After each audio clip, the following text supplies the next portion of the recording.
Goedemorgen. Welkom allemaal hier in het mooie Harig, op het prachtige terrein. Het ligt er weer super bij. Het is nog vroeg. Maar we gaan toch zo om 8:30 starten. En ten eerste wil ik even alvast de trainingstallen en eigenaren natuurlijk heel veel succes wensen. Maar ook graag om 8:30 klaarstaan in de vooropstelling de eerste groep 3-jarige merries. We hebben een vol programma. We gaan vandaag om 8:30 starten en we hopen vanavond voor het donker klaar te zijn. Dat is om 8:00. En daarom houden we het tempo er vandaag wel in. We gaan zo starten met de eerste groep 3-jarigen om 8:30. Die stappen rond. Daarna worden ze individueel gekeurd. Daarna komen ze in de groep terug. En zullen ze op tal gezet worden. De eerste paarden die naar het kampioenschap gaan van de 3-jarige merries worden op catalogusvolgorde gezet. De paarden daarachter worden op kwaliteitsvolgorde gezet. Maar het zal zich allemaal vanzelf wijzen. Nogmaals iedereen welkom.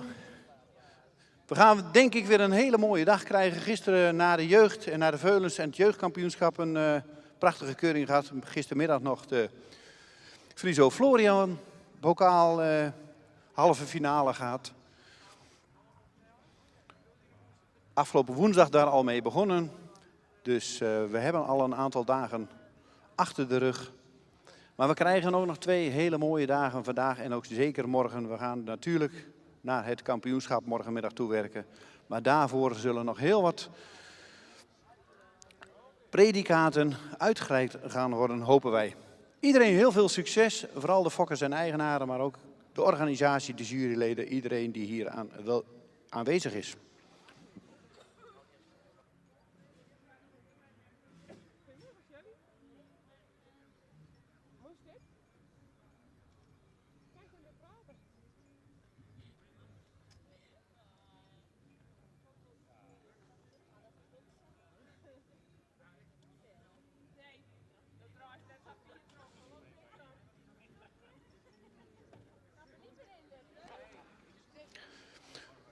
Een verzoek aan de eigenaren van de trainingstallen van de nummers 86 tot en met 94.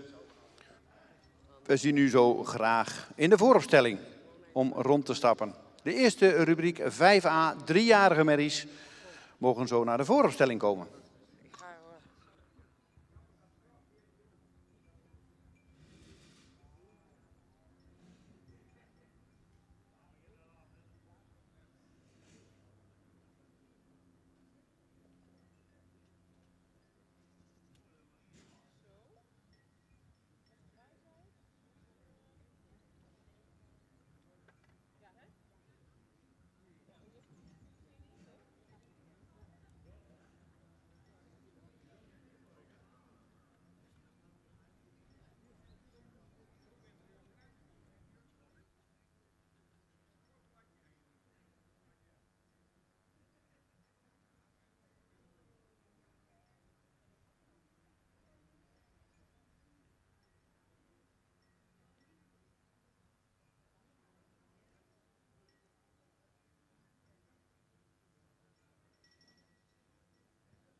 test.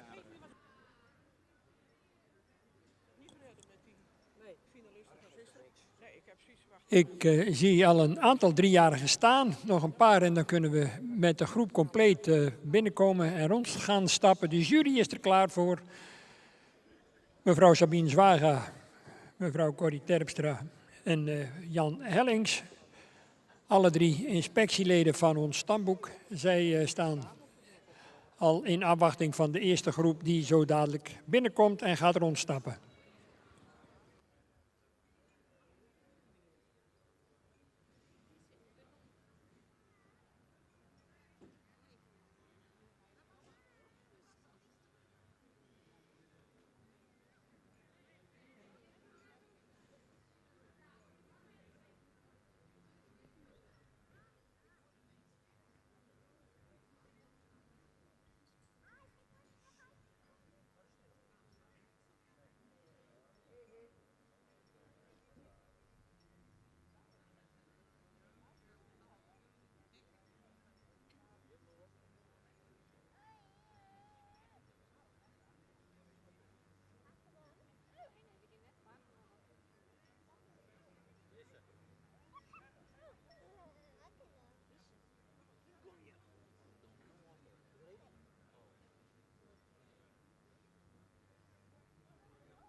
Over exact 1 minuut is het 8:30 en zouden wij eigenlijk heel graag willen beginnen. Als alle nummers 86 tot en met 94 in de vooropstelling aanwezig zijn, dan kunnen ze wat ons betreft de piste gaan betreden.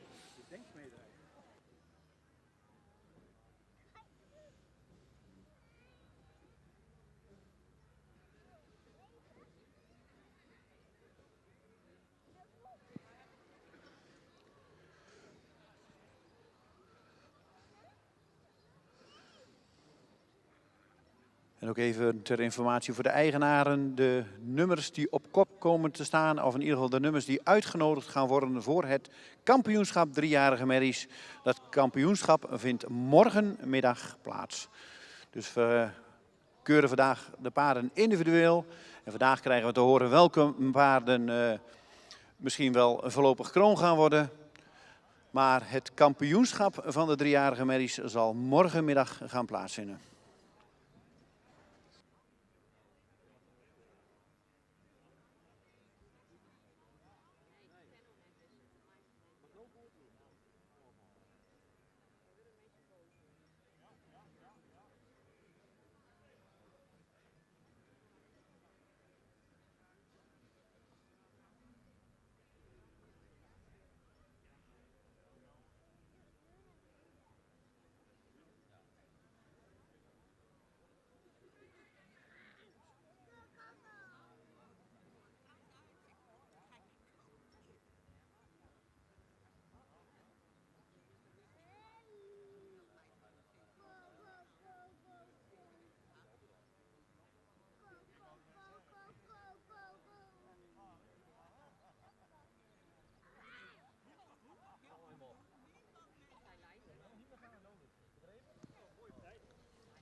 Geweldig. 8:30 willen we beginnen en kunnen we beginnen. De hele groep is compleet. Komen mooi binnenstappen.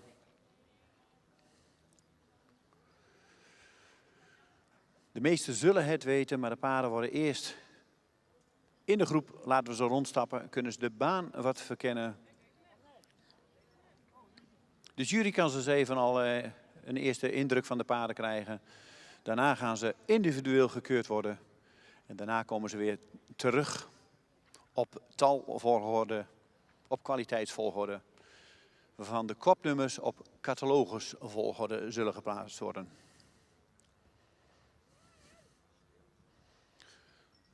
Wij zullen proberen bij de presentatie zo min mogelijk te praten. Paarden zijn nog wel eens gevoelig voor geluid. En het gaat hier al allemaal op dit moment om eerste premie stermerries. Maar zoals u allen waarschijnlijk al weten, en voor degenen die het nog niet weten, vandaag kunnen zij ook een voorlopig kroonpredicaat halen.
Goed, dat was de stapronde van de eerste groep driejarigen op deze zonnige morgen hier in Harig. Dan gaan we beginnen met catalogus nummer 86, Memory K. De vader is Ime 507, Sport AA.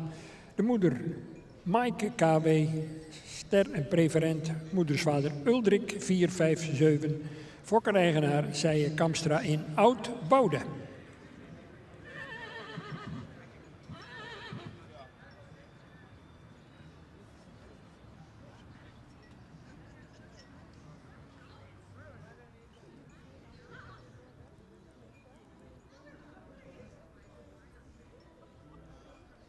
En voor de volledigheid, de schofthoogte bedraagt 1,66 meter.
Nummer 87, Nine van Hameren.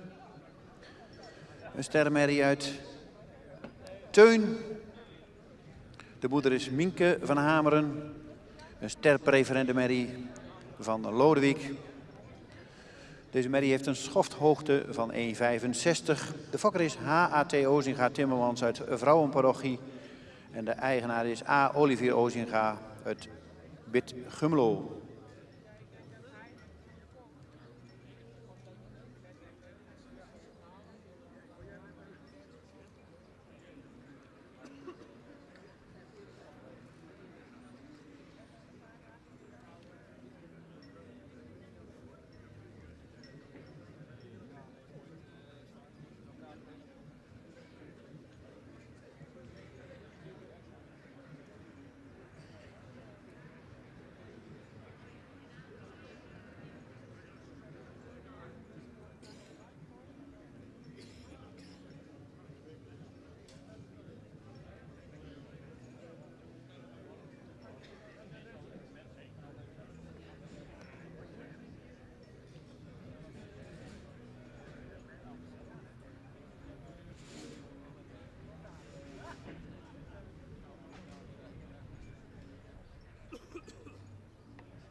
Wat is dat? Deze is hartstikke groot. Ja, in die hoek. Ja? Ja, eerst een heel. Oh?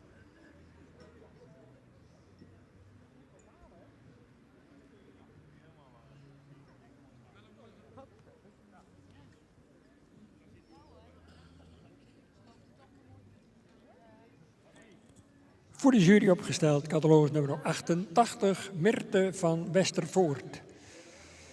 is van de Hengst Nane 492 uit de stermerrie Veerle van het Brillenhof. En die is weer van Pier 448. De schofthoogte is 1,66 meter. Fokker-eigenaren, familie van Westervoort in Lippenhuizen.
Nummer 89 staat opgesteld. Madame S.W.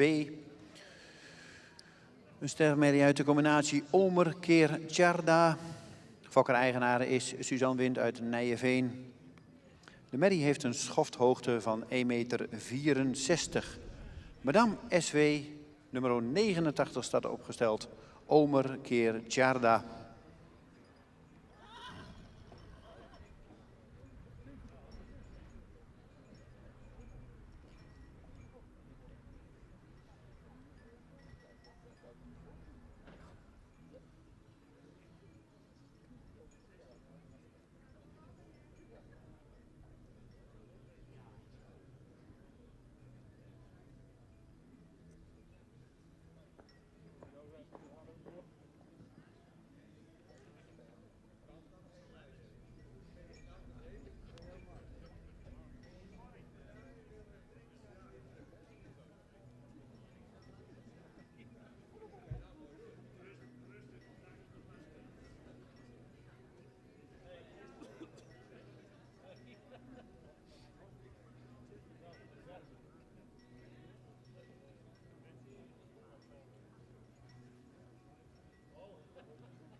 Gebakken lang. Lang. Gebakken lang. Gebakken bij. Lang. Ja, maar cappuccino drinken, hè?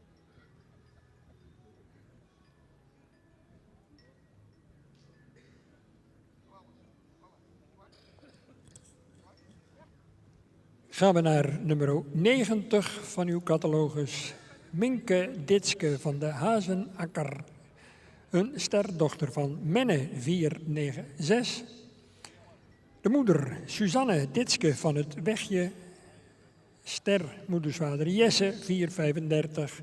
Fokker-eigenaar RRM De Zwart, de Oosterbeek. En de schofthoogte bedraagt 1,63 meter.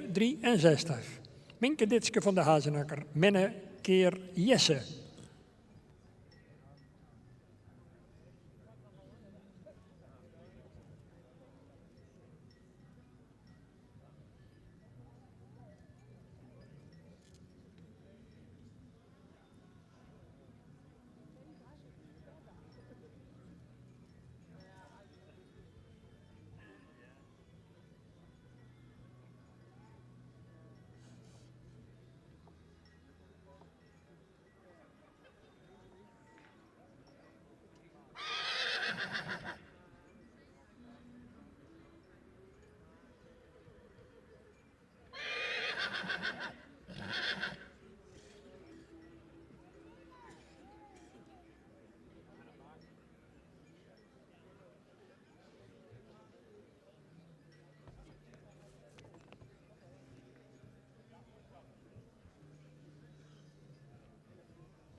Nummer 91, Nine van het Rijtschild.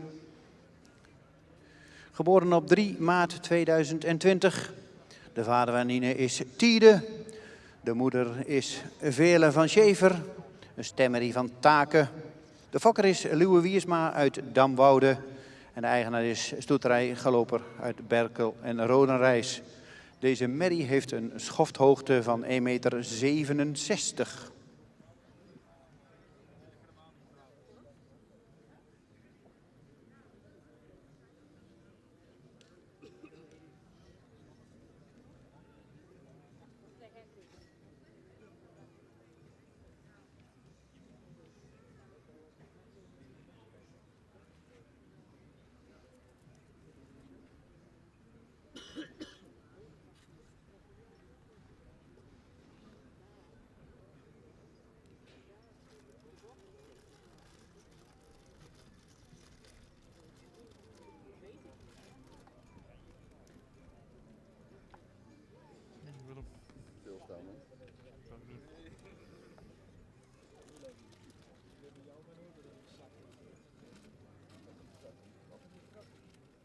morgen zo klaar.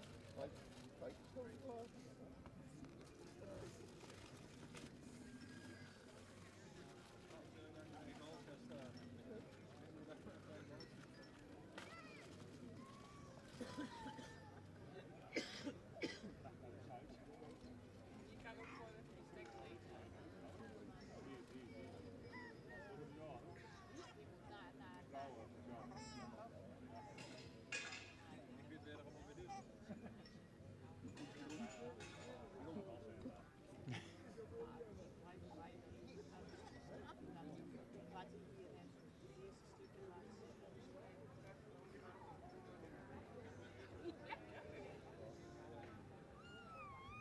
Dat klopt, maar dat wil niet. Enkele keer.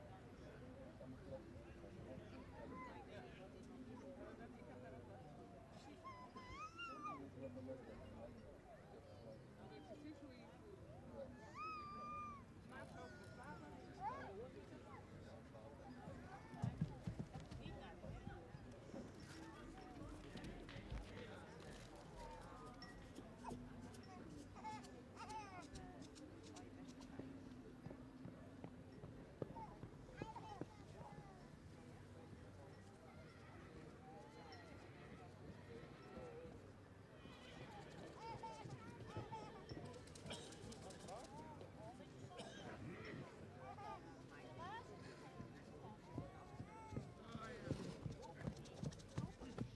Niet te gek, Tom, hoor. Niet te gek, hoor. Niet hard.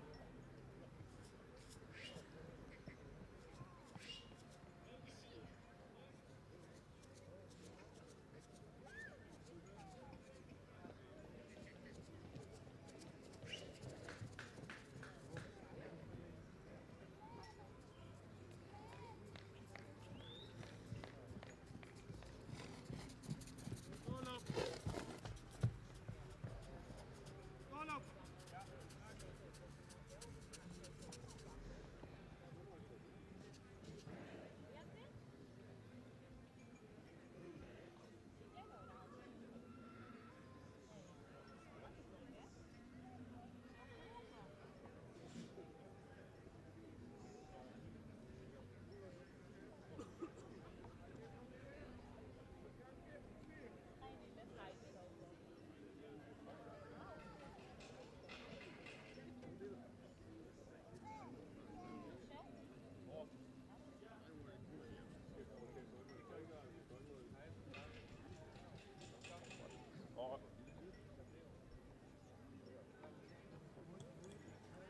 Opgesteld 92, Milou H., een sterdochter van de hengst Jouwe 485.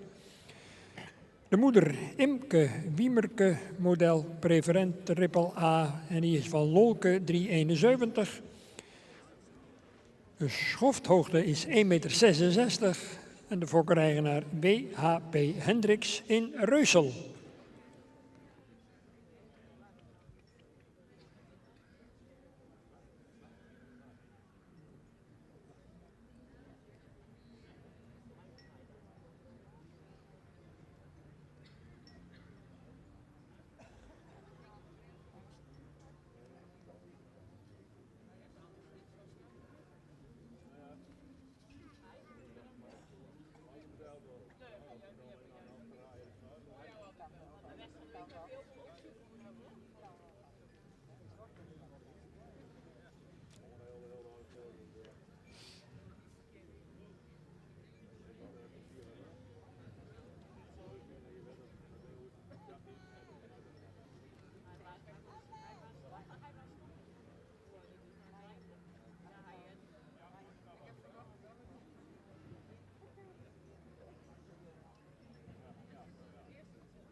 Inmiddels start nummer 93 opgesteld. Mira H.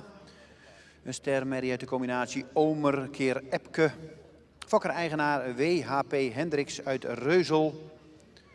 En de schofthoogte van deze merrie is 1,61 meter. En geboren op 23 februari 2020. Nummer 93, Mira H. Omer keer Epke.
Goedemorgen.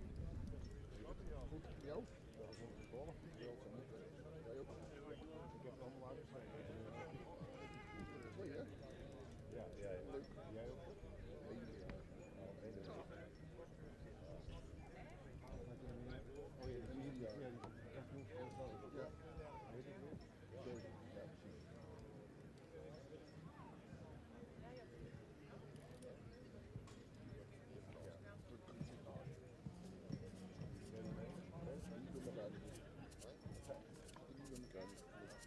Voor mij, als ze bij elkaar zijn, nee.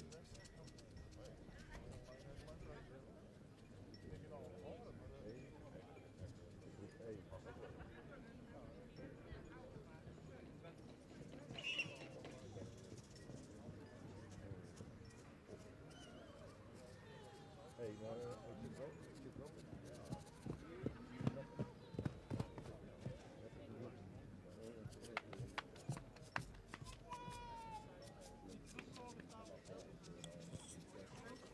Vragen we alvast om de deelnemers aan de volgende groep zich in gereedheid te brengen. Na deze groep geplaatst is en besproken is, bent u aan de beurt. 95 tot en met 103.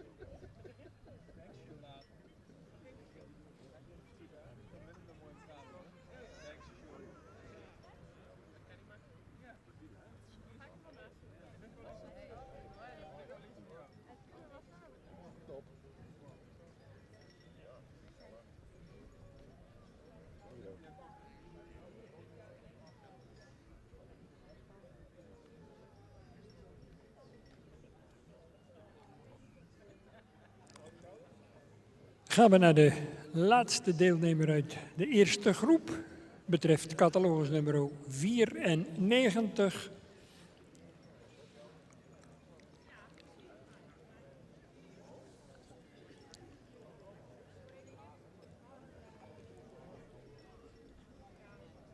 Opgesteld voor de jury Mokkeltje van de Mersken, een sterdochter van Ulbron 502.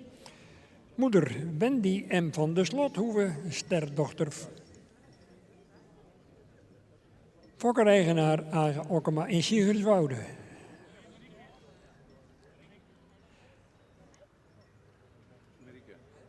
Fokker-eigenares Marieke Okkema. Schofthoogte 1,68 meter.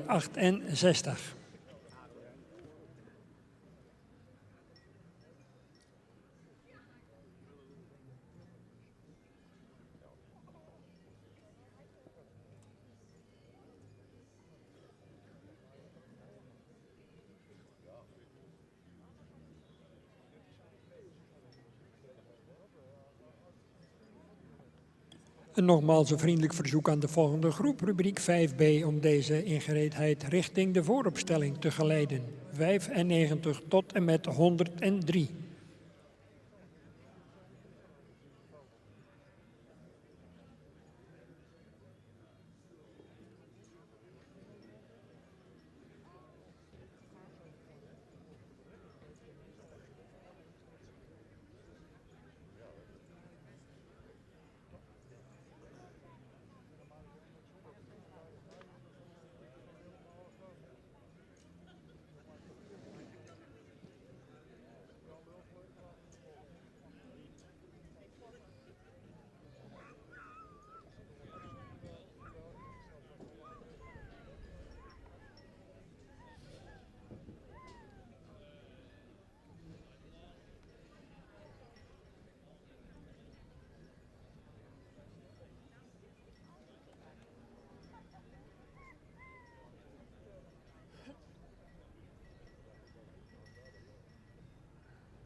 De uitslag van de rubriek 5a heb ik op papier staan, althans de voorlopige volgorde.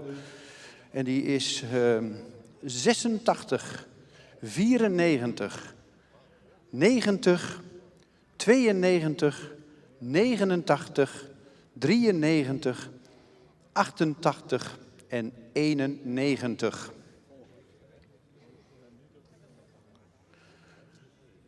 Waarvan de eerste twee dan op catalogusvolgorde lopen.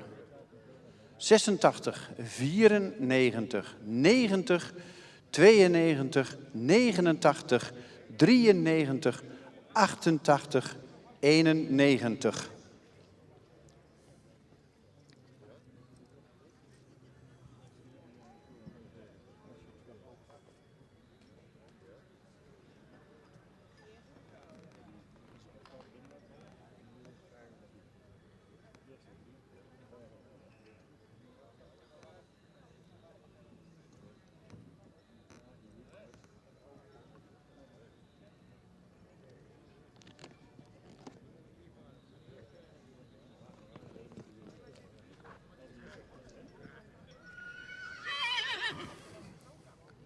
De voorlopige volgorde. De jury bekijkt ze nog eens even allemaal weer in de stap.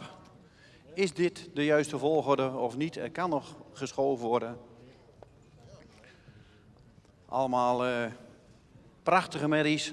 Het afgelopen jaar natuurlijk een eerste premie gehaald op een fokdag of andere keuring. Daarbij uitgenodigd vandaag op de centrale keuring. En wat is er dan te halen? Ja, de volgende stap in het predicaatschap en dat is dan ook het voorlopig kroonschap.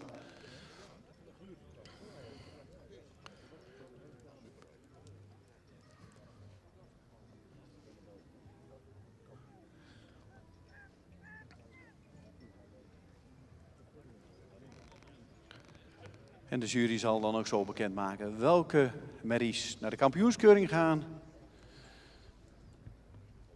Morgenmiddag, maar ook welke merries voorlopig kroon zijn geworden.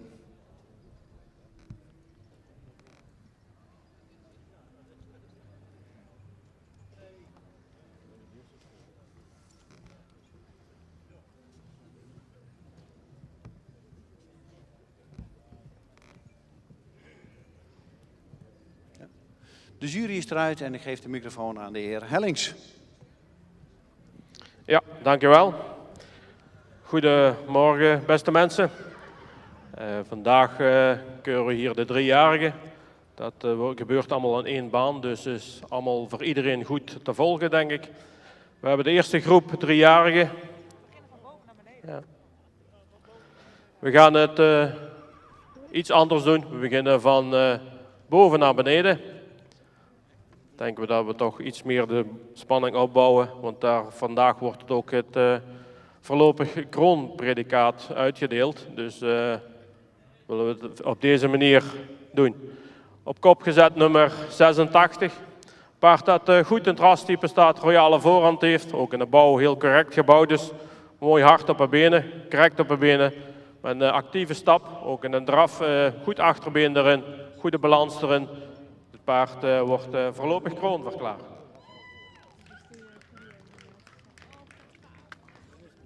Dan nummer 94. Ook een heel moderne, langgelijnde merrie. Ook goed in het rastype, beenwerk correct. De stap, goede takt erin, mocht er iets meer kracht hebben. Een draf, heeft hij goede houding, goede ruimte erin. Wordt ook voorlopig kroon verklaard.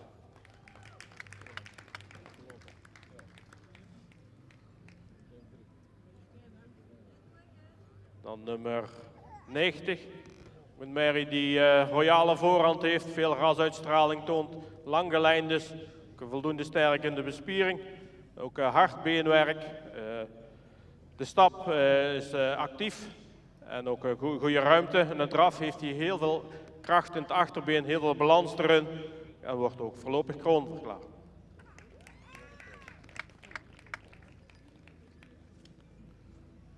Paard nummer 92. Een heel forse merrie, lang gelijnd, sterke bovenlijn erin, voldoende rassig, ook correct in de benen. De stap is heel ruim en met een goede takt en veel souplesse. In een draf heeft hij ook veel ruimte, mocht je wat meer erin klimmen, maar voldoende voor voorlopig kroon te verklaren.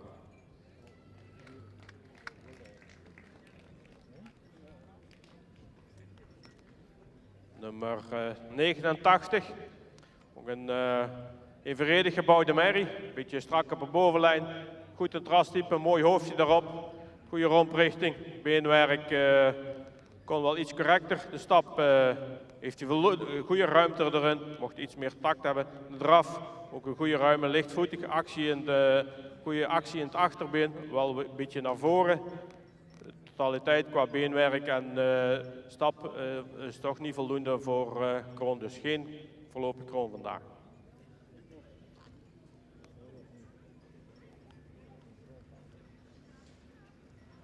Nummer 93, een heel rassige merrie, voldoende correct gebouwd. Beenwerk hadden we toch graag iets correcter gezien. De stap is krachtig, kon daarbij iets meer rust hebben. En de draf ook goede ruime passen, maar blijft een beetje gespannen. Daardoor geen kroon verklaring.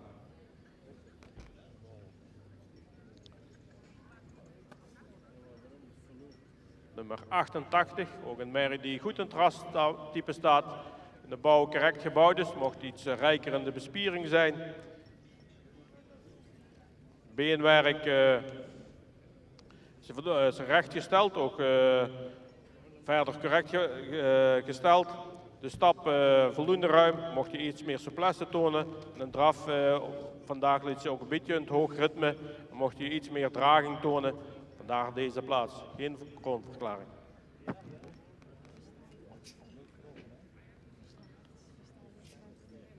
Dan nummer 91, ook een merrie die veel rasuitstraling heeft. Ook correct gebouwd is, sterke bovenlijn heeft. Beenwerk voldoende kwaliteit, maar de beweging vandaag toch meer kwaliteit moest tonen. Hadden we graag iets meer kwaliteit gezien, dus vandaar deze plaats. Eigenaren, gefeliciteerd.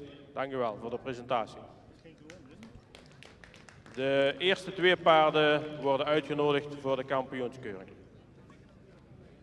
Dankjewel Jan Hellings voor de uitleg van deze geweldige groep merries. Nummer 86 en 94 zien we morgenmiddag terug voor het kampioenschap 3-jarige merries. Van harte gefeliciteerd fokkers en eigenaren, maar natuurlijk ook nummer 90 en 92 voorlopig kroon geworden. 89 daarachter, 93, 88 en 91. Iedereen bedankt voor de deelname. En volgens mij mogen we zo beginnen aan de ereronde.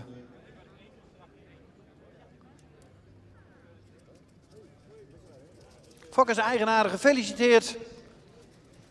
Een geweldige groep paarden, waarvan er 4 voorlopig kroon zijn geworden. 86, 94, 90 en 92. Van harte gefeliciteerd.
...97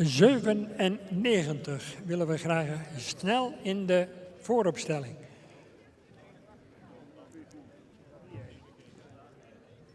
...97 met spoed richting de vooropstelling. Voor de rest is de tweede groep 3-jarige stermerries compleet.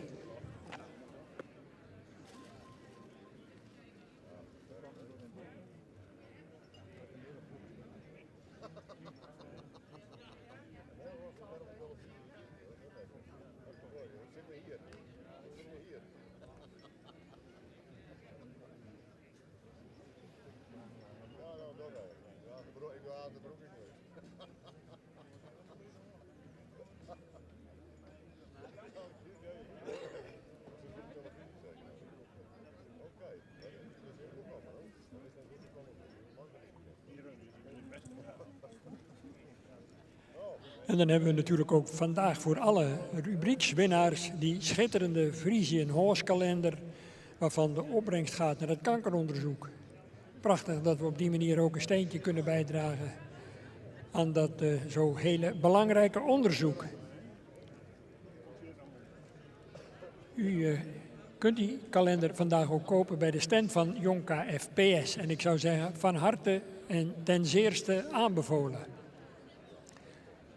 Daar vindt u dus een prachtige serie foto's en ook een hele schitterende foto van de dit jaar helaas overleden oud-inspecteur Louise Hompe.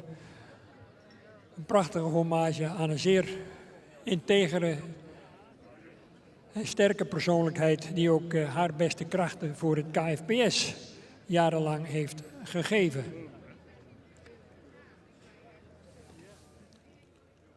Alle Friese hengsten dus afgebeeld in een van de Friese 11 steden te bewonderen op die kalender.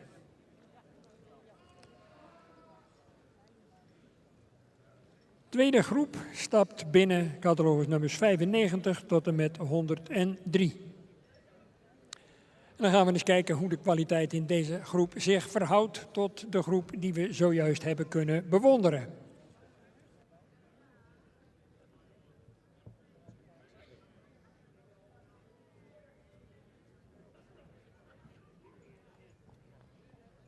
We willen graag even horen of 97 nog is afgemeld.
Dat was het groepsgewijze rondstappen van groep 2.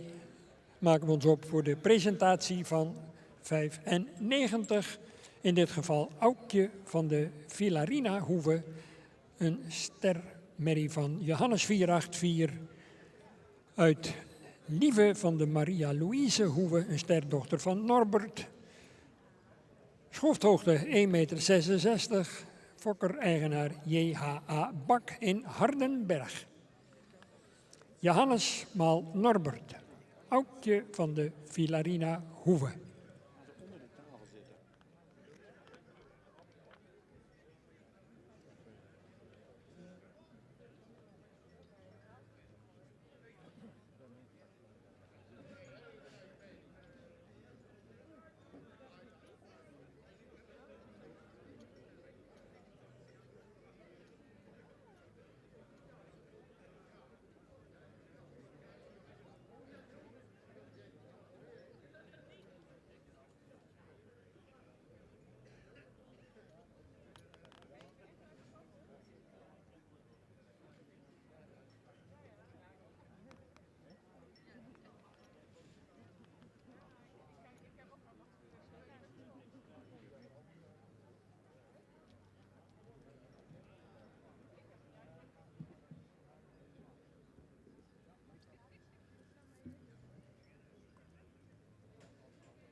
Nummer 96 komt binnenstappen.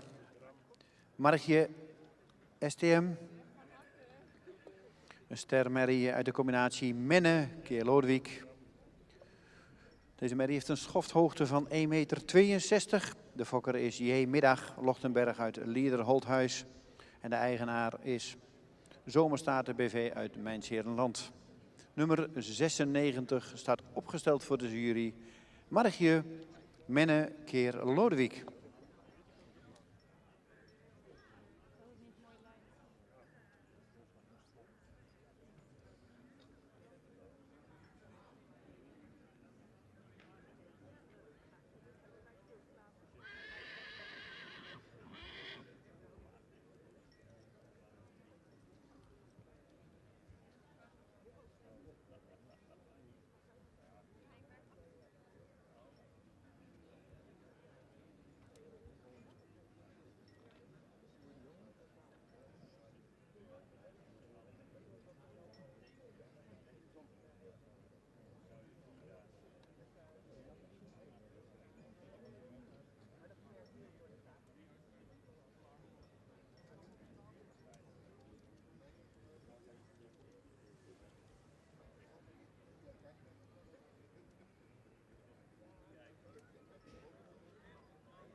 koffie?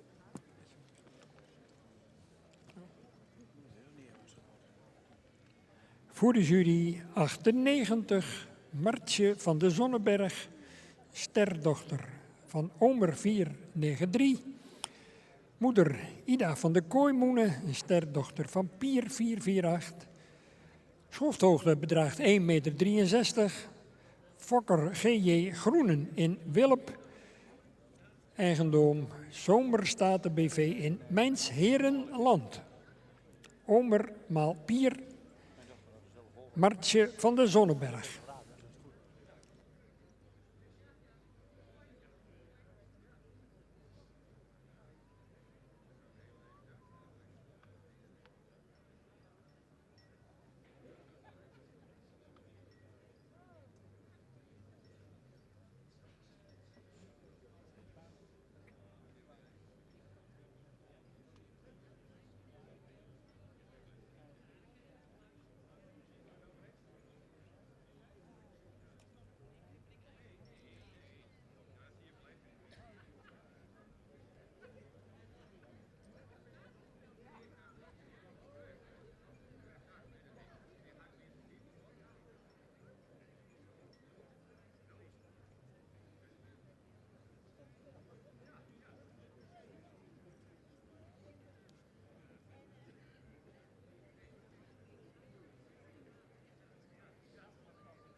Noren van de Irene Hoeve.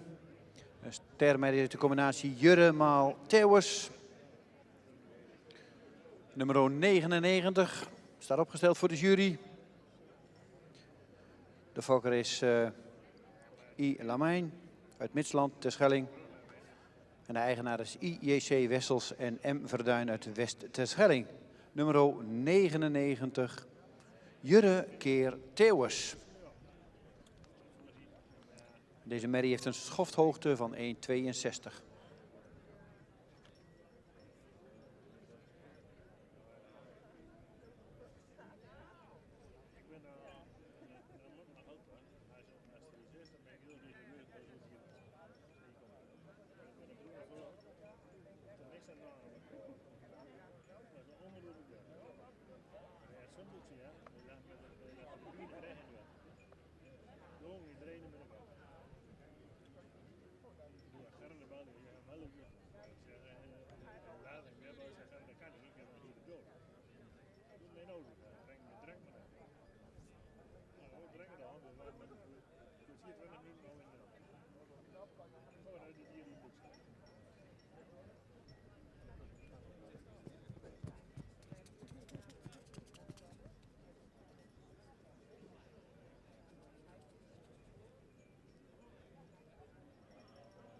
Groep 2 van de 3-jarige stermerries in aantocht, catalogus nummer 100, Maaike van HMV, een sterdochter van meervoudig kampioen Jurre 495, moeder Tialda van Veeltzicht, moedersvader Torben 466, schofthoogte 1,59 meter, fokker de Vriesenstal van HMV te Olst en de eigenaar is C. van de Belt te Dedemsvaart.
Nummer 101 staat opgesteld voor de jury. Mrs. Boszorg, geboren op 15 maart 2020. De merrie heeft een schofthoogte van 1,63 meter. De vader van deze merrie is een Menne. En de moeder is een stermerrie uit Tjalle. De fokker is Toeterij Boszorg BV uit Sint-Antonius. En de eigenaar is de familie Doorn uit Schiedam. Nummer 101, Menne keer Tjalle.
We kennen ook niet regelen.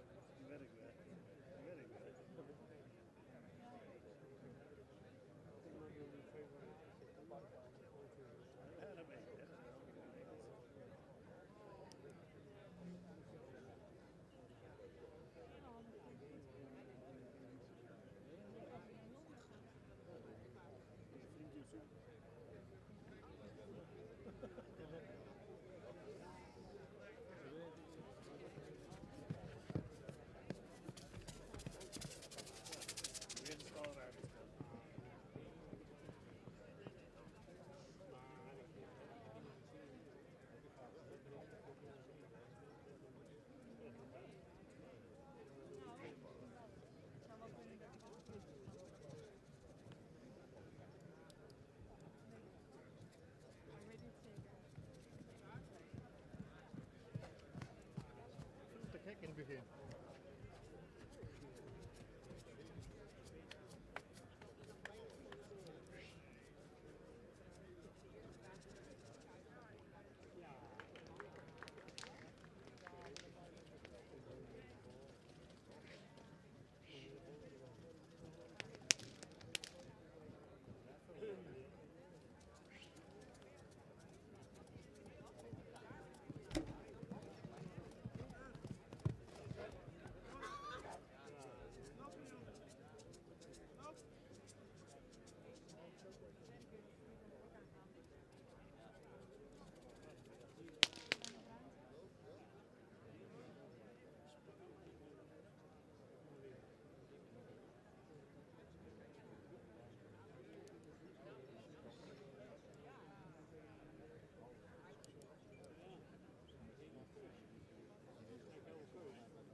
Deelnemers aan rubriek 5C. Vriendelijk verzoek om de paarden ook op tijd in de vooropstelling aan te bieden. En dan gaan we naar de voorlaatste merrie in deze groep, rubriek 5B. Catalogus 102. Mai Elvira, sterdochter van Alwin 469, sport AAA preferent. Met een schofthoogte van 1,66 meter. De moeder van deze Mai Elvira is Itske Elvira, ster A van de hengst Beert 411. Fokkereigenaar S.J. Haagsma in Mark Nesse. Alwin maal Beert.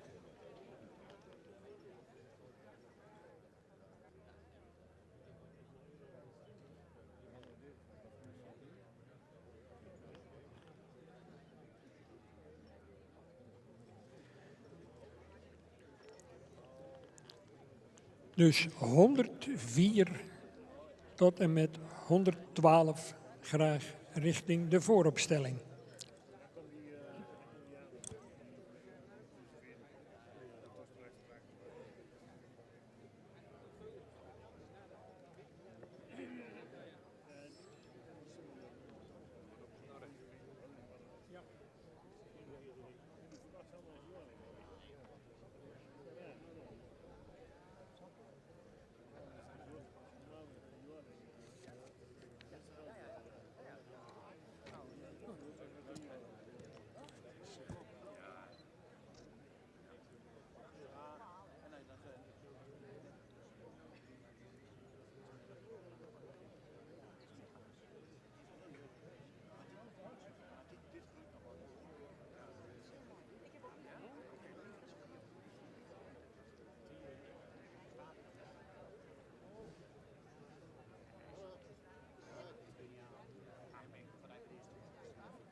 En dan ga jij de ring weer.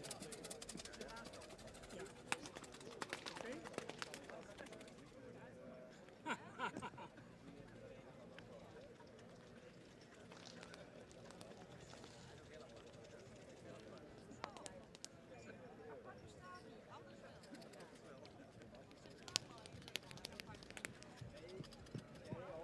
Ik weet wie het zegt.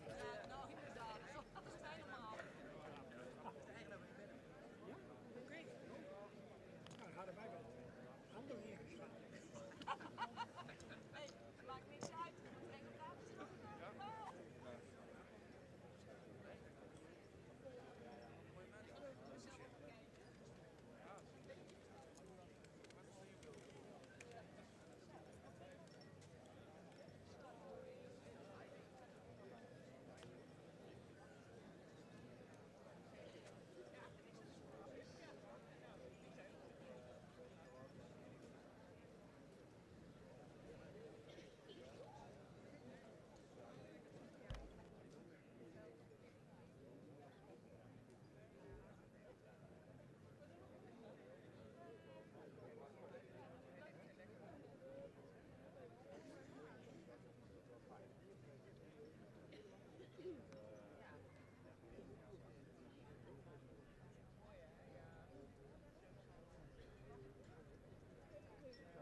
Laatste paard van groep 2 van deze driejarige stermerries.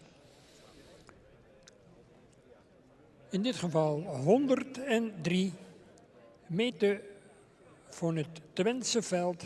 Een sterdochter van Wiemer 461, een sport AAA-hengst. Schofthoogte bedraagt 1,63 meter. De moeder is Verona S, een sterdochter van vader Deutschen 420. Fokker J.A. Staman in Friesenveen en in eigendom bij Hendrik Eppinga te Oude Mirdum. En dan gaan we straks rondstappen in afwachting van de besluitvorming van de jury. En of er ook mogelijk in deze groep een aantal voorlopig kroonmerries zullen worden aangewezen.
En nogmaals vriendelijk verzoek aan de deelnemers uit de volgende rubriek, rubriek 5C, om deze paarden in de vooropstelling aan te bieden.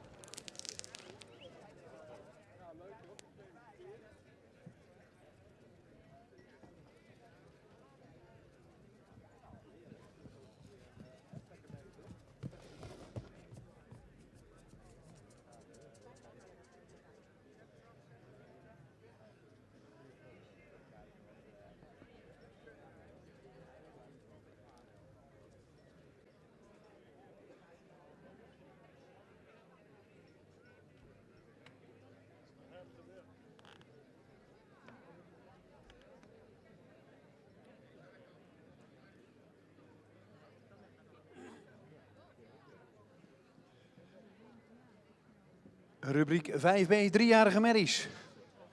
Die willen we in de voorlopige volgorde binnen hebben, waarvan de eerste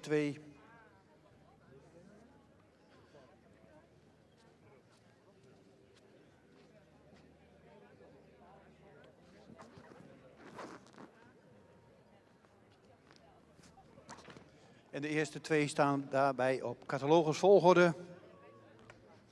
Nummer 96 als eerste graag binnen. Dan nummer 101, 103, 95, 102, 99, 198.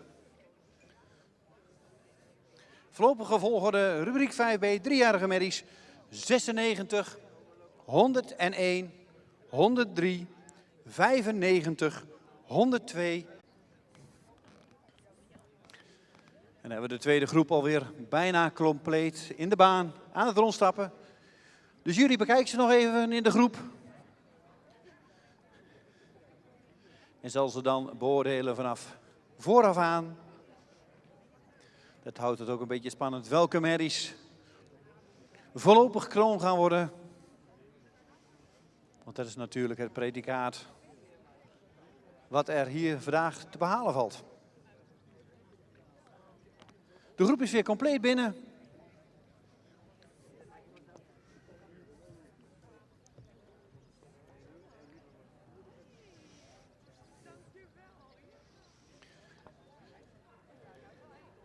Met 96 voorop, 101 daarachter, 103, 95, 102, 99, 198.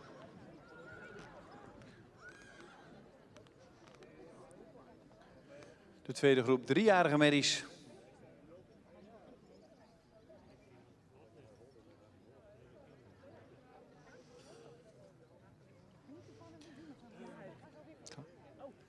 De jury is eruit, dus ik geef de microfoon aan de heer Jan Hellings. Ja, Dick, dankjewel. Op kop gezet nummer 96. Paard. De rastype. Voldoende rastype. Hij is ook correct gebouwd, mooi evenredig gebouwd. Hij heeft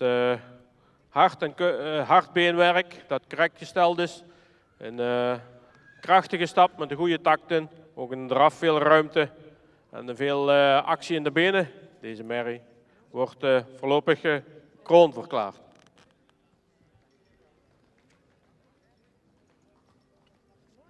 Dan nummer 101. Ook een sterk gebouwd paard, lang gelijnd, voldoende rastype, ook goed beenwerk eronder. Heel veel kracht in de stap, ook in de draf met een sterk achterbeen, veel zweefmomenten. Het paard wordt ook voorlopig kroon verklaard.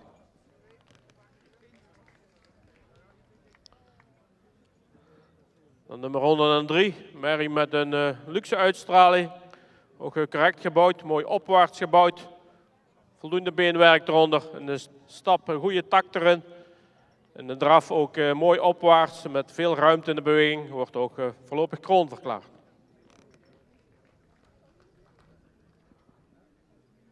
Dan nummer 95. Een merrie die lang gelijnd is. Veel rastuitstraling heeft. Royale voorhand erop. Voldoende correct beenwerk. Ook een stap de goede takt heeft. Een draf veel ruimte met voldoende zweefmoment. Deze merrie wordt ook voorlopig kroonverklaard.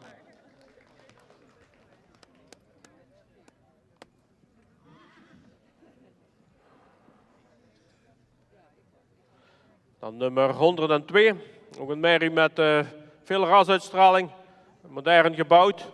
Waardoor je graag toch iets meer kwaliteit in beenwerk zien. De stap, voldoende ruimte en tact, mocht daarbij iets meer kracht tonen. Met een draf een goede ruimte, maar missen we toch een beetje de kracht en de balans. Daardoor geen kroonverklaring. Nummer 99, ook een rassige merrie. Mooie voorhand erin, mocht in de bouw net iets meer lang gelijnd zijn.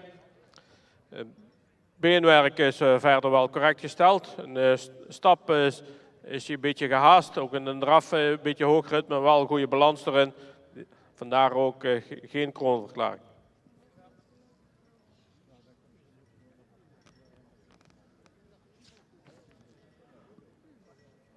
Paard nummer 100. Voldoende evenredig gebouwd. Mocht iets meer rasuitstraling hebben.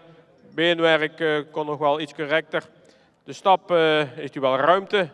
Een voldoende tact. En de draf is ook wel kracht. Maar mocht hij iets meer in balans lopen. De beweging is vandaag toch onvoldoende voor kroonverklaring.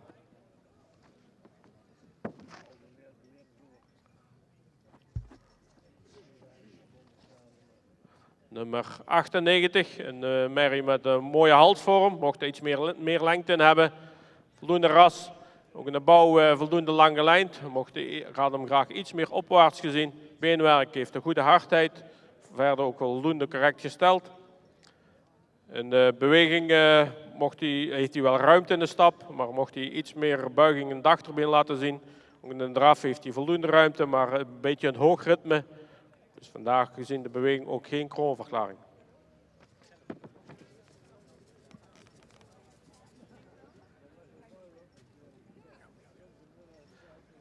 De eerste twee paarden zijn op catalogus volgorde geplaatst en worden daarom ook uitgenodigd voor de kampioenskeuring.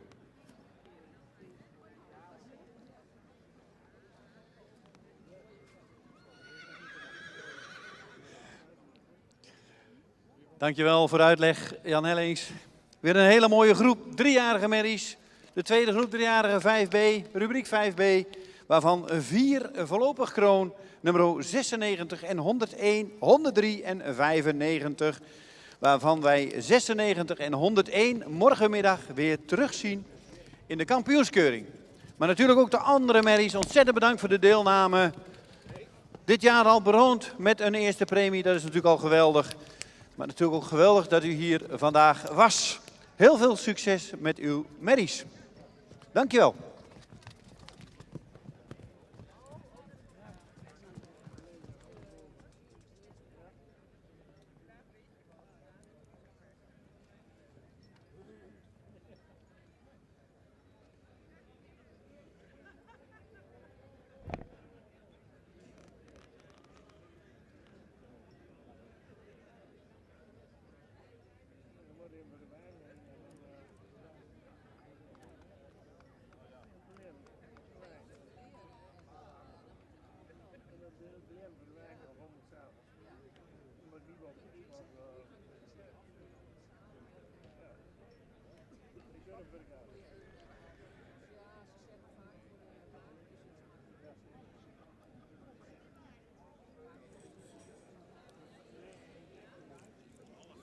We lopen enigszins voor op het geplande tijdschema, dat is op zich geen ramp. En ik hoor graag van onze ringmeester Harm van der Meulen of de paarden uit de volgende groep allemaal al present zijn. Zo ja, dan mogen ze wat ons betreft rustig binnenkomen. En dat klopt. Dank voor uw medewerking in deze. En dat geeft in elk geval de jury, mevrouw Corrie Terpstra van der Meer, mevrouw Sabine Zwaga en Jan Hellings, alle drie ook lid van de inspectie van het KFPS, mooi de gelegenheid om mooi aansluitend te kunnen keuren. 104 tot en met 112 de volgende groep. Te vinden op de pagina's 84, 85 en 86 van uw programmaboek.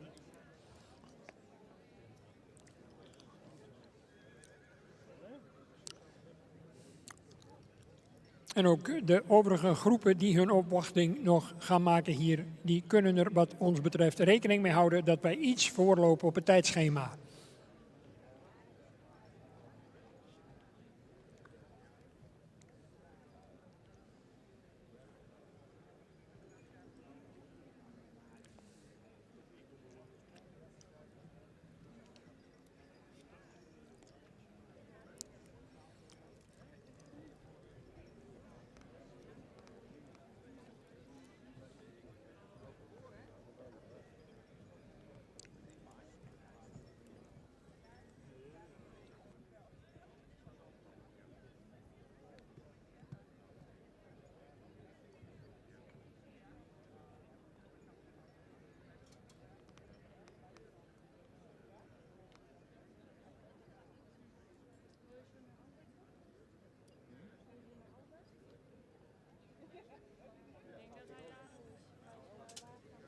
Mocht u om welke reden dan ook iets later zijn gearriveerd, natuurlijk nogmaals van harte welkom namens het bestuur van de Koninklijke Vereniging het Fries Paardenstamboek bij deze centrale keuring, waarvan we gisteren dus een hele goed geslaagde eerste dag hebben beleefd.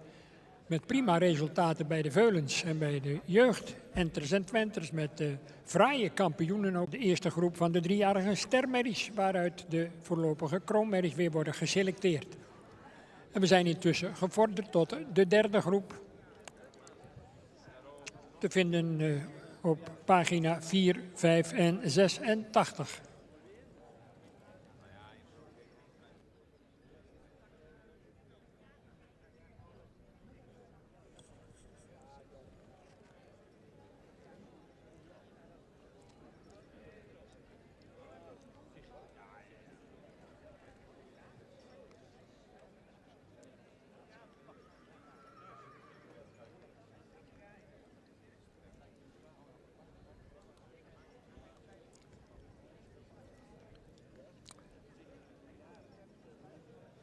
Neeltje, de sterdochter van Johannes 484 met catalogus nummer 104 staat opgesteld voor de jury.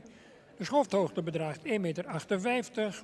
Zoals gezegd van kampioenshengst Johannes 484, Sport Elite Triple A. De moeder een AA kroonmerrie genaamd Tijkje. Moedersvader Ulrik 383. Fokker combinatie Mulder van der Bij in Opeinde. En in eigendom bij Henk Meerding in Twijzelerheide. Johannes maal Ulrik.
Ja, ja.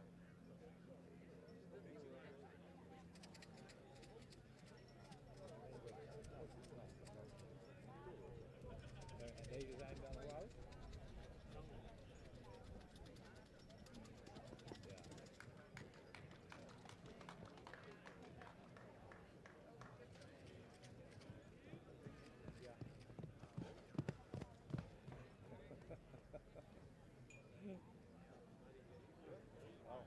Ja. Oké. Ja, natuurlijk, maar je moest inderdaad achter de oren in de nek. Ja, ja, ja. Maar ja, doe maar. Oké, oké.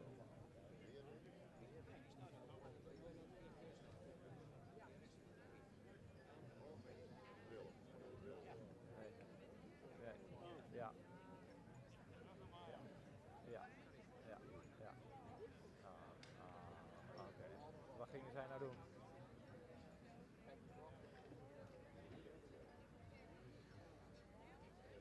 Klaar.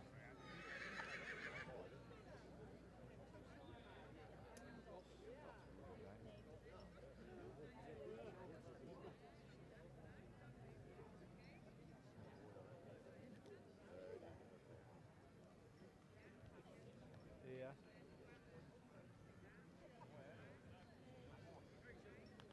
Ja, best. Oké, ze gingen nou weg. Maar dat moet dan bij. Oh, dat weet ik het denk ik al. Dan is dat natuurlijk- ja, dat is tuurlijk. Ook bij Witte. Bij Nummer, even daar bij de meeslaan. nummer 105, Marianne van Hegeterp. Medelsen. Geboren op 14 april 2020. De vader van deze merrie is Tiede. En de moedersvader is Pier. De fokker is T.D. Terpstra uit Marsum. En de eigenaar is Tieme Visser uit Lunteren. Nummer 105, Tiede keer Pier.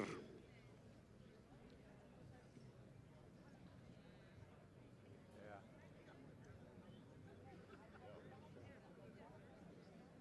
Ja, ja, ja, ja, ja. Gefeliciteerd, hè? Dat is- Dat die andere niet aan.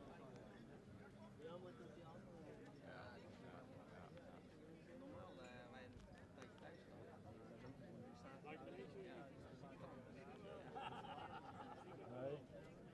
Nee, nee, nou, ik zit even te denken, stadsboerderij Mansarrekapje, dat moet die zijn. Dat kan niet anders. En in deze periode van verkopen, dus dan hebben ze natuurlijk ook, hebben ze toen gelijk dit te kopen. Dat moet hem zijn. Hij zei ook Ja. dat niet aan het bouwen. Ja, ja, ja, ja, nou best. Ja, ja, nee.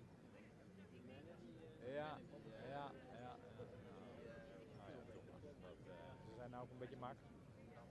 Ja. Ja, 3 hè? Dat is een beetje.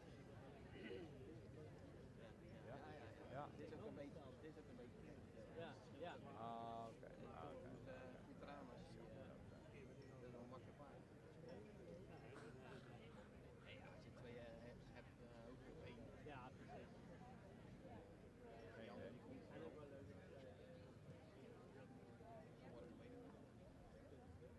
Jawel, dat kan het wel. Alleen je moet het vaak schoonmaken.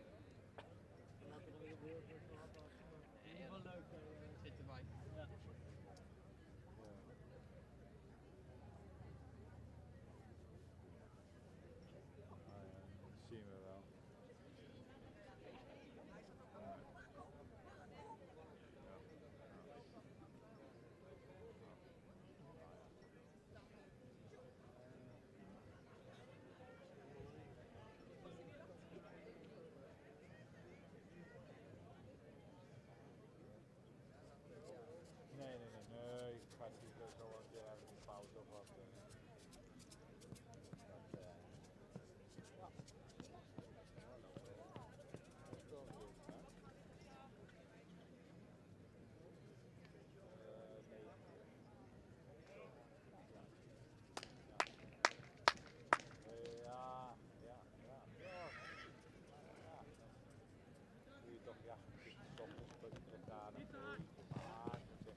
kan niet. Dat past niet op. Dat zit onder achter. Dus dat zit, nee. Deze. Nou ja. Ja, maar die stap zit de oude best. En dat heeft de oude ook.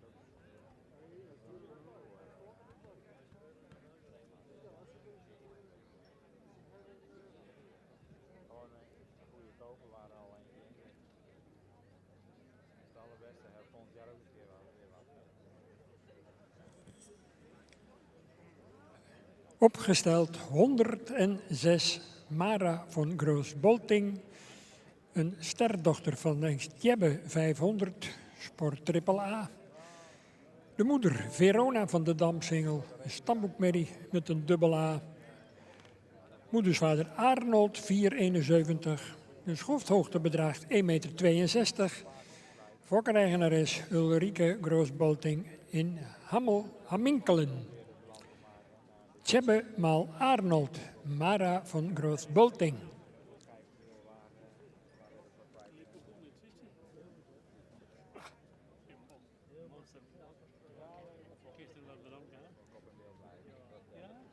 Dat krijg ik vandaag en morgen nog.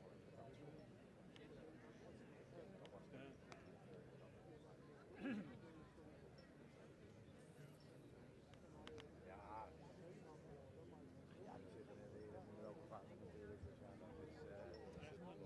Ja, dat gaat allemaal gebeuren. Dus dat zijn zo gewend straks. 13, 16, 16.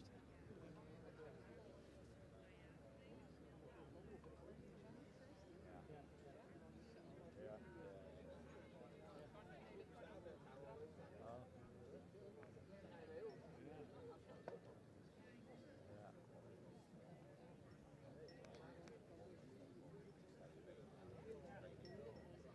Liep door.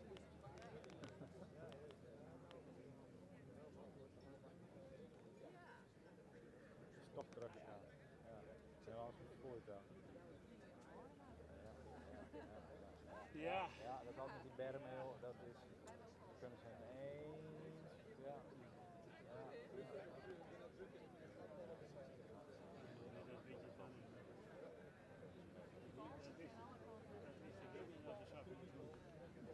Ja.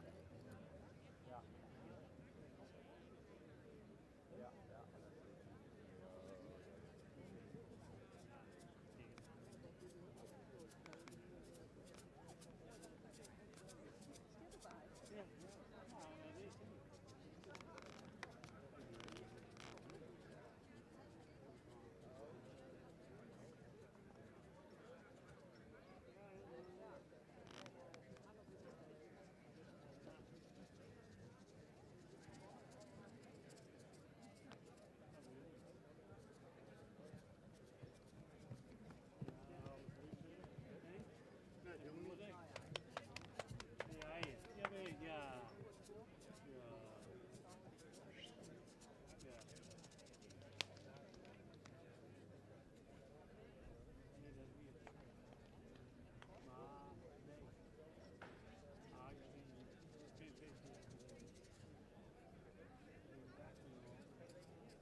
...107 komt binnenstappen.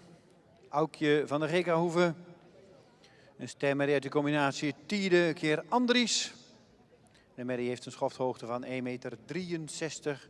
De fokkereigenaar is de Gekerhoeve uit de Nijkerk.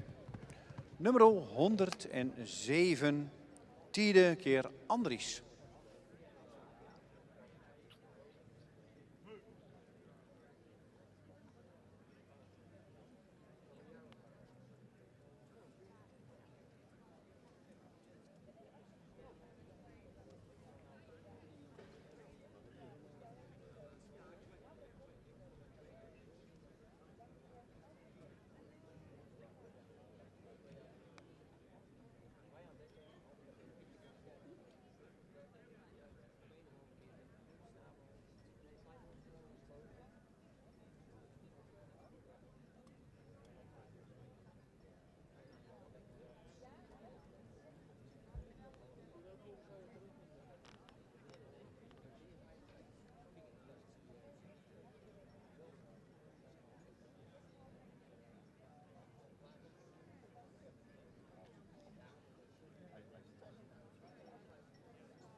We zijn toe aan 108. Opal Jede, sterdochter van de hengst Mees 497. Sport Elite Triple A hengst. Tegenwoordig aan de weg timmerend met Mark-Peter Spaan in het zadel, natuurlijk u allemaal wel bekend. En deze Opaljede komt uit Kristeljede, een Kroon Sport triple A-merrie van de hengst Alwin 469. Fokkereigenaar stal Jede de Vledder en de schofthoogte bedraagt 1,64 meter. Mees maal Alwin, Opaljede.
Nummer 109 komt binnenstappen.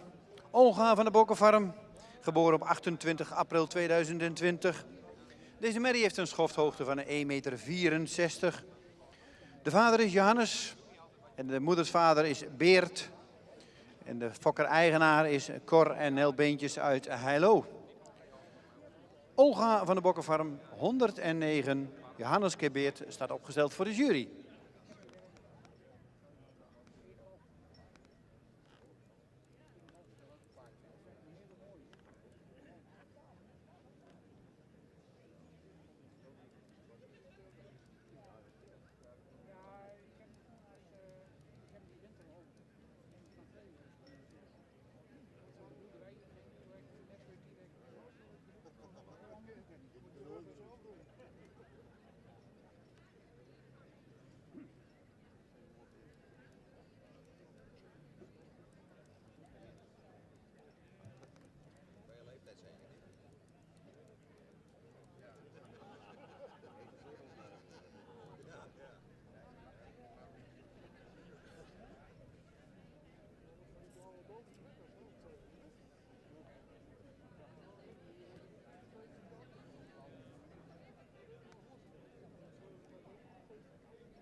We lopen iets voor op het tijdschema, maar ook de volgende groep kan zich zo langzamerhand gereed maken om zich te melden in de vooropstelling. We zijn toe aan 110. Nomi van Dulve, een sterdochter van Tierde 501, sport AAA. De moeder Janneke van Dulve, model AA. Moedersvader Tjalke 397. De hoofdhoogte bedraagt 1,63 meter. De fokker WPH van Tilborg in Wijk en Aalburg. In eigendom bij stoeterij Galloper in Berkel en Rodenrijs. Naomi van Dulve, Tierde maal Tjalke.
Nou, ik zal melden dat we jou...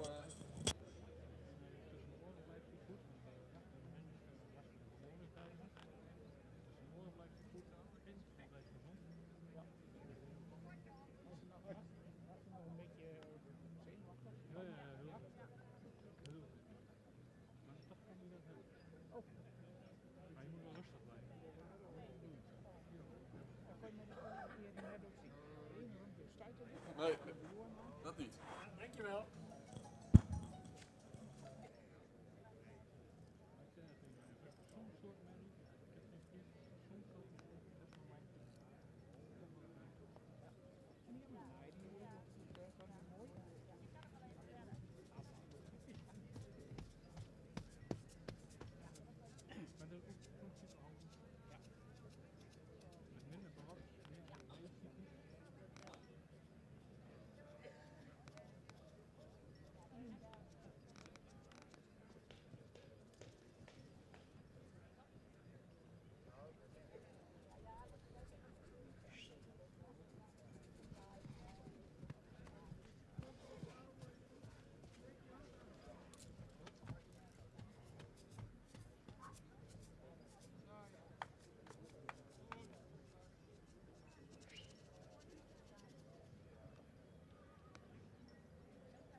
...111 staat opgesteld. Maaike van der Butterwaai. De vader is Teun, de moedersvader is Stendert. Deze merrie is gemeten op 1,63 meter en geboren op 1 mei 2020. Fokker-eigenaar familie Hoeksema uit Ureterp.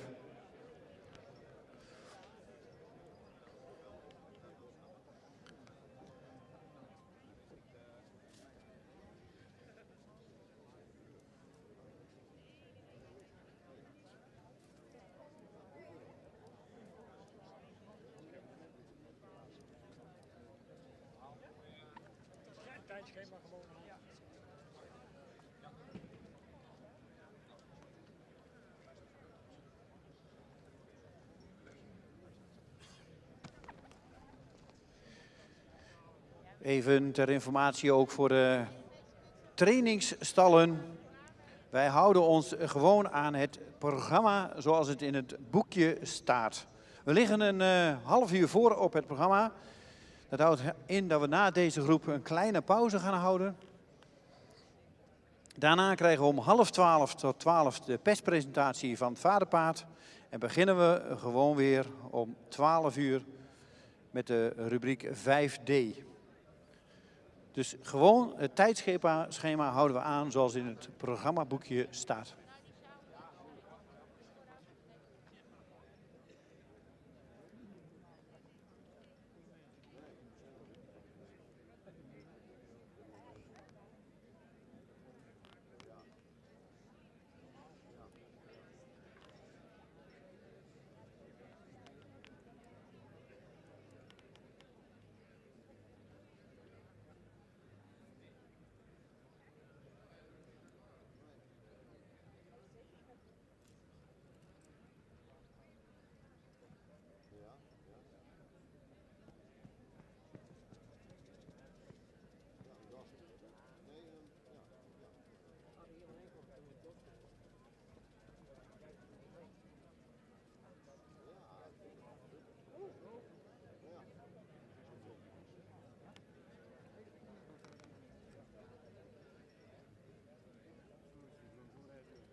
En dan gaan we, wat deze groep betreft, naar de laatste stermerrie. En kan ik de volgende groep vanaf 113 tot en met 121 alvast oproepen om in de vooropstelling te verschijnen en u aansluitend te melden bij de ringmeester. Goed. In aantocht 112.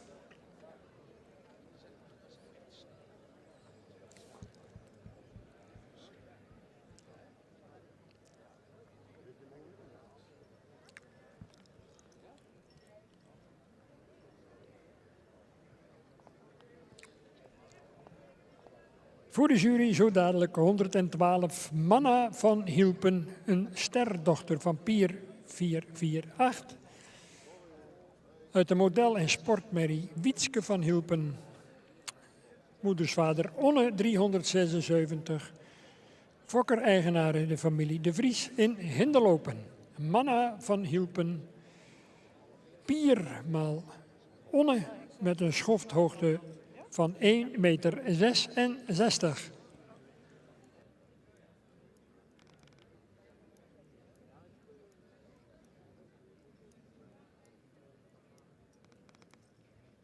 Ja, nee, de groep die ik zojuist vroeg om naar de vooropstelling te komen, die is pas om 12 uur aan de beurt.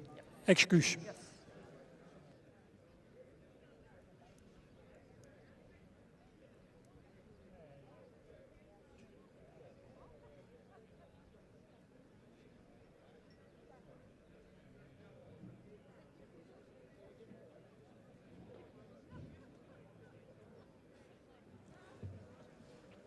Dus rubriek 5D, aanvang 12 uur.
En ik heb de volgorde weer op papier staan voor de rubriek 5C.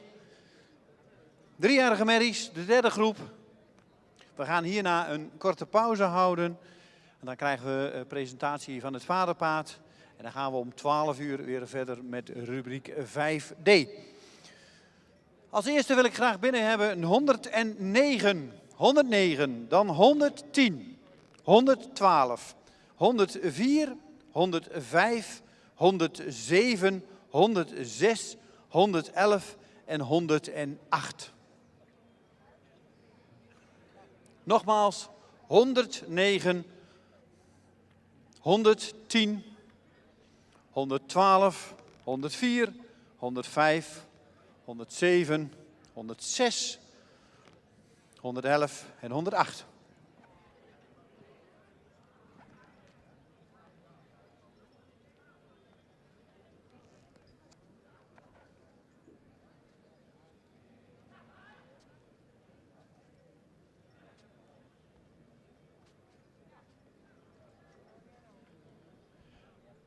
De derde groep merries van deze ochtend. 3-jarigen. En zoals ik al zei, allemaal stermerries die het afgelopen keuringsseizoen een eerste premie hebben behaald. En vandaag een gooi gaan doen naar misschien wel het voorlopige kroonpredicaat.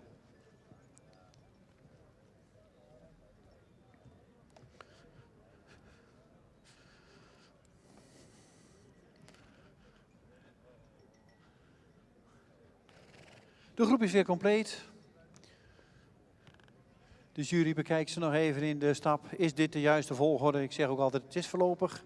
Het is nog niet definitief. Er kan nog geschoven worden.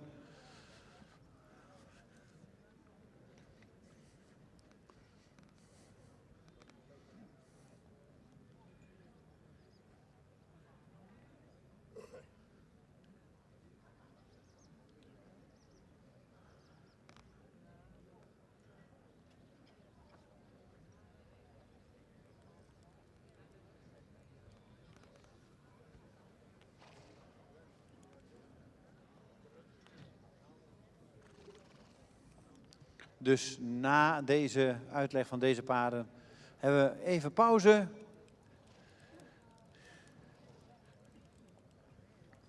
Daarna de presentatie van het vaderpaard.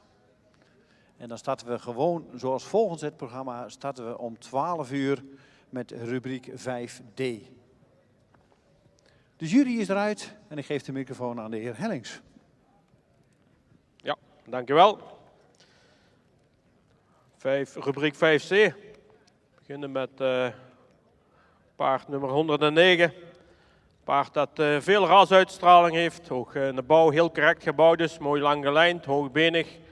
Dat een goed beenwerk heeft. Heel makkelijk en vlotte stap heeft. Ook in een draf mooi opwaarts beweegt. En met een goed achterbeengebruik. Dit paard wordt voorlopig kroonkaart.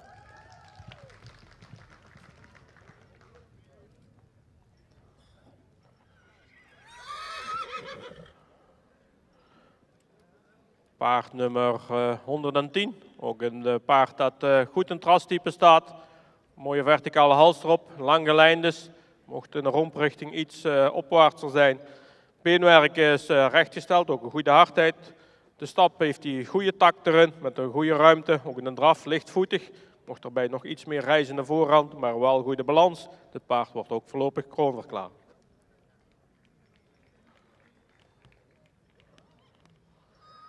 Nummer 112, ook een langgelijnde merrie. Sterk in de bouw, sterke bovenlijn erin. Ook, voldoende front erop. Beenwerk, goede hardheid. De stap is krachtig en ruim. Heel veel souplesse erin, ook in een draf. Veel ruimte en kracht met veel soepelheid in de bewegingen. Deze wordt ook voorlopig kroonverklaard.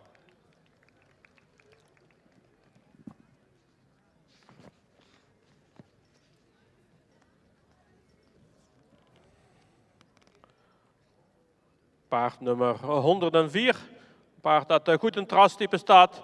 Een mooi hoofdje erop heeft. Goed gevormde hals. Ook evenredig gebouwd. Mocht dan misschien nog net iets royaler zijn. Beenwerk heeft goede hardheid, ietsje smal in de hoeven. De stap is met een goede takt, voldoende ruim. Ook in een draf is je lichtvoetig met veel zweefmoment. Dit paard wordt ook voorlopig kroonverklaard.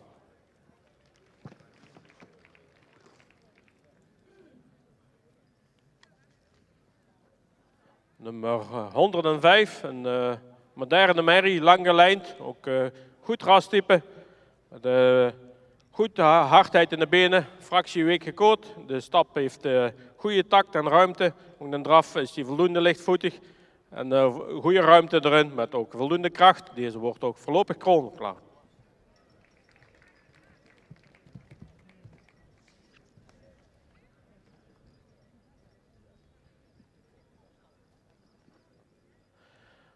Nummer 107, ook een merrie die goed in het rastype staat. Evenredig gebouwd, kon een fractie sterker op de rug zijn.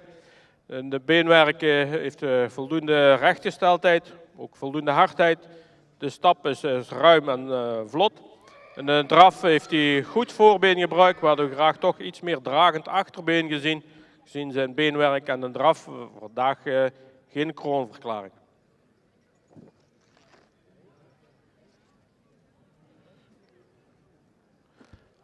Nummer 106 is een mooie jeugdige merrie. Goed in het rastype staat, ook evenredig gebouwd, goede bovenlijn erin. In de bewegingen vandaag moest hij wat meer tot rust komen en meer de balans vinden. Vandaar ook geen kroonverklaring.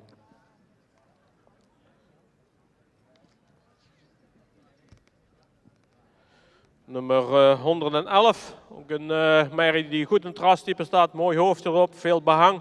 De bouw lang gelijnd. Beenwerk heeft goede hardheid, fractie gehoekt in de achterbeen. De stap heeft hij wel wat ruimte, mocht hij daarbij iets meer kracht in de achterbeen ontwikkelen. Ook een draf een goede ruimte, maar missen we toch een beetje het ruggebruik. En daardoor ook een mindere balans. Vandaarom deze waardering. Dan nummer 108. Paard dat evenredig gebouwd is. Voldoende rastype heeft, mocht iets rijker in de voorhand zijn. Beenwerk heeft voldoende hardheid. De stap is actief met voldoende takt. En een draf moet hij toch meer in verbindingen lopen, meer in balans tonen. Vandaag deze plaatsing. Eigenaar gefeliciteerd. De paarden die naar de kampioenskeuring gaan, dat zijn de eerste 3. Dat zijn dus de nummers 109, 110 en 112 zien wij morgenmiddag terug voor het kampioenschap beste driejarigen. 109, 110 en 112 zien wij terug. Een hele mooie collectie, 5C. En volgens mij mogen jullie op aanwijzing van de ringmeester een ereronde maken. Fokkers-eigenaren van harte gefeliciteerd. En natuurlijk dank voor de deelname. We gaan even pauze houden en om 11:30 krijgen wij een presentatie van het vaderpaard. En dan gaan we om 12 uur weer starten met rubriek 5D. Dus graag 11:55 de paarden in de vooropstelling. Want we hebben een vol middag- en avondprogramma. Dus graag om 11:55 weer klaarstaan. Zodat we klokslag, of misschien voor iets voor 12 uur alweer kunnen gaan rondstappen. Even pauze. En dan wachten we op de presentatie van het vaderpaard. Mag wel iets muziek op de achtergrond.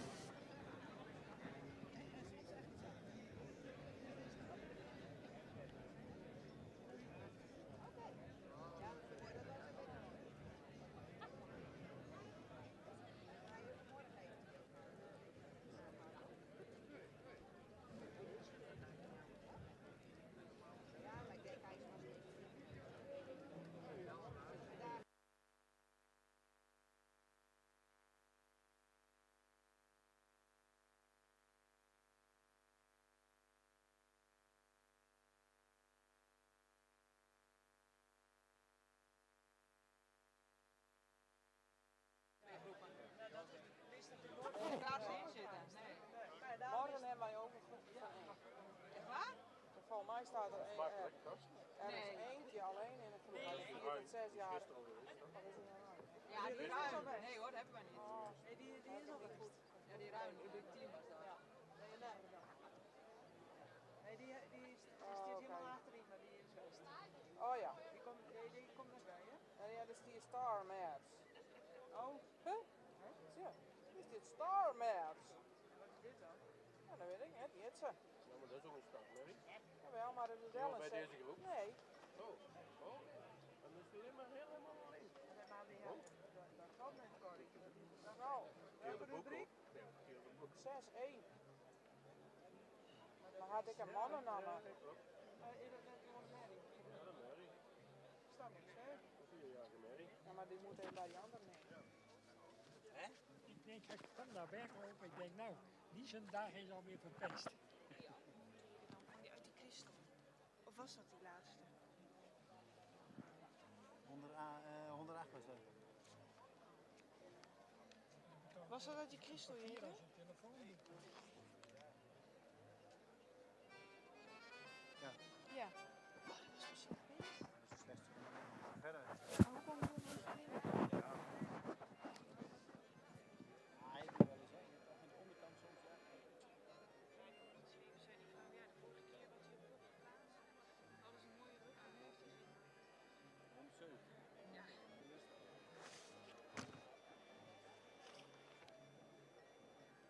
Ja, AB, Nou, die het is voor niks. ja, die hadden ze verknald, zei je. Oké. Ik van de eerste 3 ook hartstikke best. Hoor. Hier. Ja, Die van Cor en heel beentjes ook die op kop komt. nou, Mag geen draad iets overtuigen, maar hij moet even oppakken. ik vond de derde eigenlijk in draf beter dan de eerste. Ja. En die van Cor en heel beentjes, die hebben wel heel veel ruimte. Ja, ja, Mooie- dan kon mooie die, voorhand en dan mooi kan die voorbeeld. derde weer niet aan tippen. Dus, Ja, grappig hè, dan stapte die eerst in mooie zijn rol niet, draad niet. Dan sta je nog te twijfelen in de eerste moet geven. Hè? En toen drukten we hem maar door, ja, dat moet hem eerst hebben, kom op. En uiteindelijk staat hij ook bovenaan. ja. Terecht. Maar hij liet het daar ook ietsjes zitten in de stap en ook in de draad. Terwijl dat die smiddags in de kampioenskunde, de eerste keer deed hij super voor de beste 3 jaren. Maar toen moesten we het algeheel kampioenschap. En toen was het over. Heel kaasje ging helemaal uit. Maar dat kan morgen dus ook gebeuren. Ja. Met zulke jonge paarden. Het is niet één dat ik zeg van die loopt altijd super. Nee. Ah, die is wel een hele mooie.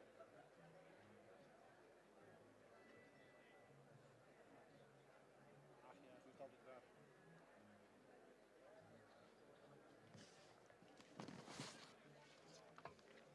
Ga je nog naar binnen eten dan nu weer? Ja, ik denk zo maar even. Ik weet ook niet of er wat is. Goedemorgen. Dat blijft ook de vraag. Wat zei je? Ik weet ook niet of er eten staat. 109, 110, Gisteren is er voor een weeshuis 12. overgebleven. 1, 2, 3, 4, 5, 6, 7. Nou, je hoorde die ene man die hier die koffie pakte, die hier ook binnen wees eten. Iemand uit het publiek.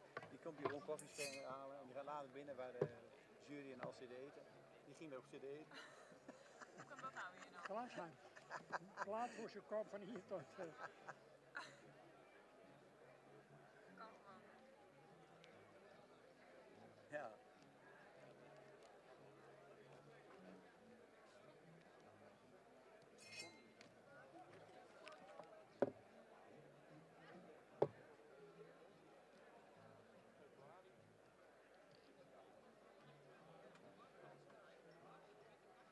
Ik heb er nog niet in gezien waarvan ik zeg van, nou, dat is Is de kampioen. dat is het. Nee, dat is nog een beetje tegen. Ah, wel mooie paarden. Wel mooi en ook toen is groot. Ja. Karsten van Merries. Kasten. Maar ja, die 1,58 maken ze ook wel. Mijn ma zegt niks. Als, je goed in elkaar, als de proporties goed zijn en vaak die van 1,58 en er was in die vorige rubriek ook eentje, die ook niet zo groot, maar die draafde wel heel best. Ze zitten correct in elkaar, hè? Ze zijn wel sterk.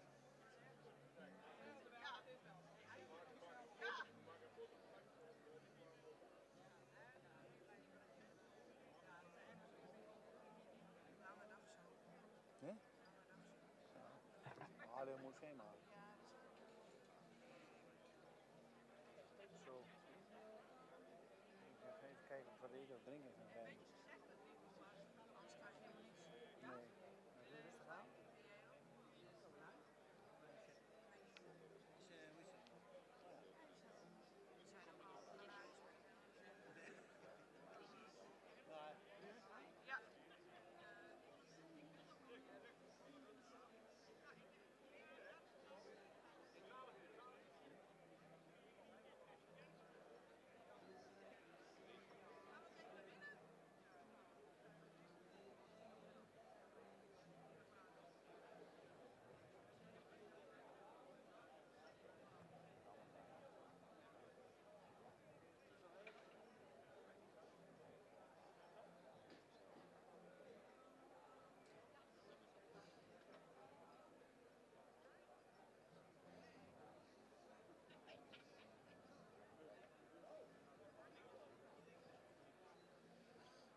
5. Wat dan?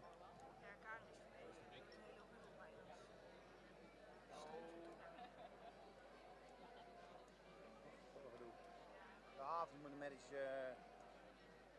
Voor het huis, omdat je kan horen. Maar ja, Ja.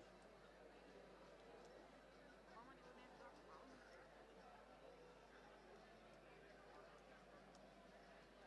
Misschien ook wel inclusief bij die de rest die kan ook niet. Dat kan ook wel. Ja, dan denk ik maar even. Hier, dat is één. Hi Nico. Hi. Ik ben Alice. Ja, ik heb het gezien. Kijk, mis je normaal dat je denkt, ik kom maar even opzoeken hier. Nou, succes nog. We moeten er wel bij zitten als je het is.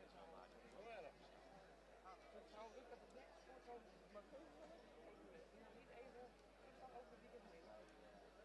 Het schijnt goed.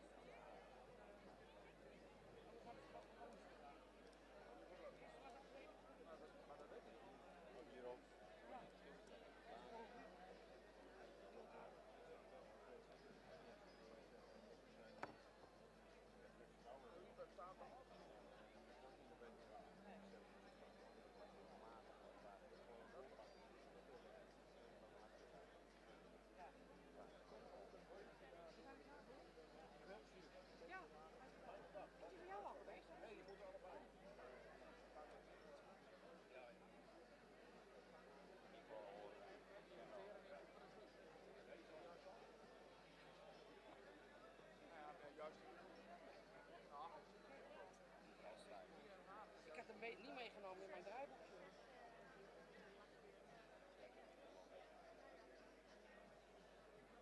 Dat vind ik wel. Nee. Uitsneken.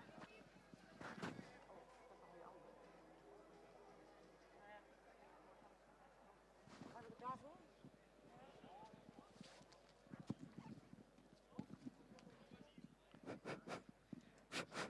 Ja. Is het half?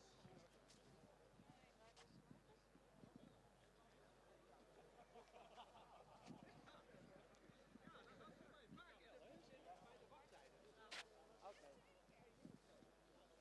Die komt hier ook even. Ja. Ik ben zenuwachtig. Ja? Het begin van de showstress. Ja, hè? Ja, ik krijg omdat ik het niet meer onder controle heb, nu moet ik het loslaten. Vreselijk. Anders weet je allemaal van hoe het wel. Nou ja, of is het niet van mijn eigen, dan heb ik het zelf gedaan. Zullen we nog maar?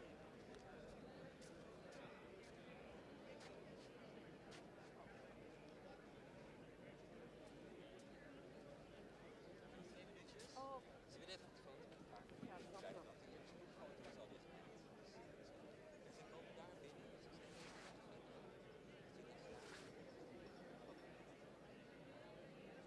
Ja.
Dames en heren, een applaus voor Advendo uit Sneek.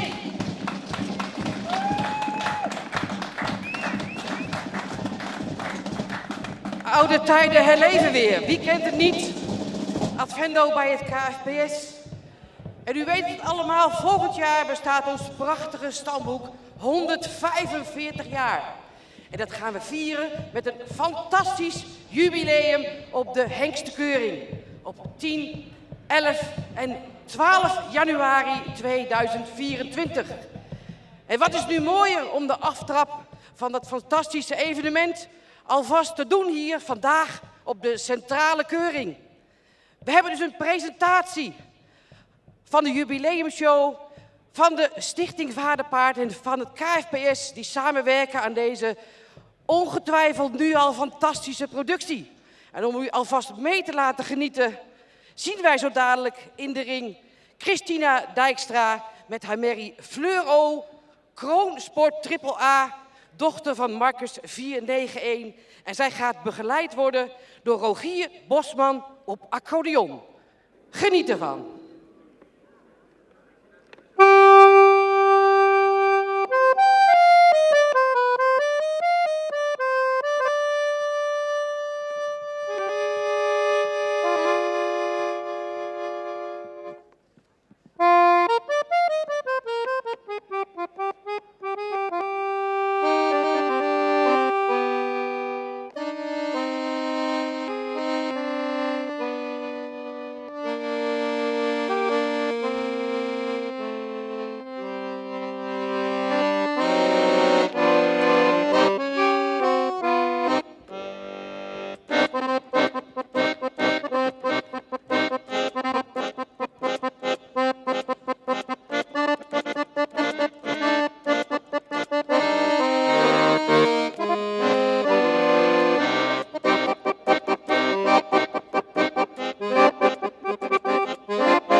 Dank jullie wel, Rogier en Christina, om alvast een tipje van de sluier op te lichten van de jubileumshow. En Christina, veel succes nog vandaag, want dat wisten we nog niet, maar jij hebt je ook geplaatst voor de Friso Florian finale met Fleur. Succes! Dames en heren, we hebben u geprobeerd een klein beetje mee te nemen in onze jubileumshow. Ons programma, voor wat betreft de presentatie van de jubileumshow, gaat zo dadelijk verder in de tent. De tent naast het secretariaat. Daar is een perspresentatie, maar ook u bent natuurlijk van harte welkom om mee te luisteren met wat we allemaal gaan doen op de jubileumshow volgend jaar op 10, 11 en 12 januari. De mensen van de Stichting Vaderpaard, natuurlijk Marijke Akkerman, onze directeur van het KFPS en ook het productieteam van de jubileumshow, die zullen daar zijn en alvast vertellen waar het over gaat op onze prachtige jubileumshow 145 jaar KFPS. Dus wees welkom om aan te sluiten en anders leest u en hoort u ongetwijfeld meer over deze prachtige show, waarvoor we hopen dat u allemaal erbij zult zijn volgend jaar. Dank u wel voor de aandacht.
Test.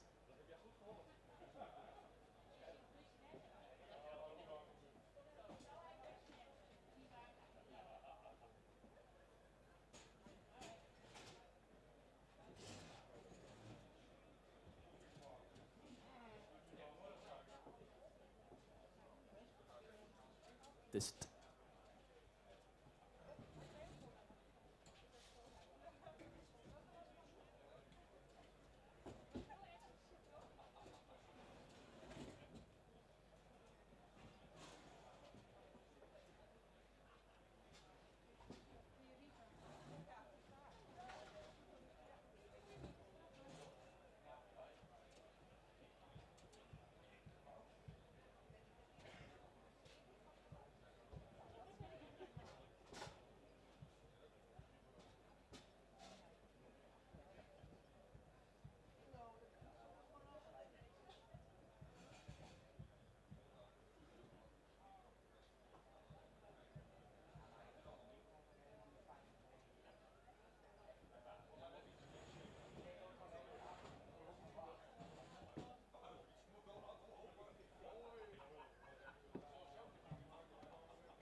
Goedemorgen allemaal. Welkom bij de presentatie van de jubileumshow KFPS 145 jaar.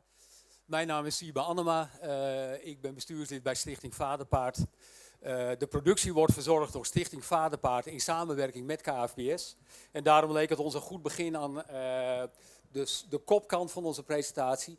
Om eigenlijk de twee stakeholders naar voren te vragen om een heel kort, mooi statement te maken over de gezamenlijke productie volgend jaar 10, 11 en 12 januari in het WTC Expo in Leeuwarden. Daarna zoomen we in op de productie met Margers, met Sander en voorafgegaan door Jos die hier ter linkerzijde. Maar mag ik dan eerst naar voren vragen de directeur van KFPS, Marijke Akkerman. Ja, dankjewel. Nou, ik ben heel erg blij dat jullie hier allemaal zijn. Hè. We zijn toch super trots dat we in januari ons 145-jarig bestaan mogen vieren. Dat hebben we in het verleden ook altijd best wel succesvol gedaan, hè, met onze 5-jarige jubileumshows. In 2014 zijn we begonnen met in mijn tijd in ieder geval de Vaderpaardshow. Dat was ook een fantastisch mooie theaterproductie.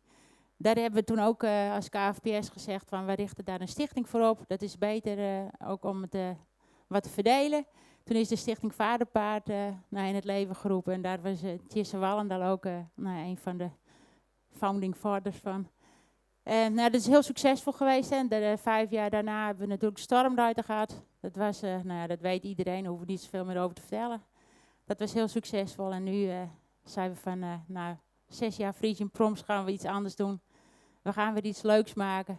Iets bijzonders en meer theatraal ervan maken. En daarom hebben wij als KFPS ook gezegd van we gaan de Stichting Vaderpaard de jubileumshow mogen ze produceren. Dat hebben ze altijd goed gedaan. Dus bij deze Tjisse, succes! Nou, dat komt vast goed, want we zijn natuurlijk helemaal vereerd dat we deze productie weer mogen doen. We hebben zo langzamerhand enige ervaring, maar het blijft wel iedere keer weer spannend. Want iedere productie staat weer op zichzelf, gaat weer zijn eigen weg. En we hebben toch te maken met levende haven. Zoals Marijke al zei, zijn we in 2014 opgericht, de stichting. In 2014 waren we ook betrokken bij de productie van Vaderpaard. Naar aanleiding van het gedicht van Tjeppe Hettinga. Dat heet ook Vaderpaard en daaraan hebben we onze naam ook ontleend. Nou, ondertussen de jaren na 2018 toe, 14, 18, lijkt de oorlog wel, maar toen waren wij bezig met de ontwikkeling van de Stormruiter. Een hele grote productie moet ik zeggen, dat langzamerhand uitgroeide naar een bezoekersaantal van 100.000. En een van de grote trekkers was van Culturele Hoofdstad 2018. Nou, die beide producties, die werden, het artistieke deel werd min of meer geleid door Jos en een heel team. En ook voor de nieuwe uitdaging, deze productie in het kader van het jubileum 145, 10 jaar later, hebben we Jos en zijn maten weer gevraagd om het artistieke deel handen en voeten te geven en de regie van het hele stuk te verzorgen. En hoe dat in zijn werk gaat, dat zal Jos aan jullie uitleggen, zijn rol daarin, maar met name ook de rol van het hele team. Jos. Dankjewel, Tjisse. Dit is toch ook wel even een bijzonder moment om iets te markeren, want mijn rol gaat echt anders worden dan die was toen we met Vaderpaard begonnen, of eigenlijk daarvoor al. Want hoe heb ik het Friese paard echt leren kennen? Was met de productie van Kening Leer, mijn afscheidsproductie bij het Friestalige gezelschap Theater. Dat hebben we toen in Drachten gedaan, kort na de opening van het Friese paardencentrum daar. En ik heb toen die voorstelling kunnen maken, een nauwe samenwerking ook met het stamboek. En de Friese paarden speelden daar een belangrijke rol in. Daarna is Vaderpaard gekomen, Stormruiter hebben we allemaal gehoord. Na de Stormruiter heb ik ook gezegd, nu wordt het tijd om het stokje over te dragen.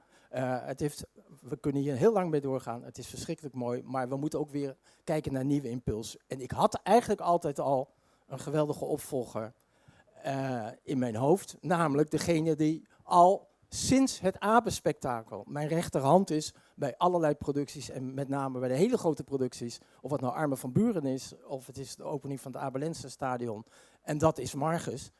En dat heeft een speciale reden. Ik heb natuurlijk heel nauw met Margus samengewerkt.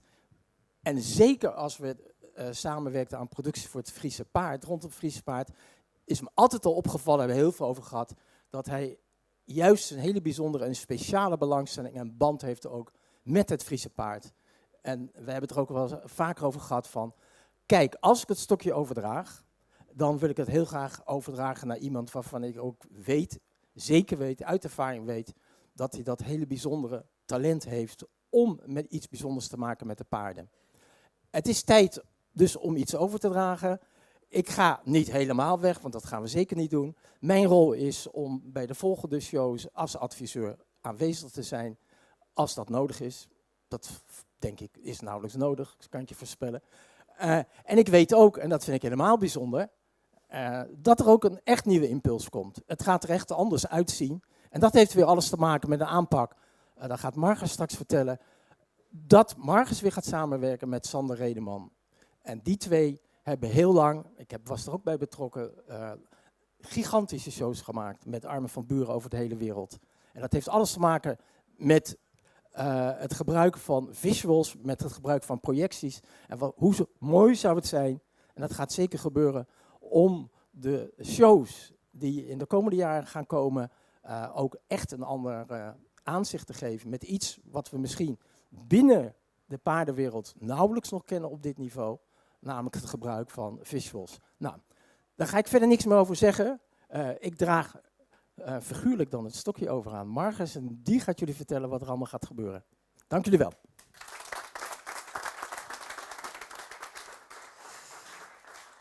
Dankjewel, Jos. Ja, het is misschien toch ook wel leuk om nog even te zeggen. Inderdaad, Jos en ik werken al sinds Abe met elkaar. En hebben in die tijd ook best wel veel projecten in Friesland gedaan. Dus de band met Friesland is daar natuurlijk ook door gegroeid. En ik was ook best wel verrast en vereerd dat Tjesse en Jos met mij contact opnamen met de vraag, wil je de volgende show gaan regisseren? Ik heb daar niet heel lang over nagedacht. Zeker na de Stormruiter met heel veel mensen ook een leuke band opgebouwd. Het was natuurlijk ook een hele intensieve periode met elkaar. Maar we hebben ook heel veel geleerd over hoe we met paarden en show en licht, et cetera, om moeten gaan. Maar goed, dan is de vraag, gaan we een verhaal vertellen? Gaan we elk jaar een nieuw thema zoeken? En ik denk dat wij heel snel op het punt kwamen dat we dachten, wij moeten visueel iets gaan doen. We moeten visueel iets gaan ontwikkelen. Aangezien, ik denk, de historie wijst uit, er is al zoveel gedaan met Friese paarden. Er is al zoveel geprobeerd met Friese paarden. En hoe gaan we dat nu in een ander jasje gieten? Hoe gaan we daar iets aan toevoegen? Waardoor we weer een bijzondere ervaring gaan creëren. Toen ben ik gaan zoeken naar wat inspireert me want je hebt natuurlijk wel een kapstok nodig, je hebt een verhaallijn nodig, je hebt wel iets van een boog nodig waar je zo'n avond op gaat baseren. Toen werd ik erg getriggerd door de stamvaders uit de jaren 60. Dus eigenlijk het feit dat het ras eigenlijk 2 keer toch behoorlijk in nood is geweest in de jaren 20e eeuw. En dat triggerde mij wel, omdat dat werd opeens heel persoonlijk. Als je het dan over 6 mensen hebt of over 6 paarden hebt, dan krijg je daar toch een gevoel en een band bij. En word je ook nieuwsgierig over, maar hoe is dat dan verder ontwikkeld, zeg maar. Daar verder onderzoek naar gedaan en toen dacht ik, ja, eigenlijk moeten we toch een beetje meer de hele historie van die 145 jaar gaan belichten. Dus dat is wat wij gaan doen. We gaan weliswaar met zeg maar grote stappen door de historie van die 145 jaar heen. En willen daar natuurlijk ook het gebruik van de paarden in laten zien. Het eerste plaatje misschien wel mooi om te laten zien. We willen gaan werken dat we in ieder geval kunnen gaan visualiseren waar we zijn in de tijd. En ook wellicht artikelen eruit kunnen lichten, waardoor we ook aandacht kunnen gaan besteden van momentopnames in de historie. En we zullen natuurlijk toch gaan beginnen met het gebruik van het paard tijdens de oprichting, waar het voornamelijk een rijtuigpaard was. Daarna hebben we natuurlijk rond 1913, ja, soms lees ik dingen, soms is het 1915, soms 1913. Ik heb nog steeds iemand nodig die precies uitlegt wanneer het was. Waren natuurlijk de grote 4 nog over en in sommige gevallen lees ik dat het er maar 3 waren. Maar bij mij triggerde de naam Alfa iets, ook omdat ik eigenlijk de oorsprong daar ook de relatie mee zag. En daar dus ook het belang van de mensen die achter die paarden hebben gestaan al die jaren. Door de liefde voor het paard, de schoonheid van het paard. En hebben gezorgd dat het ras op dit moment een enorm populair ras geworden is en over de hele wereld eigenlijk nu verspreid is. Dat is ook een thema waar we ook met het bestuur over hebben gesproken van het internationale karakter van het Friese paard. En hoe het paard zich over nu op dit moment, ik heb begrepen, in 80 landen op dit moment aanwezig zijn, keuringen zijn. En dat die traditie ook verder voortgezet wordt. Dat in Amerika ook met chases gereden wordt. Dus dat het zich over de wereld verspreid heeft. Ik moet geloof ik gaan opzoeken, want ze gaan al testen. Misschien is het leuk om het volgende plaatje te laten zien. Verder ga ik me een beetje laten leiden door zeg maar, de echte stamboom. We hebben in ieder geval een aantal eigenaren bereid gevonden om hele mooie hengsten dit jaar in de show als bijdrage te gaan leveren. En dankzij Monique, moet ik wel even noemen, Monique Amico, die mij enorm helpt in de connecties en ook de stijl en de smaak waar we naar zoeken en de kwaliteit naar we op zoek zijn voor de juiste paarden. Daar helpt ze ons enorm bij. Hebben we ook stempelhengsten die directe afstammelingen zijn eigenlijk van de 6 paarden die in de jaren 60 nog daadwerkelijk geregistreerd stonden. En daar gaan we iets heel bijzonders mee doen, naar het nu brengen. En we hebben Centaur weer gevraagd, het Theater Centaur, om dit jaar weer mee te werken. En zij staan voor mij symbool voor de oervader en de oermoeder van het Friese ras. Dus daarnaast misschien voor de mensen die hier voor de merriekeuringen aanwezig zijn. We gaan zeer zeker ook een ode aan de merrie doen, waarin het vrouwelijk schoon, maar ook in de mannenwereld sterke vrouwen neer willen zetten. En daar hebben jullie een heel klein tipje van de sluier gezien, zojuist met Rogier. Daar gaan we met een aantal Amazones en merries werken om een speciaal nummer te maken. En verder hebben we ook gekeken naar hoe het paard gebruikt werd door de eeuw, zeg maar de 145 jaar. En dat is misschien leuk om het volgende plaatje te laten zien. We gaan ook een ode aan de landbouw doen. En natuurlijk hebben we wel vaker dit soort werktuigvoertuigen gezien. En wij gaan een plaatje creëren waarin we daadwerkelijk het hele landschap willen tonen. Toen ik hiervoor gevraagd werd, ging inderdaad meteen bij mij een lampje branden. Ik moet eens met Sander gaan praten. We hebben samengewerkt aan de shows van Armin van Buuren. Hij heeft een bedrijf dat eigenlijk verantwoordelijk is voor enorm veel evenementen en ja, echt live beleving. Ik vind het toch leuk om even te laten zien waar Sander toe in staat is. Dus ik ga een klein showreeltje laten zien van 250K, het bedrijf van Sander. En daarna ga ik hem even het woord geven over hoe we naar deze opstelling hebben gekeken.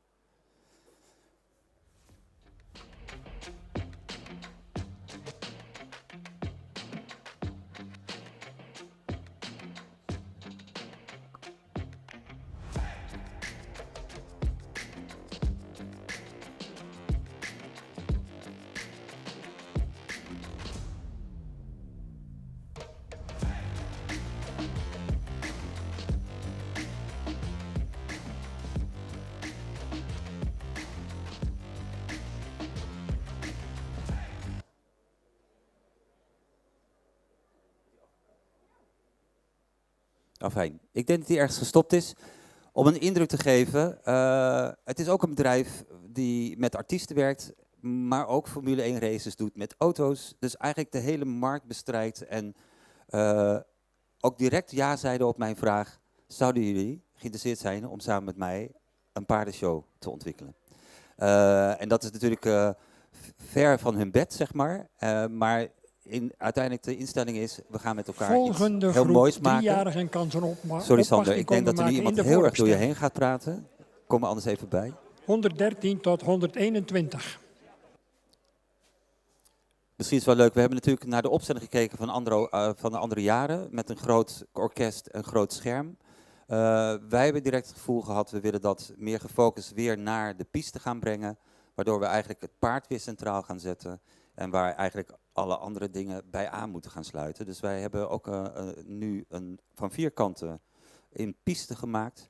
Waarin we met een visueel plaatje van Sander gaan werken. Dus ik geef even kort het woord aan Sander. Dankjewel voor de introductie. Leuk om hier te zijn. Nou ja, zoals jullie al een klein beetje zagen, dat is wat wij doen. Ik hoop niet bij de volgende show dat het zo stopt, want dan hebben we wel echt een probleem. Nou ja, wat Marcus al zei, we zijn natuurlijk heel eventjes terug naar de basis gegaan om te kijken wat we echt qua inhoud moesten doen. En daar kwamen we eigenlijk achter dat de piste op een andere manier iets wilde indelen. Daar zijn we best wel een tijdje mee bezig geweest. En vervolgens zijn we eigenlijk allerlei technieken nu aan het toepassen om een visueel spektakel eigenlijk te vergroten en op een andere manier eigenlijk deze show in te steken. Nou ja, zoals je hier al een klein beetje ziet, er zijn er wat plaatjes van voorbij gekomen. We willen ook heel erg met motion gaan werken, dus eigenlijk ook de beweging van paarden te versterken door visuals open te trekken, mee te nemen en eigenlijk een heel nieuw beeld neer te zetten dan we wellicht gewend zijn. Harm en Pieter, als jullie de groep klaar hebben, mogen Nou ja, jullie hier een binnenkomen. aantal weergaves in ieder geval van wat we ermee kunnen. Er zijn nog zeker een heleboel zaken waar we nu nog druk mee bezig zijn, maar het is in ieder geval wel een kleine sneak preview van wat het kan worden en waar we in ieder geval, wat ons doel in ieder geval is. Verder, en ik ga het kort houden, want anders word ik steeds tegen gestoord. Een ander groot belangrijk punt wat wij zagen is dat we de muziek wilden laten aansluiten op de hele avond. Dus dat betekent ook dat de spanningsboog van de muziek, wat ons betreft, in een samenwerking moet gaan met een componist. En Rogier is hier vandaag, die jullie al op de accordeon hebben gezien. We hebben Rogier gevraagd, ook de componist van de Stormruiter, om samenwerking met ons de hele avond eigenlijk muzikaal in een mooi raamwerk te zetten, waar we de verschillende paardenacts op gaan laten dansen, bewegen, et cetera. En dat is ook nog heel erg in ontwikkeling. Rogier heeft ook veel contact met alle paardenmensen om te voelen wat nodig is. Daarnaast gaat Advendo ook daadwerkelijk in de show een rol spelen. Natuurlijk hebben wij vaak met Advendo gewerkt om ook het jubileumjaar echt even feestelijk te kunnen openen. Maar daarnaast ook in de show voor ons een aantal echt visuele beelden te kunnen maken en muzikale beelden te kunnen maken. Daarnaast, heb ik al eerder genoemd, komt Theater Centaur weer in de show terug. We werken samen met de Friese Quadrille. Dus er komen allerlei elementen terug uit het verleden. En ik ben ook super blij dat iedereen heel enthousiast is om het komende jaar weer mee te gaan werken. Ik denk dat we het hier zo'n beetje wel kunnen afronden. Ja? Dank voor jullie wel voor jullie komst. En ik ga nog even de microfoon denk ik aan Siebe geven.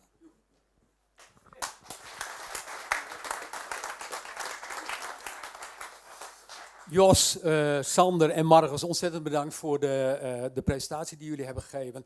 Voor media, iedereen is hier beschikbaar om aanvullend nog interviews te geven. Geef dat dan even aan. Kijk dan met name ook eventjes nog naar de agenda van Marcus, want jij moet straks weer richting Leeuwarden. De Tocht gaat ook spelen, hè, de musical. Daar speelt Marcus ook een rol in. Dus als je Marcus zou willen opzoeken, doe dat dan inderdaad straks zo snel mogelijk.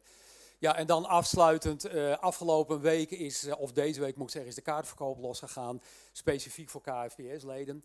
Nou, daar liep het al behoorlijk storm. Komende maandag gaat de reguliere kaartverkoop open. Ja, we hebben daar hoge verwachtingen van. Ik riep net al 10, 11 en 12 januari. Het is inderdaad 3 dagen, omdat we de woensdagavond erbij hebben getrokken als een try-out avond. Ja, ook met aangepaste prijzen. Dus we zijn eigenlijk heel benieuwd wat het gaat doen. Ik sluit af. We zetten de trailer nog even aan, Marijke. Dankjewel.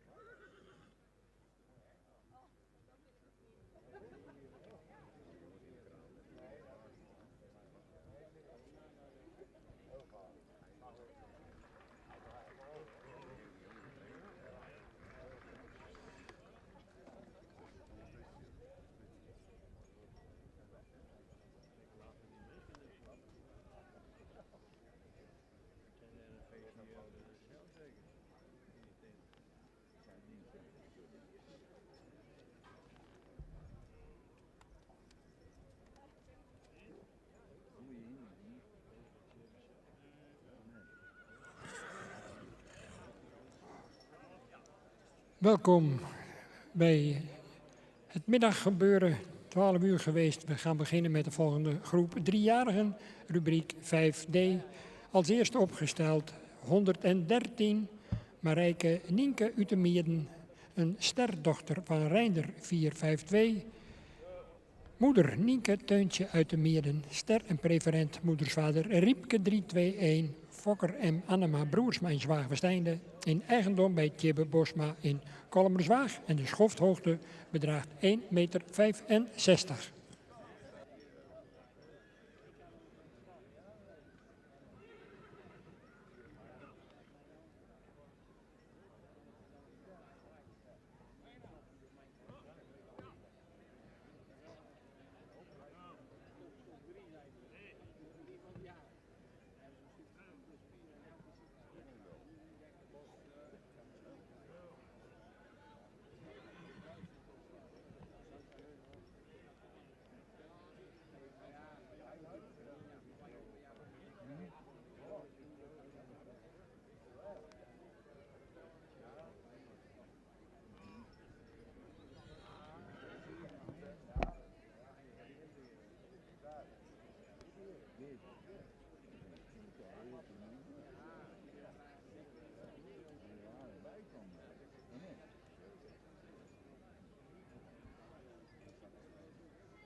Nummer 114 komt binnenstappen. Meisje van Dulven. Een stermerrie uit de combinatie Julius keer Gjalt. Deze merrie heeft een stokmaat, een schofthoogte van 1,64 meter. Fokker-eigenaar WPH van Tilborg uit Wijk en Aalburg. Nummer 114, Meisje van Dulven, Julius keer Gjalt.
Wat zeg je? Ja, ik ben hier nu bij de keuring. Ja.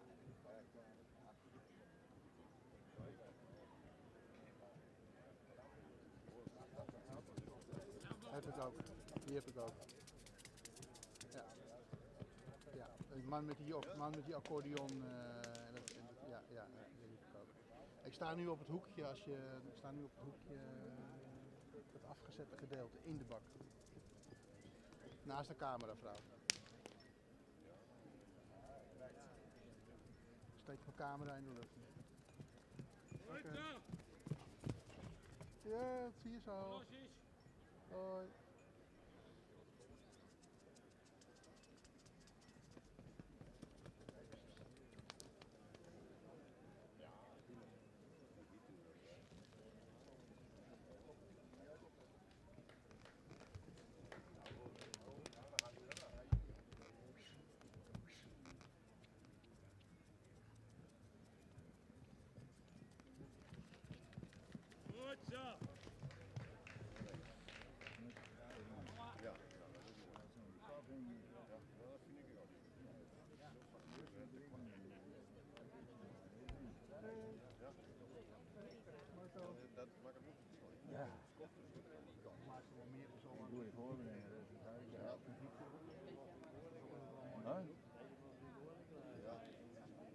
En nog het losbeeld ook zo dat ze zo langs de tribune gaan. Maar goed, je moet het toch voorstellen. Dat je van een willekeur heen wordt. Het is nog echt niet echt een 115 in aantocht. Mirte van Pankoeken, een sterdochter van Tiede 501, met een schofthoogte van 1,63 meter.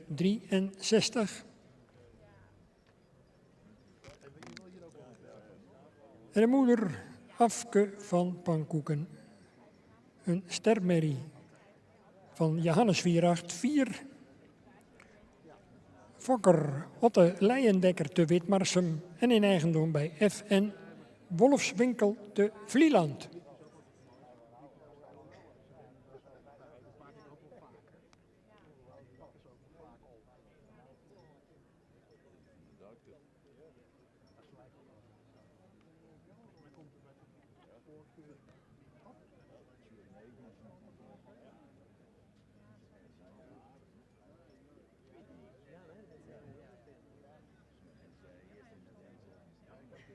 Ik fotografeer het wel vaak, maar ik weet het ook even. Ja.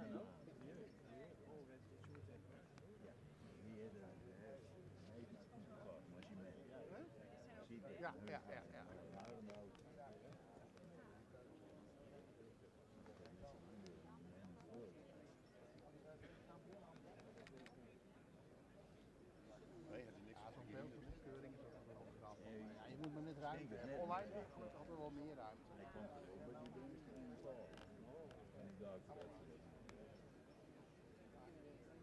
je precies dat wat voorpagina's gezien vandaag?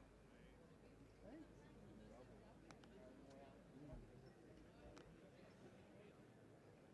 Kijk je nou, wel. 115. Tiede maal Johannes Mirte van Pankoeken. Over het Elfsteden suppen. Ja, dat was heel leuk. Het was in hinderlopen gisteren de doorkomst.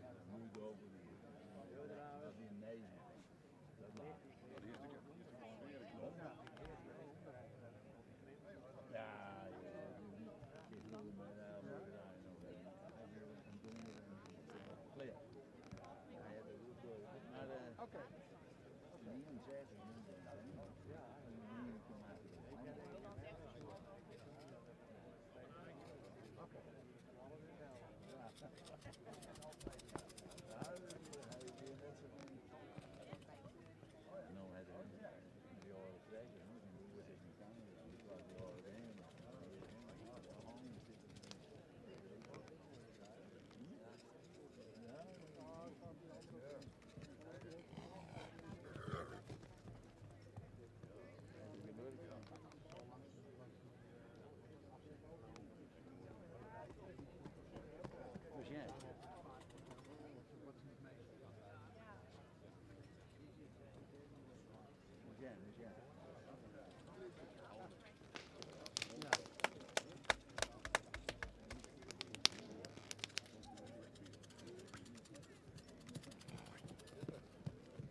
116 stapt richting de jury.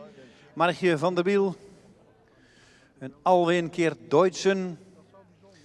Een schofthoogte van 1,62. De fokker is H.J. en O. van der Bijl uit het Veenendaal. En de eigenaar is Willem Lokhorst uit Ederveen. Nummer 116. Alwin keer Deutschen.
Ja, dat stukje met die accordeons, dat is wel heel mooi. Dat is wel mooi beeld. Ga je schrijven of gewoon over die tekst?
Voor de jury 117.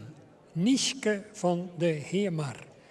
Een sterdochter van Mathies 504, Sport Elite AAA. De moeder Tjenke van de Heemar, een kroon dubbel A-merrie van Alke 468. Fokker-eigenaar M. de Boer in Koudem. En de schofthoogte is 1,66 meter. Mathies keer Alke.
Niet zo heel mooi.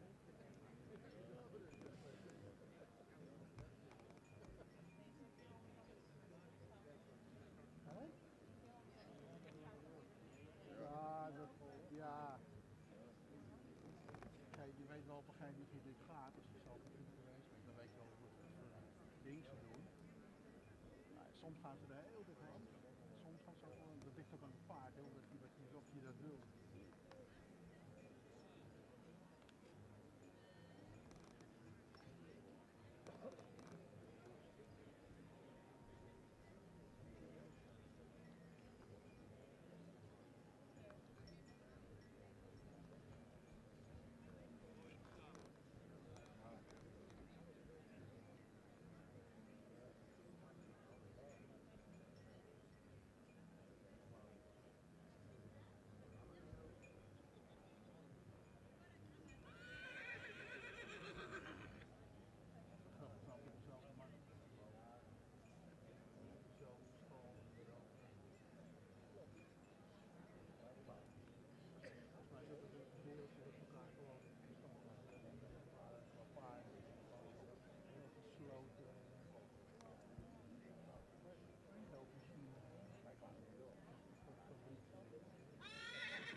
Nummer 118 staat opgesteld Marin T.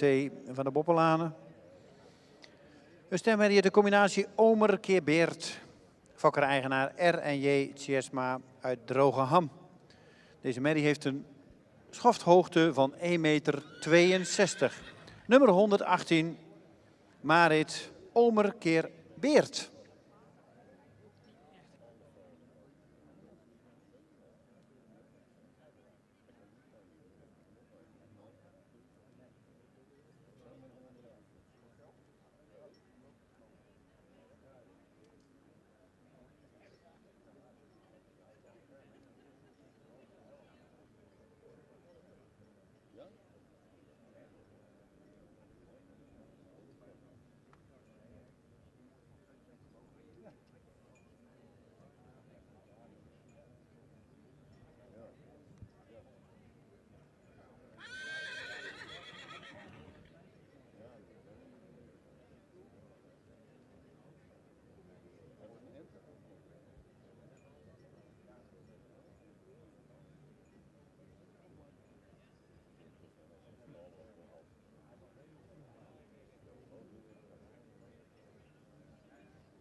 119. Marije van de Kooipleets, een sterdochter van Marcus 491. De moeder Ienske van de Kooipleets, een sterdochter van Beert 411. Met een schofthoogte van 1,60 meter. En de fokker-eigenaar A. Halbertsma te Damboude. Marcus maal Beert.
Ja, ik maak er nog één.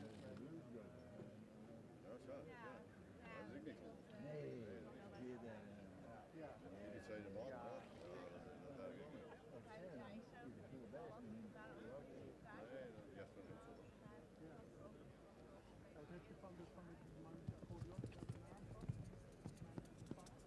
Ja. Oké, dat is wel belangrijk. Ja. Oké, nou dat is wel voor onderscheid wel. Die heb ik dus niet. Nee. Als jij net dan, we kunnen toch in de map van de foto's kijken. Ja, als het goed is. Ik heb nog nooit aan het online gezet, als het goed is, dat ik veel. Oké, nou maar dan krijg je... Dan zet ik dan wel even bij het mailtje van bij het tip. Amazon even. Ja. Ja, ik upload gewoon een map met foto's. Ik doe wel een aantal foto's erbij.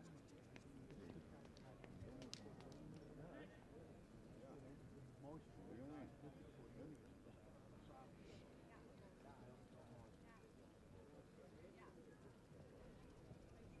Die moet wel leuk. Maar online is vaak wat meer ruimte om de foto's te maken. Ja, dat zie ik ook in visualisatie. Ik weet niet of daar nog een beeld van is.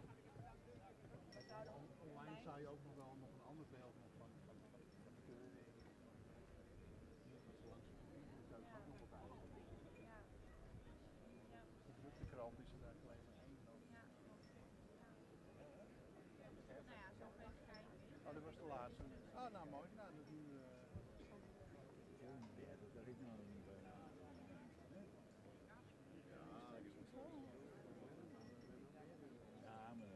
Nou, dan komen we heel wat voor. Ja, ja. Maar dan wordt het ook nog een leuke soort. Ja, nee, maar dat weer echt zat. Ja, zal met Ulke nog wel even melden dat ze vaak gek dat die wordt niet. Ja, nee, 120, Metske van Stal Asberg. Een sterrenmerrie uit de combinatie Tjebbe maal Jouwe. Deze merrie heeft een stokmaat van 1,60 meter. En de fokker-eigenaar is Jevenaars Vlaanderen uit IJzendoorn. Nummer 120, Metske uit de combinatie Tjebbe keer Jouwe.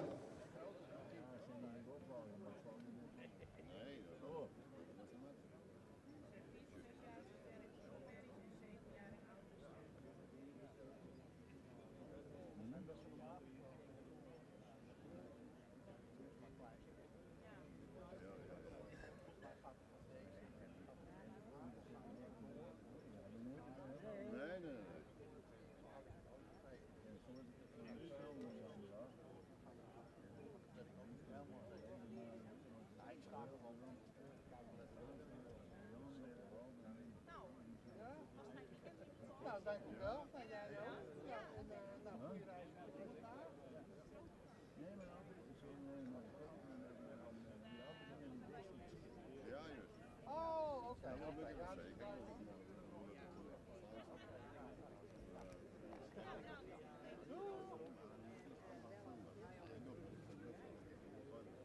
Maar hier blijft de afspraak van. En dan. Ja, dat is. Ik zal niet meer op papier hebben, dat heb ik gezegd. Dat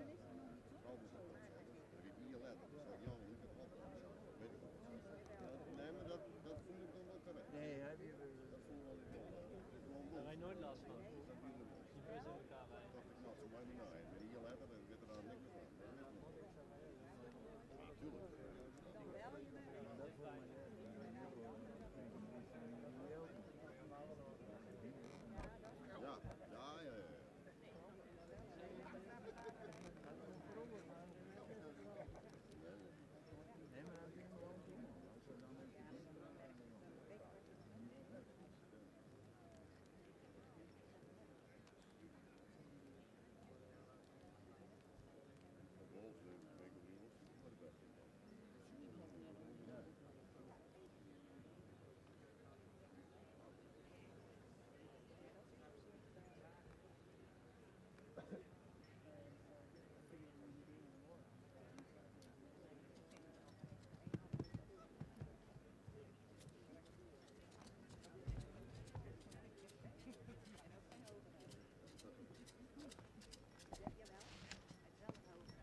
Tuurlijk. Ja, ja, ja, ja.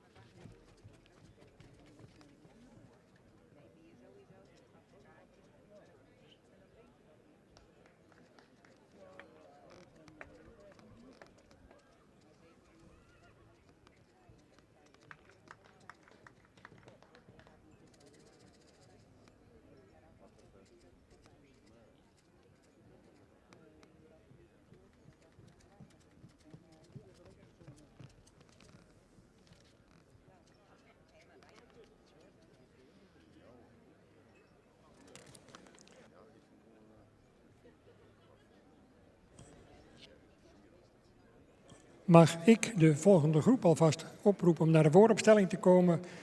Rubriek 5e, pagina 90. Dan gaan wij kijken naar 121, de laatste van deze groep. De eerste groep na de middag. 3-jarige stermerries. En natuurlijk zijn we nieuwsgierig naar de plaatsing, aansluitend naar de presentatie van 121. Mies E. van de Sprong. Een stermerrie uit de combinatie Teun keer Pier. Fokker Fleur van Kempen en Elle van Kempen in Rijkenvoort. En in eigendom bij Elle van Kempen eveneens te Rijkenvoort.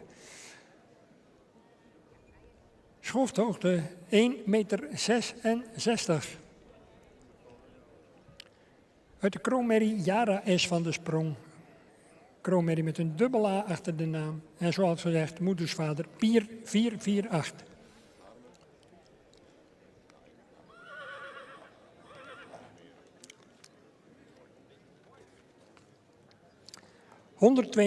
...122 tot en met 129 graag naar de vooropstelling.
En dan gaan we in de richting van het klassement van deze groep. En is het woord aan mijn collega Dick Prummel.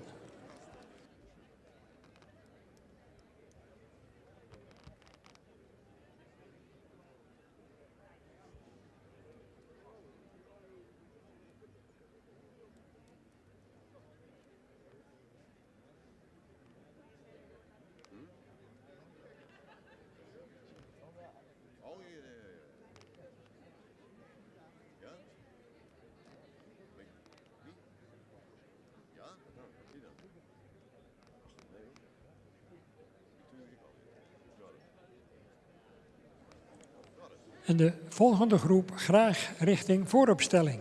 Er is nog weinig activiteit, graag uw medewerking.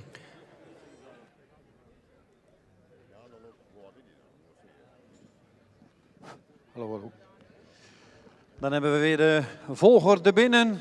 Rubriek 5D, de vierde groep, 3-jarige merries.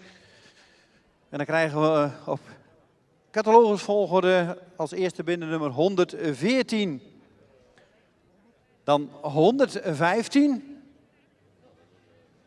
En dan gaan we op de talvolgorde verder. 121, 117, 116, 118, 120 en 113.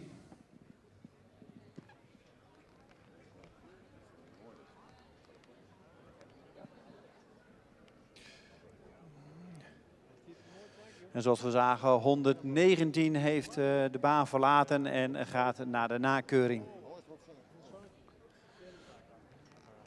114, 115, dan 121, dan 117, 116, 118, 120 en 113. En dan hebben we de groep weer compleet. De vierde groep van vandaag. En we liggen weer mooi op het tijdschema. En dat moet ook, want om 3 uur proberen we te starten met het sportmatinee. Met onder andere veel dressuur, tuigen, van alles iets. Gevarieerd. En dan zullen we ongeveer om 7:15 mee klaar moeten zijn. Want dan gaat ook inmiddels de zon onder. Zoals het vandaag loopt, het loopt super. Iedereen mooi de paarden op tijd bij de ring. Het kan wat dat betreft niet mooier.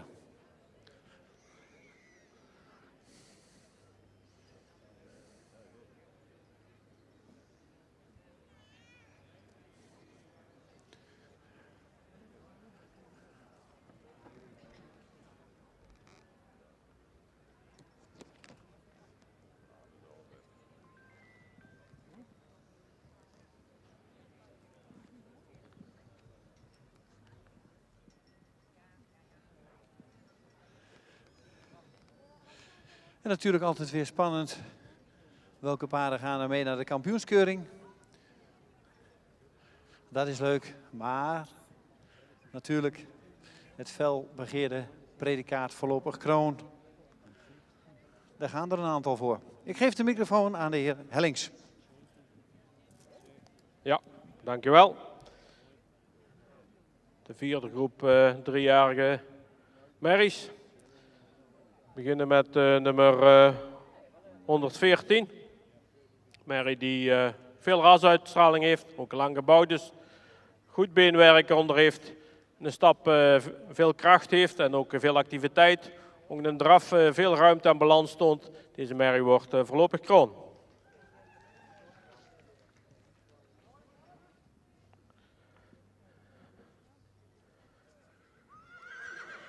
We hebben nummer 115. Een moderne merrie, lang gelijnd, ook goed in het ras staand. Goed beenwerk eronder, een hele ruime en vlijtige, soepele stap. Ook in de draf, veel ruimte en souplesse erin. Deze merrie wordt ook voorlopig kroon.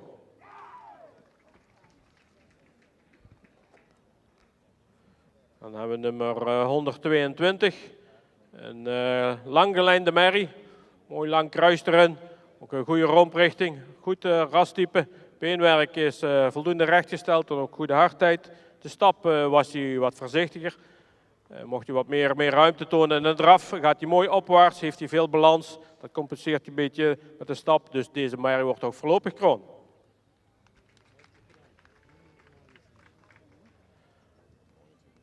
Dan nummer 117. Een merrie met veel rasuitstraling, mooie lange halsstrop, heel sprekend hoofdje. De bouw voldoende lang gelijnd. We hebben ook bemerking op de lendenaansluiting en kruisligging. Beenwerk heeft goede hardheid. De stap is een beetje afgepast. De draf heeft hij veel ruimte erin, voldoende balans. Maar gezien de bouw en de stap geen voorlopige kroon. Nummer 116. Merrie die iets rijker in de voorhand mocht, wel verder correct gebouwd is. Beenwerk heeft voldoende kwaliteit. De stap is ruim en actief. Ook in de draf maakt hij voldoende ruimte en balans. Maar gezien exterieur en type toch onvoldoende voor kroon.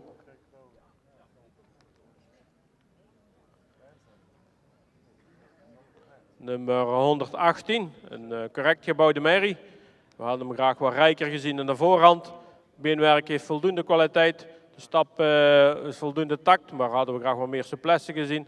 In de draf maakt hij goede ruimte, maar hadden we ook graag meer zien reizen naar voorhand. Dus ook geen voorlopig kroon. Dan nummer 120, wel een merrie met een jeugdige opdruk. Ook een royale voorhand, een bouw voldoende evenredig gebouwd. Hadden we graag wat meer hardheid in de benen gezien. De stap blijft hij ook een beetje afgepast. Moet hij meer tact tonen. In de draf heeft hij een goede ruimte, maar hadden we ook graag iets meer balans gezien. Dus ook vandaag deze plaatsing. Dan nummer 113. Een langgelijnde hoogbenige merrie. Die iets meer luxe uitdruk mocht hebben. Beenwerk heeft voldoende kwaliteit. De stap is ook iets afgepast. Mocht maar meer souplesse tonen. In de draf heeft hij goede ruimte, voldoende kracht. Maar hadden we graag wat meer balans gezien. Daar deze plaatsing.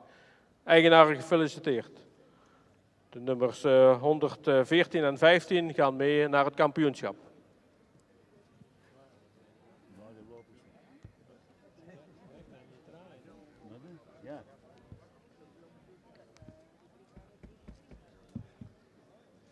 Dankjewel Jan Hellings voor de uitleg van deze vierde groep 3-jarige merries.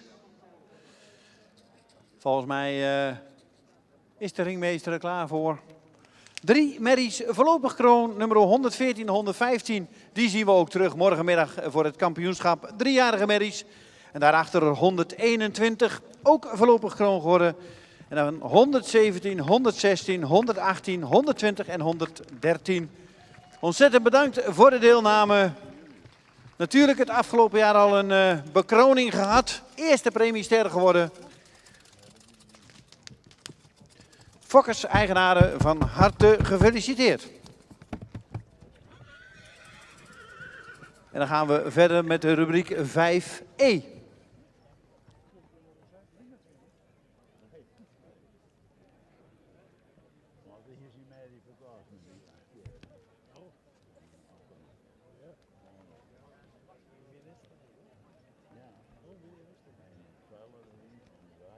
Oh, nou, die deed tevreden. Oh, dat wel een ding.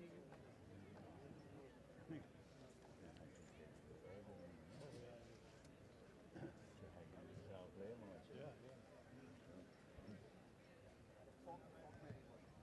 Weet niet.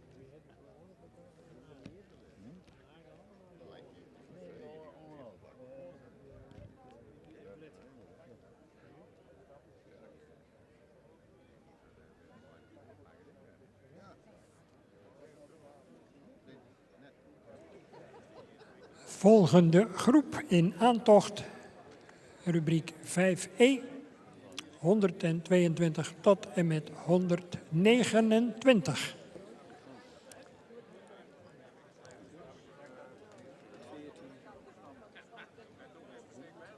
En nog altijd genietend van een heerlijk zonnetje, een najaarszonnetje. Heel aangenaam om hier op dit prachtige complex deze editie van de centrale keuring met elkaar mee te maken.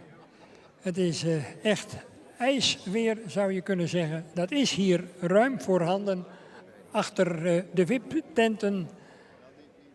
Hier vandaan aan de overzijde. En natuurlijk ook een bezoekje aan onze standhouders, meer dan de moeite waard.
Wat er bij haar in.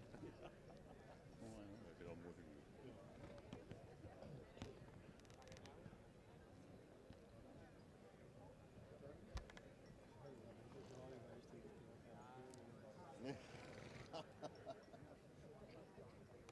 Nee, hou weer. Hij staat erin. Ja. Ja. Nou ja, ik dan.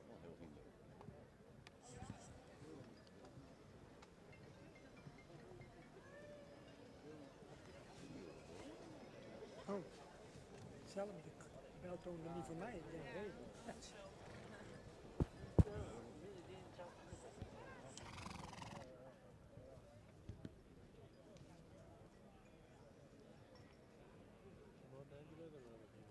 Nee, een drukje. 68. Ik zeg 68. Terwijl de laatste twee paarden op weg gaan naar de uitgang en de jury haar positie weer inneemt, gaan we naar de presentatie van 122. Mooi van HMV. Een stermerrie van de hengst Alwin 469. Uit Jasmijn Z, een stermerrie van de hengst Beert 411. Fokkereigenaren Friesenstal van HMV in Olst. En de schofthoogte tenslotte 1,68 meter.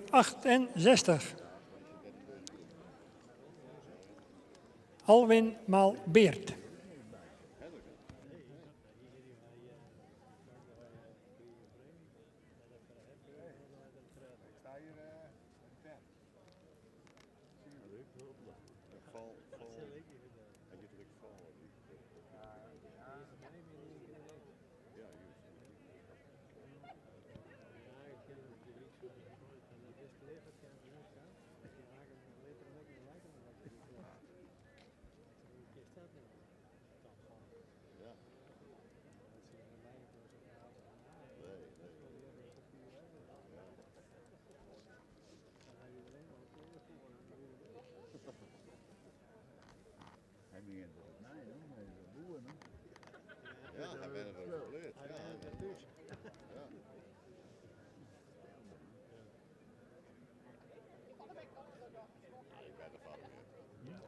bij de vader. Ja. Bij de beestjes. Ja, dan leef je binnen nodig. Maar ja, ieder weet zijn eigen dingen. Dat staat toch Leer- een Nee. Nee, wel. Nee? Ja, die komt nog eens. Ja.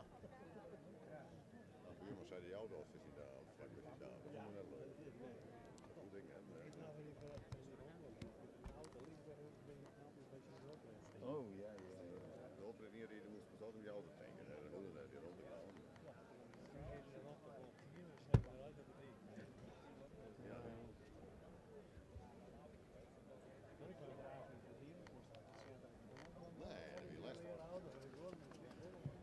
We rijden naar rechter gewoon. Dat spijt de ruzie. Dat net. Ja. Dat is net bij. Nee, goed ding.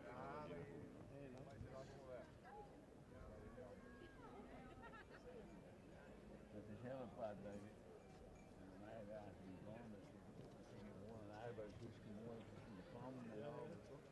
Dat is ongebouwde kop, alles plat.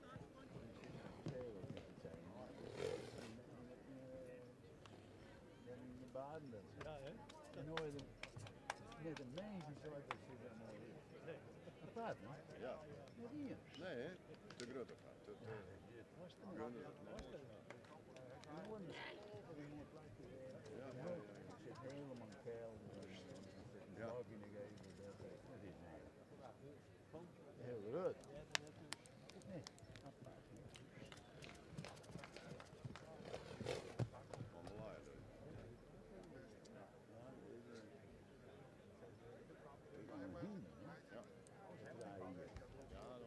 Oh nee.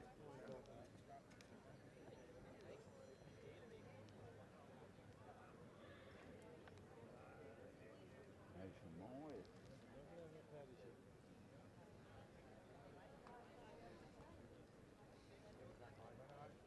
En er zit een klein meisje in, hè? Ja, hè? Er zit een kelder in, jongen. Ja. Ja, hè? Helemaal onder het terras.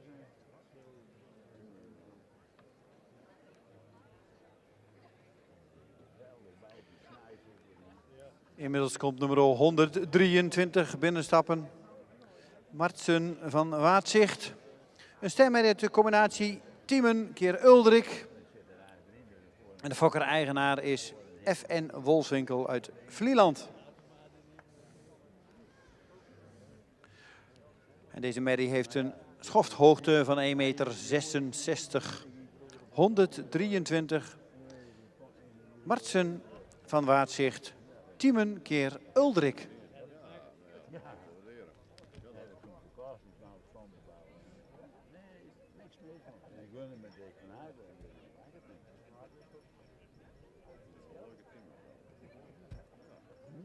Team is niet missen voor het luxe. Dat is maar belangrijk.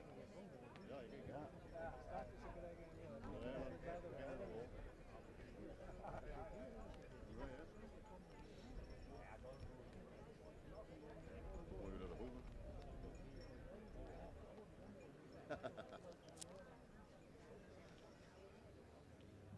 Peel die past me.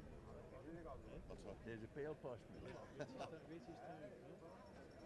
Onze kinderen zien maar jij dat trouwens op de televisie. Maar gewoon dingen besteden, ja.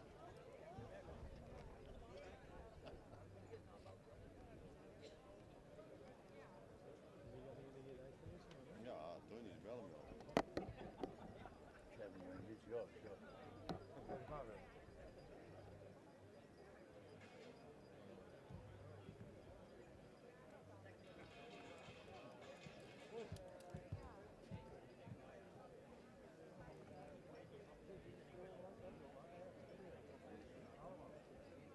Ja, dat is het. Ja, mooi.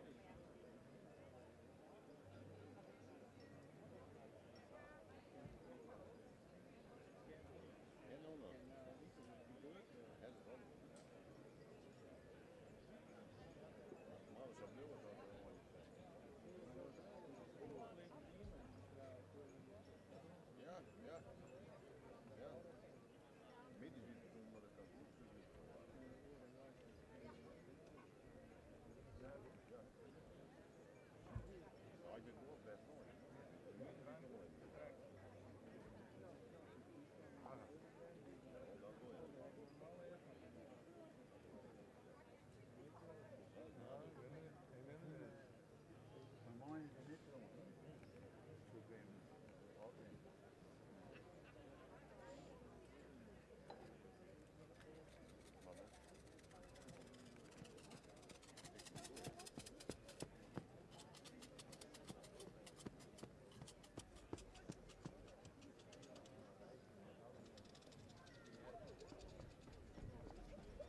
joh. Hoe is het?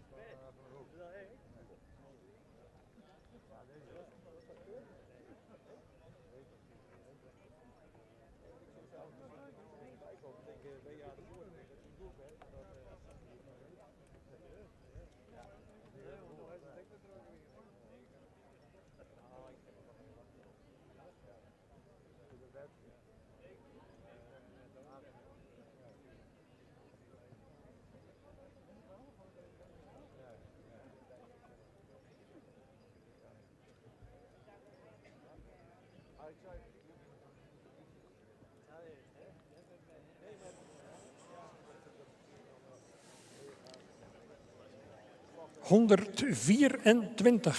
Nienke van de Hulshof, een sterdochter van Menne 496. De moeder Wietske van de Hulshof, een sterdochter van Tjalle. Fokker-eigenaar J.J. van Weperen te Oosterwolde. Schoftmaat is 1,69 meter.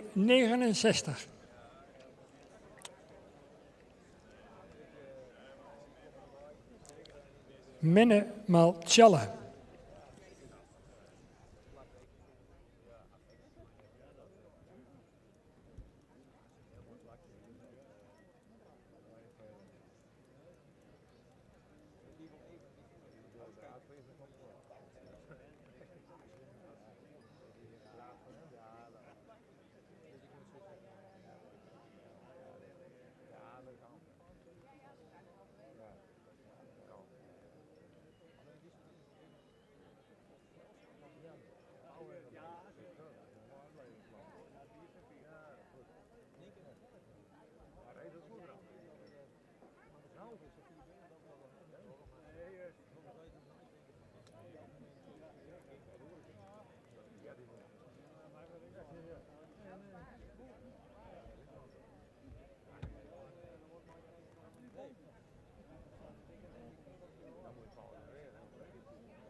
Ja, ook dat. Uiteindelijk hebben we al die talen. Nou, ik ben weggevoerd.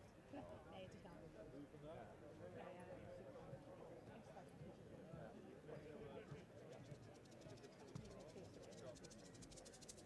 En morgen is het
Nummer 125 staat opgesteld.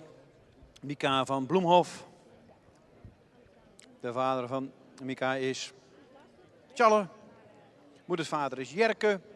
Fokker-eigenaar F. Bloemhof en J. Bloemhof uit Bolsward. Deze merrie heeft een stokmaat van 1,65 meter. Nummer 125.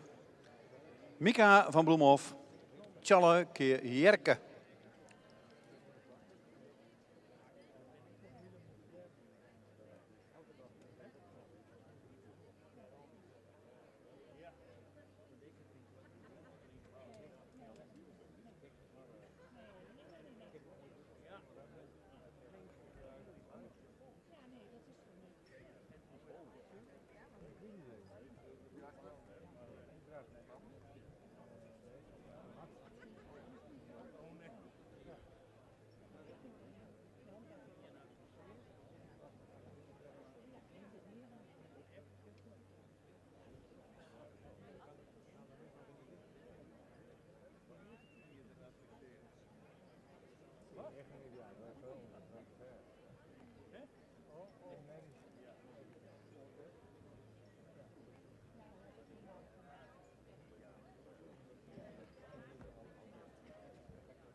Nou, dat was 3 dagen later. Ik heb het voor je. De 5-jarige meid, ik zag niet Ze is 5-jarige meid. Ja, wat voor een kaartje achteraan. Maar goed, we zitten met merken op de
Voor de jury 126, Minke van de Lage Landen. Een stermerrie van Alwin 469. Uit Sietske van de Lage Landen, een sterdochter van Onne 376. Fokker J.C. van der Lippe in Lienden. En deze Minke is in eigendom bij P. Winters te Nijbeets en heeft een schofthoogte van 1,64 meter.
Hij komt met hetzelfde gaan en hij wordt zijn eigen ras. Ja? Nee, maar dat hij niet af, want hij in je bakken zijn en dan had je er en dat binnen die bosjes die en alle huizen zitten erin. Hè? Ja. Hij komt keur.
Als je nou de cijfers. Oh ja? Ja, dat mag. Zou je erbij hebben? Dat is weg, hè? Ja.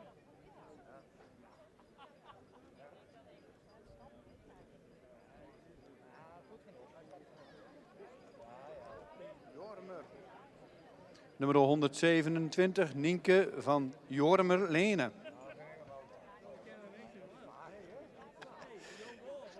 Het valt niet altijd mee, maar een Tiemen uit een Feitse. Gefokt en eigendom van R. van de Hoek uit Kubaat. Deze stermerrie is gemeten op 1,65 meter. Nummer 127, Tiemen keer Feitse.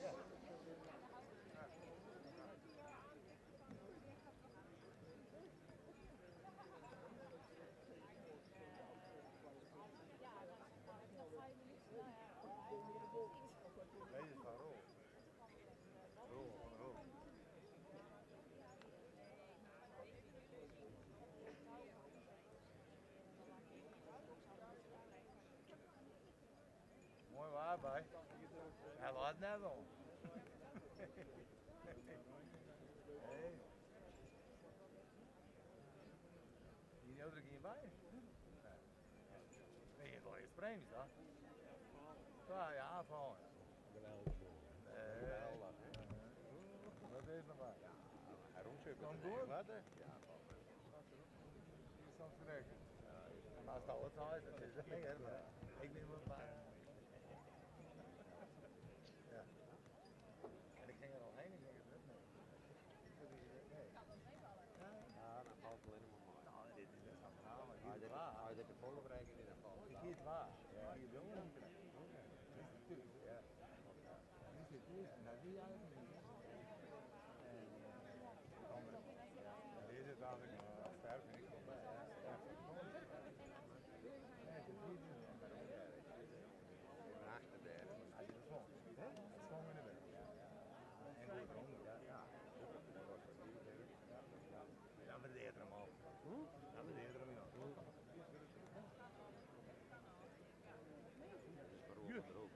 Jut. En dat weet ik. Je hebt heel vaak gezien. Hè? Staat. Ik voel het gewoon in mooie staat.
Als je ziet vrijdag, dan zie je nog vrijdag. Je moet voor de rol. Hij zal even laten ik nog dat ik kan. Maar waar staat hij niet breed? De herder is ook geboren.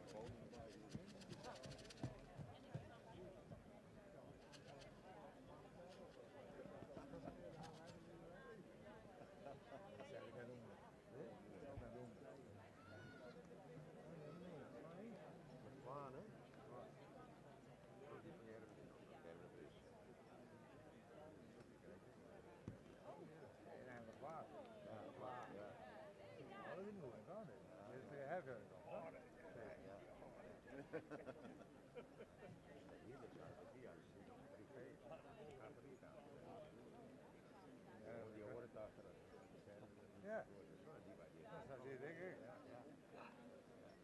Die is kampioen.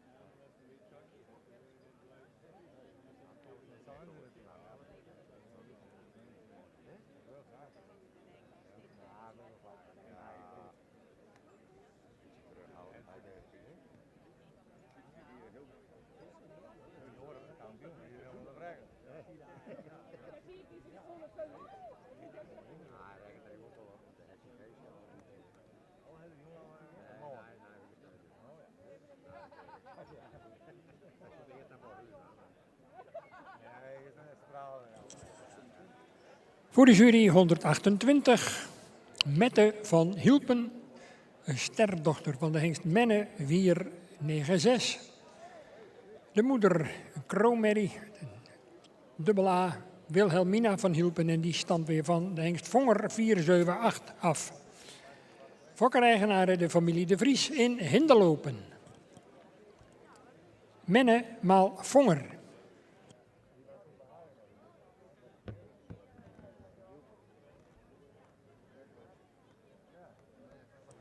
En dan ben ik u nog even de schofthoogte schuldig, 1,61 meter.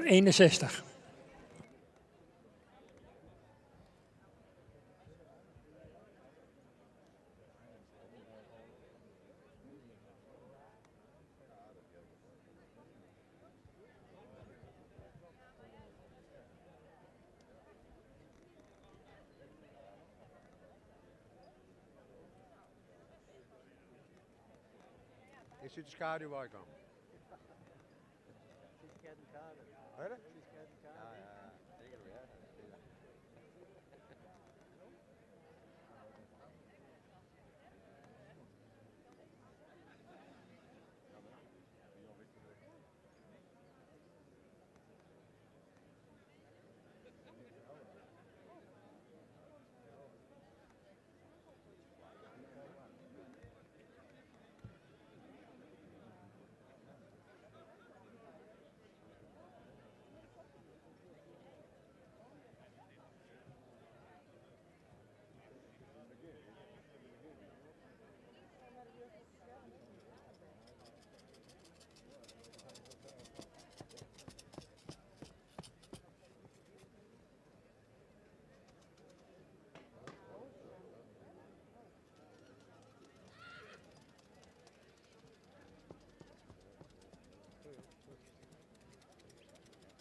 Nummer 129 staat opgesteld voor de jury. Nicky van Gorsveld. Een stem met deze combinatie Tiemen keer Hessel. De fokker is FH ten Bredeler uit Hengevelde. En de eigenaar is PEM ten Bredeler uit Hengevelde. Deze merrie heeft een stokmaat van 1,61 meter. Nummer 129, Nicky van Gorsveld, Tiemen keer Hessel.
Even een verzoekje voor de drone, niet te dicht bij de baan. Graag de drone niet te dicht bij de baan.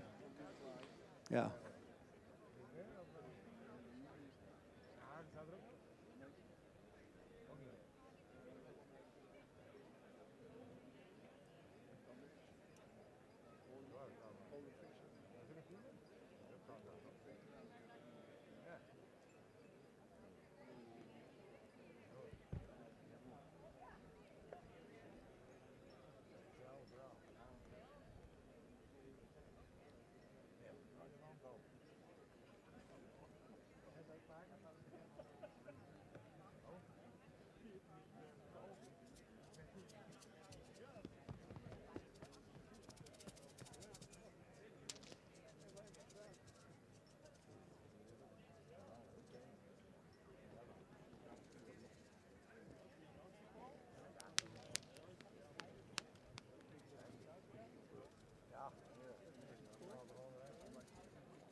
Er komen de paarden zo dadelijk binnen in de volgorde zoals die door mijn collega Dick Brummel aan u gemeld gaat worden zo dadelijk. En wachten we daarna op de laatste groep.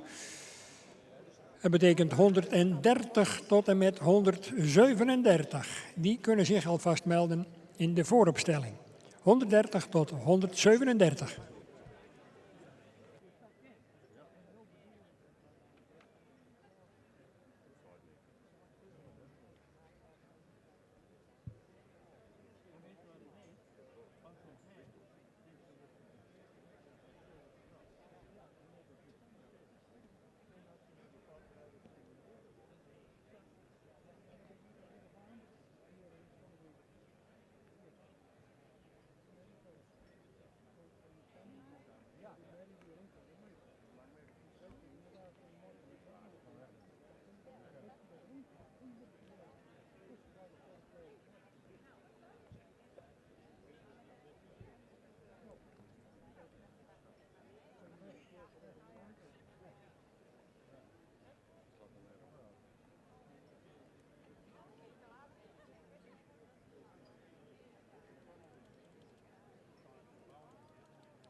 En inmiddels hebben we de volgorde alweer van groep 5E. De één na laatste groep, 3-jarige merries.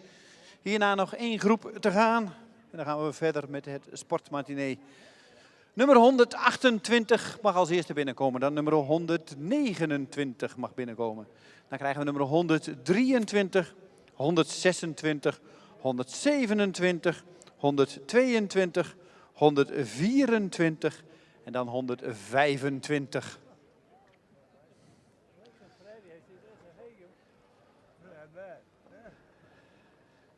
...128, als eerste binnen, dan nummer 129, dan 123, dan 126, dan 127, 122, 124 en 125.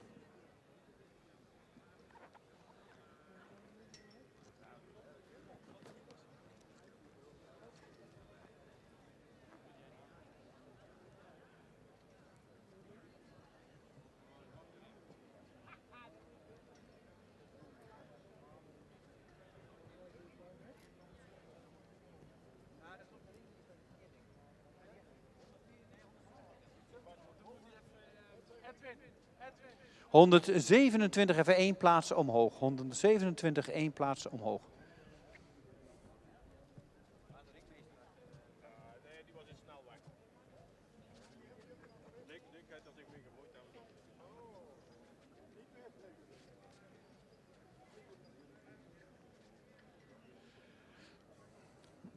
De 5e groep 3-jarige merries. Hierna nog 1 groep te gaan. We liggen geweldig mooi op het tijdschema. Want ook vanaf 3:30 hebben wij het programma weer vol tot ongeveer 7:30, 7:15. Maar we gaan eerst nog genieten van deze prachtige 3-jarige merries. Nog 1 groep hierna, 5F. Natuurlijk wachten we eerst af wat het oordeel van de jury is over deze groep. Welke merries gaan er naar de kampioenskeuring? En welke merries worden voorlopig kroon?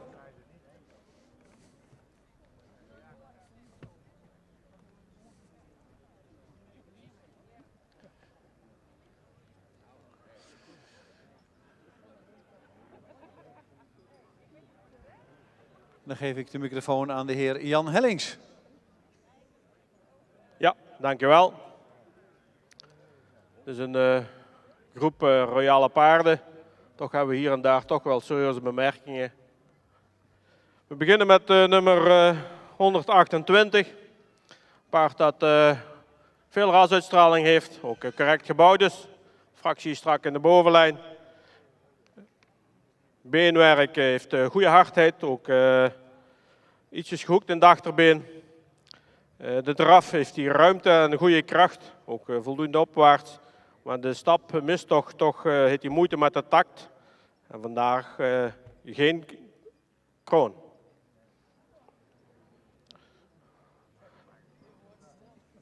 Ja. Dan hebben we nummer 129, ook een rassige merrie. Voldoende correct gebouwd, fractie neerwaarts. Beenwerk heeft een goede hardheid. Hij is wel in de sprongen kon die iets correcter zijn. De stap is ook heeft hij moeite met de takt, wel voldoende ruimte. In de draf maakt hij goede ruimte en houding. Een voldoende krachtig achterbeen. Maar het beenwerk en de stap weerhoudt hem ook voor een hogere waardering. Nummer 123. Ook een rassige merrie. Verder correct gebouwd. Mocht een kruis iets minder hellend zijn. Beenwerk heeft voldoende hardheid. Kon ook wat, is wel wat grof in de sprongen. In de stap mist hij ook wel de takt. Het voorbeen is wel snel weg. De draf heeft hij voldoende ruimte en kracht. Blijft een beetje op de voorhand. Het beenwerk en de stap weerhouden hem ook voor een hogere waardering.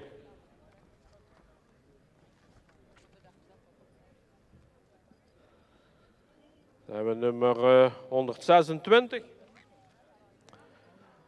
Paard dat goed in het rastype staat.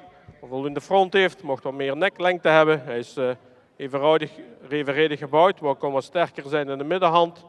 Beenwerk heeft goede hardheid, hij is wel wat sabelbenig. De stap heeft goede ruimte, maar mist hij de souplesse.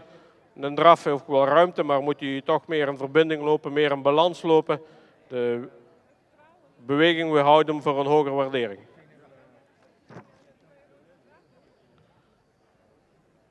Dan hebben we nummer 127. Een rassige merrie, werd ook wel correct gebouwd.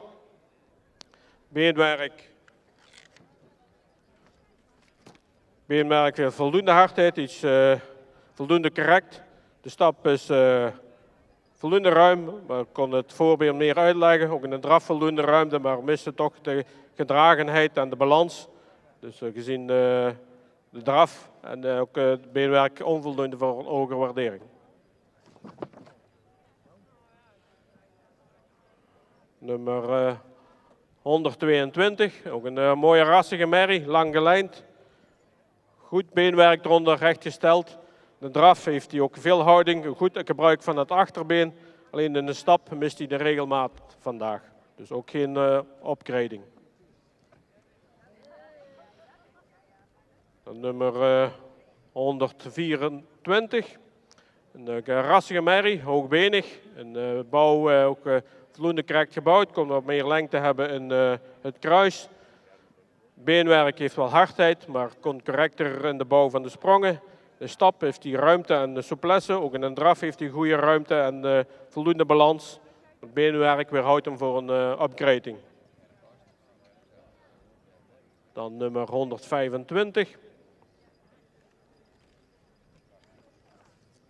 Paard met een mooi hoofdje. Ook goed gevormde hals. Mocht wat meer jeugdopdruk hebben. In de bouw is hij wel voldoende evenredig gebouwd. Kon de fractie sterker in de bovenlijn. Ook het kruis mocht wat minder hellend zijn. Beenwerk kon hij iets correcter zijn. De stap mocht hij wat meer tact tonen. In de draf heeft hij wel ruimte en een goede souplesse met een goed gebruik van het achterbeen. De stap en kwaliteit beenwerk, we houden hem vandaag voor een upgrading. Eigenaar, gefeliciteerd.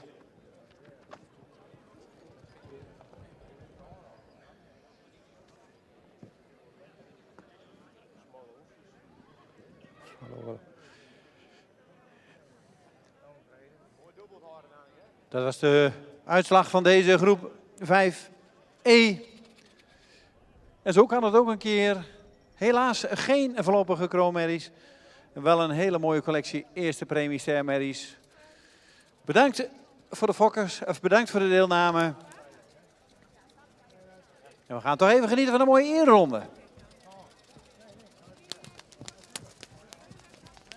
En dan mag de rubriek 5F zich al gereed houden.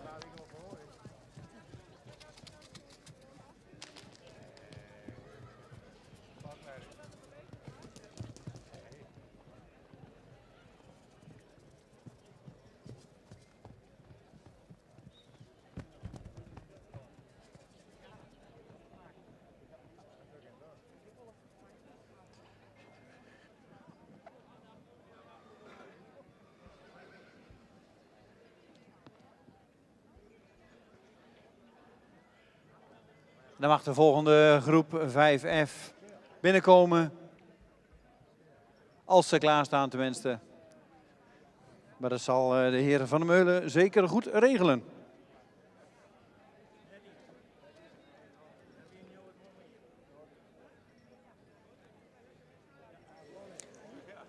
...130 tot en met 137. Het slotakkoord van de driejarige stermerries.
130 Nienke H., een sterdochter van Johannes 484, de sportelite AAA hengst.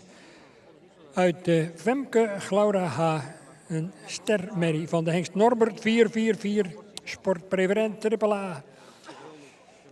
Schofthoogte bedraagt 1,69 meter en hij is van fokker en eigenaar Jan Hellings in Oudsbergen.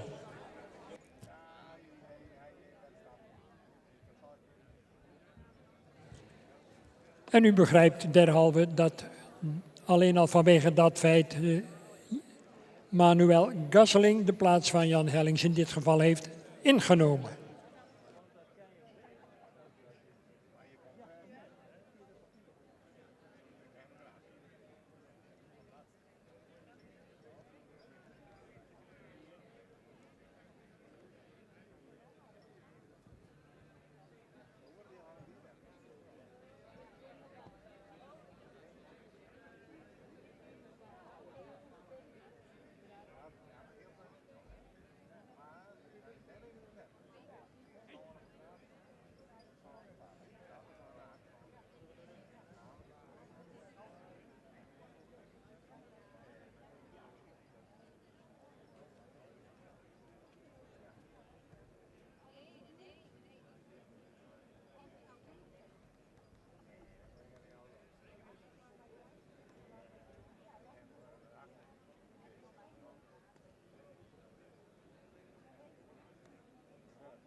Nummer 131 staat opgesteld Noah van Gosveld.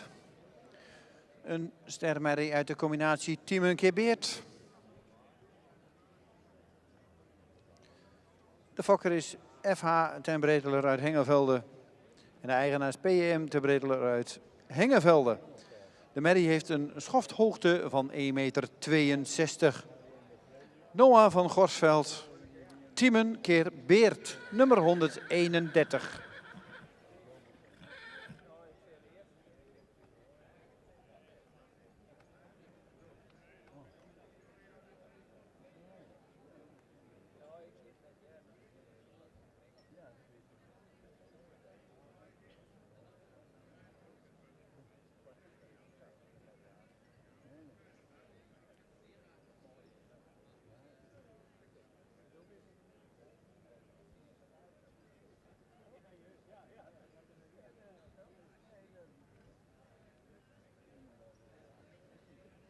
beste.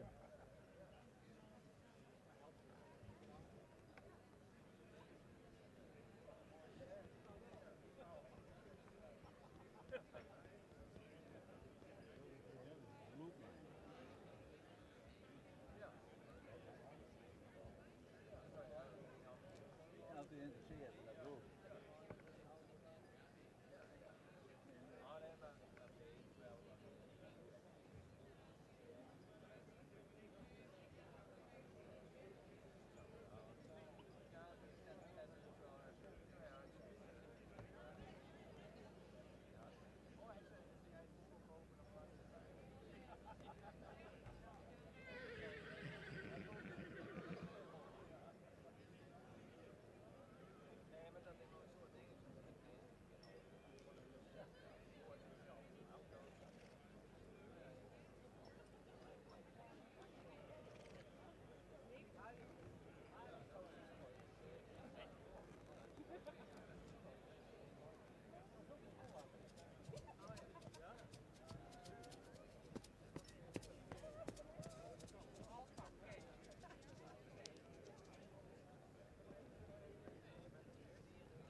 ...132, Minte van de Oude Kleefse Baan.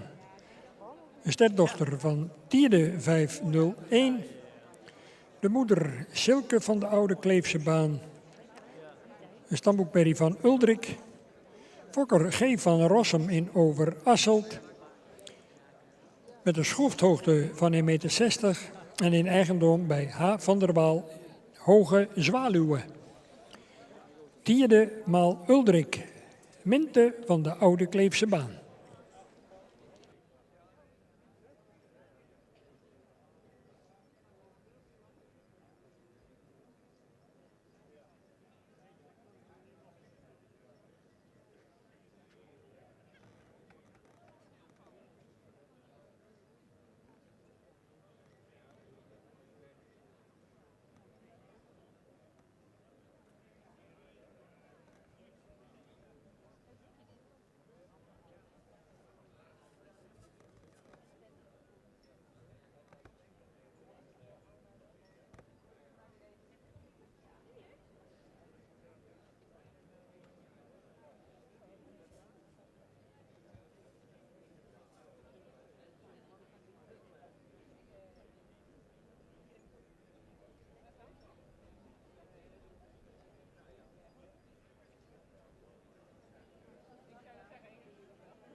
Nummer 133 komt binnenstappen.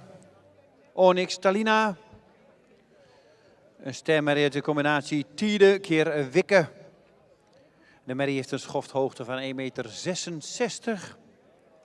Is gefokt bij H.J.M. Korten in Weert. En is een eigendom van Tieme Visser uit Lunteren. Nummer 133 Onyx Talina K. Een stermerrie uit de combinatie Tiede keer Wikke.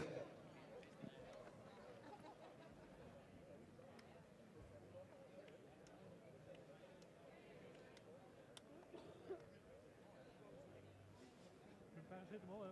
Marlies. We hebben dan. Oh. Moet uit de zon. Nee.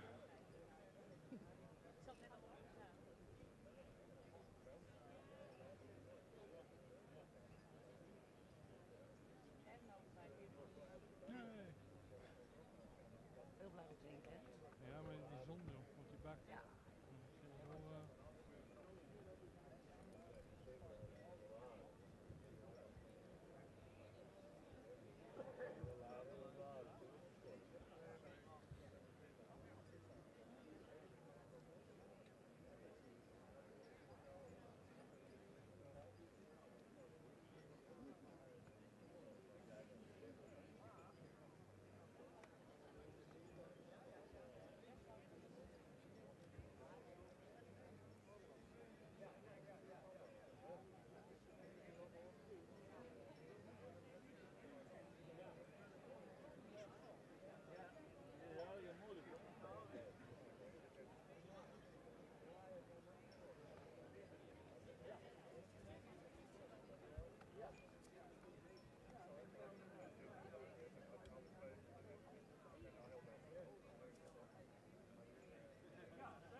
Zo weer klaar.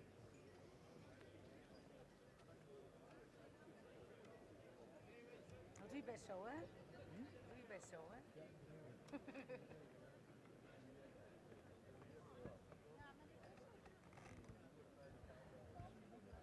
Duits. Hebben die zelf gefokt? Ja.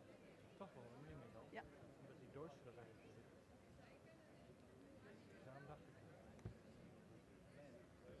Ja, en zo leuk Maar ook jullie dat. hebben een Hengst een keer eruit gehad, toch? Ja, die was van het Ook jaar een daarvoor, oude dus Duitser. ook een... Daarom nee, dacht- dat daar was een... zit ik mee te denken. Nee, dat was een andere merk. Dat was Oh. ook een Duitse. Oh, nou, dat is toeval wel. En die heb ik vorig jaar gelopen. Die, nou, dat zal je niet onthouden, Mark Esser. Maar dat was... Maar die moeder van deze merrie, die heeft een ster ruim. Voor de jury 134, Mirte T. Een sterdochter van Maurits 437. De moeder Wietske T, een sterdochter van Beert 411. Fokkereigenaar W.A. Tonen in Alem. En die heeft een schofthoogte 1,71 meter. 1,70 is deze, hè? Ja.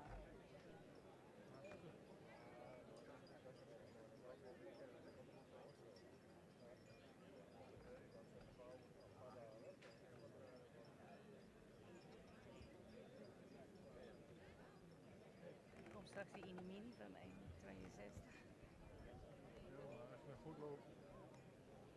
Niet heel spannend.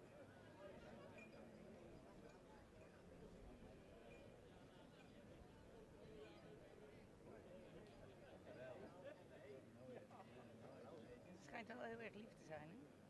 Braaf. Ja, fijn is dat.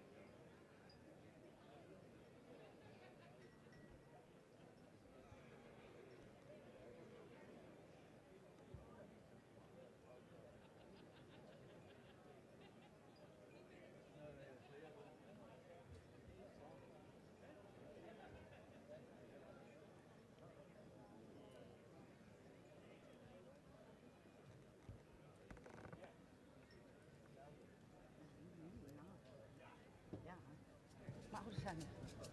Pardon, jij zegt voor de brug van boven. Ik zou wel later beginnen. Voor de brug bij boven. Ja, net al, bij nummer 132. En die 132 die ging natuurlijk meteen uit. Dat was niet goed. Nee? Niet goed.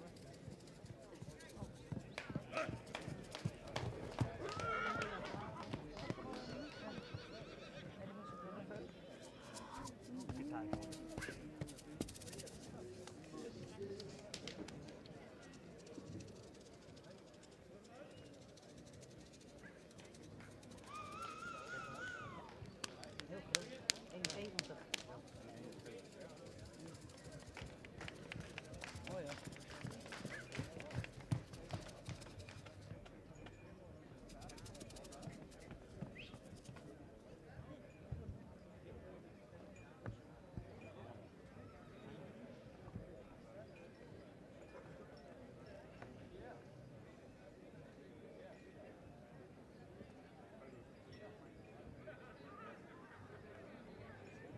Ja, ze filmen het toch.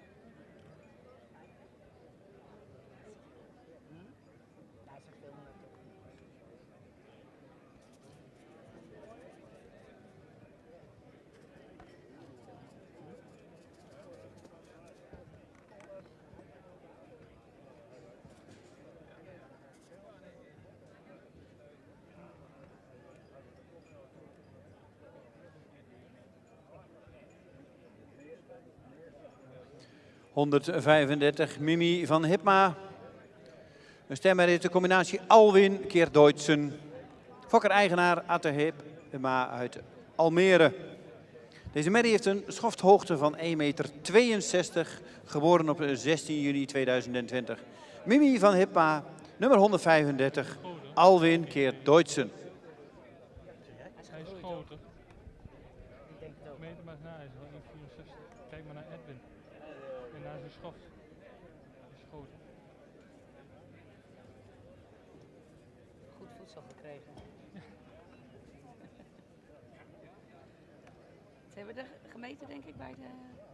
Ja, wanneer is je bij de verkeuring, toch? op de vakdag, toch? Ja. Nou, dan ben je al 2 maanden verder. Ja.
ik ook wel heel.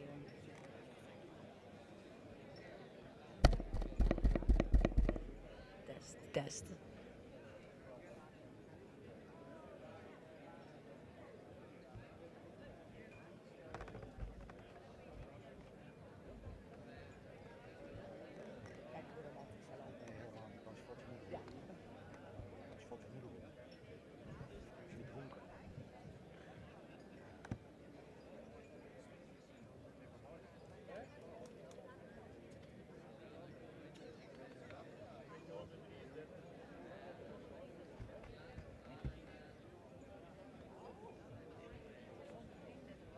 Tussen 2 en 3 en dan het voorlaatste. Ik denk dat dit allemaal...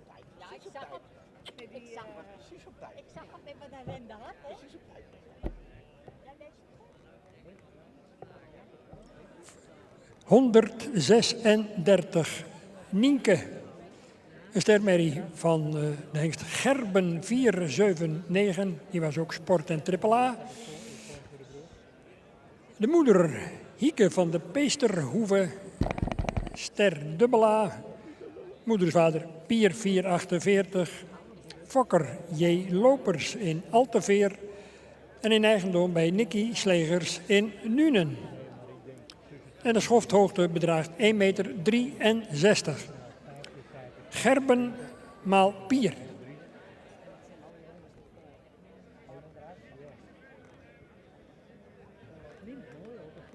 Dat is hem niet. Net als vorig die net liep. zien er wel weer uit. Ja, natuurlijk. Oh ja, dikke 36 jaar. Ja, gaan we weer terug. Gaat er een auto.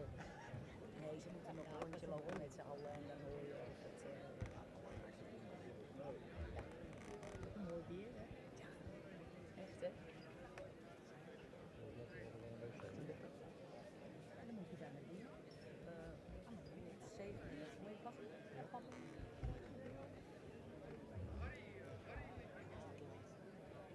In de laatste volgens mij.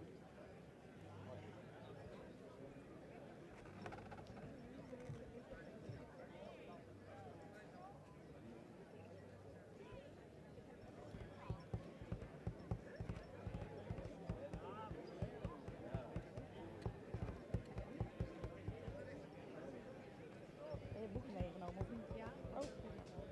Papa. Wat is dit? Ik denk dat ik dan er eentje kopen.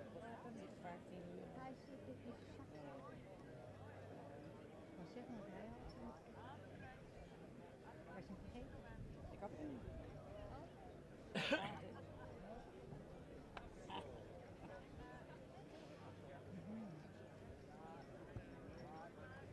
Het is wel heel mooi, hè? Wat een boom, hè? Ja, het is prachtig. Echt een mooie wit hadden we, hoor. Leuk, leuk dat je er bent. Ik ga me weg. Oh, we hebben nog tijd. Zo. Maar ja, dat je heel lang bij die brug sta je. 137 is dat. Ja. En je bril op? Van mijn huis. Gefeliciteerd, jongen. Gefeliciteerd. Had je niet gedacht? Had jij niet gedacht? Oh, hij zit. Huh? Hij zit.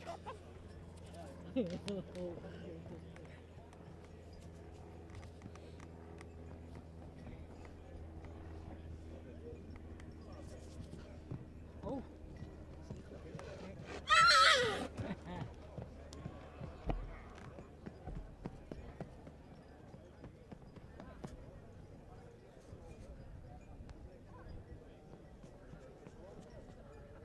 Lekker op de bank wel stond, hè? Hij is alleen.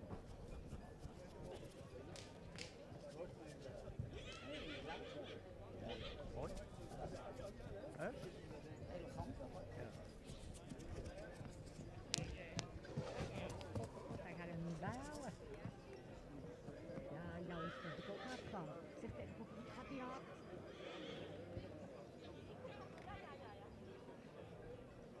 Nee, die bankprijs is, ik had vanochtend al de kussens meegenomen. Wil je dat meenemen? Oké, maar ik denk, die kon je toch heerlijk zitten al. eventjes koffie. Nee, koffie gedronken? Nee, we hadden geen koffie. Dat is helemaal leeg. Er zat geen koffietijd. Nee, dat Er zat geen koffietijd. Dat was de laatste Toen ik stond zo voor de nog brug. Ik was zo blij dat ik de sleutel kon ophalen. Oh, kon ze dat op? Nou, net dat. Goed hoor. Heb jij de boekje? Ja, oh, nou, dan. Dit is de laatste.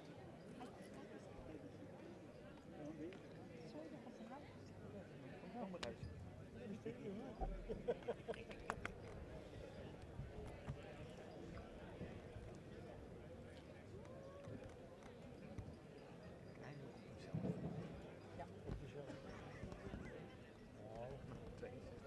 Nummer 137 staat opgesteld. Meultje van der Luts.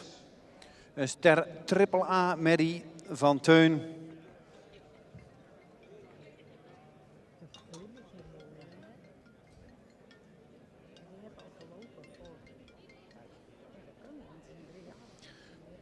Uit een Hesselmoeder. De fokker is. De fokker is J.W. de Boer uit het Heidenschip. Dan is de club van de driejarige. Meultje van der Luts, 137. Ster triple A, Teun keer Hessel. Fokker J.W. de Boer uit het Heidenskip. Eigenaar J.W. de Boer en E.M. van der Woude uit het Heidenskip. De merrie heeft een stokmaat van 1,62. 137.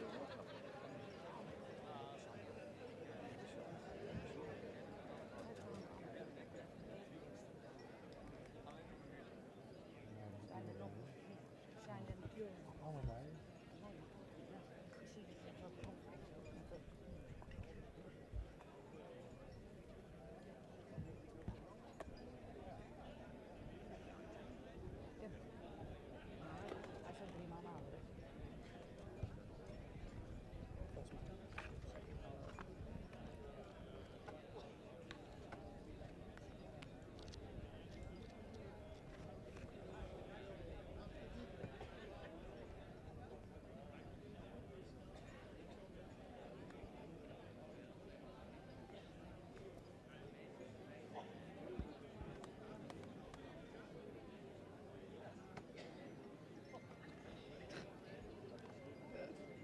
Dat hij een beetje mank is op het linkerbeen, linkerachterbeen.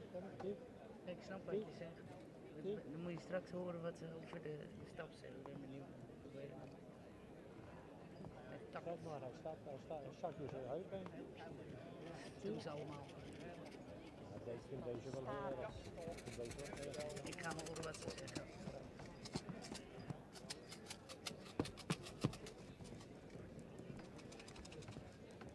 Wilbert?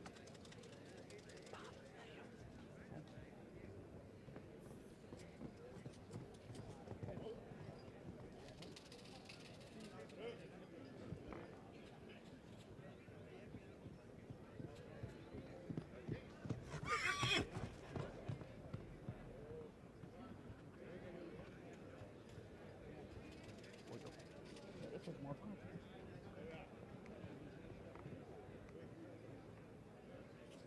Laat me eens zien dan. Laat me eens zien dan. Ja, zo.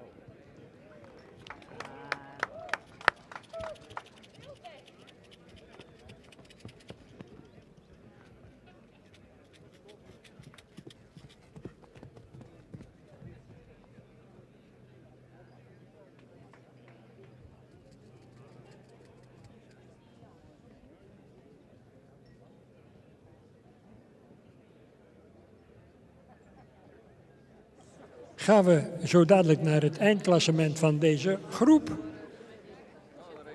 En dan zal er een korte pauze zijn, neem ik aan. En gaan we straks verder met het sportmatinee, wat allerhande activiteiten belooft. En waar we hopelijk met elkaar gaan genieten van fantastische sport met uiteraard ons Friese paard in de hoofdrol.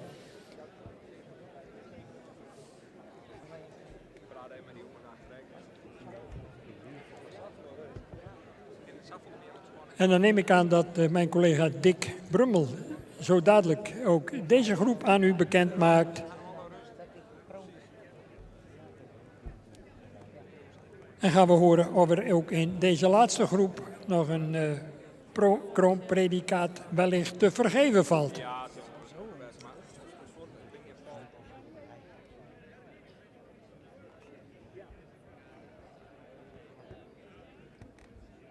snap wel.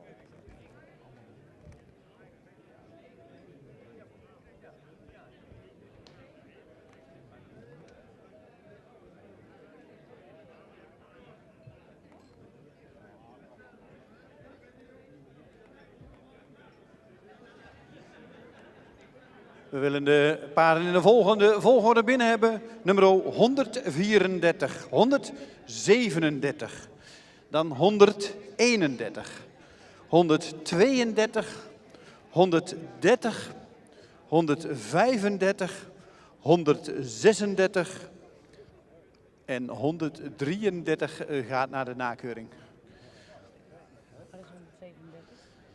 Dus de volgende volgorde 134, 137, 131, 132, 130, 135 en 136.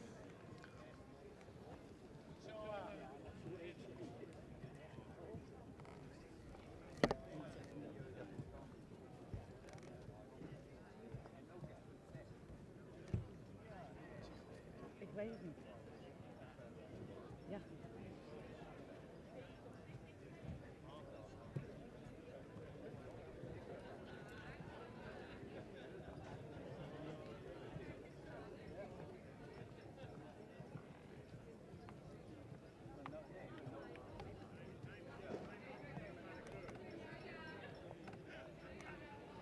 Groep 5F, de laatste groep, driejarige merries.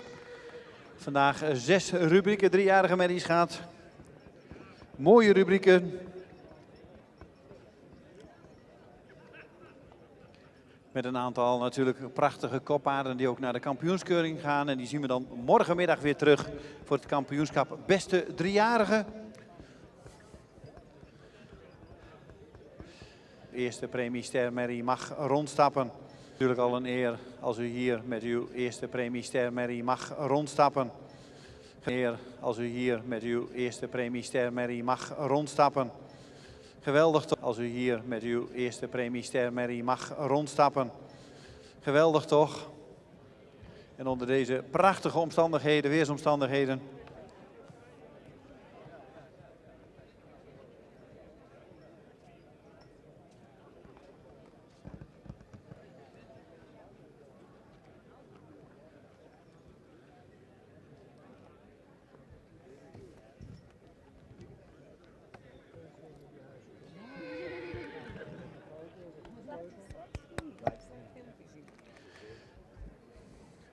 Als we zo klaar zijn, dan gaan we de baan gereed maken voor het sportprogramma.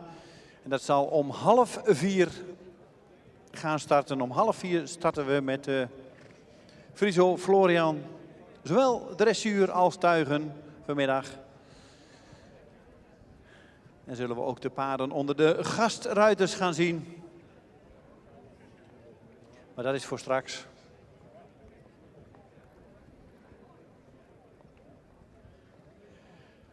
De jury is eruit. Ik geef het woord aan Sabine Zwaga. Ja, dankjewel Dick. De laatste groep, driejarigen. We gaan lichten weer van boven naar onder toe. We beginnen bij catalogus nummer 134. Dat is een grootramige merrie, lang gelijnd met veel front.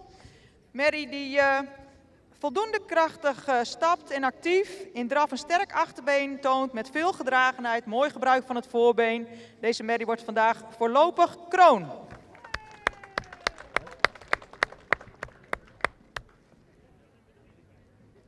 Dan komen we bij catalogus nummer 137. Is een merrie met veel rasuitstraling. Merrie die sterk gebouwd is, die misschien een iets meer moderne opdruk zou mogen hebben. Maar een goede bovenlijn heeft, die vlijtig en losgelaten stapt. In draf veel vouw in het achterbeen toont. Merrie die heeft een triple A-score. Daar compenseert ze iets voor het exterieur, wat misschien iets moderner zou mogen zijn. En daarmee wordt ze kroon verklaard, definitief.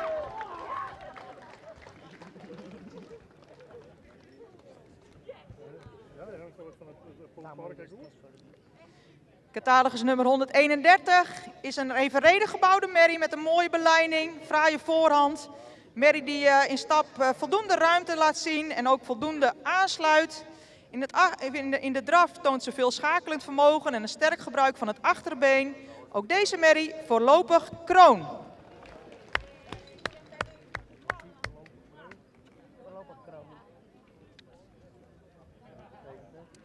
Catalogus nummer 132 is een merrie die heel mooi in de verhoudingen is, die veel rasuitstraling heeft, die een opvallend goede kruisligging heeft, die in stap meer tact zou mogen laten zien, in draf voldoende opwaartsdraaf met een voldoende buiging in het achterbeen. Helaas vanwege de stap vandaag geen voorlopig kroon.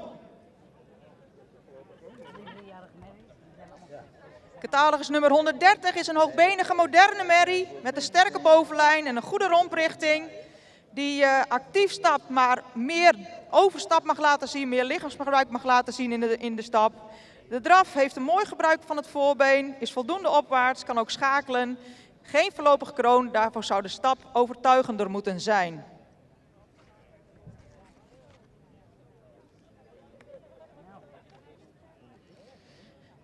Catalogus nummer 135 is een jeugdige merrie die iets rijker in de rasuitstraling zou mogen zijn. Wel sterk gebouwd en goed stappen met veel lichaamsgebruik en opwaarts en functioneel draven. Voor voorlopig kroon had ze iets rijker in het exterieur mogen zijn. Wel of niet? Niet? En tot slot catalogus nummer 136, eveneens een jeugdige merrie met een horizontale romprichting die een vrij strakke bovenlijn heeft.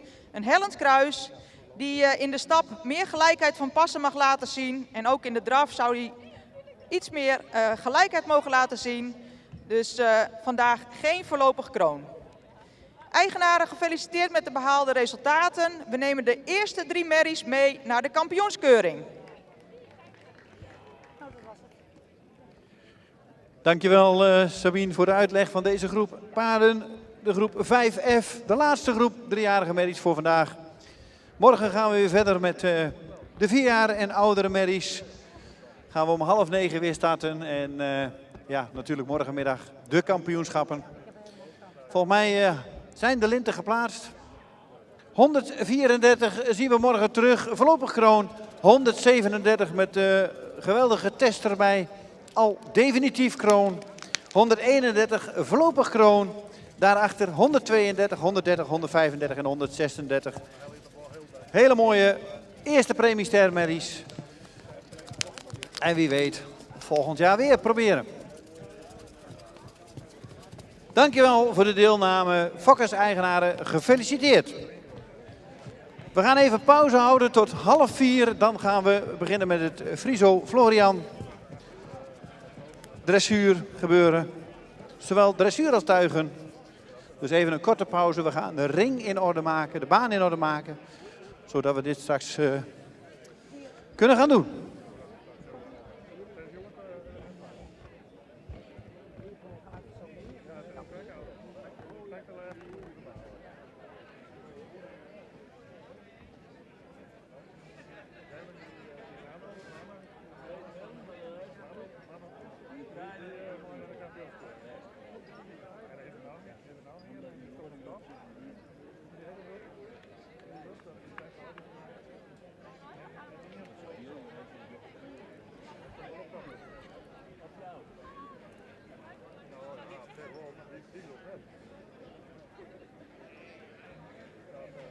Om 3:30 gaan wij starten met de finale Friso Florian Bokaal dressuur 4-jarigen. Daarna gaan we de voorselecties doen voor de finale Friso Florian Bokaal tuigen. We krijgen nog een geweldige kuur op muziek te zien georganiseerd door Jong KFPS. Kampioenschap ereklasse krijgen we. En we krijgen om 7:30 nog een prachtige kuur op muziek met Henny Roffel. Dus kortom, nog een heel mooi sportprogramma vanaf 3:30 tot ongeveer 7:30.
Henk, zou ik de microfoon even hebben?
Inmiddels is het bijna 4:05 en we gaan ook strikt 3:30 starten. En dat kan ook, want de eerste combinaties rijden al op het voorterrein.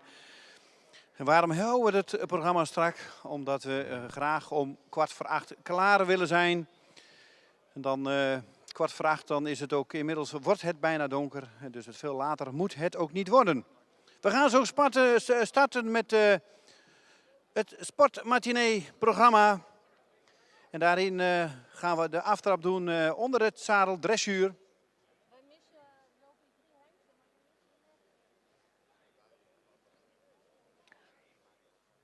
Even, ik word even onderbroken. We hebben 3 hengsten, maar we zoeken nog 3 merries. Maar die zullen we ook wel komen, denk ik. De Friso Florian bokaal, daar wordt om gestreden. Geweldige prijzen om te winnen. En natuurlijk een hele mooie dressuur aanlegwedstrijd. De afgelopen dagen zijn de halve finales geweest. En we zien vandaag dan ook de finalisten terug. Het mooiste daarvan is dat ze dus een aantal punten hebben gekregen van de week van de jury met eigen ruiter. En vandaag komen deze paarden weer in de baan. En zullen Marten Luiten en Mark van Leeuwen, onze gastruiters, op deze paarden stappen.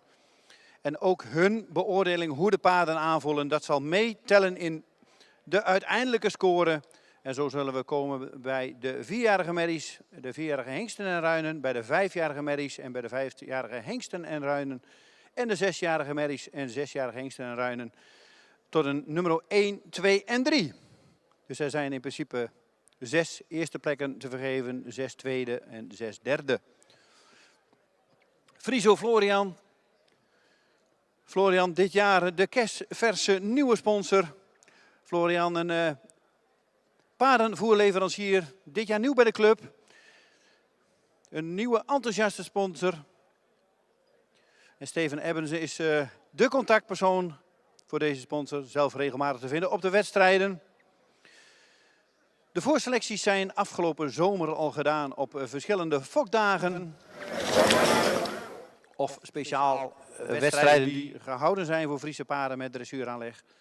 En dan hebben we dus daar een selectie gekregen. De halve finales hebben we afgelopen week gehad. En we hebben nu dus de finales.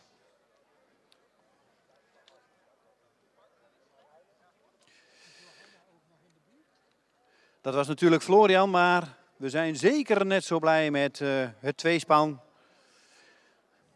Sieber Minkema, inmiddels voor het 10e jaar sponsor van dit geweldige onderdeel, dit succes, wat het elk jaar toch weer is. En daar zijn we natuurlijk ook enorm blij.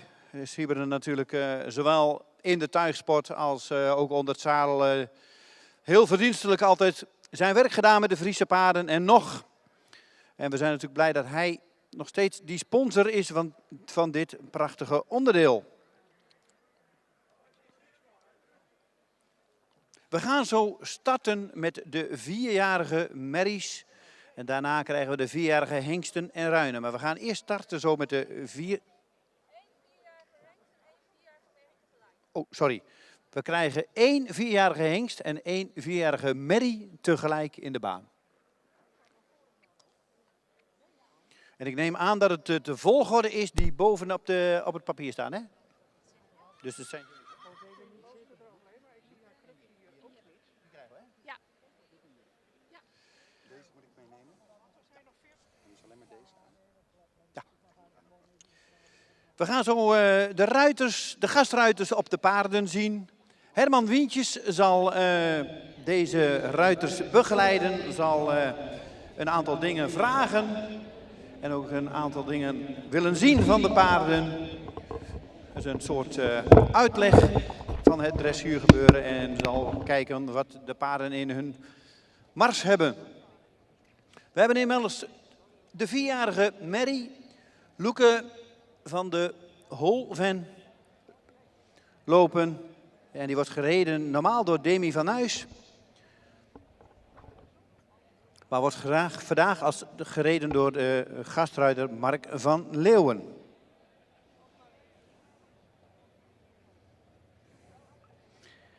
En de 4-jarige hengst die gereden wordt is Jibbe van de Grote Welen. Een sterhengst van Alwin. Normaal is de Marel Hilbers de Amazone. Maar die zal vandaag gereden worden door Marten Luiten. Herman zal zo aangeven wie is. Loeke de merrie is in eigendom van EBH van Onselen uit Ansen. En de fokker is Roel Delbroek uit Oudsbergen. En Jibbe, de 4-jarige hengst, is gefokt ook door EBH van Onselen uit Ansen. En de fokker is D.J. Jansen, mevrouw H.H. Jansen uit Heten.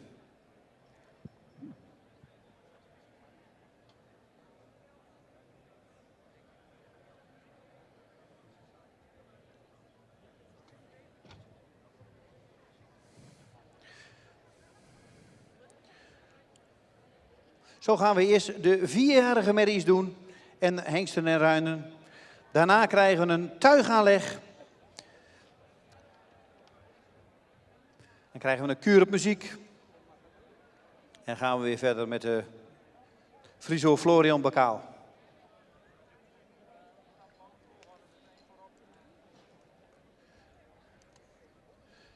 De 2 combinaties zijn er klaar voor. De gastruiters zitten erop.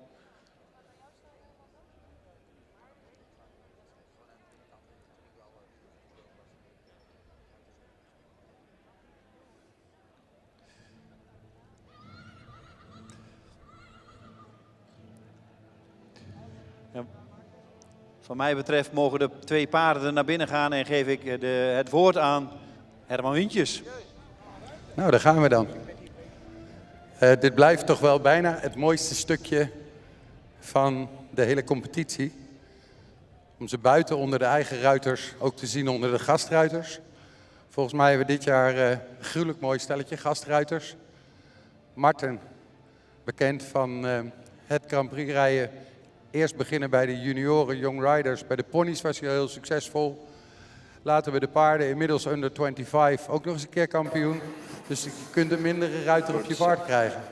En dan hebben we Mark. Mark rijdt zelf ook met een Friese Inter 2. En volgens mij bijna de Grand Prix door. Dus ik denk dat we hier een mooie middag kunnen krijgen. Nou, de bedoeling is eigenlijk gewoon eens even aftasten en kijken hoe de paarden voor gevoel aan de ruiters geven. En wat ze er dan mee kunnen doen. Ik begin dus gewoon bij Marten. Voelt dat leuk op zo'n stoere Fries? Marten heeft zijn geluid denk ik nog uit of zo geconcentreerd. Ja. Yay, hij is Sorry. er. Ja. Nee, ja, eigenlijk wel een... zo om te beginnen zeker wel een fijn paard. Als hij zich zo ook de baan in komt, eigenlijk direct wel mooi wil tonen. Hij vindt het, oké, dan ietsje spannend, maar goed, ze zijn ook 4. Dus ik zal eerst zo even kijken of hij een klein beetje meer wil ontspannen. Of ik dan ietsje de hals kan laten vallen voordat ik zeg maar echt verder doorga. Met een beetje wijken en dat soort dingen. Dat is natuurlijk ook het hele stukje wat we hebben geprobeerd bij de Vriezen. Toch nog meer door die proeven wat te wijzigen. Om te kijken, lopen die paarden inderdaad fijn door de lijf? Gebruiken ze het lichaam goed? Kunnen wij dat als juryleden checken? Door de tom-tom die we gemaakt hebben met die proeven. Waar ook halstrekken, grote volte links, halve grote volte rechts in zit. Dat je ook kan zien, wat doen die paarden nou op hun eigen benen. Ik ben natuurlijk ook jurylid geweest in alle voorrondes. Steeds samen met een ander jurylid om de spreiding wel goed te houden. De halve finale weer gejureerd met een ander jurylid.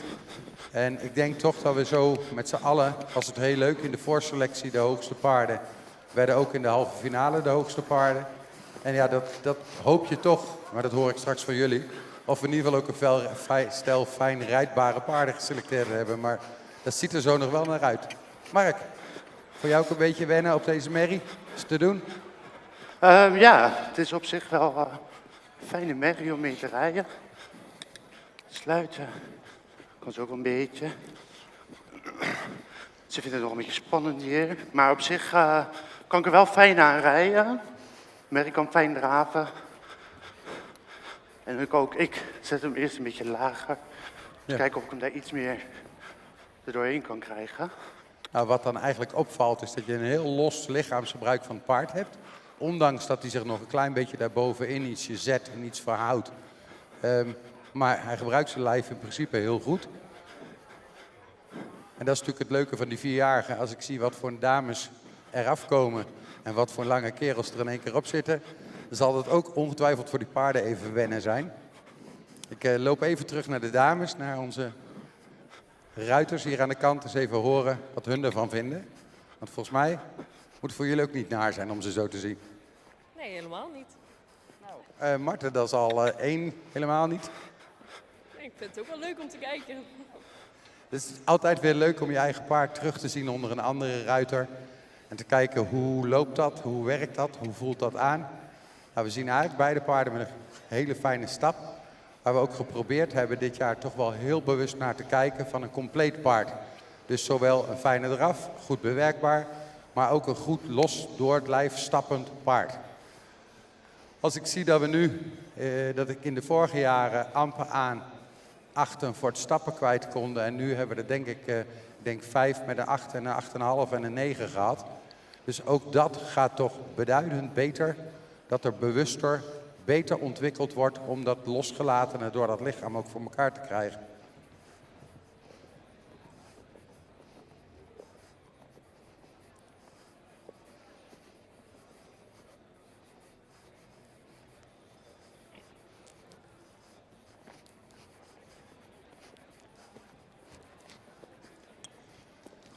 Nou, dat is ook geen nare galoppeur. Fijn zo, Marten, dat ziet er lekker uit.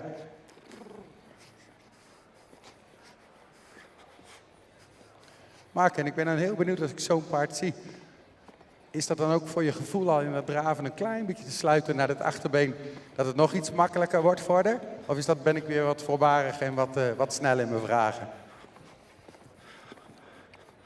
Ik verstond niet helemaal wat je zei. Ik zal het zo nog een keer doen. Ik zal rustig, duidelijk praten. Ik zei, als ik het draven van jouw paard zo zie, dan zou ik bijna zeggen van, ze zou voor mijn gevoel nog heel ietsje meer gesloten naar het achterbeen kunnen. Die indruk geeft ze een beetje. Ja, ze zou iets flitsender mogen. Ja. Maar ik kan op zich, kijk, als ik hem sluit, dan komt hij iets te veel terug eigenlijk. Zij zou iets flitsender mogen. Maar ja, hij is 4 jaar. Ja. Dus dat komt denk ik, als hij wat ouder wordt... Als ze wat warmer wordt, wordt dat beter. Zeker wel goed. Toppie.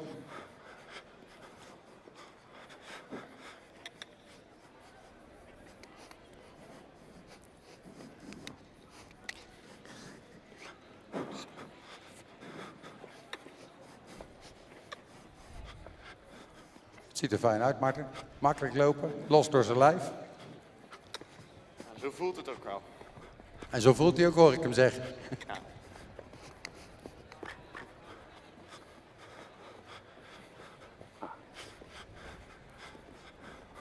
Fijne galopade, mooi ruig naar voren. Goed zo.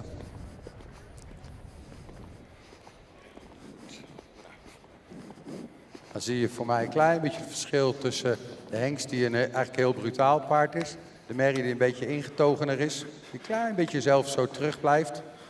Maar ik denk dat dat voor Mark ook even aftasten is om te kijken van wat wil, wat kan. Hoe ver kan ik er daarin al helpen dat ze achter ietsje meer aansluit en wat meer bij elkaar blijft.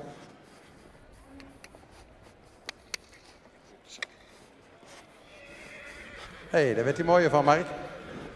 Ik zei, daar werd hij mooier van. Ja, ja zeker. Gaaf, man.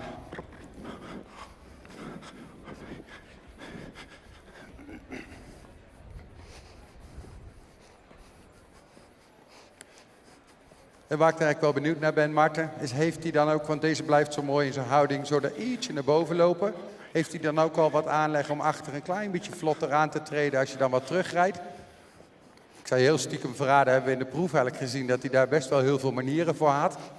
En wat hij dan gruwelijk mooi gebruikte om dat hele front vanuit de schoft nog wat meer er tegenaan te komen. Was natuurlijk stiekem een beetje voordat dat je met de 4-jarige nog een stokje mee mag nemen en dan een beetje zo ietsje kan bijwerken.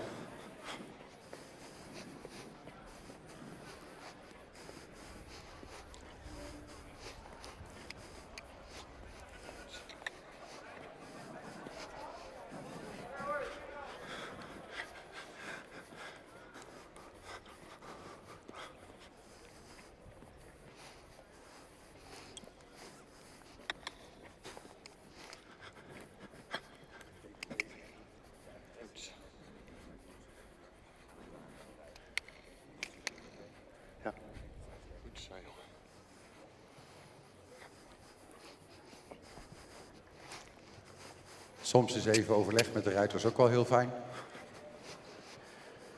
Herman, we schieten aardig op wat betreft de tijd. Ik weet niet of je nog iets wil laten zien met de paarden. Ik weet niet. Ik laat dat meer aan de heren over, want ik denk dat zij zitten erop. Ik ben maar toezichthouder aan het voorterrein. Super. Als de ruiters zeggen... Dus heren, ik hoop dat jullie het er ook mee eens zijn. Dat we rustig dit testrondje een beetje gaan beëindigen. Nou, dit is wel mooi om te zien, hoor, Marten. Dan zie je weer dat zo'n beetje toch fijn losgroot door zijn lijf kan stappen. Fijn kon draven, fijn galopperen. En voor jou eigenlijk hetzelfde, Mark. Je ziet gewoon een goed lichaamsgebruik.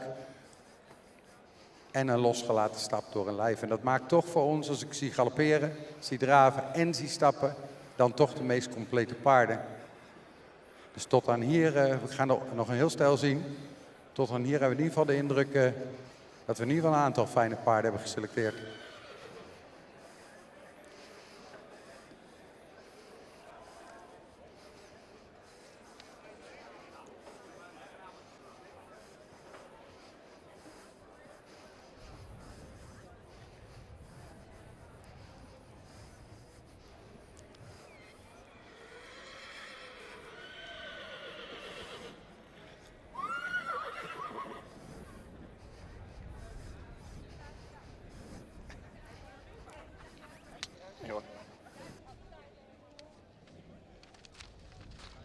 Dankjewel.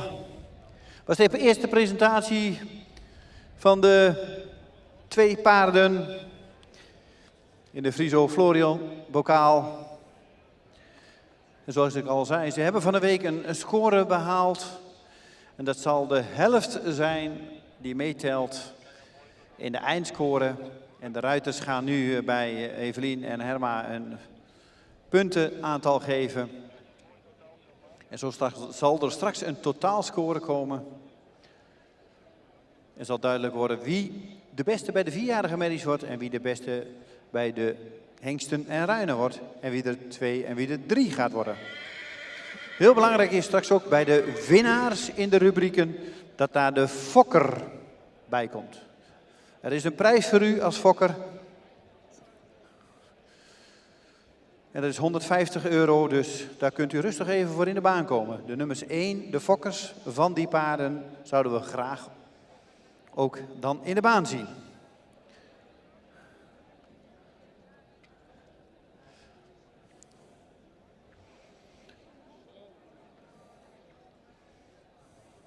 We hebben dus gezien, Loeke, nummer 48. En Demi van Nuys stapt er nu weer op. De vaste ruiter van dit paard. En nummer 1, Jibbe van de Grote Welen. En die wordt weer gereden door Marel Hilbers. De gastruiters zijn eraf gegaan en ze zitten inmiddels alweer op de volgende.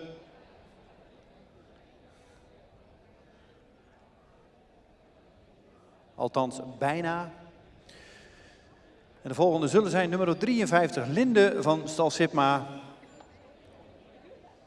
Een kroonmerrie van Marcus. Normaal gereden door Sandra de Groot. In eigendom van Piet Sipma uit Rottum. En dat is ook de fokker van deze mooie merrie. Bij de hengsten en ruinen krijgen we Jannik van de Hinderhoeve. Een dubbel A ster. De vader is Nane. Normaal wordt deze gereden door Leonie Evink. De eigenaar is Sibere Minkema en Jolanda Schreuder uit de Friese Palen. En de fokker is E. Sissing en de Hinderhoeve uit Surhuisterveen. Dus we krijgen zo de nummers 53 en nummer 3 in de baan. Nummer 53 Linde van Stal Sipma en nummer 3 Jannik van de Hinderhoeve.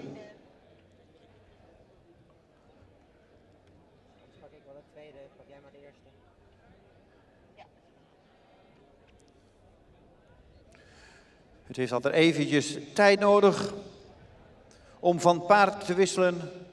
Ook even de cijfers te delen met de jury. En daarna weer op het andere paard te stappen. De beugelriemen moeten op maat gemaakt worden. En als dat dan allemaal weer klopt, dan rijden ze op het voorterrein even een paar rondjes om te kijken hoe het paard aanvoelt. En voelt dat goed, dan zullen we ze zo weer in de baan krijgen.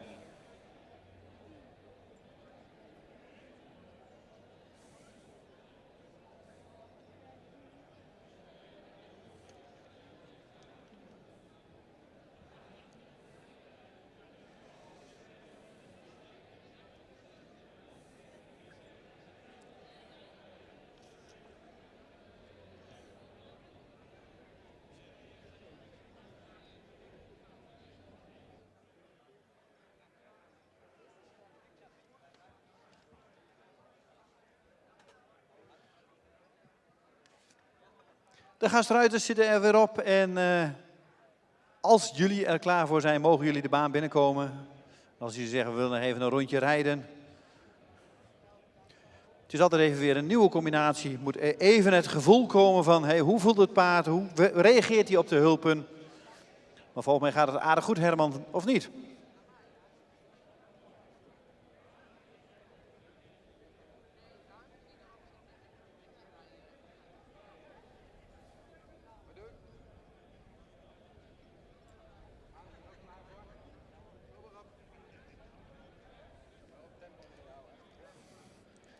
Nou, het gevoel is goed.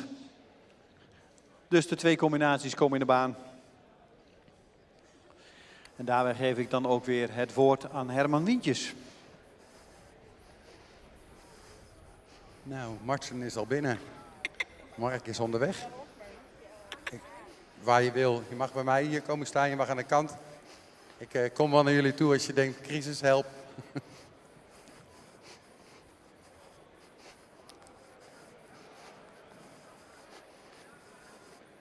En toch zien we dan weer een beetje het verschil in die hengsten die de baan opvreten.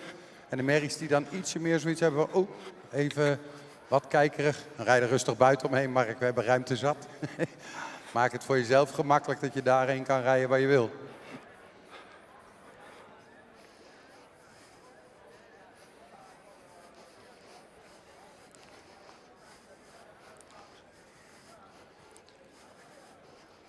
Nou, dat moet niet naar zijn om zo op te stappen weg te rijden, Marten. Zeker niet.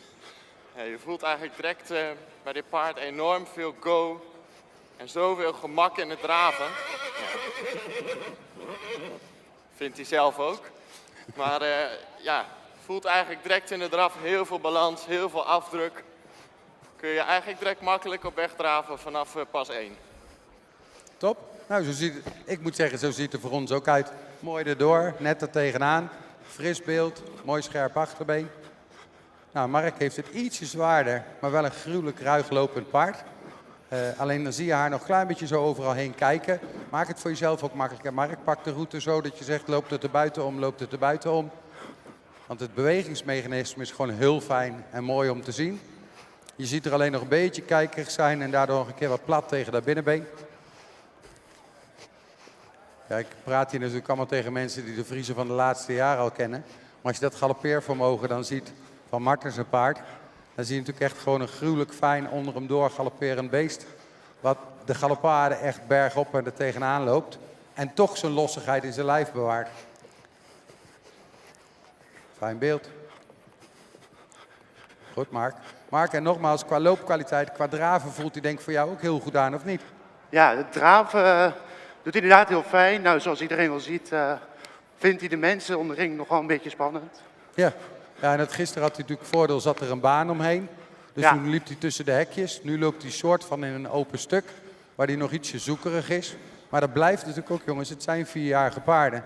En dan denk ik dat de hengsten toch nog een slagje eerder opgepakt worden in het werk, als dat de merries dat worden.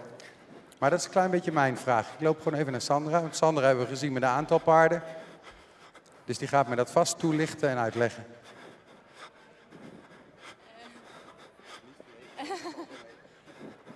Ja, deze loopt nu denk ik een jaartje, 3/4 jaar denk ik onder het zadel. Zal ik eens Leonie vragen hoe lang die van haar onder het zadel loopt? Nou, in ieder geval wel een jaar. Maar aan het begin altijd wel maar 1 of 2 keer in de week. En pas, nou ja, echt 3/4 jaar denk ik dat hij echt wel vol aan de bak. Maar dan loopt hij gewoon 3 keer in de week onder het zadel en nog een keer aan de longe of zo.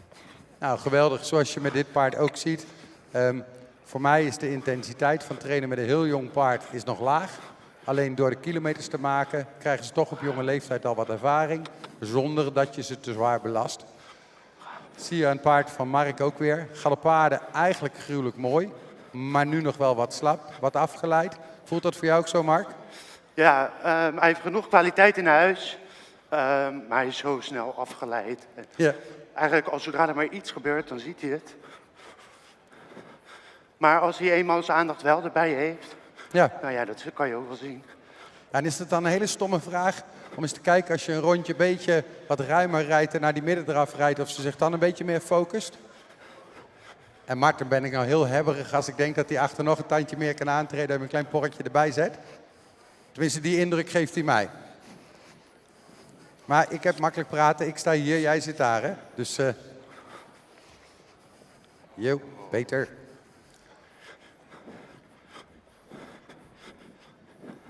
Mooi werk. En was het een heel stom idee, Mark, of viel het mee? Wat zei je, sorry? Ik zei, was het een heel stom idee om een beetje meer naar voren te rijden, of viel het mee? Nee, naar voren rijden heb je net iets beters en ja, houdt hij aandacht iets erbij. beter zijn balans, aandacht bij jou. En dan zie je wel voor ons, hè, maar dat is makkelijk praten hier aan de kant. Dan zie je wel gelijk de kwaliteit die ze heeft. Dan pakt ze zoveel manier van lopen. Ja. Dat is mooi hoor. Ja, zeker waar.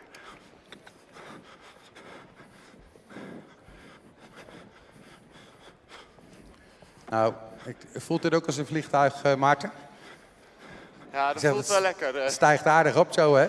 Ja, voelt absoluut goed in een galop. Eigenlijk wel hetzelfde in de draf. Ja. Ja, gewoon heel veel balans en eigenlijk een soort van gemak van lopen waar je wel blij van wordt als ruiter. Leuk. Nou, complimenten aan de Friese fokkerij. Selecties, keuringscommissies, noem het maar op. Dat er toch steeds meer van zulke soort paarden komen. Buiten dat ze wat kijkerig is, galoppeert ze wel heel goed, Mark. Ja, hier galoppeert ze echt heel goed. Ja. Als ze zo de aandacht erbij kan houden, dan wordt het een hele goeie. Maar ja, hij is 4 jaar, wat heeft hij gezien? Nou, hoor je het, Sandra? Waarschijnlijk niet zoveel. Nee, dat denk ik ook niet. Herman, we gaan inmiddels toch weer een beetje afbouwen richting het einde. Heel goed, Maarten.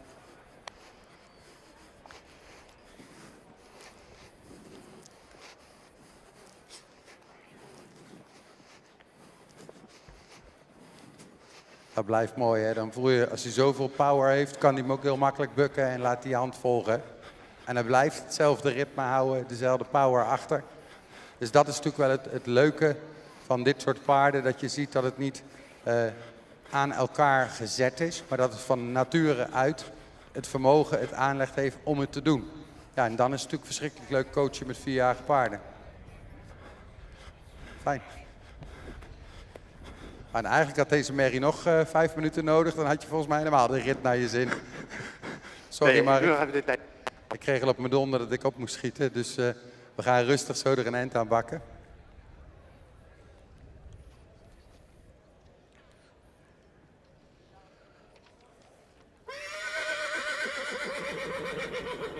Dit was dan ook weer de presentatie van nummer 53, Linde van Stal Sipma. En nummer 3, Yannick van de Hinderhoeven. Dankjewel, Mark en Maarten. En natuurlijk mag u daarvoor applaudisseren. 2 hele mooie combinaties weer. En zo, we doen het weer op dezelfde manier als we net hebben gedaan. Ze stappen weer van dit paard en ze geven hun oordeel over dit paard. Hoe voelde het paard aan? Hoe deed hij zijn overgangen?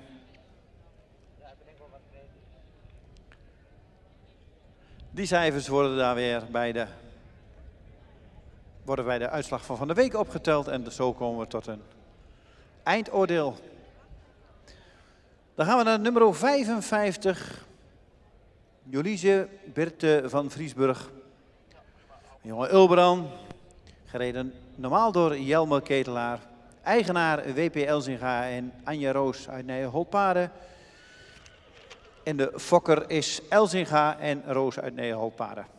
Dat is nummer 55.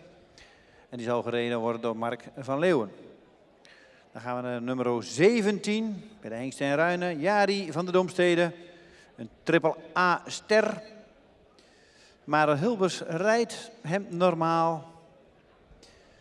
De heer E.B.H. van Onsen het Ansen is de eigenaar. En mevrouw T. van Leeuwen Rox uit Langbroek is de fokker. Marten zal deze rijden.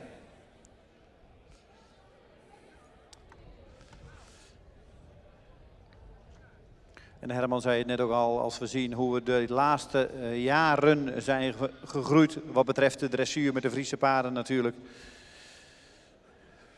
Ik heb nog de tijdperk meegemaakt dat we op de fokdagen de rubrieken hadden bestgaand rijpaard. En daaruit is het eigenlijk allemaal een beetje ontstaan.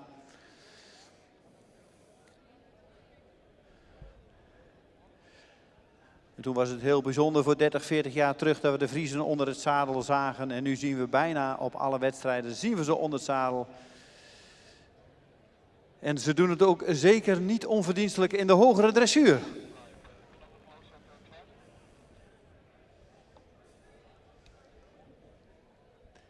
En natuurlijk zijn we blij met het tweespan Friso en Florian Horsvoet. Dat die deze rubrieken sponsoren. Zodat we eigenlijk deze rubriek alleen nog maar mooier en professioneler kunnen maken.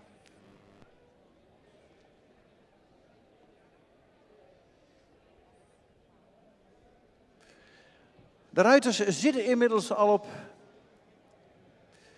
Jolisebert en Jari. Ze rijden even op het voorterrein een paar rondjes links en rechtsom. Hoe voelen ze aan? En zo op het eerste oog lijkt dat alweer goed te gaan.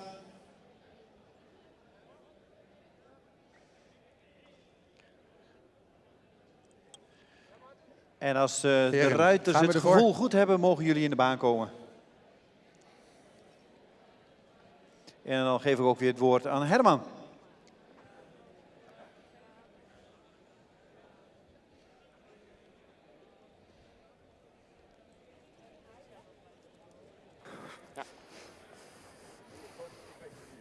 Ja. Nou. Nog weer totaal andere paarden.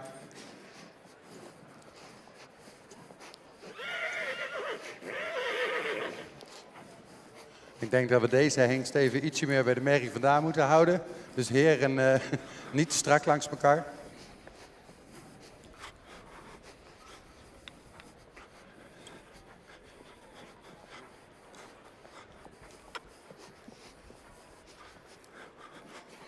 Ik begin gewoon eens bij jou vandaag, Mark. Voelt dit nog steeds als merrie of heb je het gevoel dat deze ook brutaal is? Nee, deze zou ook als hengst door kunnen. Ja. Hij heeft ook genoeg kracht en power in huis. Voor een 4-jarige vrij veel balans. Fijn beest, kan heel fijn raven. Kan hem een beetje sluiten. Goed zo. Hij ziet een... Ik zal eens hier in het midden gaan staan, kijken of ik dan, behalve voor het publiek, voor de ruiters ook een beetje beter verstaanbaar ben. Klinkt het zo beter te verstaan, heren? Of nog steeds veel echo? Ja. Nou, het is wel een stoer beest zo onder je, Marten. Voelt het ook zo aan? Ja, hij voelt echt wel stoer ook om zo op te zitten. Maakt eigenlijk heel veel houding. Ja. Haast in het eerste stukje iets te veel houding. Maar ja, je voelt wel echt de power onder je die je wel wil voelen bij een 4-jarige hengst. Ik moet wel zeggen, als hij zo heel ietsje wil zakken en je kan hem daarachter zo net bijhouden, is hij wel gruwelijk mooi. Dan is hij net achter een beetje mooie kleine onneer, want dat oogt alsof hij daar makkelijker sluitbaar... Beter.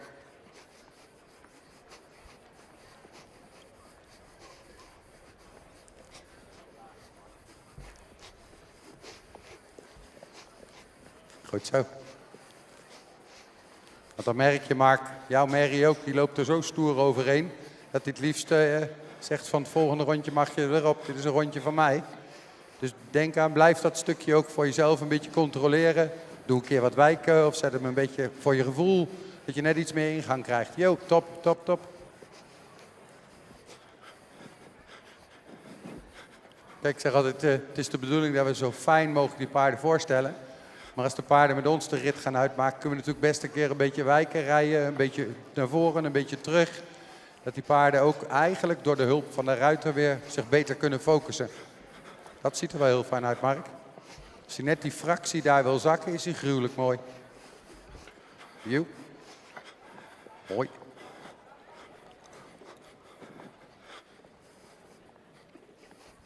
Nou komt hij voor jouw gevoel toch ook net een beetje meer gefocust bij jou, of niet? Ja, absoluut. Hij heeft heel even zijn tijd nodig, maar eigenlijk als je hem zo steeds zachtjes een opdrachtje geeft, blijft hij best wel heel goed letten op zijn ruiter. Super.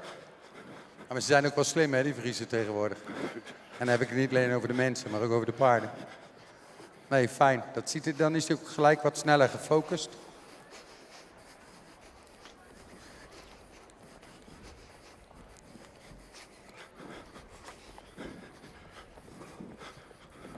En ik heb jullie eigenlijk nog geen van beiden veel aan wijken en zo zien doen. Hè? We al die ruiters in de proeven dat allemaal laten doen.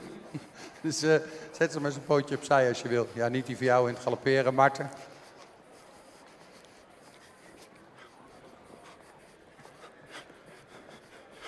Goed zo.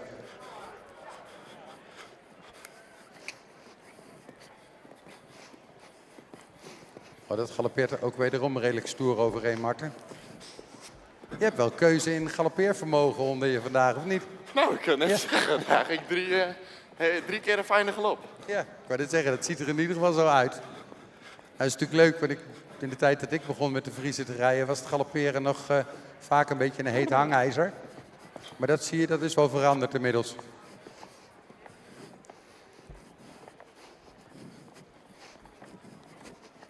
En nee, hij mag niet mee naar huis, Marten. Nou, Marten laat het zich niet ontlokken of hij deze zou willen blijven rijden.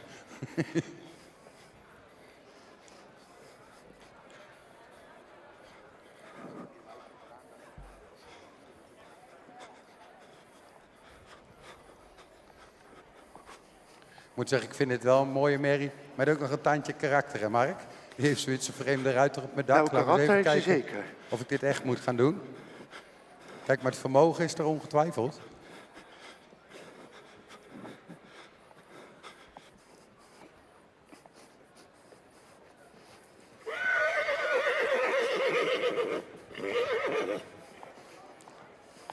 Daar. Want je ziet ook hè, dat de merrie ook zelf een beetje zoiets heeft van, hé, wat moet ik? En daar is niks mis mee. En het stukje wat ze galoppeert ze eigenlijk heel goed. Lijkt ze bijna te ontspannen. En dan heeft ze even wat moeite. Ja, dat mag. Ik blijf dat zeggen, jongens. Dat zullen we ook zien naarmate we naar de 5- en 6-jarigen gaan. Dat zijn gewoon beter doorgetrainde paarden. Voor deze is het allemaal, dat is de eerste werkjaar.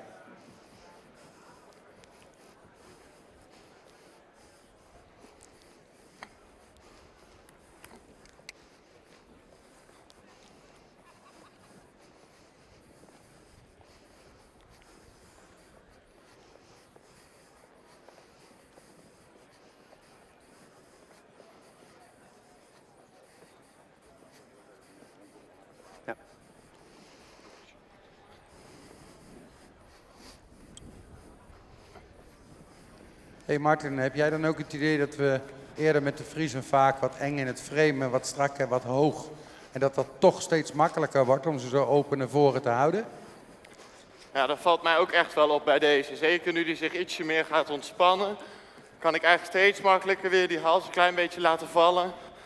En blijft hij daarin toch, ondanks dat hij gewoon mijn merrie inloopt, toch eigenlijk wel goed bij mij gefocust. Zo ziet het in ieder geval goed uit. En dan zie je ook wat je net met je andere paard ook had. Dat heb ik het frame mooi op lengte en rond en ontspannen. En ik hou nog steeds een heel goed galoppeervermogen.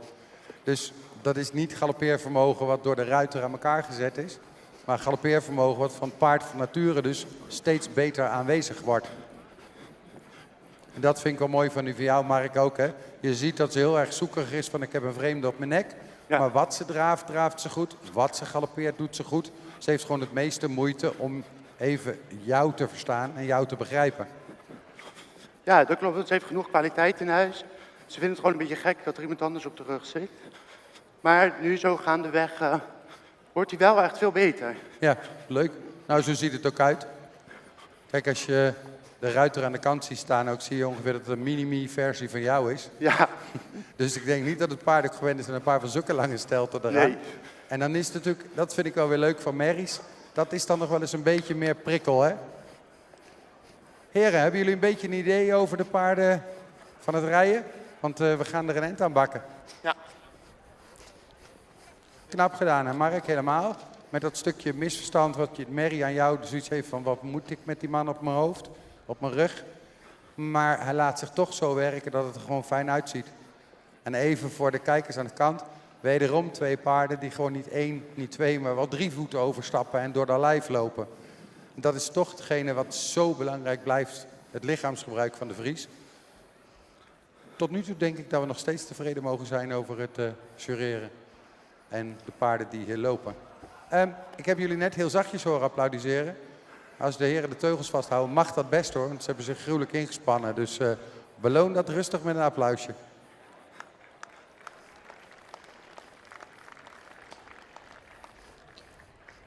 Dankjewel Herman voor de uitleg.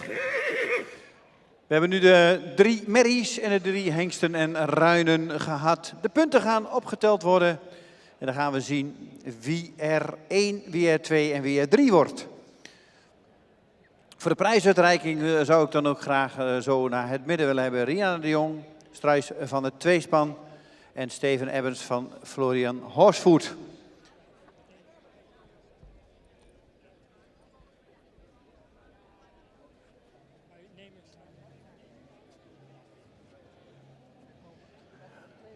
Ja.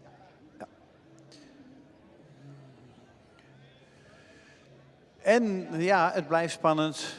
De kopnummers, daar willen we straks ook graag de fokker bij het paard hebben. Dus bij de kopnummers willen we straks ook het fokker van het paard hebben. Want die kunnen dan ook een prijs krijgen. Inmiddels zijn de ruiters al van het paard en de gastruiters geven hun uitleg. Hun bevindingen van deze paarden.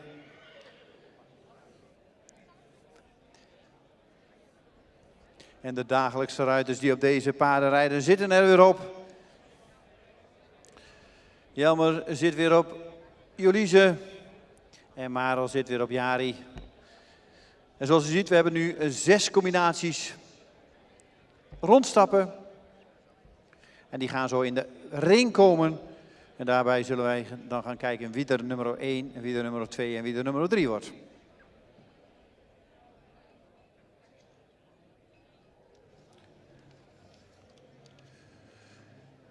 En natuurlijk willen we dan ook zo de lintendames in de baan.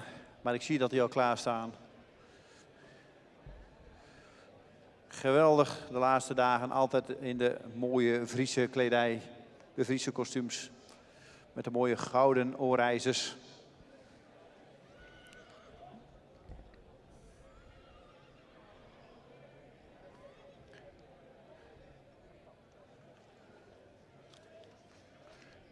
Het is even wachten op de uitslag. Die gaan we even opschrijven en dan komen we zo met z'n allen in de baan.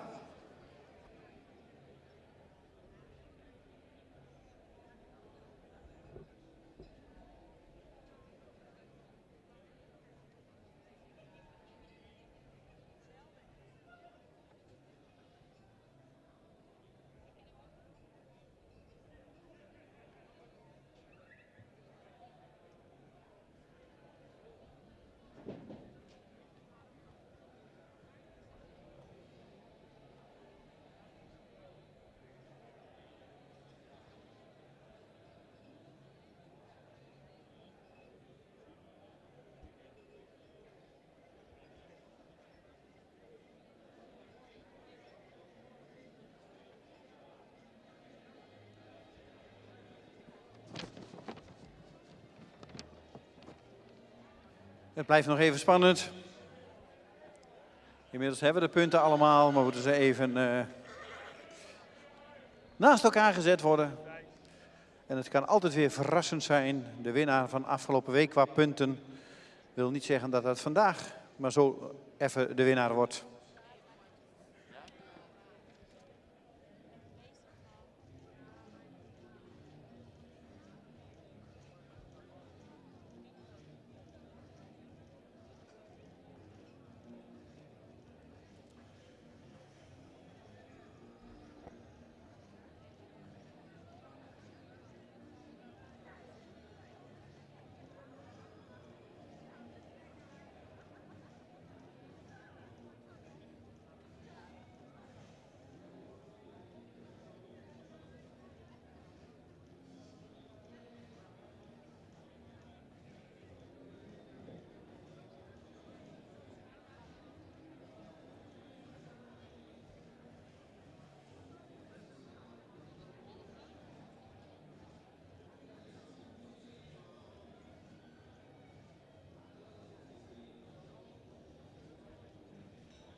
We zijn zover. We willen graag de combinaties in de baan.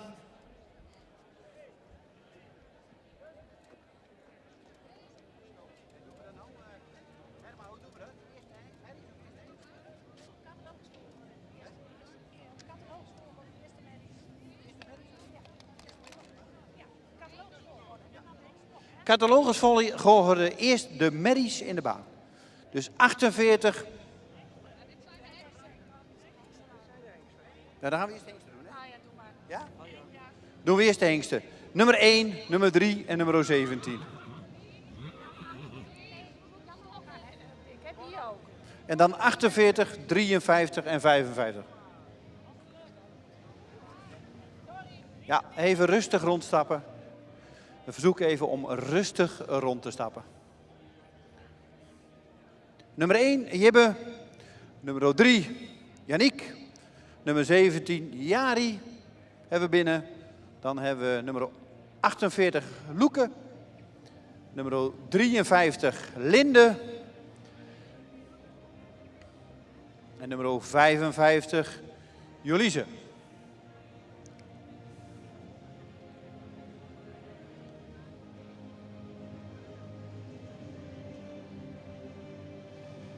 En zo hebben we de groep compleet. Dan gaan we beginnen met de 4-jarige merries. Op een derde plaats is geëindigd met 77,8 punten Loeke van Holven met Demi van Huis. Dan op de tweede plaats is geëindigd. En dat is natuurlijk ook meteen de eerste bekend. Op de tweede plaats is geëindigd Linde van Stal Sipma. En dat houdt in dat Jolise Berthe van Vriesberg eerste is geworden met Jelmer Ketelaar.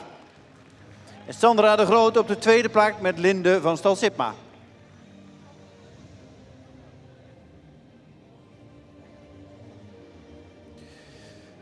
Jullie mogen opstellen.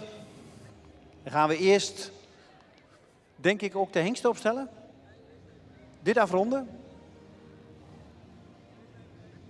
Oké, dan gaan we deze prijsuitreiking doen. Jelmer op kop met Jolise op de tweede plek. Sandra de Groot met Linde van Stal Sipma. En op de derde plek Demi van Huis met Loeke van Hoven. En dan willen we graag bij nummer 55 Elzinga en Anja Roos uit Nijenholtpaarden, als zij nog aanwezig zijn.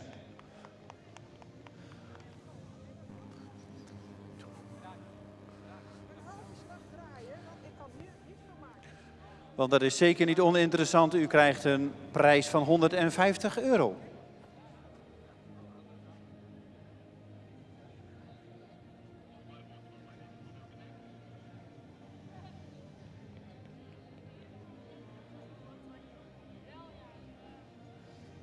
En natuurlijk ook leuk dat de fokkers er zijn van dit paard. Fokker en eigenaar Elzinga Roos uit Nijenholtpaarden.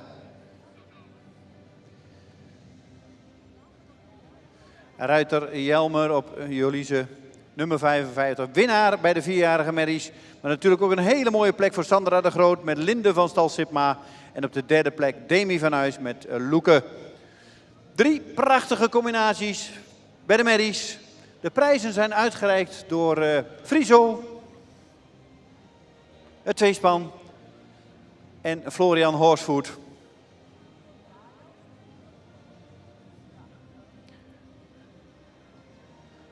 De foto's worden gemaakt. Even in verband met de zon draaien we even.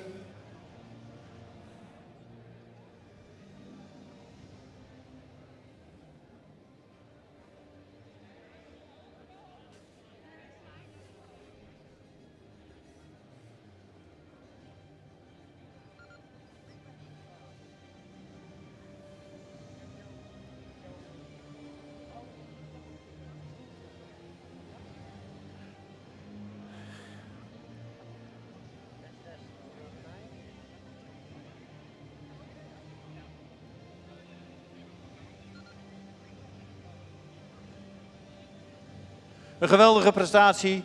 Afgelopen zomer al de voorrondes gedaan. Van de week de halve finales gehad. En dan vandaag deze 3 prachtige combinaties overgehouden in de finale. De vaste ruiters zitten er weer op. Die hebben van de week gereden. Vandaag zijn ze gereden door de gastruiters. En die 2 resultaten leiden tot deze uitslag. Volgens mij zijn we klaar, dacht ik.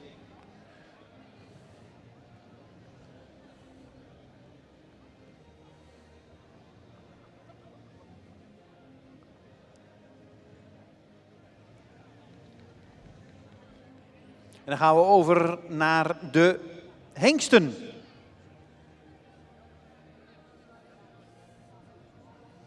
Mogen jullie even naast elkaar blijven staan, denk ik.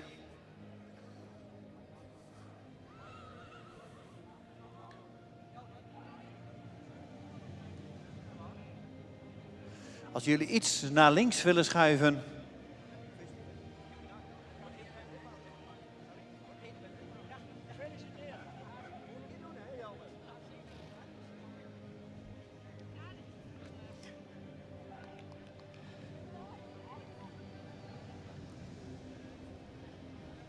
Dankjewel. Jullie mogen even daar gaan staan, dan krijgen we ruimte voor de hengsten. En ik kan u vertellen, dat ging echt om een 1/10 van een punt. Zo dicht zat het op elkaar. Nummer 3. Jibbe van Grote Welen. Deze mag als eerste opstellen. 79,6 punten. Gereden door Marel Hilbers.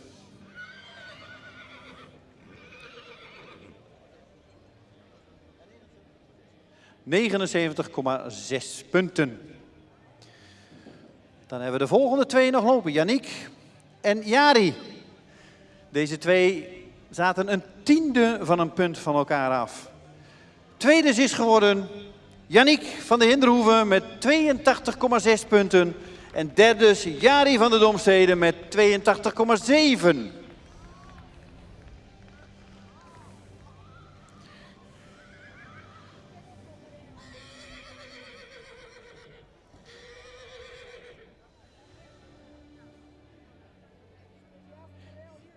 Yannick met Leonie Evink.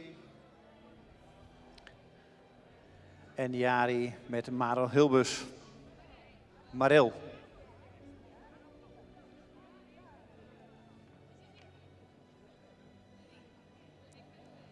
Drie geweldige paarden, 3 krachtpassers, nog jong. Zoals we ook zagen met het rijden, de paarden zoeken nog wat. Het zijn nog maar 4-jarige paarden. En laten we ze sparen. Ze hebben nog genoeg jaren om zich te kunnen laten zien in de dressuurbaan. Dat begin is zo belangrijk. Laat ze in hun waarde. En ik zeg wel eens in het begin, laat ze het maar een beetje uitzoeken als ze maar voorwaarts zijn. Een geweldig, 3 ook hele mooie combinaties. Op nummer 1 Jari, op nummer 2 Yannick en op nummer 3 Jibbe.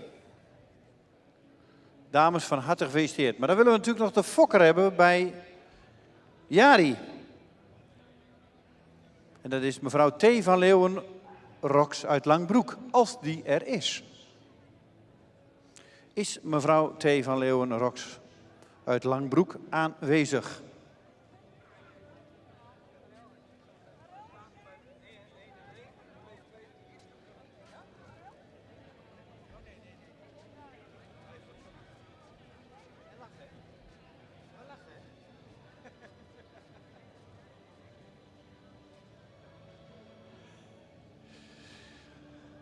Volgens mij is de fokker mevrouw T. van Leeuwen uit Langbroek niet aanwezig. De foto's worden gemaakt. 6 geweldige paarden die zich gekwalificeerd hebben voor dit onderdeel. En vandaag de finale hebben gereden. 3 hele mooie hengsten en ruinen. En 3 hele mooie merries.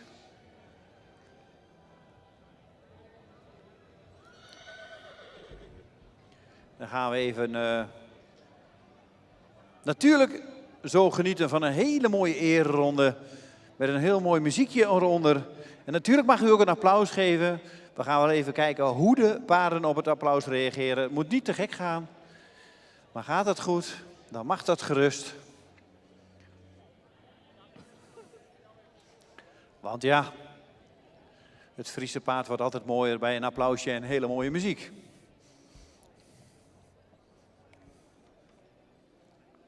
De foto's zijn klaar, we gaan door met het programma. Want het zonnetje schijnt nog maar.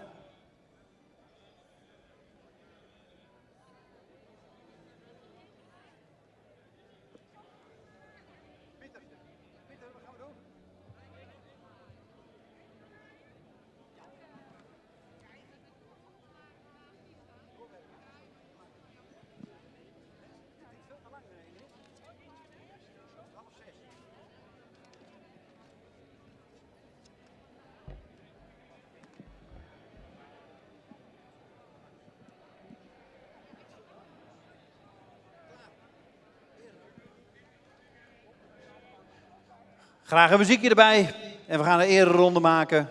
We moeten echt door, anders wordt het te laat.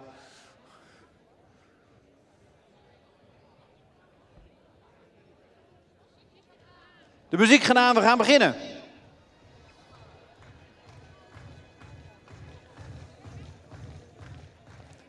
En u mag rustig een applaus geven. Even uitkijken, even midden in de baan blijven staan. Even midden in de baan, bij de tafel. Niet overal gaan dwalen. Daar gaan we. En gaan we genieten van deze parels. En geef ze een applaus.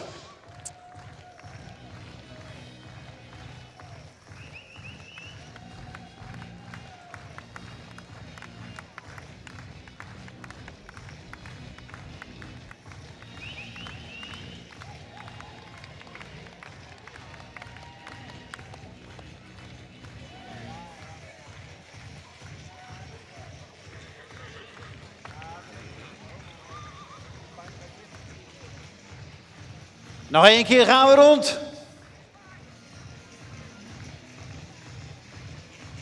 En Ingrid vraagt of jullie willen zwaaien zo, voor de hoofdtribune langs. Kijk eens aan, daar gaan ze weer. Nog 1 keer.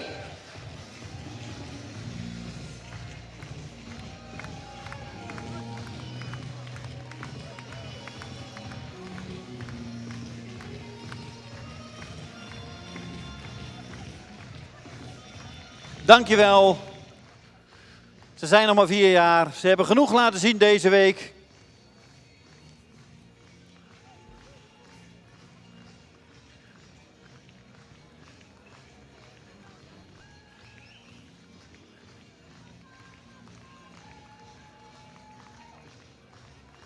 Dankjewel voor de presentatie. En dan geef ik het woord aan Henk Dijkstra.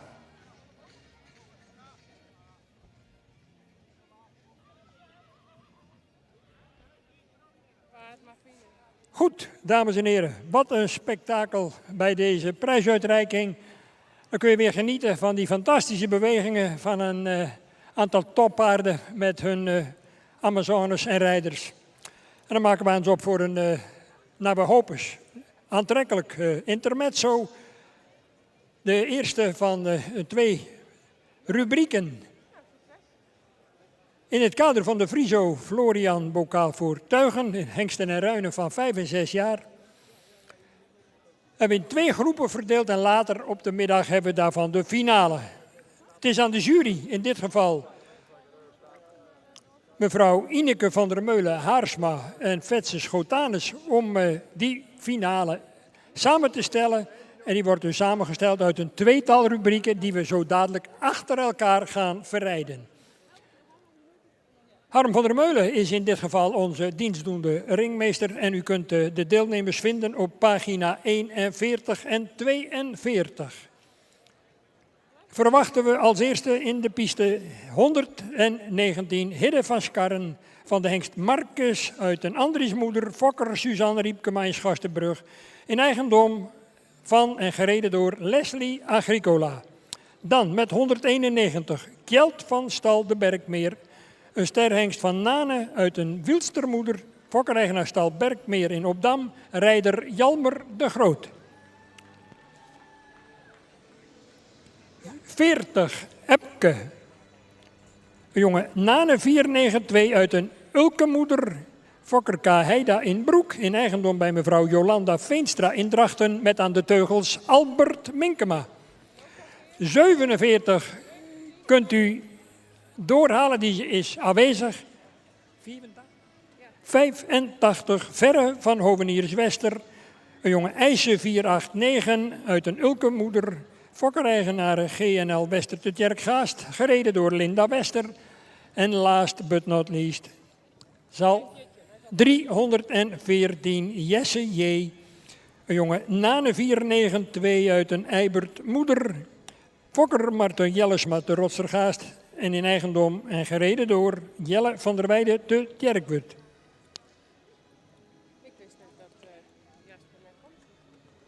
En dan hebben we in totaal, het is toch wel een beetje opvallend dat de hengst, met name de hengst Nane hier prominent aanwezig is met 3 afstammelingen. En die onderschrijft daarmee zijn kwaliteiten, zeker in de tuigpaardensport. De jury is de inspectie aangevangen. Debuut hier vandaag in Harig voor mevrouw Ineke van der Meulen, de dochter van de bekende tuigpaardrijder, u allen natuurlijk wel bekend, Ule Haarsma. Van de gerenommeerde tuigpaardenstal in Tjerkwerd, ook op de nationale concours hippiek evenementen een graag geziene gast. En al jarenlang deelnemer ook, veelvuldig winnaar van de zilveren waag in Dokkum bij het grote nationale concours hippiek daar destijds. Veel routine, met name in de wagens in deze rubriek, allemaal ervaren in het aangespannen werk. We hebben een prachtige, ruime piste en we gaan hopelijk genieten van opvallende prestaties van deze 4, 5 en 6-jarige oudere hengsten, dan wel ruinen. De heer Schotanus heeft samen met mevrouw van der Meulen de inspectie afgerond. Onze ringmeester Harm van der Meulen, het zijn tot afrijden. En Firma Koopmans een aantrekkelijk muziekje ondertussen.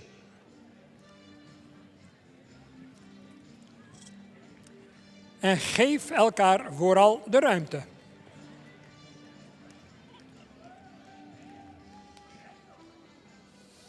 En u mag natuurlijk uw sympathie best laten blijken, dames en heren.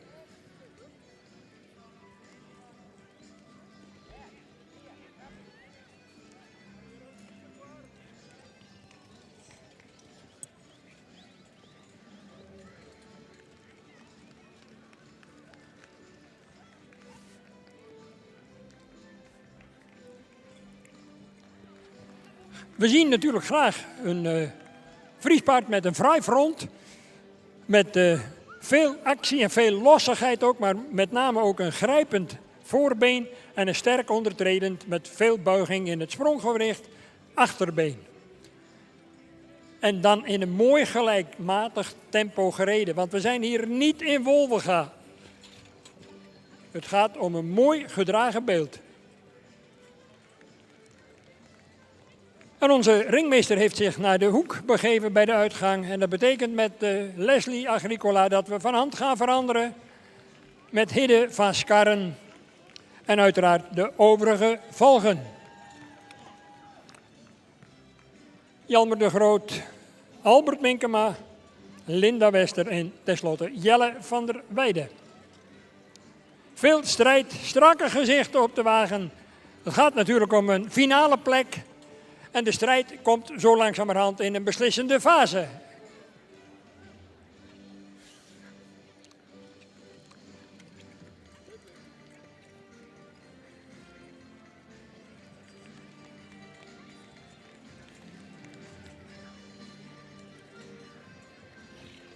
En dan neem ik aan dat we zo langzamerhand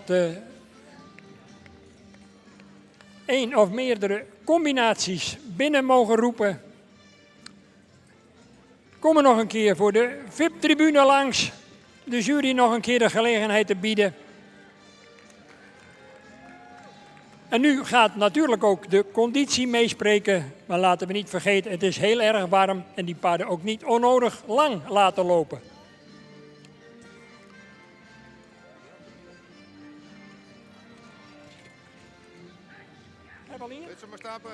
Ga maar over in stap. De jury heeft u allemaal bekeken.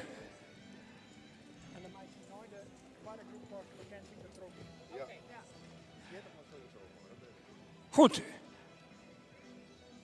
We gaan over in stap en dan gaan we straks bij de uitgang de piste verlaten en verwachten we de tweede groep hier binnen.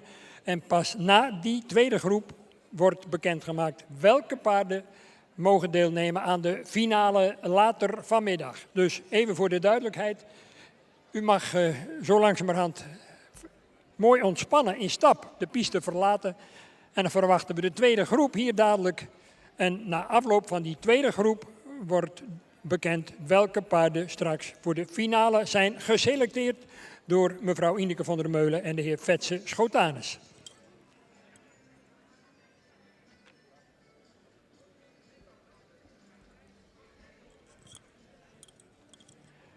Onze lintendames intussen alweer in aantocht, fraai uitgedost in het mooie traditionele Friese kostuum. De dames Rita Rijinga en mevrouw Vroni van Asma van der Tal.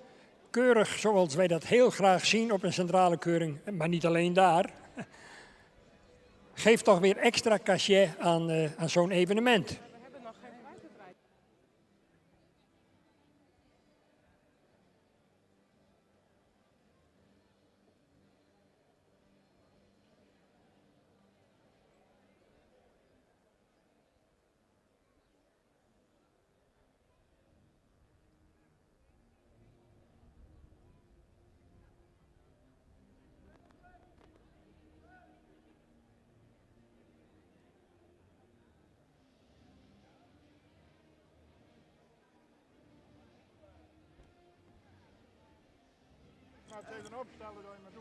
Wij gaan over naar de tweede groep, dames en heren, op bladzijde 42. Te beginnen met de 202, Rendert van de Boetemare. Opnieuw een afstammeling van de hengst Nane 492 uit een beertmoeder fokker-eigenaar S. Veenstra in Ureterp. Herstel eigendom is Duco en Laura Sietsma. Een Tulare in Californië. Hij wordt gereden door Iris Sietsma.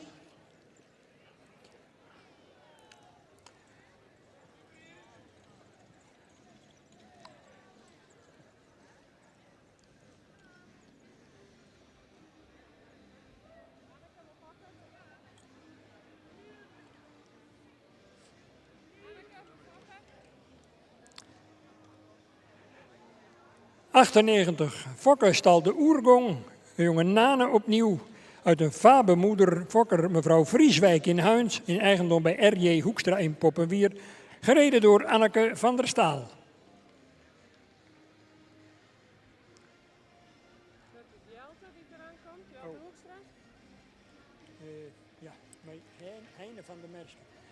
Met nummer 4, Heine van de Mersken.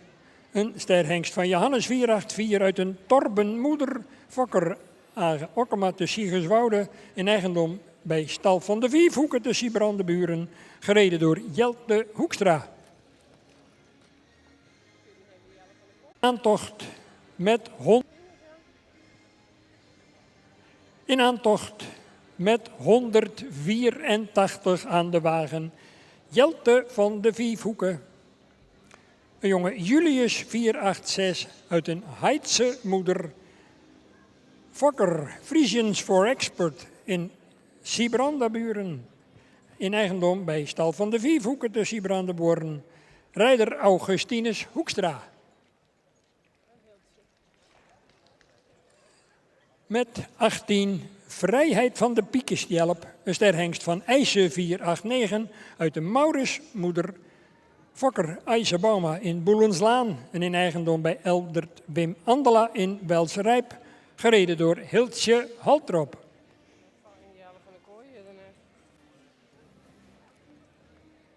En dan ontbreekt er nog Falco, waarvan wij eigenlijk geen zekerheid hebben of die nog komt. Die blijft dus aanwezig, dan is het veld compleet.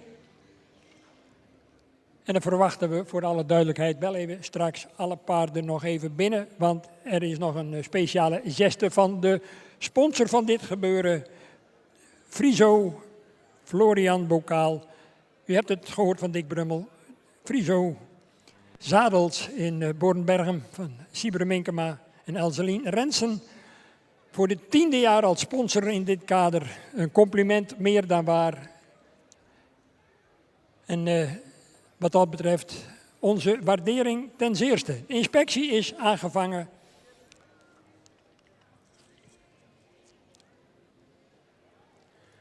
Door mevrouw Van der Meulen en de heer Schotanus. En ook hier gaan we kijken hoe het gesteld is met de onderlinge concurrentie van deze potentiële tuigtoppers voor de toekomst, waar we bij onze tuigpaardensport hopelijk op termijn nog lang van kunnen genieten in de aangespannen sport op de grote nationale concoursen die we sowieso in Friesland rijk zijn, maar dan natuurlijk ook ver daarbuiten. Het seizoen elk jaar in de Bult start zo op Koningsdag en dat loopt tot zo'n beetje eind september in Workum op het stratenconcours, waar dit jaar nog het kampioenschap voor Friese tuigpaarden onder het zadel verreden gaat worden. En natuurlijk hebben we straks hier ook nog een regionaal kampioenschap voor de ereklasse Noord. Goed, de inspectie is afgerond. We gaan kijken naar de kwaliteit in deze klasse. Aan Iris Sietsma de eer om af te rijden op de rechterhand. En geef elkaar vooral de ruimte in deze fraaie piste, alle mogelijkheden om jullie toppers optimaal aan de jury te laten zien.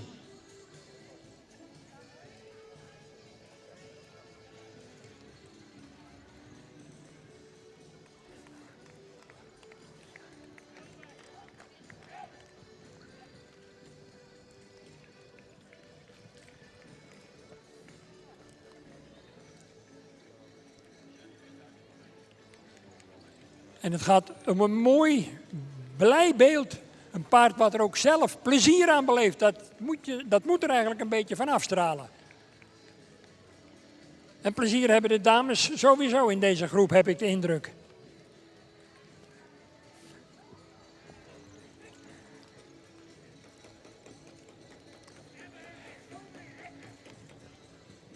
Die paarden mooi de gelegenheid bieden om op eigen benen een mooie verrichting te laten zien.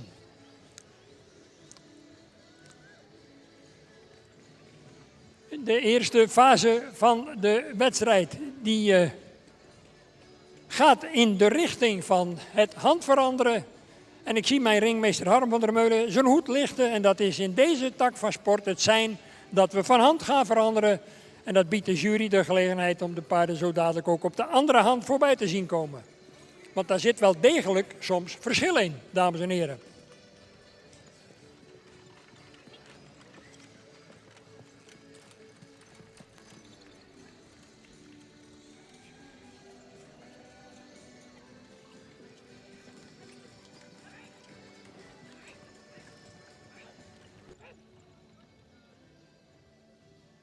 Komt de strijd in de beslissende fase.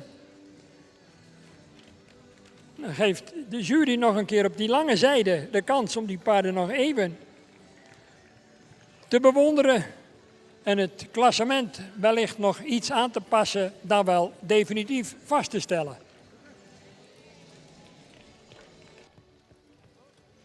U mag allemaal opstellen. En dan mag ik de overige deelnemers die nu nog in de voorrijpiste rondstappen ook uitnodigen om binnen te komen. En dan kunnen zo dadelijk onze dames in Fries kostuum aan alle deelnemers een fraai aandenken aan deze 2 voorrondes in elk geval aan te bieden. Namens Friso, Florian, de 2 bedrijven die verantwoordelijk zijn voor het laten verrijden van deze competities, zowel in dressuur als bij de tuigpaardensport.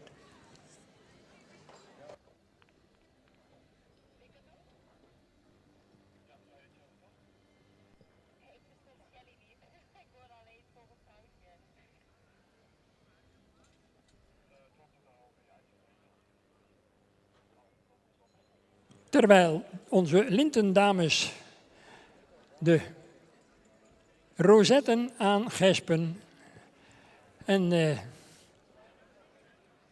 een fraaie aandenken aan deze 2 seriewedstrijden.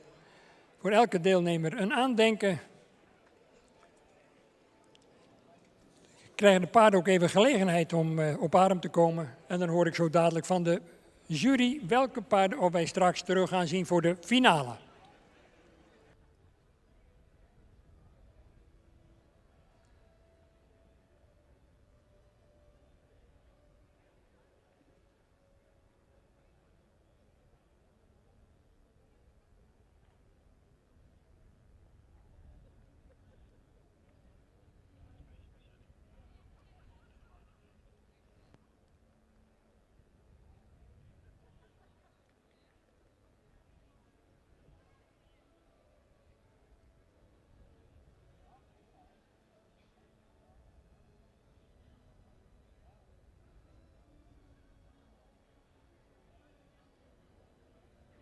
Ja, het is nog even spannend. De jury, mevrouw van der Meulen en de heer Schotanus zijn toch nog druk aan het overleggen en hun cijfers aan het vergelijken. En dan horen we zo dadelijk, dan wordt de spanning voor een deel een beetje gebroken. Want ja, als je dan naar de finale mag, dan komt de spanning natuurlijk weer in alle hevigheid terug.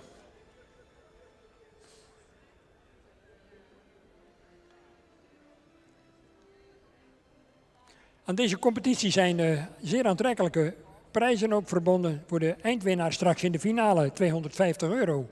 Voor de tweede geplaatste €100. Voor de derde €50. En voor de winnaar, de fokker van de winnaar moet ik zeggen, in dit geval ligt er ook nog €150 klaar.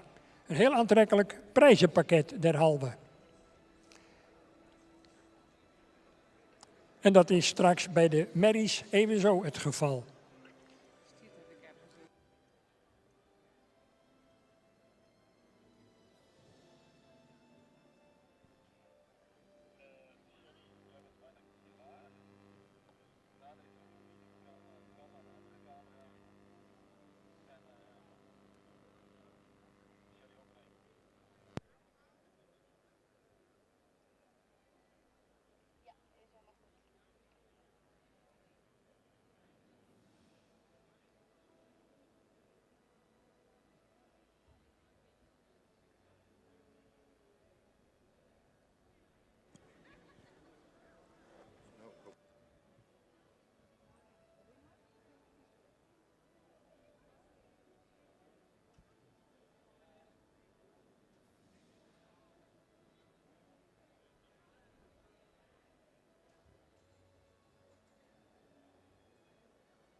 Ja, dames en heren, daar zijn we met de plaatsing voor de finale straks verderop in het programma. Tot de finale worden toegelaten. En is de volstrekt willekeurige volgorde 202, 314, 85, 40, 98 en 184. Ik herhaal, 202, 314, 85, 40, 98 en 184. Dat zijn de finalisten later vanmiddag. En natuurlijk ook aan degenen die dan net niet aan die finale mee kunnen doen. Natuurlijk onze waardering voor hun strijd en inzet. Het was een hele mooie tweeledige wedstrijd. En we gaan een korte ereronde rijden met u allemaal. Zodat u als publiek natuurlijk ook aan al deze toppers in tuig uw waardering kunt laten blijken. En een muziekje, Koopmans.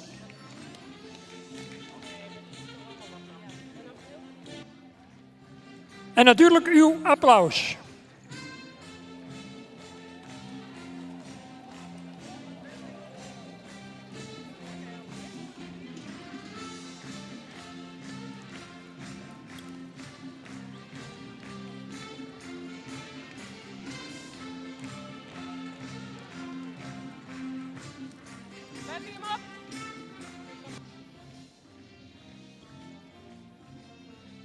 Ze zijn van hand veranderd, let op. Ze gaan nog een keer voor de ereloge langs, denk ik, of niet? Nee.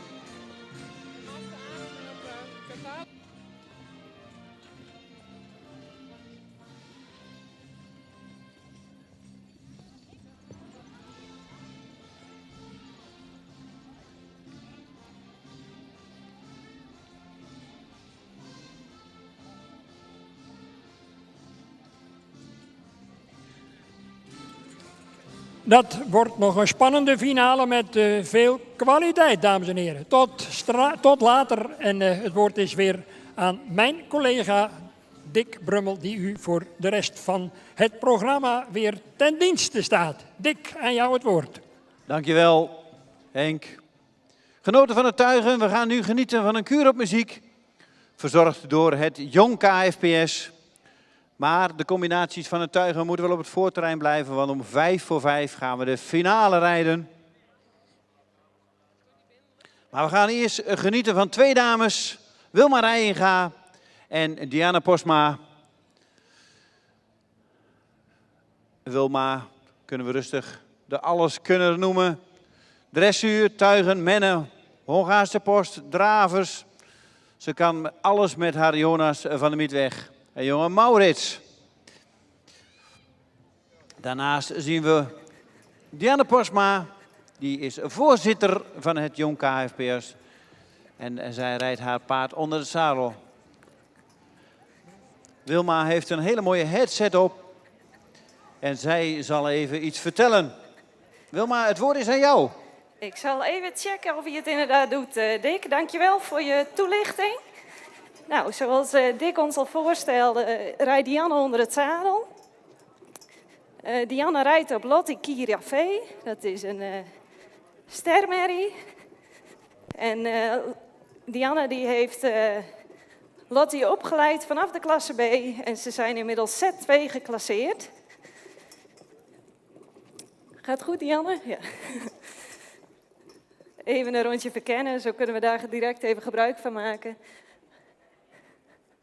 De afstammeling van Lottie, dat is een Uldrik Maalt Schalke uit de sterprestatiemerrie. En die sterprestatiemerrie, dat is Kira K.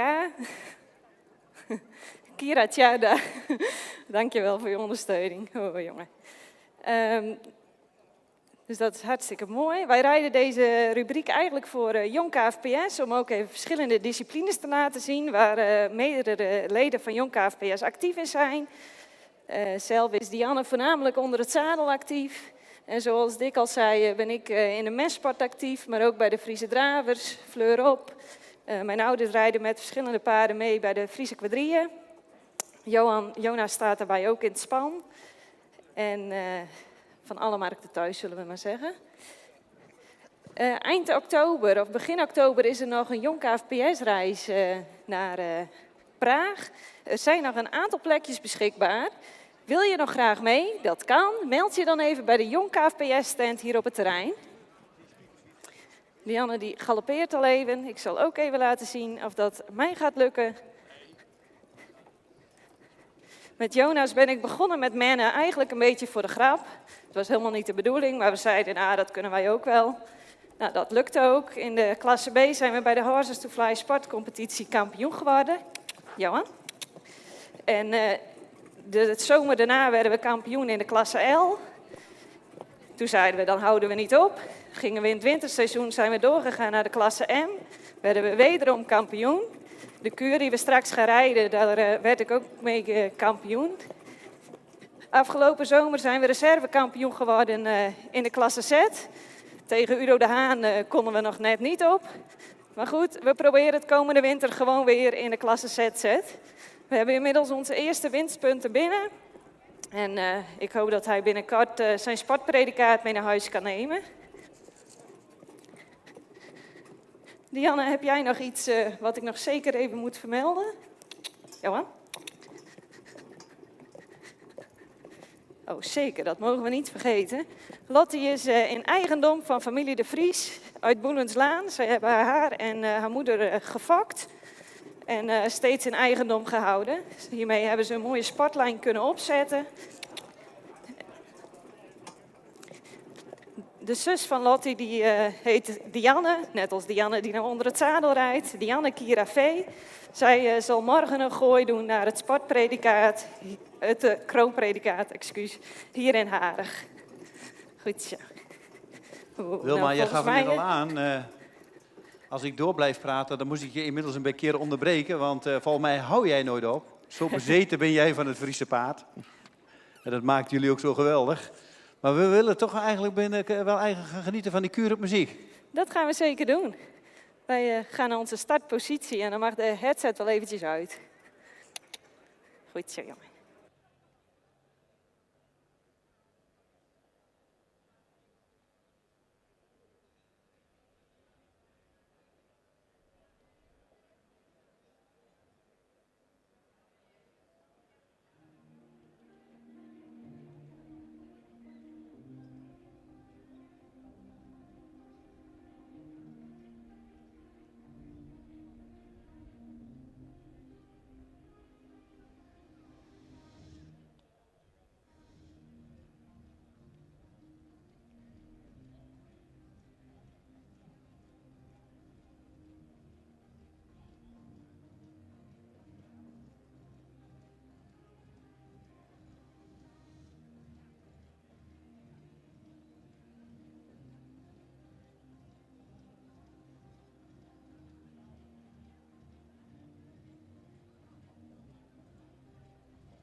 Een applaus, Wilma Rijnga en Diana Posma. Ambassadeurs van het Jong KFPS. Hartstikke dank, ontzettend dank voor de prachtige kuur op muziek. En we gaan nog even genieten van een eerronde. Geef de dames een applaus.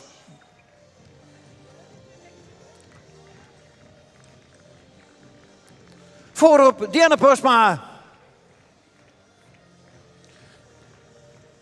En daarachter Wilma Rijnga. Dames, ontzettend bedankt. Even nog midden opstellen voor een lintje en een bos bloemen.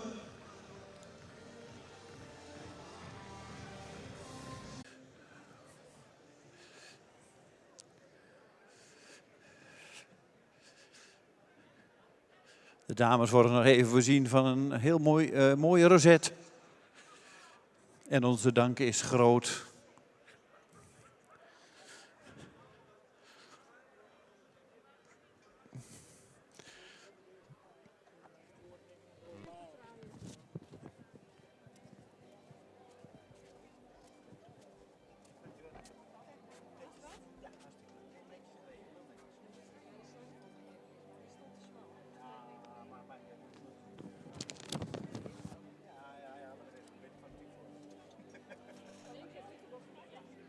Dames, we gaan nog even genieten van een ereronde. Geweldige presentatie. Namens het Jong KFPS, Wilma Rijnga en Diana Posma. Geef de dames nog een applaus.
Wij maken ons op voor de finale van de Friso Florian Bokaal Tuigen en Hengsten 2023.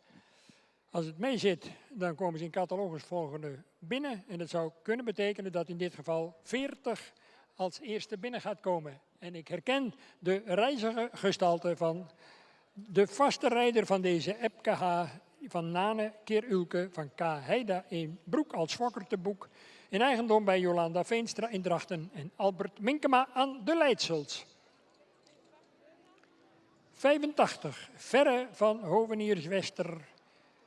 IJssemal Ulke uit de fokkerij van GNL Wester, gereden door Linda Wester.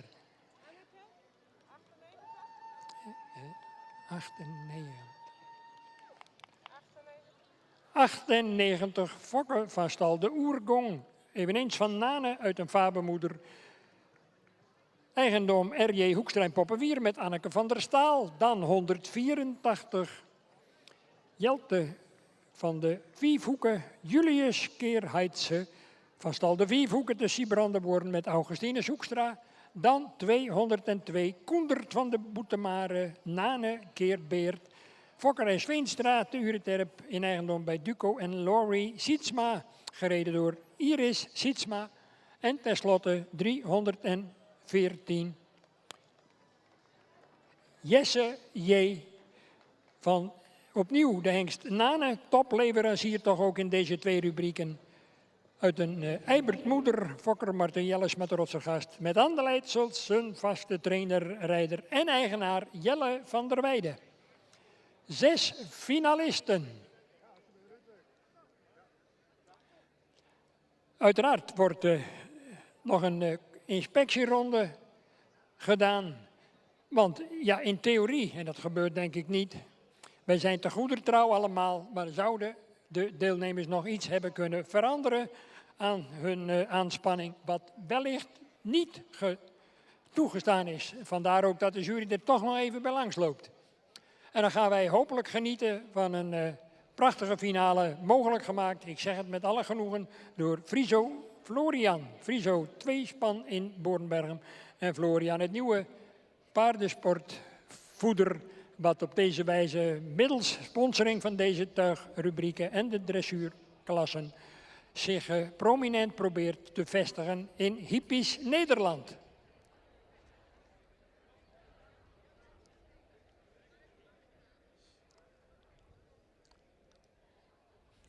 En natuurlijk gaan we rekening houden met het feit dat het behoorlijk warm is en dat die paarden al 2 koersen hebben gelopen. En hebben de jury ook gevraagd om toch indien mogelijk iets sneller te besluiten. We hebben natuurlijk allemaal de mond vol over dierwelzijn en laten we daar ook hier met elkaar voor zorgen. Goed, de wedstrijd is begonnen. Met de geconcentreerde Albert Minkema aan kop en de overigen aansluiten. Maar zoek vooral ook de ruimte op en rijd je eigen wedstrijd.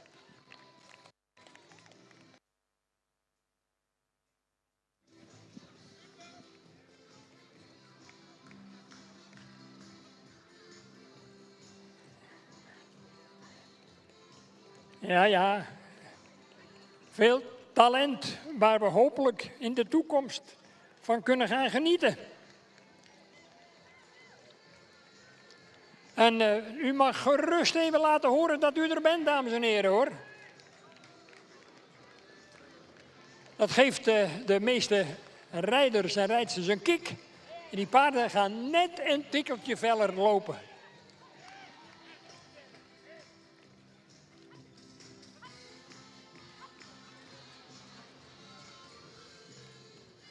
En onze ringmeester is al onderweg. En dat betekent, Albert Minkema, met jou aan het hoofd, dat we van hand gaan veranderen over de diagonaal.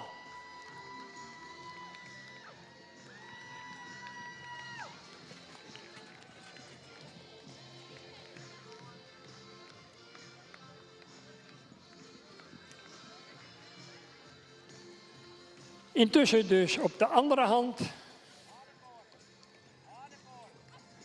En kijk die paarden lopen.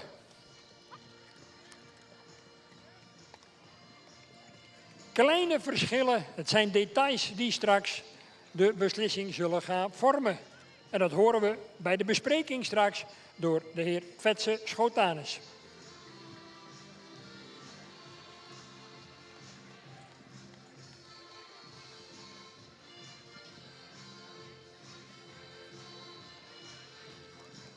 In de beslissende fase, deze finale, hengsten en ruinen, 4, 5 en 6 jaar. Er wordt langs de kant fel meegeleefd.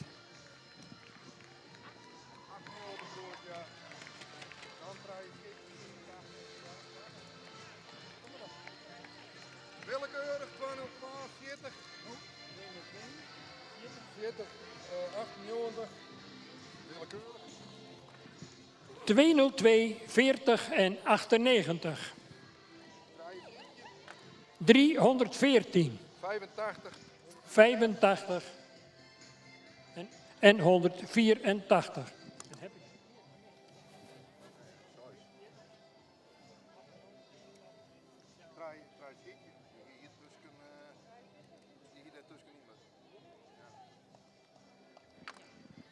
314 die komt na 98. Ik herhaal het nog een keer voor u. 202, 40, 98, 314, 85, 184.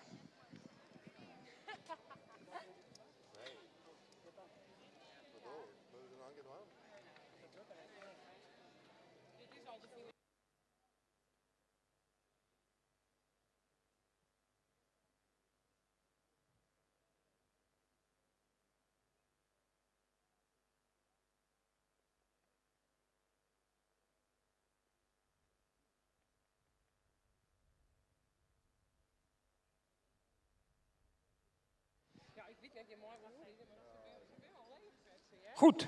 Ja, nee, dan let het zo.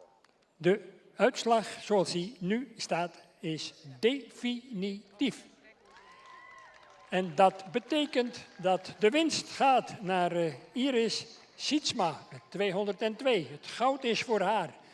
En het zilver gaat naar Albert Minkema en het brons is voor Anneke Hoekstra. Dan Jelle van der Weijden, Linda Wester en tenslotte Augustine Hoekstra. En dan geef ik met alle genoegen het woord aan Vetse Schotanus voor een toelichting. Ja, goedemiddag. We waren van mening toch dat 202 moest winnen, omdat hij toch wel een mooi constant beeld gaf. En dan ten opzichte van nummer 40, die dan een keer in de bocht dan net een beetje wat een balansprobleem heeft. Vandaar deze uitslag. Clear? Ja, hij heeft er nog wat toe te voegen.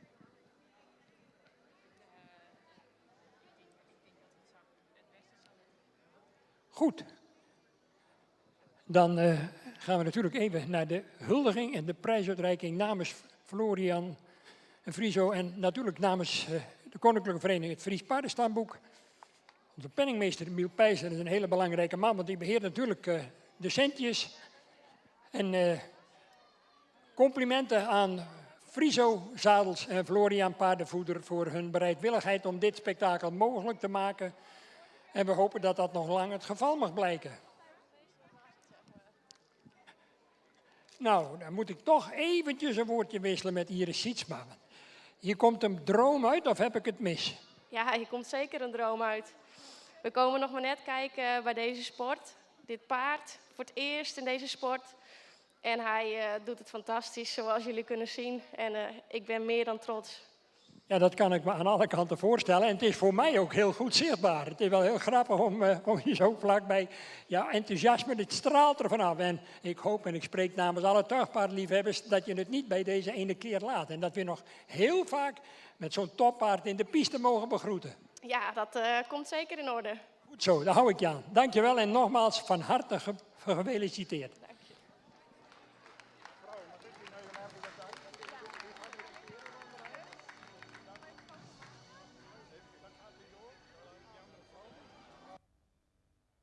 Natuurlijk, de fokker zijn we helemaal vergeten in de hectiek.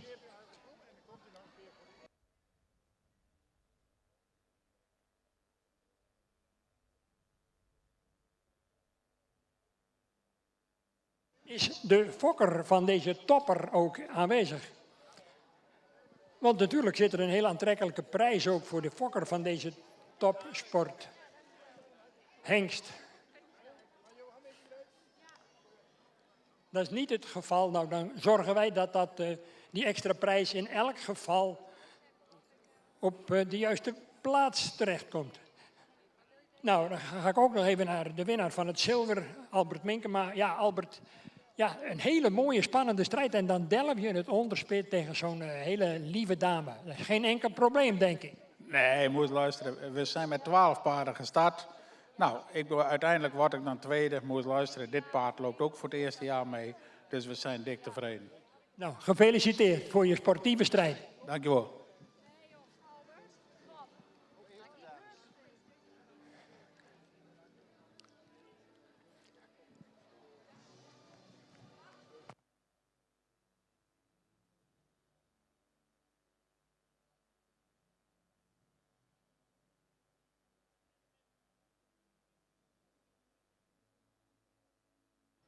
Ja, natuurlijk horen bij zo'n huldiging nogal wat formaliteiten. Die moeten natuurlijk wel allemaal correct worden afgewerkt en vervuld.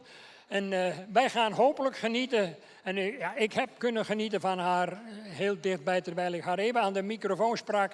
Een fantastische winnares. En ik zou zeggen, beloon haar met een ovatie. Iris Sietsma. En uw applaus, dames en heren.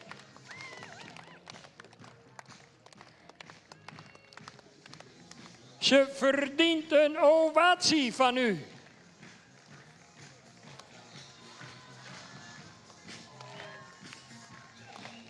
Hier, genieten van Friese tuigpaarden in topvorm.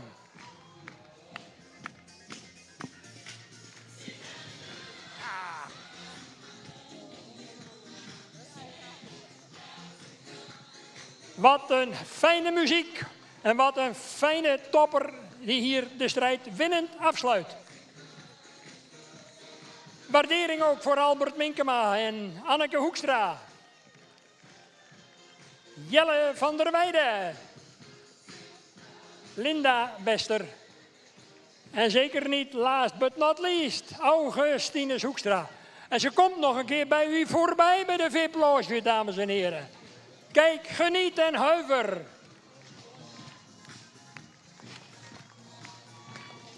Ja, hij loopt steeds beter.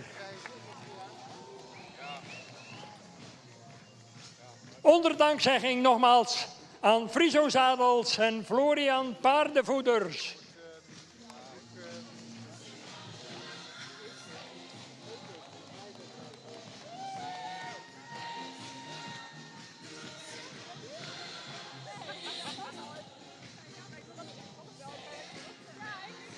Dank u wel. Wat een fantastische finale. Met een fantastische winnares. Dank voor uw enthousiasme, dames en heren. En we gaan door naar mijn collega Dick Brummel. Dankjewel Henk. Dat was weer genieten van deze rubriek tuigaanleg. Maar nu gaan we weer door met de Friso Florian Cup. 5-jarige merries en 5-jarige hengsten en ruinen. De eerste loop alweer in de vooropstelling. De gastruiters hebben al plaats genomen op de paarden, dus we kunnen direct weer door. We liggen mooi op schema en dat moet ook. We zitten vol tot bijna 8 uur. Dus we moeten door.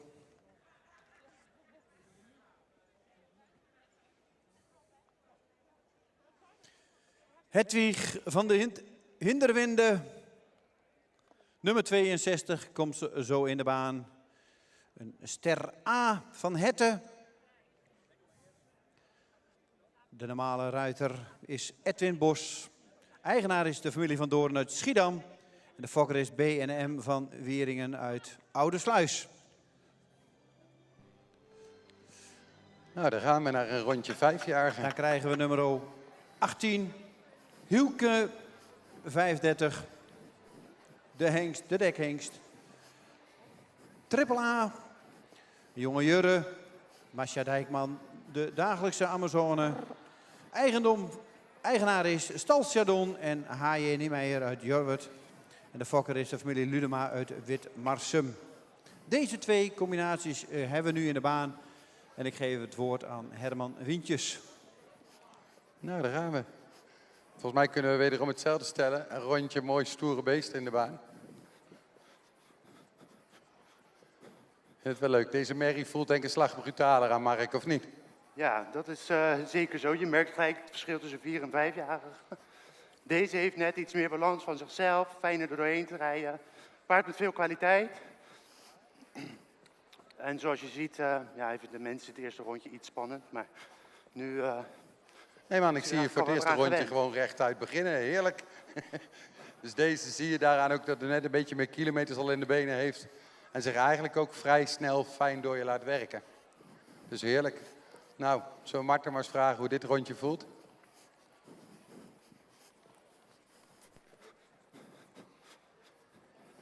Nou Marten, hoe lijkt dat met deze? Eigenlijk ook wel een fijn begin. Een paard wat ook veel houding maakt en wat eigenlijk met die houding ook heel makkelijk zo over de benen door blijft draven. Dat voel je eigenlijk direct bij het losrijden al. Hij is best wel scherp, maar hij heeft wel een soort van gelatenheid over zich heen. Dus dat is eigenlijk wel een fijne combinatie zo. Ja, dat ziet er ook zo uit. Hij heeft een paard met veel achterbeen, veel lossigheid in zijn lijf. Mooi de bult op. Volgens mij al gruwelijk veel aanleg voor dat beetje sluiten in het achterbeen. Wat hij maar zo, ja, dat zie je dus ook. Kijk, dan krijgt hij het voor misschien nog even ietsje moeilijk. Maar je ziet hem wel heel mooi achter erbij komen. Ik moet zeggen, ik vind het wel een hele stoere merrie. Ja, dit is zeker een hele stoere merrie.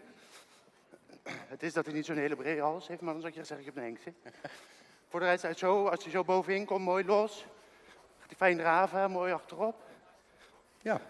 En blijft hij nog mooi los ook. Nee, en mooi los in zijn rug, mooi los door zijn lijf. Nou, we zien Marten daar eigenlijk ook al gruwelijk makkelijk een schouder binnenwaarts uitrijden. Nou zit dat ook in de proef van de 5-jarigen. Dus dat zijn wel oefeningen die deze paarden ook beheersen. Wat natuurlijk ook mooi is om een klein beetje zo die sluitbaarheid van achter te proberen. Van hoe ver willen ze daar al door dat lichaam nog net ietsje meer aantreden achter.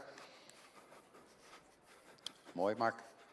Dan voel je, als je hem dan heel ietsje terugsluit, wordt hij eigenlijk nog veel mooier van. Ja. Dus heel rustig, zo klein, open houden. Mooi. En dan krijg je zo'n paard ook mooi voor je aan het sjouwen, Mark.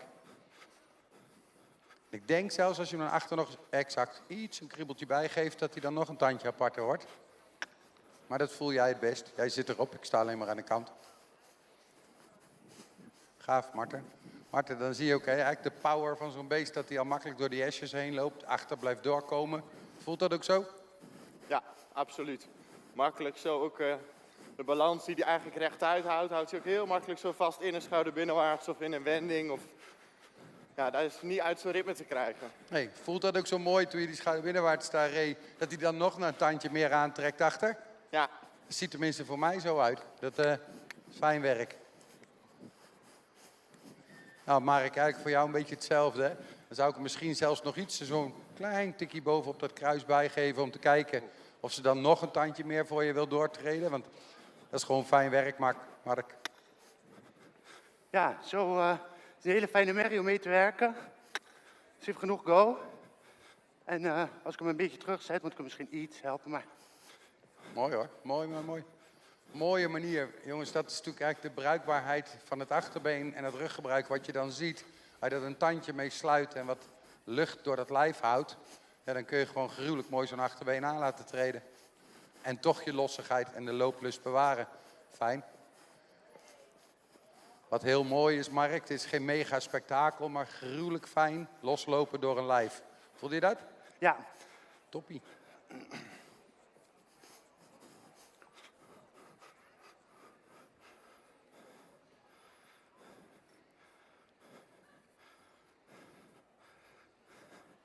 Wat ook heel bijzonder is, Mark, dan zie je vanuit je aangespannen draven naar ontspannen stappen. En ze stapt er eigenlijk een klap eroverheen. Ja. Los door de lijf. En het is ook vanuit het draf terug en direct goed stappen. Super.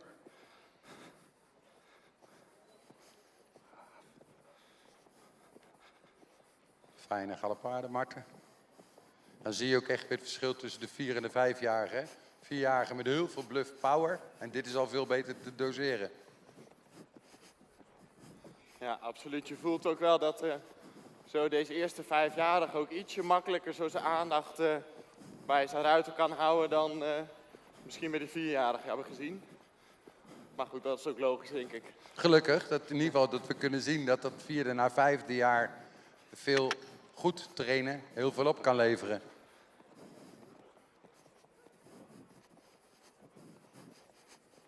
Ik zeg, de natuurlijke aanleg is mooi, maar het moet wel ontwikkeld worden door training.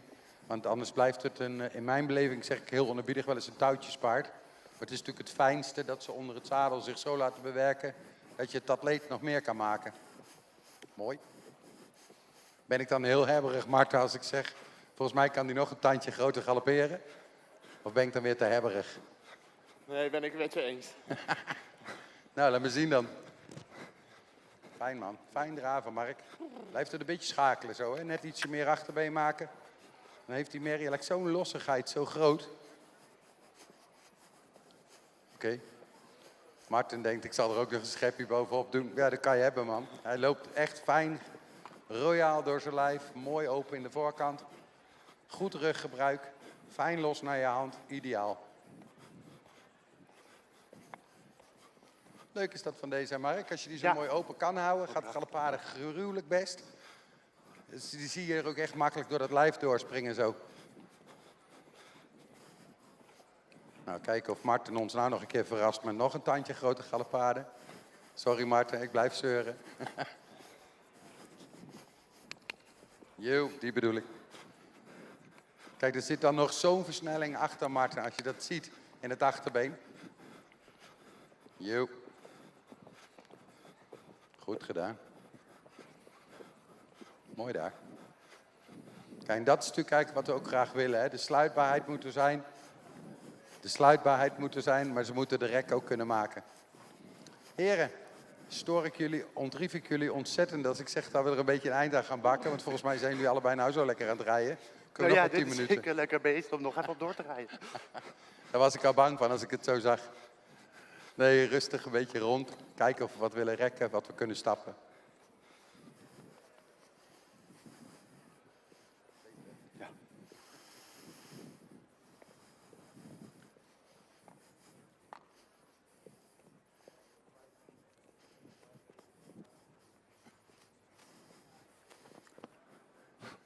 Volgens mij zijn dit twee paarden die ook wel een applausje kunnen verdragen. Dus als jullie ervan genoten hebben, laat het de ruiters en de paarden weten.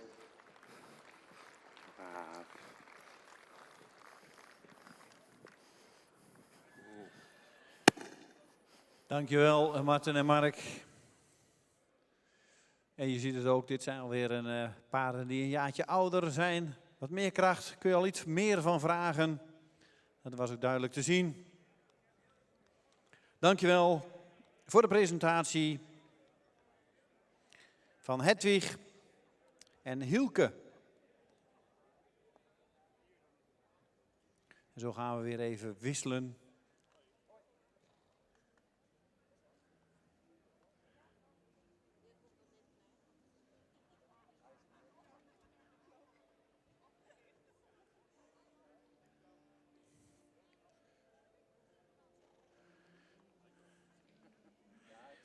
De bevindingen van de gastruiters worden weer even opgeschreven. De cijfers worden genoteerd. De andere paarden staan inmiddels alweer klaar.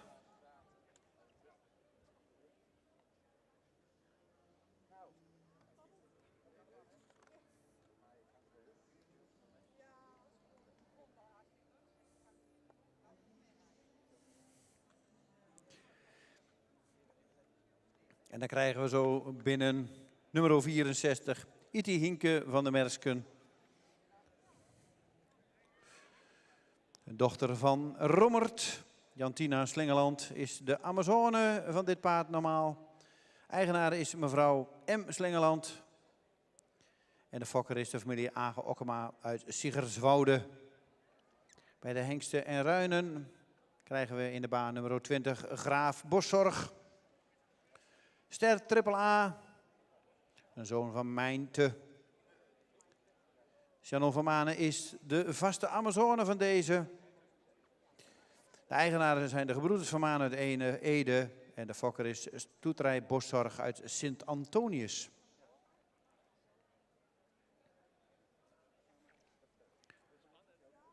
De merrie wordt weer gereden door Mark. En de hengst wordt gereden door Marten.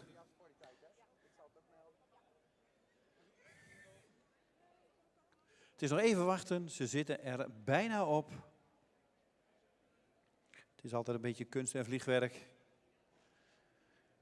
En natuurlijk altijd even weer het gevoel krijgen. Hoe voelen ze aan?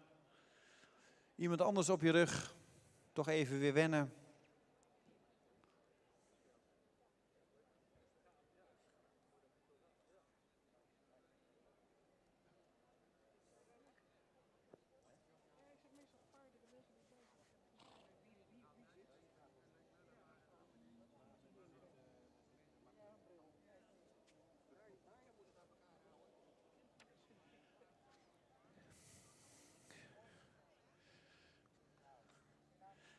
Mark en Marten zitten inmiddels alweer op de paarden.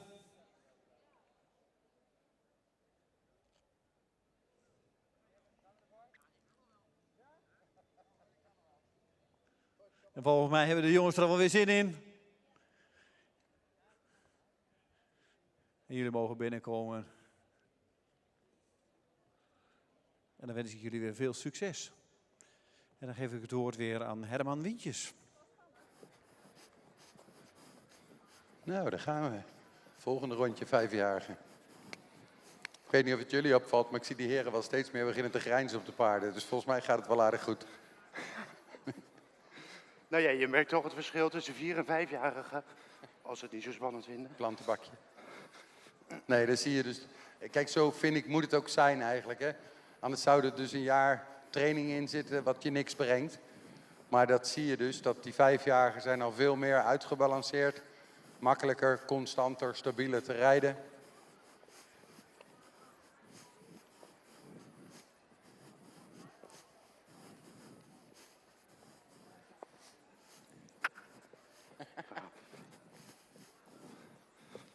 Ze houden niet zo van de plantenbakjes. Je mag ook buiten de plantenbak om, hè? We hebben een hele grote baan. Dus stoor je niet aan de ruimte die je kleiner moet maken.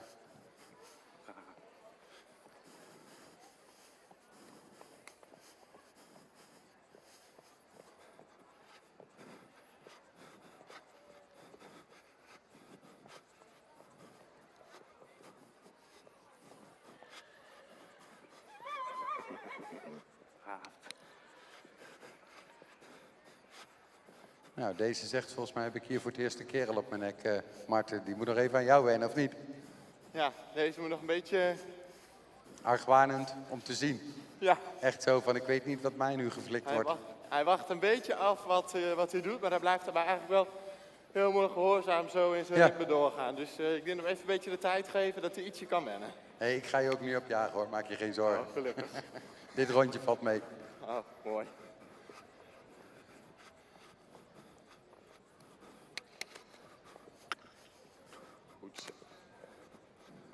Ik moet zeggen, je hebt er eigenlijk wel heel mooi naar voren open voor staan, zo Mark. Ik denk dat ze net nog niet zo ver terug wil als jij het wil, of wel? Nee. Nou, Daar probeer. heeft hij net, kijk, daar heeft hij net niet genoeg beetje spelen. balans en kracht voor om zo ver terug te gaan. Ja, ik denk dat je rustig zo ver terug kan gaan. Speel het spelletje en neem een beetje risico daarin. Ik denk dat zij dan ook wat eerder nog jou vertrouwt en begrijpt.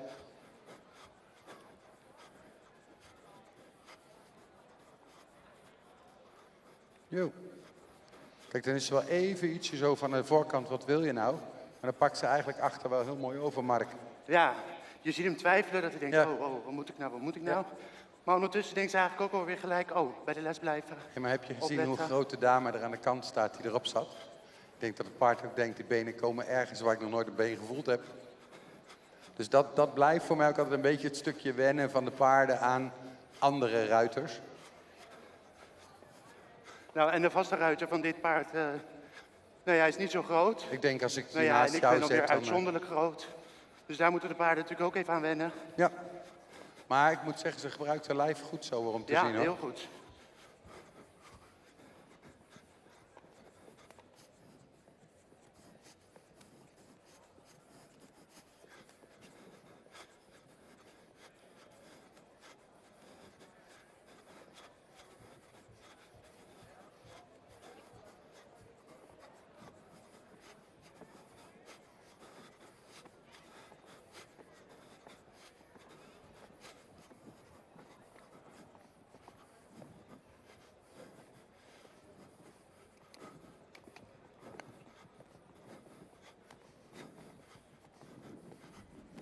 Oh, dat is een fijn galopje, Mark. Dat is leuk, hè? Dan voel je die wacht eigenlijk heel mooi op je. Ja, het is heel fijn. Hij zou iets meer uit zichzelf mogen blijven lopen. Ja, hallo, Maar de kwaliteit van de galop, die is daar hebben, aanwezig. daar hebben we jou voor ingehuurd vandaag. Dus een klein tandje erbij.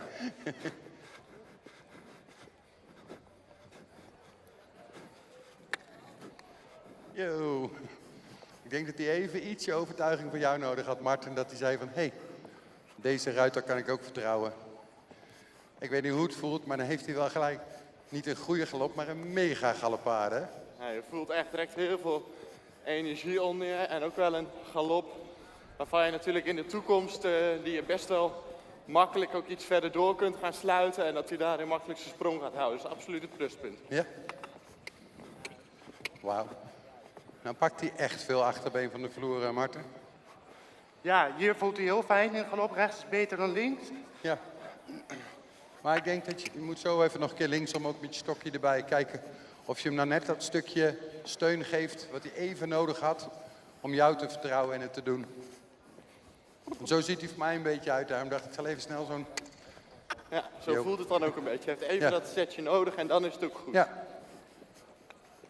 Nee, maar ik denk ook dat dit toch veel paarden zijn, hè, waar zelden andere ruiters op zitten. Dus die nu ook in één keer iemand anders op de rug krijgen en denken, wat wil jij? Oh, zo moet ik zeggen, Martin, dat voegt een heleboel mooi toe. Yo. Ook je linksgalop, hè? Linksgalop is goed zo, toch? Ja. Yep.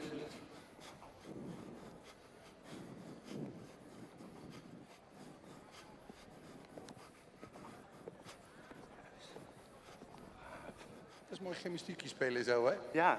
Leuk. Je werkt wel gaandeweg, went ze een beetje aan mijn lange benen. Ja. En nu denk ze ook wel, oh, nou ja, jij mag wel aan me zitten.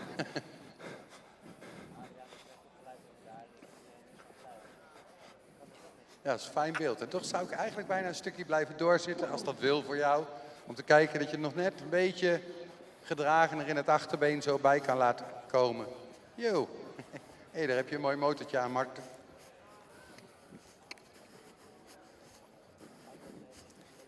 Beter, Mark.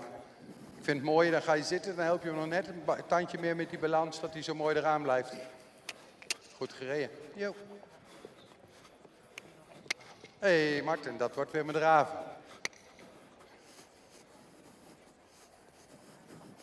Goed zo.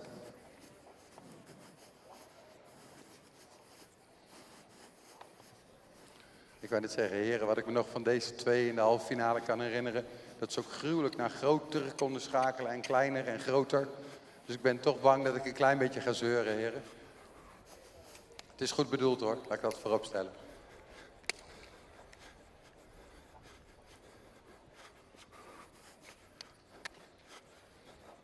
Dat is mooi terug. Jo. Heren, ik krijg een signaal van de kant dat we voorzichtig aan ons oordeel moeten gaan vellen over deze paarden. En dus wat gaan afbouwen. Mark, nu zijn jullie net op elkaar gewend en dan moeten we stoppen, hè? Nou, dat is wel jammer. Ja. Zo zag het er voor mij ook uit.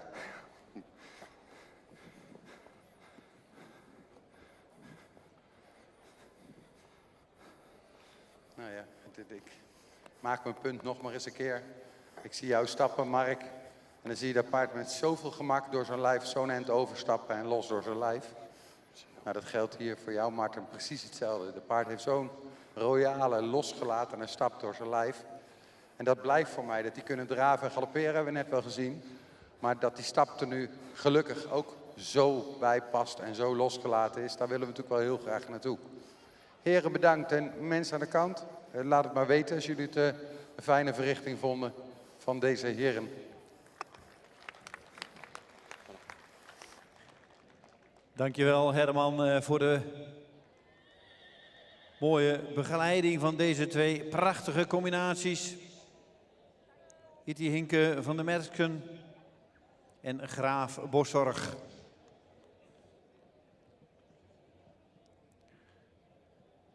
En dan gaan we even naar het voorterrein. De gastruiters stappen weer af, geven hun bevindingen weer door. En dan gaan we de laatste twee rijden.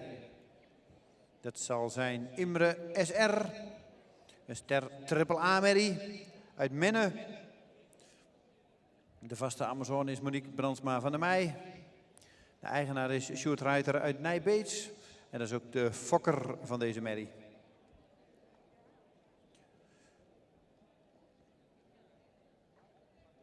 En dan krijgen we nummer 22, Igor van Kreterenhof. Een dubbel A-ster van Alwin. José van Haren is normaal de vaste Amazone. Eigenaar is Erwin Spliethof uit Bladel. En D.J. Vervoren uit Hello heeft hem gefokt. Nummer 22 krijgen we in de baan bij de Hengsten. En bij de merries krijgen we nummer 69.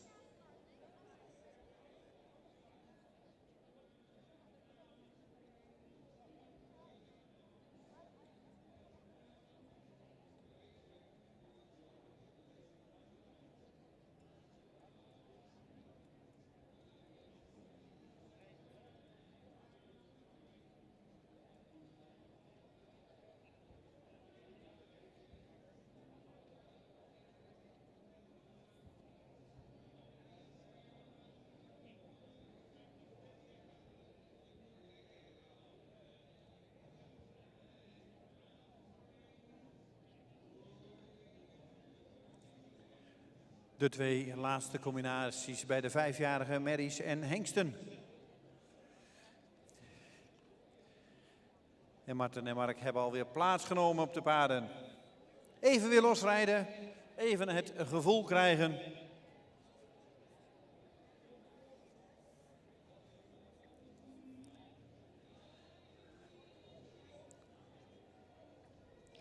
Maar het zijn jongens die al heel veel ervaring hebben met het rijden van dit soort paarden. En dat hebben we natuurlijk vanmiddag ook al gezien.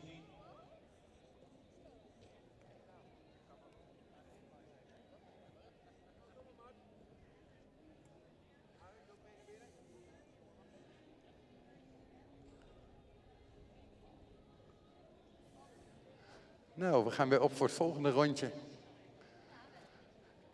Ja, ik hoorde Amazone nog zeggen. Nu hebben we niks meer te zeggen. Nou moet ik maar aan een ander overlaten. Maar één troost. We laten het niet over aan de minste ruiters. Dus ik denk dat je met een gerust hart het over kan laten. Goed zo. Nou, wat dacht je, Mark? Ik ben nu op een hengst beland. Nou, Dat zeiden wij toen zij de eerste keer de baan binnenkwam. Van wow. Ik ben zeker op een hengst beland. Dit is wel heel veel paard. Ja, dit is inderdaad zeker voor een merrie.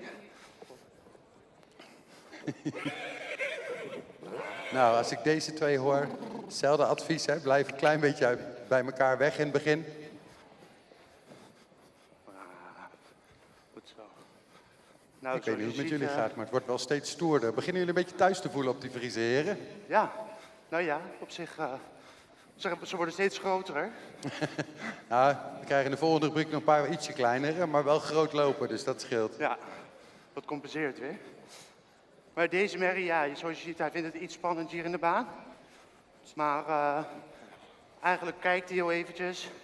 En eigenlijk denkt hij daarna weer, oh nee, ik moet even bij de les blijven. Ja. Even kijken wat er gaat gebeuren. Het leuke is ook om te zien, maakt hij zich eigenlijk alleen nog bijna een slag stoerder dan en nog groter. Ja.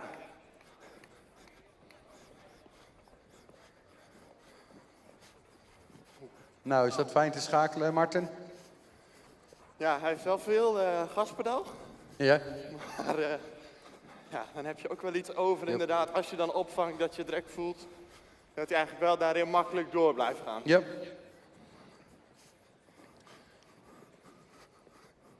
Ik vind het zo leuk als je deze dan zo brutaal met zichzelf wees eigenlijk ook, hè? Ja. Je mag mee met de rit, maar hij voelt zich een hele stoere bink. Zo. Ja, en toch heb je niet het gevoel bij deze dat hij het echt daarin zeg maar overneemt. Nee. En dat hij niet meer op je let. Nee. Hij blijft eigenlijk toch wel goed gefocust. Hij is wel stoer en hij heeft alles wel door, maar het is niet dat hij daarin echt te afgeleid is. Nee, je ziet het leuke, hij is hengst. Maar hij blijft wel onder appel in de zin van, oké, mijn baas bepaalt.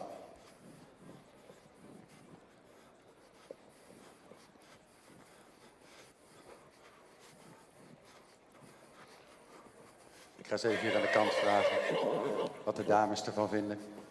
Of ze ook nog een beetje genieten van hun eigen paarden. Want het is toch wel wat om dat zo uit de handen te geven, toch? Zeker.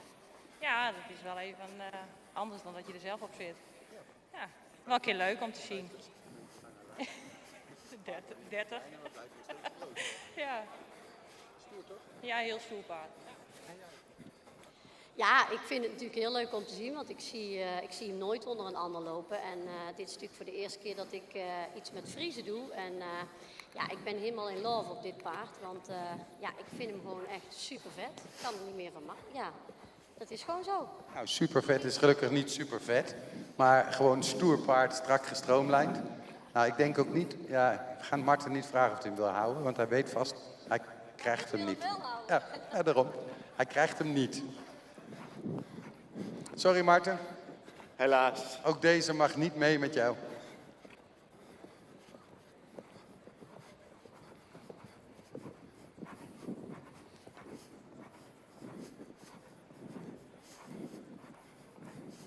Volgens mij zit je zo te genieten. Ook wat het zeggen. Volgens mij geniet je zo van het draven van Mark dat we bijna niet galopperen. Het is eigenlijk fenomenaal wat je voelt, hoe die draaft. Ja. Nou, zoals je ziet, hij kan gruwelijk groot galopperen. Ja. Nou, zo voelt het dus ook als hij gaat draven. Ja. Het is jammer dat het maar 10 minuten is. Hij heeft wel een gruwelijk grijpend voorbeen zo, Mark. Ja, het is niet normaal. Ik zie elke keer zijn voorbenen hier, Ja. hier tevoorschijn komen. Het is mooi de berg op. En het voelt heel goed. Het is Ja. eerder houden dan douwen. Nou, daar houden we ook van. Nou, mensen aan de kant vinden hem ook mooi. Dat is helemaal niet ernstig, hè. Ik geloof dat deze paarden er ook redelijk goed tegen kunnen. Als iemand het nou echt een combinatie heel mooi vindt, laat het blijken. Ik bedoel, daar is niks mis mee. Ik heb het idee niet dat deze opstijgen. Of nog van de wappie raken. Deze kan het wel hebben. Die kan het hebben, hè? Die wordt er alleen maar stoerder van. Deze merrie wordt er alleen maar gretiger van als hij een applausje krijgt. En ze blijft onder controle, dus dit is te doen, jongens. Ah. Zo, kan nog groter. Maar jij kijken, Mark, of hij ietsje wil zakken voor. In zijn frame dat hij dan... Jo, beter. Anders gaat hij zo groot naar boven. Dan kan hij het bijna niet bijhouden. Mooi. Maar het is een mooi schakeltje. Want daar zie je dus ook die Friese paarden hebben daar zo gruwelijk veel aanleg voor. Om dat terugsluiten een keer zo'n beetje aan te vragen. Blijft natuurlijk ook met de 5-jarigen. Als je daar zo heel klein de start mee maakt. Ja, daar heb je in je verdere carrière alleen maar profijt van. Mooie techniek, man. Goed zo.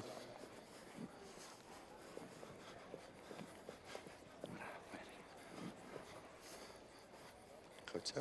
Klimt hij heel mooi in het front naar boven. Goed, heren. Tot mijn grote spijt ga ik jullie meedelen dat we dit rondje gaan beëindigen. Kijk, het mooie is, dan kom je uit die grote drafmark. En ze legt zich uit naar stap en ze stapt er net zo'n klap weer overheen. Terug naar stappen en stappen. Heel goed gelijk. Toppie, heren. Dank. Nou, Martin, voor jou hetzelfde. Ook daar, je ziet, hij legt zich uit, hij laat zijn lijf door. En hij heeft gewoon kwaliteit in het stappen. Fijn, man. Heren, dank.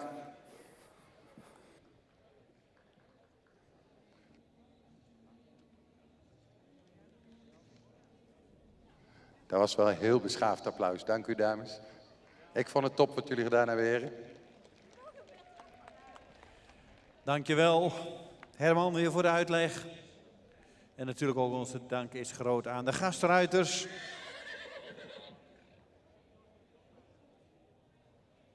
Imre SR en Igor van Kretenhof waren als laatste in de baan. De ruiters gaan weer hun bevindingen doorgeven. En dan gaan we zo de paarden weer in de baan zien. En dan gaan we eerst de prijsuitreiking weer bij de merries doen en daarna de prijsuitreiking bij de hengsten.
Zo, we hebben de uitslag.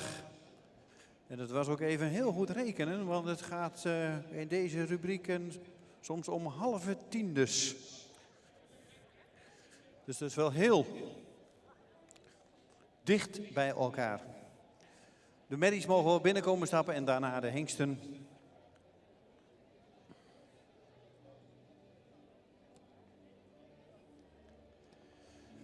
Hedwig, Itti en Imre SR. Of krijgen we toch eerst de hengsten? Hielke, Graaf Boszorg. En dan mag Igor wel binnenkomen.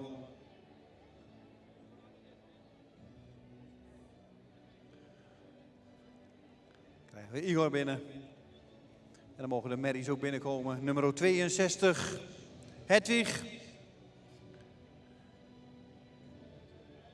Nummer 64, Itti. En nummer 69, Imre SR. En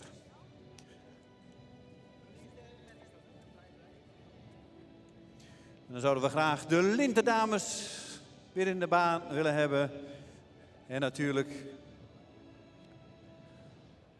onze sponsoren Friso en Florian. En ik gaf het al aan.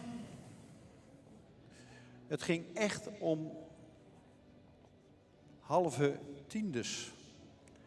En dan praat ik over de hengsten en de ruinen. Bij de merries zat iets een groter verschil. Maar ondanks dat waren de punten zeer positief en royaal. En we hebben ze rondstappen. We hebben de Lintendames kunnen naar het midden komen. En dan gaan we snel door. Bij de merries. Op de derde plaats. Itti Hinke van de Mersken. Met Jantine. Met 79 punten. En nu wordt het spannend. Op de tweede plek. Hedwig van de Hinderwende. Met 81,5 punt. En op de eerste plek Imre SR met 87 punten.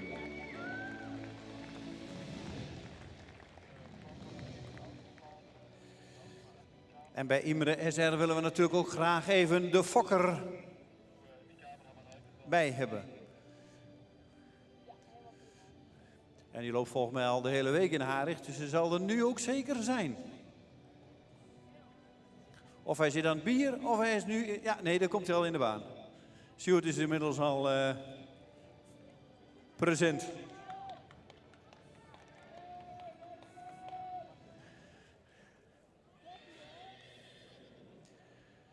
Derde plek, Itti Hinke van de Mersken. Tweede plek, Hedwig. En de eerste plaats voor Imre SR.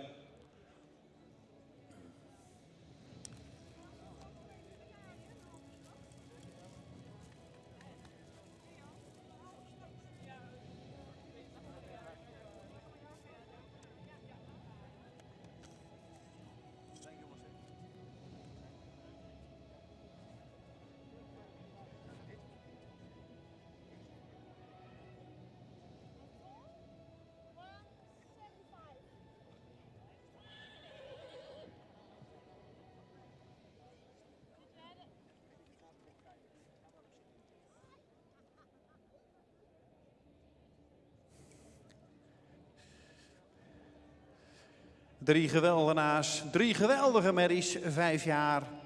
We zien het verschil zeker met de 4-jarigen. Deze kunnen toch alweer een tikkeltje meer. Kan ook iets meer van gevraagd worden. En Imre SR natuurlijk met haar trotse fokker Sjoerd Ruiter.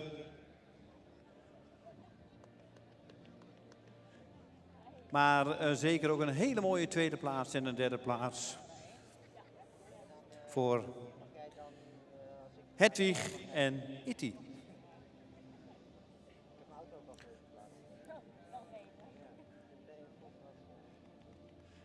En dan gaan we deze even op de foto zetten. En dan gaan we snel door naar de hengsten.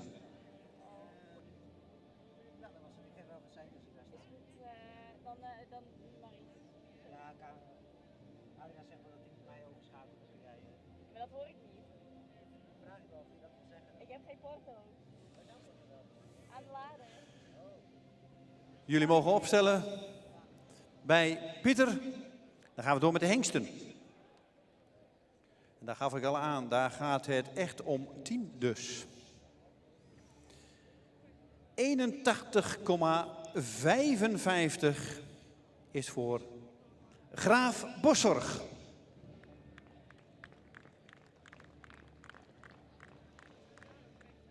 Op de derde plek Graaf Boszorg met 81,55.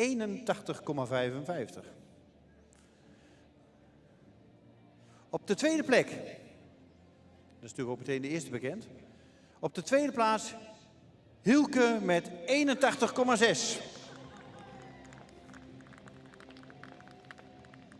En Igor met 84,9 op de eerste plaats.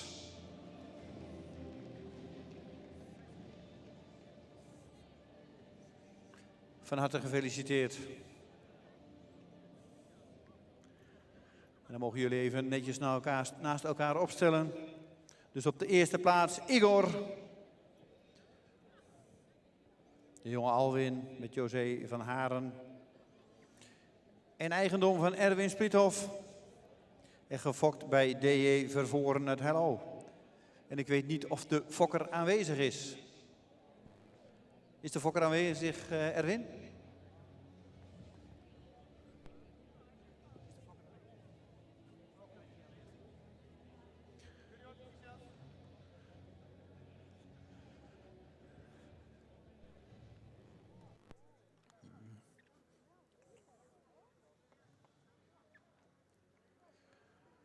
En natuurlijk een hele mooie tweede plek voor Hielke, 530. En Graaf Boszorg daar nipt achter op een halve tiende punt. 6 geweldige paarden in deze 5-jarige rubriek. Friso Florian.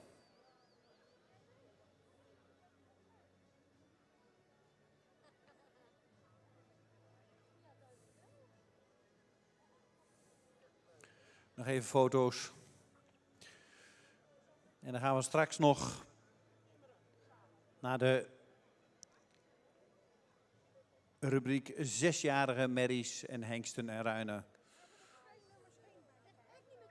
Nog even de andere nummer 1 naast de andere nummer 1. Als dat kan. Monique. Even naast Igor. Dan hebben we de 2 kampioenen naast elkaar staan. Maken we snel een foto en gaan we ook weer snel door.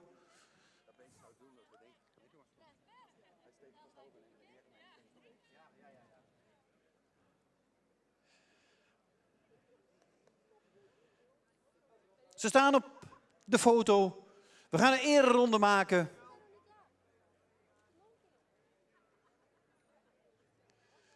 We moeten nu wel echt door. Want anders dan komen wij niet uit met het programma. En dan gaan we even genieten van een geweldige mooie ereronde met heel veel applaus.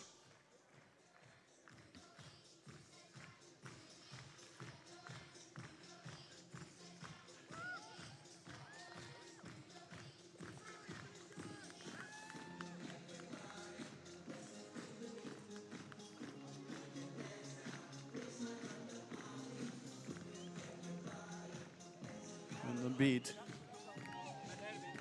Dan komen ze nog 1 keer voor de hoofdtribune langs en een applaus.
Het is precies 18 uur. En volgens het programma zouden we om 18 uur ook beginnen met My Grand Prix, Nij Grand Prix. En dat gaan we dus ook doen. Een geweldig project natuurlijk om de paarden op nog een hoger niveau te krijgen in de dressuur. En daar gaan we nu even van genieten. Linda, Ingrid, Esmerij en Afke zullen in de baan komen. Afwezig is Marjan.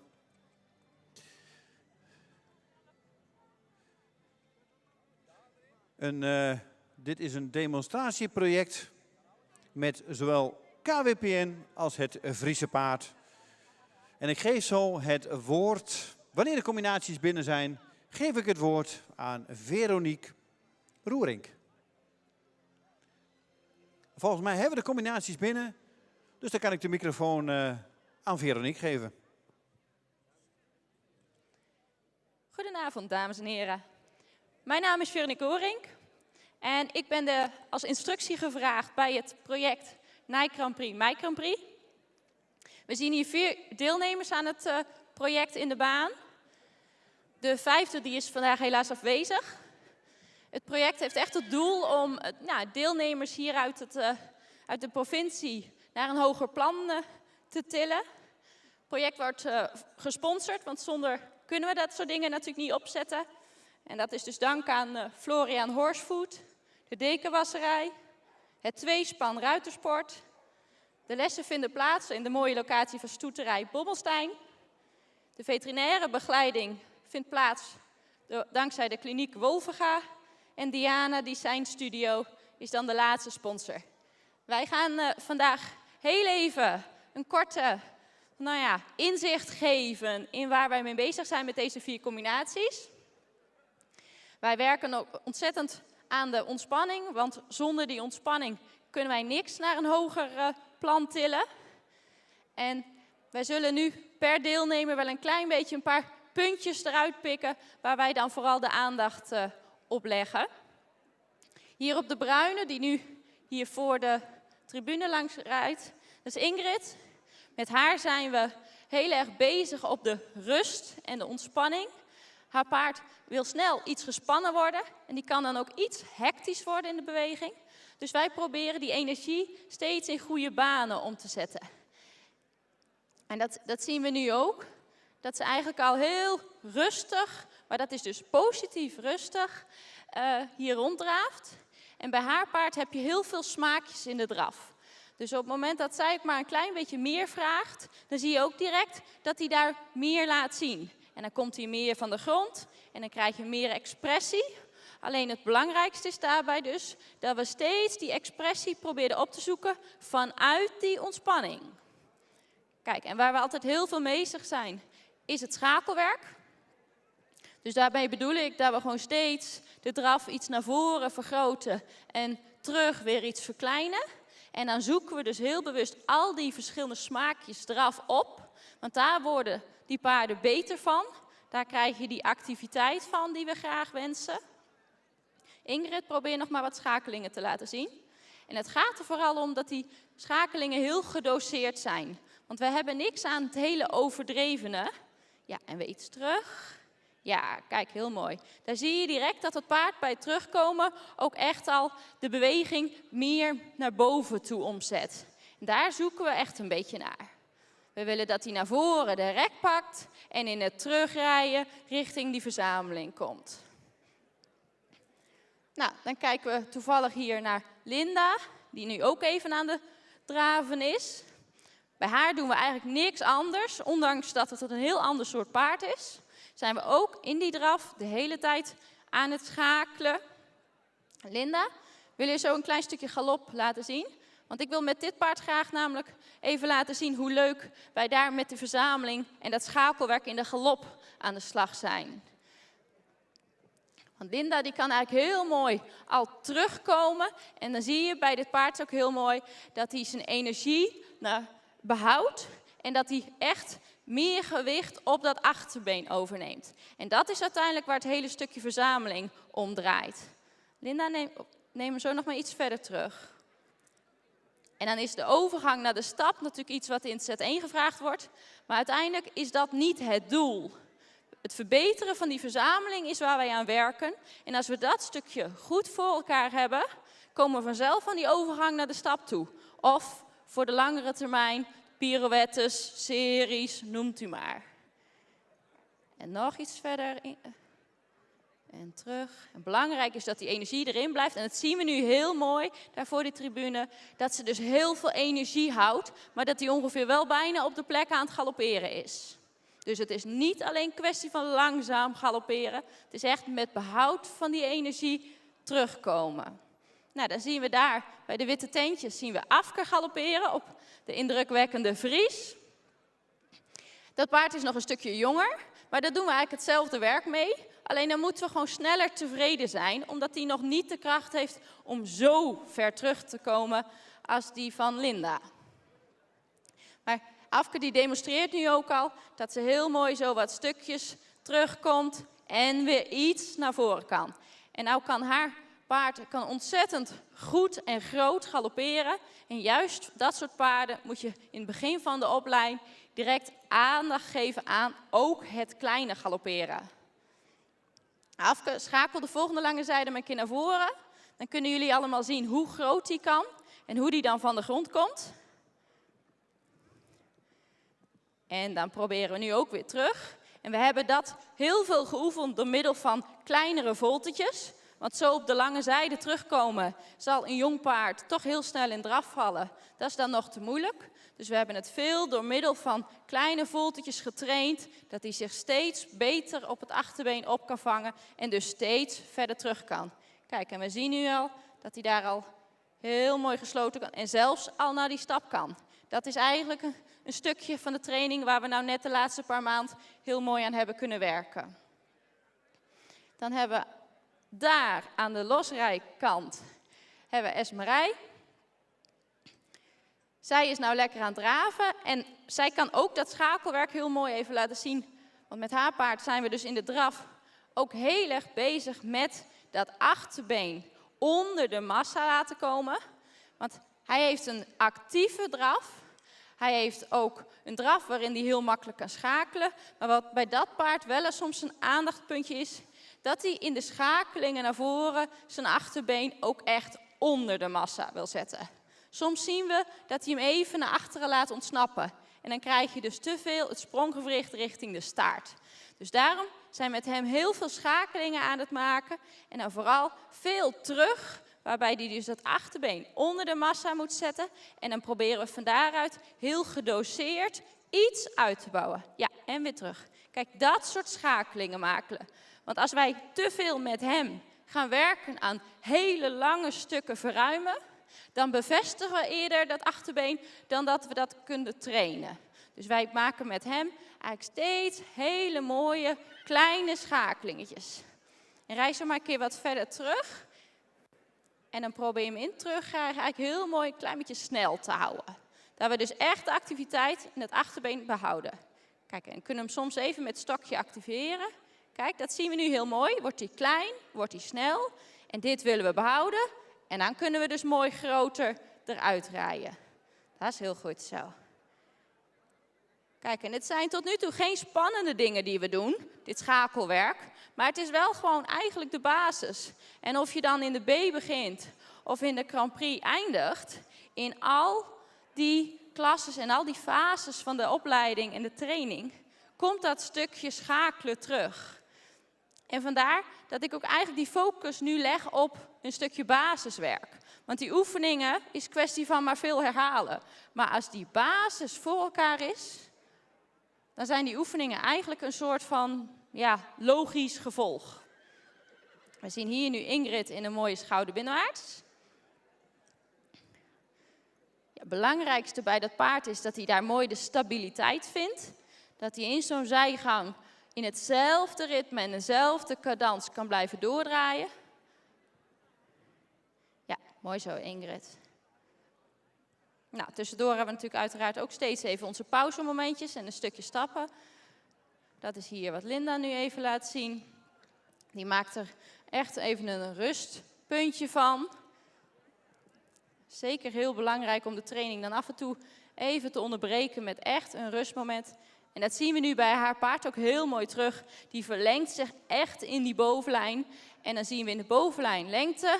En ondertussen pakt hij veel ruimte in de onderlijn. Oftewel, hij heeft veel overstap. En je ziet ook heel mooi als je kijkt naar die staart en als je kijkt naar die bovenlijn en die lendenpartij, dan zie je dat echt deinen. Oftewel, het is het schrijden wat we graag willen hebben in de stap. Afke die is hier nog weer eventjes met het galopwerk bezig.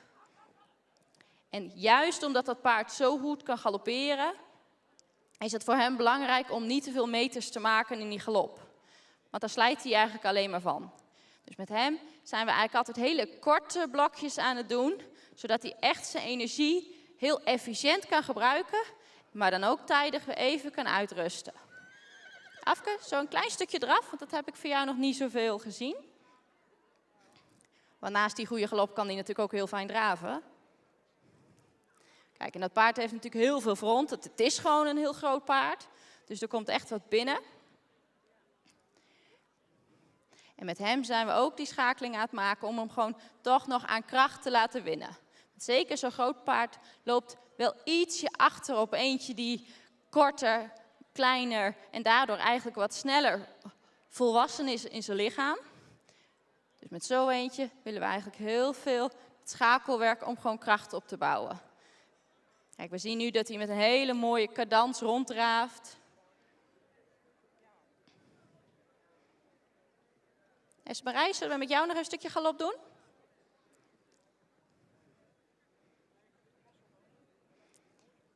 Kijk, als we nu naar Bram kijken, de Fries van Esmerij, dan zien we dat hij een minder grote galop heeft dan die van Afke. Maar daar heb ik niet een direct voor- of een nadeel voor. Want het heeft allebei heeft het zijn plussen. Hij is daardoor dus wel heel makkelijk in het schakelwerk. Ja, dit is goed, Esmerij. Ja, en dan mag jij zo ook een keer op de volte komen en een klein beetje terugsluiten.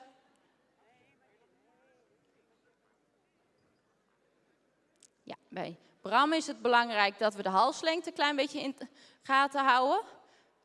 Want Esmerij kan heel mooi de hand voorhouden, maar zelfs ondanks die hand voor zie je toch dat hij bij momentjes wel eens ietsje korter kan worden. Dus dan proberen we echt steeds die hals wat uit te leggen. En dat we steeds echt voldoende die neus op de loodlijn of iets voor de loodlijn houden. Ja, heel mooi. En hoe meer gewicht hij gaat opnemen op achter, hoe sterker die wordt in dat stukje gedragenheid, hoe makkelijker voor zo'n paard is om ook halslengte te maken. Dus dat is niet een stukje wat je kunt afdwingen, dat heeft ook gewoon tijd nodig. Die halslengte komt naarmate het stukje gedragenheid en het stukje lichaamsgebruik beter wordt.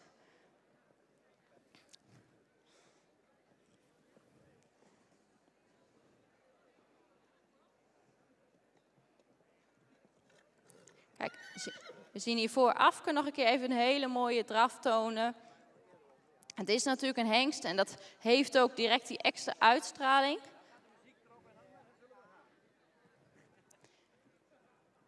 En Linda, die heeft een merrie, maar zelfs voor een merrie eigenlijk wel eentje met veel ontwikkeling. We zien nu heel fijn Linda in die galop. Kun je hem zo nog een keer verder sluiten, Linda? Dan laten we een keer zien hoe ver ze hem al terug kan zetten. En dan mag ze uiteindelijk ook overgang naar de stap maken.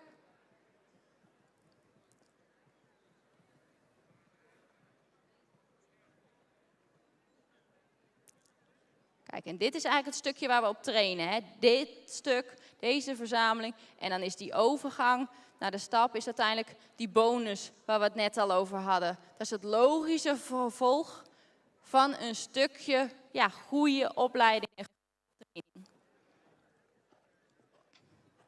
Nou, ik denk dat ik jullie zo even een leuk inkijkje heb gegeven.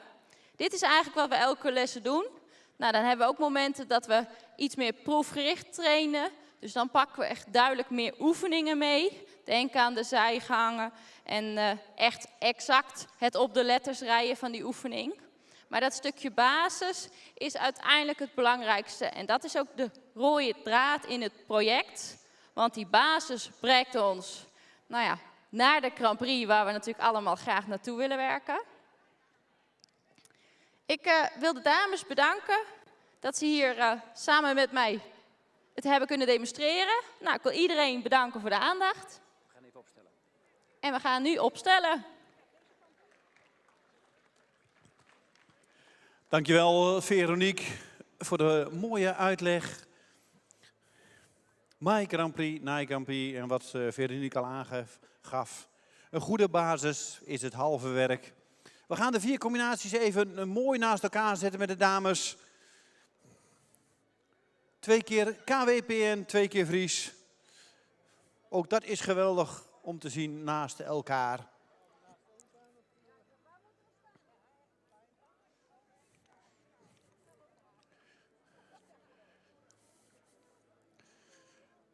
En natuurlijk maken we even een hele mooie foto.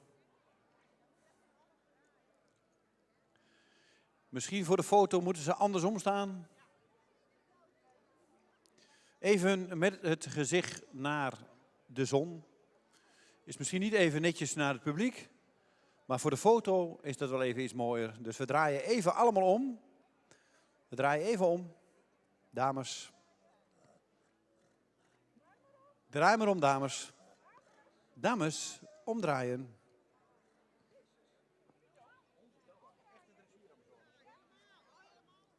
Even omdraaien en even richting de zon.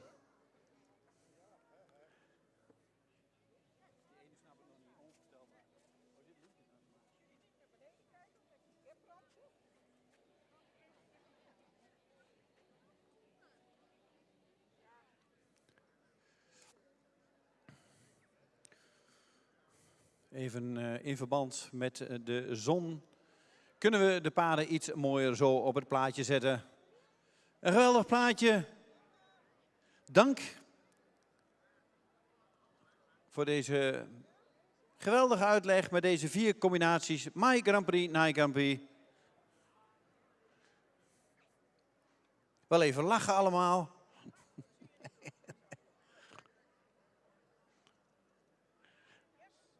Dankjewel. En dan willen we de muziek onder en een ereronde. En een applaus natuurlijk.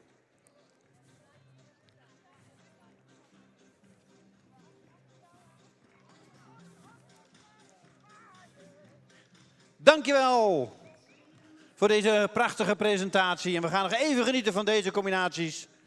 En daarna geef ik het woord aan mijn collega Henk Dijkstra.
We gaan naar een van de hoogtepunten van deze sportbijeenkomst, het sportmatinee. Het betreft het kampioenschap ereklasse regio Noord, Friese tuigpaarden voor de concourswagen. 5 combinaties gaan de strijd zo dadelijk aanbinden met als inzet ereklasse kampioenschap 2023 regio Noord. De jury is intussen gearriveerd. De dames Esther Reen, Jolanda Slootjes En het gezelschap wordt gecompleteerd door de heer Fetse Schotanus. En zij drieën gaan bepalen hoe of die strijd zich gaat ontwikkelen.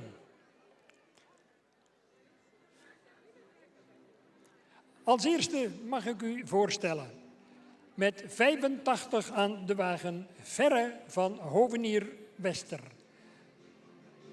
De vader is IJsse 489, de moeder Sterre van Hikkaard, Ster en Sport, moedersvader Ulke, fokkerij, eigenaren GNL Wester met aan de leidsels Linda Wester.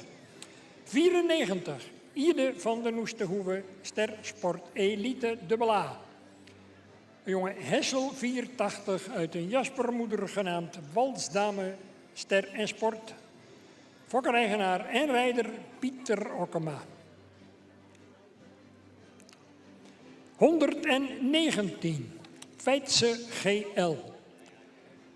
Sport. De vader is aan 416. De moeder Hermine GL, moedersvader Sape, fokker Tjitske Landman. De Groot in Aldelamer en in eigendom en gereden door Leslie Agricola uit Scharsterbrug. Met 151. Yvonne Marit van Hikkaard. De vader is Reinder 452. Uit Marit van Hikkaard, een kroon en sport, een preferente AAA merrie, moedersvader Ulke 338. Fokker RS Visser de Burdaard. Eigendom H. de Vries de Burdaard en gereden door Hilda Visser. En natuurlijk nummer 18, Jasper T. De vader is Norbert 444 uit een Veerle C, een model A-merrie. Moedersvader Beert, fokker Arno Thomassen te Lunteren. In eigendom bij Elbert Wim Andela te Welsrijp en gereden door Hiltje Holtrop. Dat zijn 3 dames en 2 heren die het kampioenschap ereklasse 2023 Regio Noord gaan betwisten. De jury is druk met de inspectie bezig. En bij een kampioenschap is het de gewoonte, in tegenstelling tot een reguliere wedstrijd, dat de complete jury ook de complete inspectie met z'n drieën doet. In normale gevallen is dat voorbehouden aan de arbiter en de 2 dienstdoende juryleden. In dit geval de beide dames, Esther Reen en Jolanda Slootjes, die gaan bepalen hoe of de wedstrijd zich gaat ontwikkelen.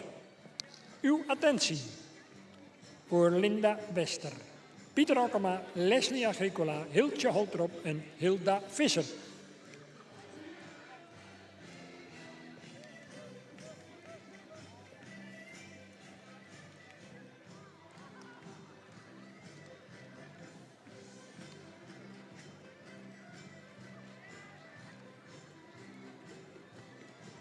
Mooie, blije verrichtingen, mooi tempo ook hier en daar, keurig. Zo zien we het graag, niet te snel. We zijn niet in duindicht, het gaat om een show.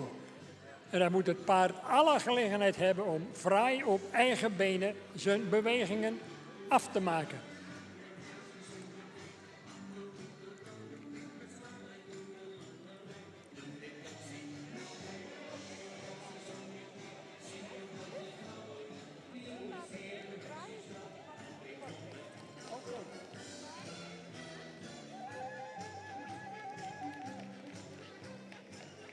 De strijd is fel. De concentratie is prima in orde bij de meesten. Kijk ze zelf ook eens genieten. En met name die dames, die rijden ervoor wat ze waard zijn. En we gaan van hand veranderen.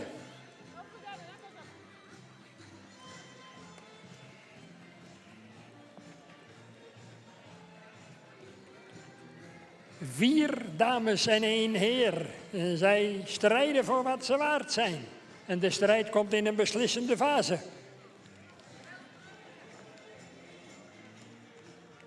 En u mag zich gerust laten horen, dames en heren. Daar reageren die paarden op. zijn eruit.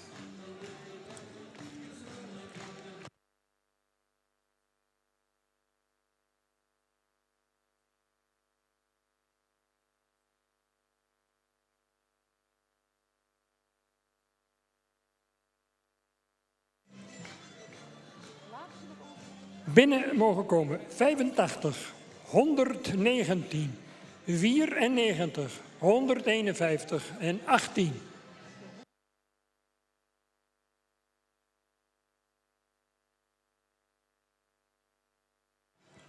Een felle strijd om het eremetaal, om met name het goud wat er blinkt aan de horizon voor de winnaar.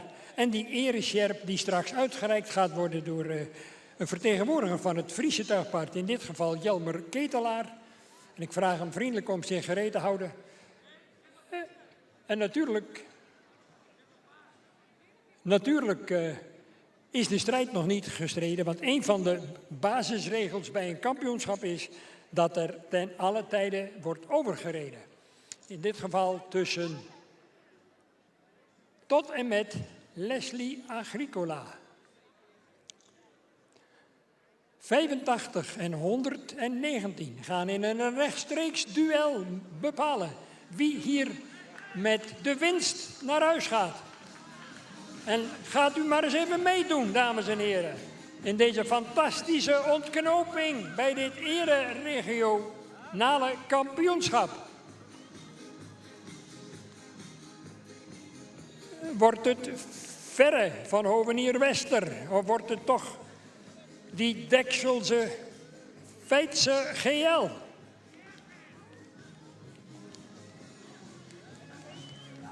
En moedig uw favoriet gerust aan, dames en heren. Als u vindt. En wie van de beide dames gaat hier met de zege aan de haal? Ze gaan van hand veranderen. En dan komen ze nog een keer. En kijk die gezichten. Vol spanning.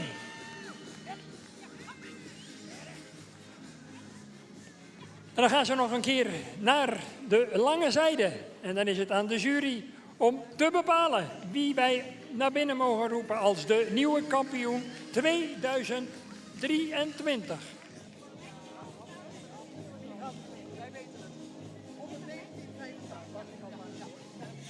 En de winst die gaat naar die ervaren rot Feitse GL met Leslie Agricola.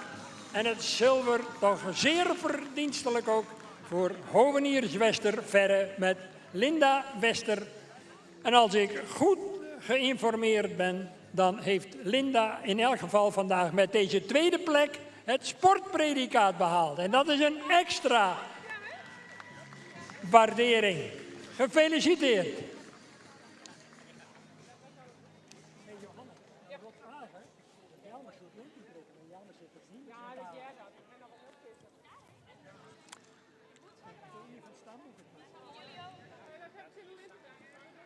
Goed. De ceremonie protocolaire. En natuurlijk een ovatie voor Leslie Agricola. Zij stelt die ervaren rot Feitse GL, die zijn zoveelste kampioenstitel hier in de Bacht gaat slepen, stelt zij op. En dan gaan we natuurlijk tussendoor nog even luisteren naar de motivatie van de jury. Jolanda Slootjes. Ja, dankjewel. Het was een mooie strijd. En met name met het overrijden ging het tussen de routinier 119 tegen het nieuwe sportpaard 85. Waarbij natuurlijk 119 wat meer letterlijk kilometers in de benen heeft. En daardoor de strijd wat langer aan kon. Maar we hebben ervan genoten. Gefeliciteerd met de plaatsing en het sportpredicaat. Dankjewel, Jolanda Slootjes, voor je uiteenzetting met betrekking tot de overkamping. We hebben genoten, je zei het al terecht.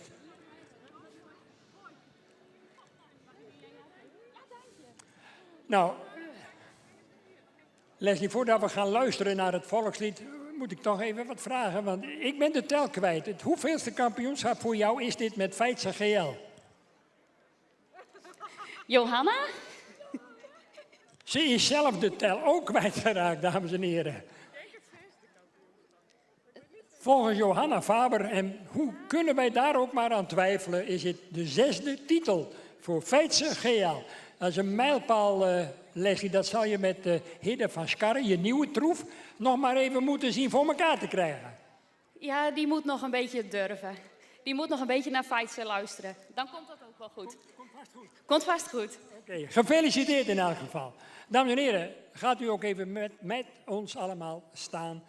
En dan gaan we eerst even genieten van het volkslied. En de fok... Oh.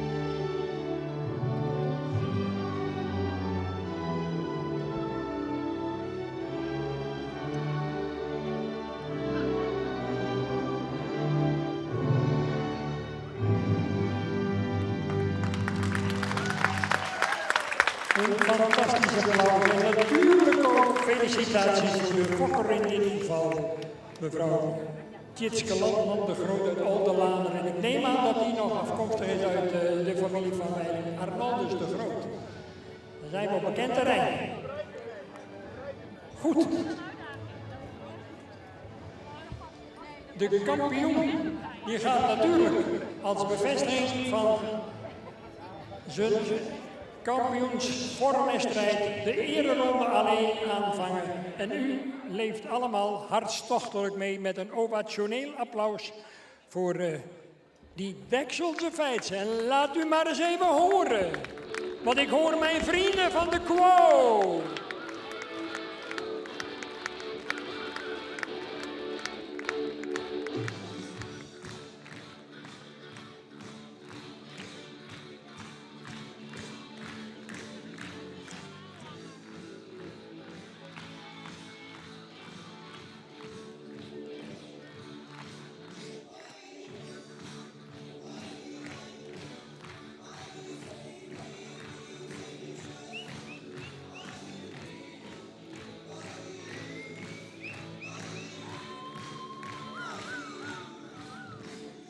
En het zilver voor hoveniers Westerverre. Dan Ide van den Oesterhoeve. Yvonne Marit van Hikkaard. En Jasper T. En swing maar even lekker mee.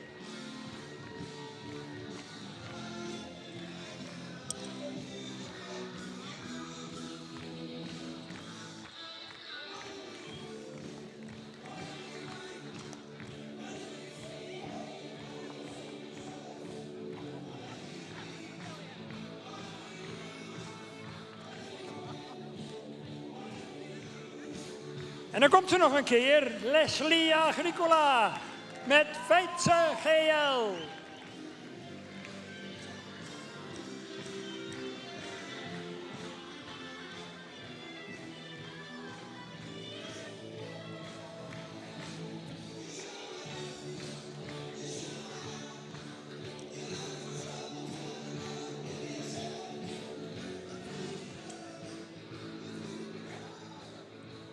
Wat een prachtig kampioenschap. Genoten, net als u allemaal. Dank voor uw enthousiasme en alle deelnemers een groot compliment voor jullie fantastische inzet. En we gaan weer naar mijn collega Dick Brummel.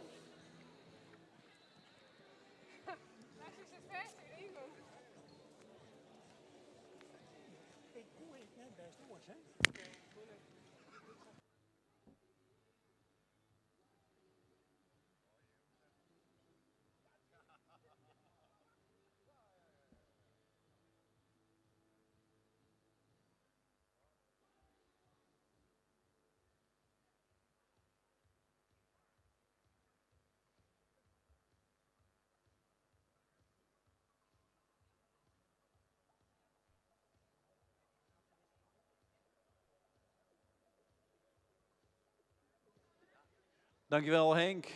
Dat was weer een geweldig onderdeel, dat tuigen.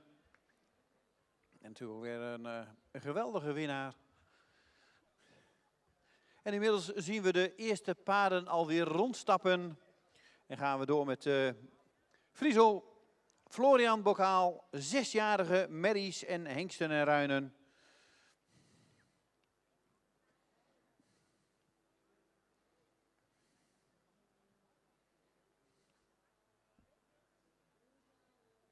We gaan zo starten met de merrie Farah Diba van de Grubstal, nummer 74, een triple A merrie.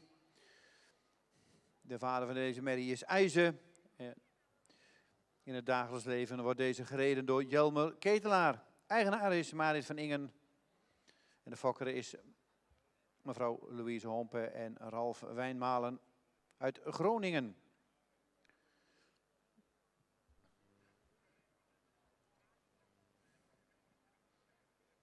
Bij de hengsten krijgen wij nummer 32 in de baan. Daan van der Meijkade, een sterhengst van Hette. Ruiter Amazone, Henny Roffel. Eigenaar Ted Kopiansen uit Diever. En de fokker is mevrouw A. Bloemendaal uit Lunteren.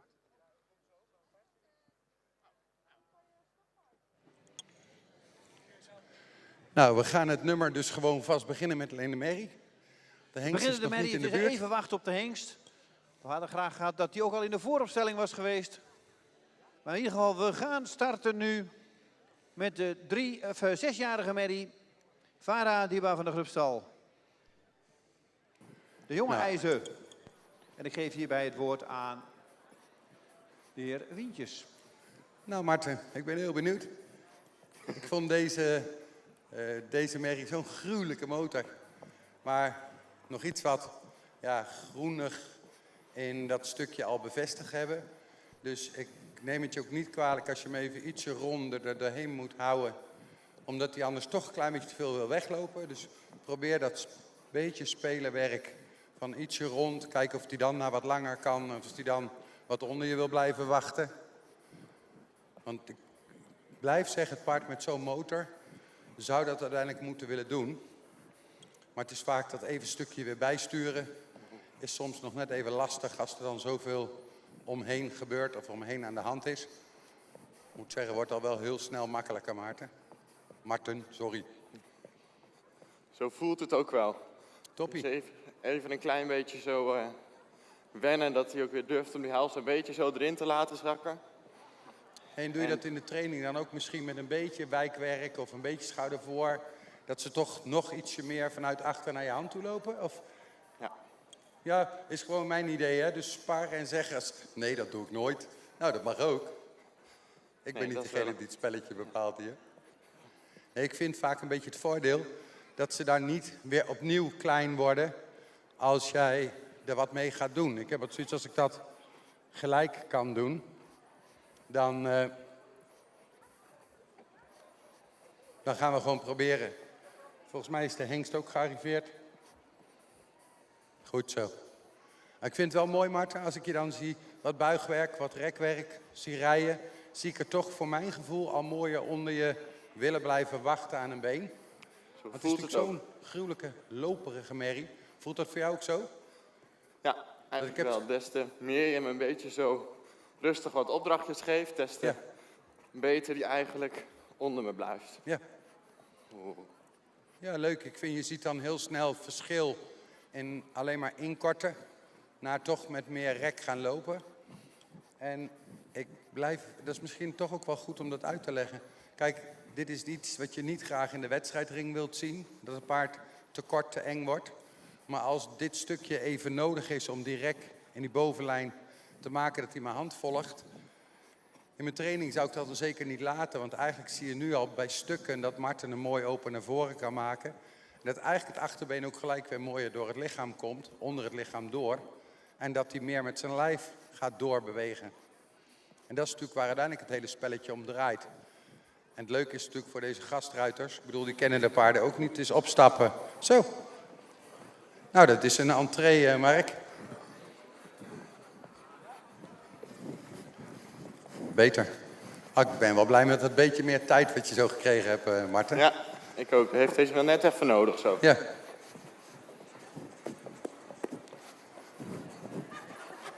Nou, dan komt Mark binnen met een mega stoere hengst. Bewegingsafloop is wel zichtbaar ook dat het een brutaal gaand paard is. Ruig lopend paard. Stoer hengst. Het is wel gruwelijk mooi gelopen zo, Marten. Mooi beheerst aangegalopeerd. Sorry jongens, als ik soms een beetje van het hakken tak spring. Maar als ik dan een paard zo fijn aan zie galopperen, dan vind ik, moet je toch even duidelijk maken. Daar eigenlijk wel heel graag willen zien. Want leuk is, nu legt je merrie zich eigenlijk ook al veel meer uit, Marten. Nou, ga ik jou even vragen, Mark. Is dit een stoere hengst of niet? Ja, dit is zeker een stoere hengst. Oké. Hij komt natuurlijk al het voortrijden ook met veel bombarie. Ja. Maar nee, hij is eigenlijk wel goed bij de les. Ja. Hij laat zich fijn bewerken. Ja. Hij kijkt af en toe eens iets naar het publiek. Nou, kijken mag, hè. Maar, Zolang hij maar niet te kijken hard mag naar de merrie altijd. van Marten kijkt, Ja. dan... Nee, zolang hij daar uit de buurt blijft, dan... Nou, ik denk als hij één keer gefocust aan je werk is, dat het meevalt. Maar neem geen risico daarin.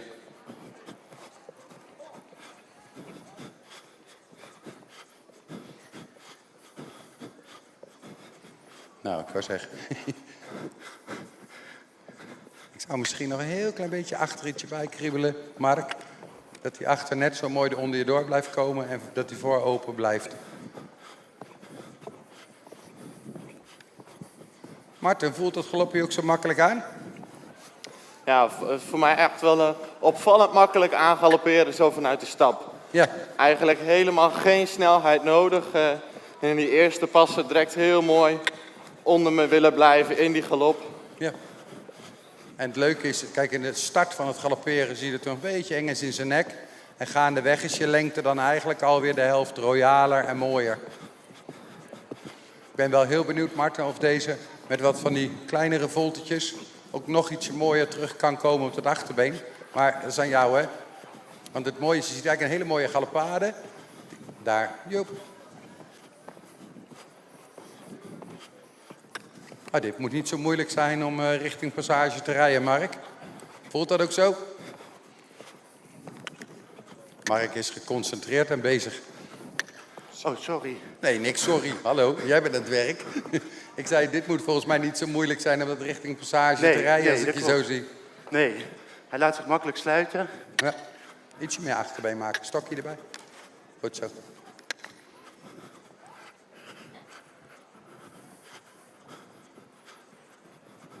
Ook in het stappen, Marten laat zich eigenlijk makkelijk uitleggen. Dus als je nog heel ietsje meer lengte wil pakken, heb je kans dat hij nog net een slagje royaler door zijn lijf stapt. Beter. Niet sneller. Beter.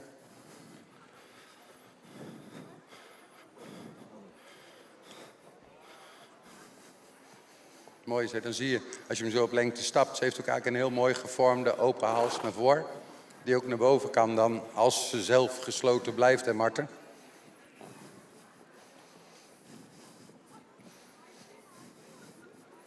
Goed, stappen doet hij ontspannen, hè Mark? Ja, doet hij heel goed Toppie. ontspannen. Hij heeft nu een paar rondjes hier gelopen en je voelt hem eigenlijk steeds meer ontspannen. Hey heren, het is aan jullie, hè? Maar deze paarden hebben een zetproef laten zien. Dus als je het gevoel hebt van, ik kan ook een beetje wat appuiementen rijden, gewoon doen. Het zit erop. Nou, we krijgen gelijk autoalarm erbij.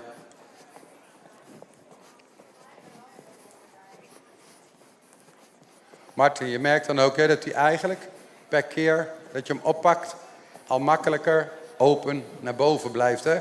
Ja, dat gevoel geeft hij ook wel. Hij onthoudt dat best wel heel goed en heel snel. Ja. Leuk.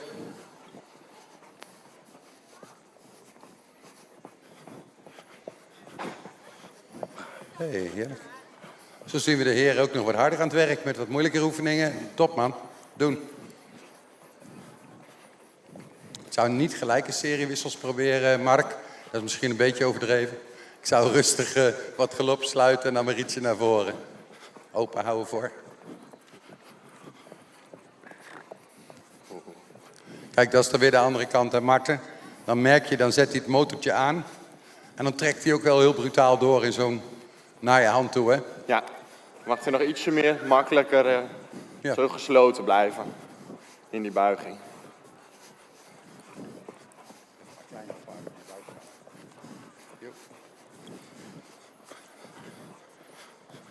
Goed, Mark, en pak jij zo ook eens een stukje weer op. Dat belooft al heel veel met zo'n ruig voorbeen zo, dus ik zou er rustig zo achteraan rijden. Oké, zelfde hulp, iets andere oefening. We zullen het houden op, we moeten elkaar nog even leren volgen. Beter, Martin. Oh, heren. Nou al. Goed, ik krijg net teken dat we er voorzichtig aan een eind aan moeten breien. Dus, sorry heren, om jullie rit te onderbreken.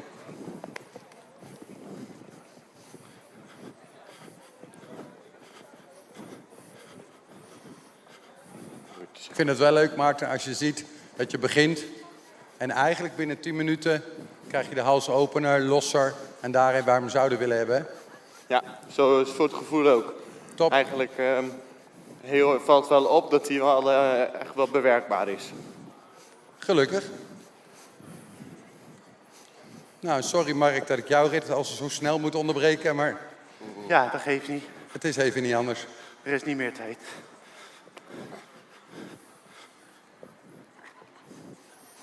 Doe even oppassen, dat stap jij er eerst uit, Mark. Dan heb je ruimte.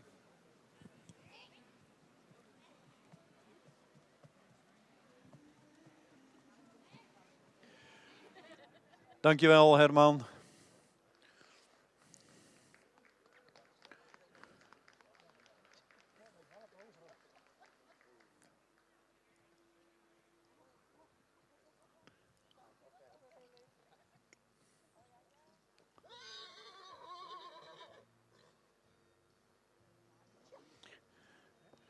Dat waren de eerste 2 combinaties. Farah Diba van de Grubstal en Daan van der Meijkade.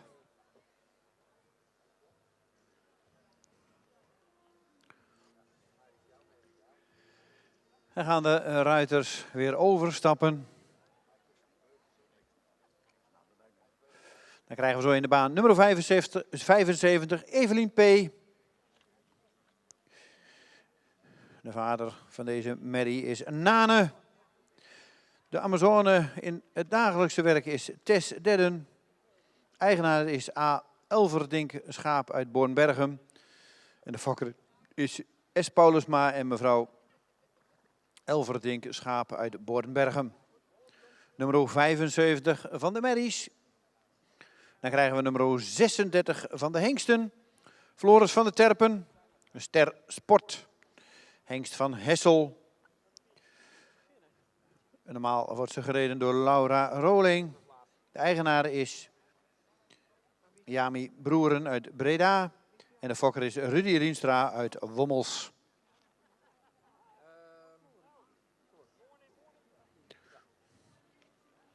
Dus in de baan krijgen we de Merrie Evelien P. De jonge Nane en nummer 36 Floris van de Terpen, de jonge Hessel.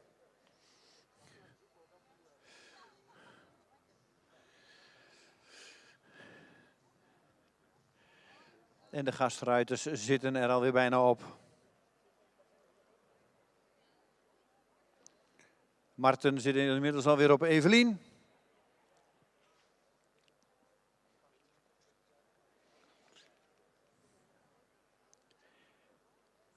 En Mark heeft ook alweer plaatsgenomen op Floris. Ze stappen ze even los, een rondje. Maar ja, dit zijn paarden 6 jaar. Die kennen de meeste klappen al van de zweep een beetje. En ik zie aan de mannen dat ze volgens mij deze paarden wel een rustig gevoel geven. Of niet, Herman? Volgens mij moet dat lukken. Als ik de heren zo weg zie knorren, dan denk ik dat we gewoon de baan in gaan. Gaat dat lukken, mannen? Kom maar op. Goed zo, Herman. Geef ik het woord aan jou. Nee, ik deed ook niet, toch? Ik kreeg advies, ik moest iets vooral niet doen. Dus ik zal rustig blijven praten.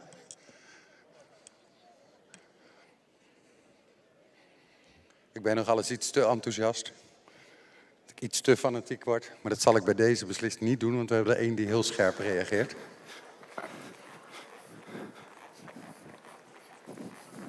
Nou, eigenlijk weer 2 totaal andere paarden. Dat is natuurlijk het leuke binnen het Friesras.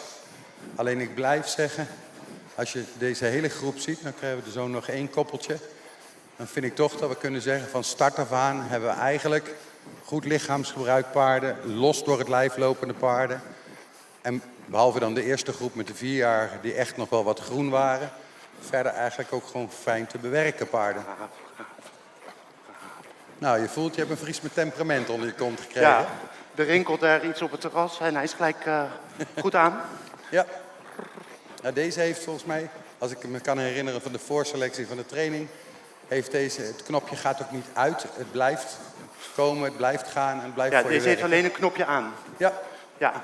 Ja, het enige was, voor zover ik gezien heb, wel aan en bewerkbaar. Maar druk het knopje niet 3 keer in. Want dan kon hij wel eens denken dat ik een kickstart moet maken of zo. Goed zo, braaf. Goed zo. En Maarten, je hebt nu wel een hele elegante merrie onder je. Voelt dat ook zo? Ja, het is wel, merries zijn natuurlijk wel anders dan de hengsten die bij de 4- en 5-jarigen reed. Maar zeker qua kracht zo, qua gevoel, gewoon makkelijk zo kunnen draven. En hij heeft wel echt een bepaalde lichtvoetigheid over zich. Ik zei nog zo, geen bommetje. Oh, braaf. Laat je zweep eens vallen, Mark. Zweep weg. Braaf. Ik zei nog zo, geen bommetje. Ging je toch series rijden?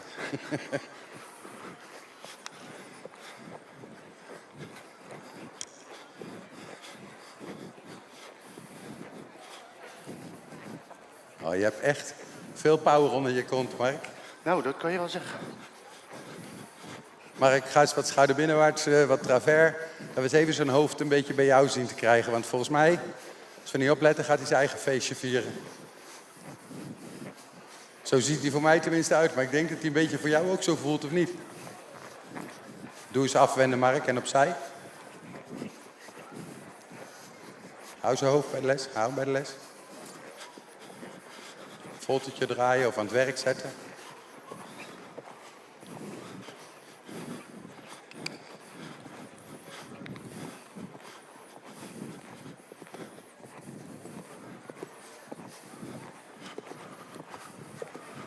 We gaan even zien of we de ingang van het werk van deze grote vriend... Goed zo. Hey. Mooi. En gelijk weer buigen, wenden.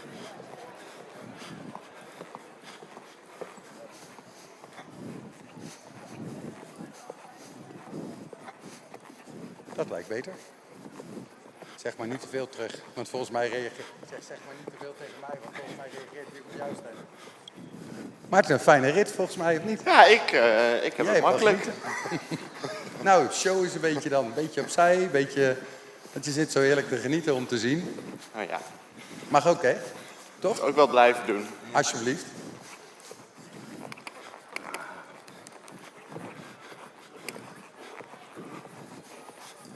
Maarten, als jij klikt, gaat Mark heel hard. Sorry. Nou, ik denk, meld het even, want ik zie zo mooi... Ik hoor jou klikken en ik zie Mark bijna het anker uit moeten gooien. Oh, sorry. Hij gaat er straks iedere keer sorry zeggen voor als Jij wil hij me wel graag op de grond hebben, of niet? Het is toch erg wel automatisch dat klikken dan gaat. Sorry, ik hou mijn mond nu. Ah, het scheelt, hè. Je ziet, die van Mark wordt gelijk rustiger. Nou, gelijk de mening weer terug, hè, van we hebben ook turbovriezen. Goed zo. Ik moet zeggen, Mark, het verandert dan wel heel snel, hè. Voel je dat? Ja. Mooi. Als ik hem zo in beweging hou, nu durf ik ook wel iets wat te praten, als ik een beetje rustig Oh, anders zwijg je gewoon, hoor. Ik licht je wel toe, zover ik het kan.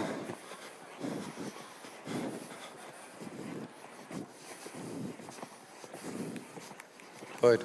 Martijn, dan zou ik eigenlijk kijken of die achter nog ietsje meer wil overnemen als je hem zo terugrijdt. Want dan... Beter, beter. Goed zo.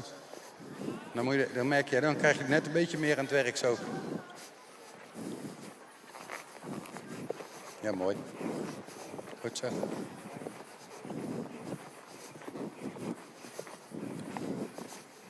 blijft wel een heel imposant beeld zo, Mark. Als je hem dus 1 keer zo hoog bij de les hebt, wordt het voor jou ook weer simpeler, hè? Ja, als ik hem zo bij de les kan houden, dan hij is wel heel snel afgeleid. Dus als hij ook maar denkt dat hij iets hoort. Maar goed, vroeger waren ze lui, nu zijn ze scherp, we moeten niet zeuren. Die hadden we nodig, nou, dan hebben we ze. Ja.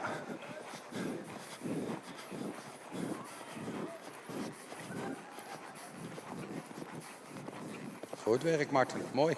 Wat zag er mooi net, ietsje scherper van. Dan zie je wel dat er nog ietsje moeite kost, maar ze pakt het wel heel mooi op. Voelt dat voor jou ook zo? Ja, je voelt het misschien de kracht nog een heel klein beetje mis, maar de techniek is er zeker. Super. Heren, ik ga rustig vragen of jullie een beetje kunnen laten rekken, strekken en dan belonen. En dan gaan we zeker niet vragen om een applausje voor deze. Want ik heb het gevoel dat Mark dan alsnog hard in de ronde gaat. Dus 1 gedachte. Heren, ik weet zeker dat ze van jullie werk en manier van werken genoten hebben. En ik zal niet klikken.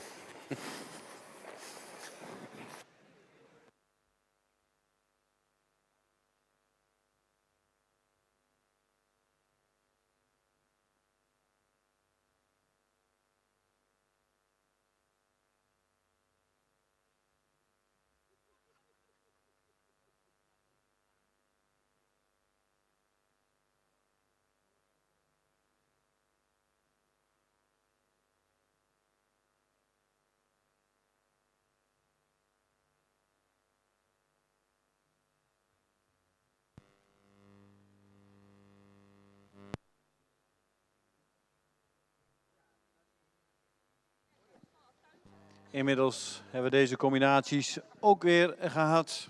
Dankjewel Herman, ook weer voor deze uitleg.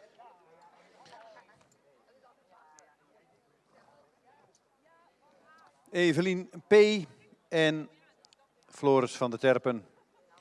Dan gaan we zo over naar nummer 79, Fleur O. en Finne van der Boppelanen. Fleur O, Kroonsport, Marcus. Christina Dijkstra, de normale Amazone. Maar zal vandaag geregen worden door Marten. Christina Dijkstra is de eigenaar van deze merrie. En de familie D. Dijkstra en P. Ozinga zijn de fokkers. Dan hebben we Finne van de Boppelanen. Een jonge Johannes. Helene de Haas is zijn dagelijkse Amazone. Zij is ook de eigenaar. En R.N.J. Tjeerdsma uit Drogeham zijn de fokkers van deze hengst. De laatste bij de 6-jarigen. En ook de laatste in deze Friso Florian Cup.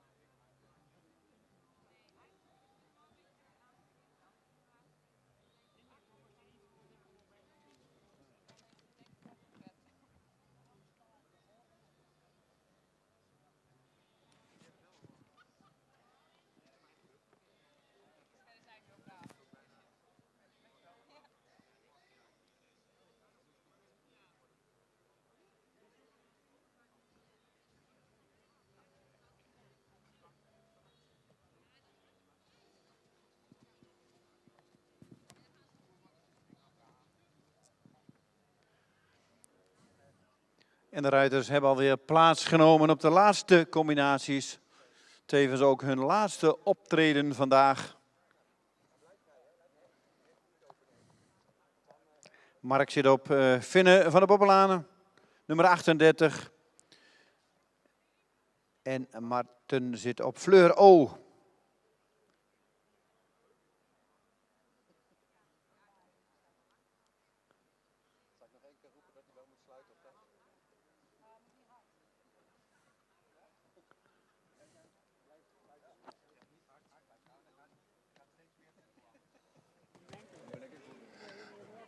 En ik zei nog niet hard naar binnen. Nou, dat is dan weer het laatste groepje. En volgens mij ook zeker niet het minste groepje. Zo, Marten. Mooi terug. Zo voor het begin, zo mooi scherp op een achterbeen. Ja. Voelt het ook zo? Ja. Echt veel balans en ook veel zweefmoment vooral in de draf.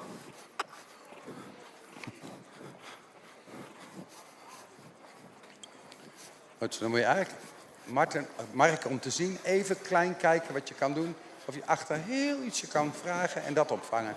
Dat hij iets, mooi, jo. Voel je dat hij dan iets minder loperig wordt? Ja. Mooi. Met deze kan je praten hoor, die kan wel wat hebben denk ik. Als ik hem zag op het voorterrein kan hij er tegen.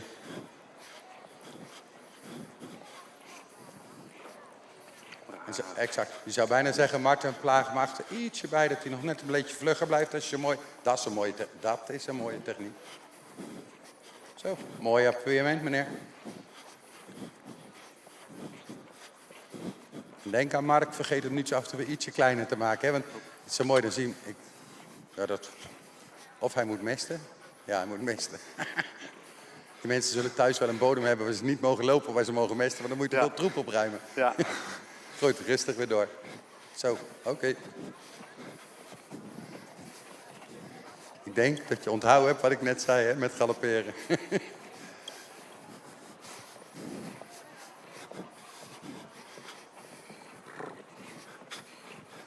Goed zo. Mooi spelletje, Marten. Nou, hij maakt er wel een heel groot spelletje van. Ik had het je voorspeld, Mark. Het is klein open houden. Hè. Hou zijn hoofd aan het werk naar boven.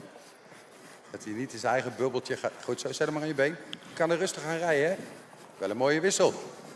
De eerste wissel van vandaag, jongens. Hey. Ik zou bijna zeggen, Mark, probeer het zo nog een keer. Want het publiek reageerde heel enthousiast op jou. Ik zou eerst dat draven nog een tandje schakelen. Een beetje opzij rijden, Mark. Goed zo. Kan ik bij deze wel klikken? Ik denk wel. Yo. Hij gaat hooguit. Kom maar jongens, dit wordt er beter van. Ik zou rustig nog een keer klikken, moet je kijken.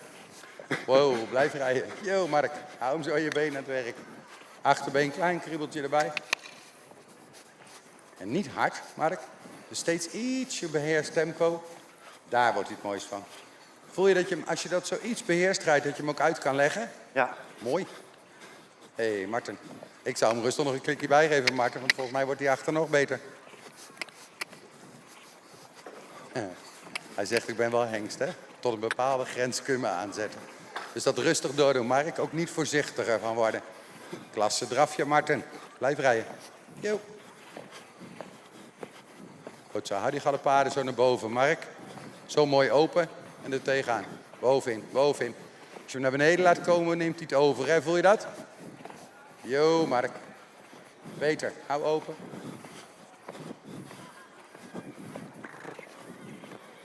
Mark, geeft hij jou nou datzelfde wauw-gevoel wat wij zagen hem in de proef?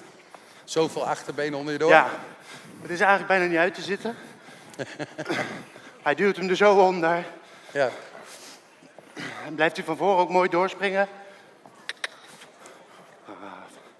Goed zo, jongen. En kan je nu vast garanderen, als hij een wissel loopt, doet hij het net zo. Dus als je al van plan bent om een wissel te rijden, be prepared. Want het is... We hebben hem in de proeven gezien, hij springt ze echt een klap van de vloer. Dus wees voorzichtig met je hulp. Als je dat wil, hè. Nou, we gaan het Rustig, proberen. bovenin laten, bovenin laten. Rustig, bovenin laten. Oh, hij snapt je even niet. Ophouding aan de buitenkant. Oh, dus hij corrigeert wel heel mooi naar contra, Mark. Dus je kan het dan rustig nog een keer doen. Ja. Wat ik alleen zou doen, als je het nog een keer rijdt, zet hem ietsje terug in tempo naar boven. En dan nog een keer zo'n wissel. Want je ziet dat hij bij jou denkt dat hij nog meer naar voren moet. En dan maakt hij wel een huwelijkklap van de vloer. Mooi werk, Marten. Achter een klein beetje bijwerken. En anders is ze wel daar. Anders is ze wel scherp, maar net niet helemaal door de lijf naar voren. Voelde je dat? Ja. Zitten, buitenteugel, ophouding, Mark. Buitenkant. Kleine ophouding links. Rust, schouders terug. Hij wordt bij jou alleen nog brutaler. Zitten, schouders terug. Even een keer remmetje links. Zit, schouders terug. Klein. Dat is niet erg, dat is niet erg. Maar gewoon zo laten. Ik bedoel, dat is natuurlijk ook wel de ene ruiter of de andere ruiter. Maakt dat veel verschil. En als ik jouw benen zie hoe lang ze zijn.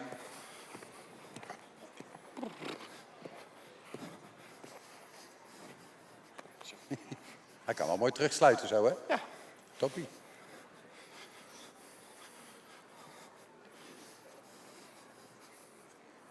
Zo. Denk aan, hou hem open, Marten. Hij staat eigenlijk heel mooi, maar net een beetje zo, net nog niet los door zijn lijf, dat hij iets erin blijft hangen. Jo, Mark, klein bovenop. Niet harder. Goed lopen. Ietsje bijwerken achter, Mark. Sorry, nou klikte ik toch? Nee, ik zie op het voorterrein nog geen paarden rennen, dus het ging goed.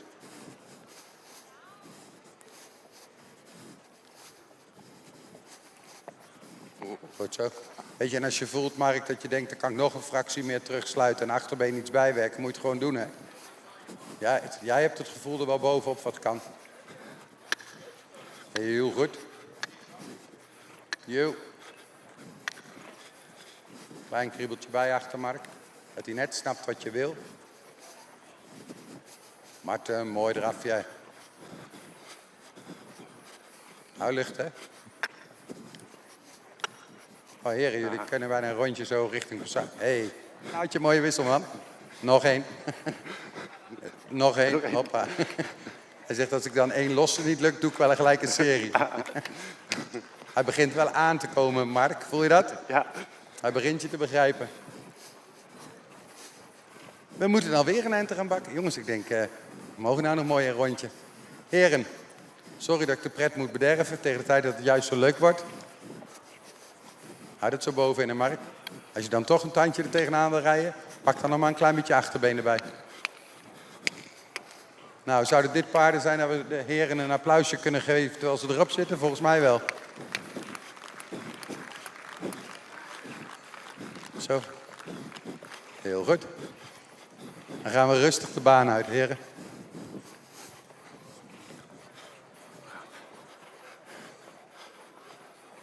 Dankjewel, Herman.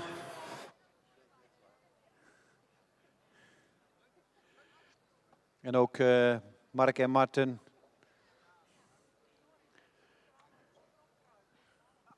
Dankjewel. Maar we zien jullie zo nog even in de ring terug. Bij de prijsuitreiking.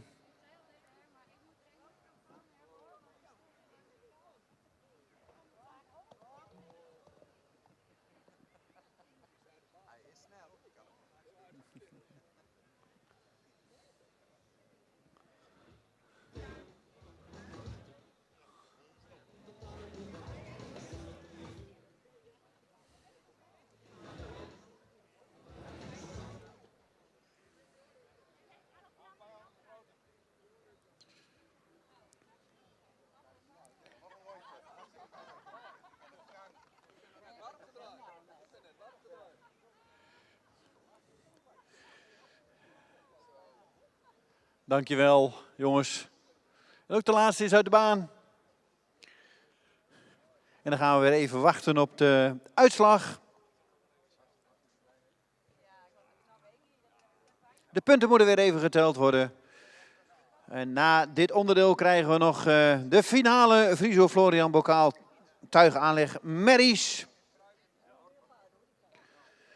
En dan gaan we om 7:30, als alles een beetje lukt, gaan we nog genieten van Henny Roffel met een kuur op muziek met Remy TKJ. We hebben inmiddels de punten bijna bij elkaar.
Het heeft altijd even een tijd nodig.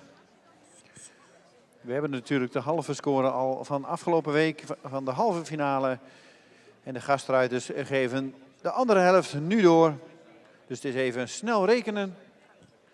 Maar we doen ons best. Want het zonnetje zakt steeds verder weg. Maar we gaan het redden voordat het donker wordt.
We hebben de punten bij elkaar, we hebben ze opgeteld. En ik kan u vertellen, bij de merries is het wel weer heel dicht bij elkaar. Tussen de nummer 1 en de nummer 3 zit een halve punt verschil. Wat ons betreft mogen de eerste hengsten wel weer even binnenkomen. Ja, is goed.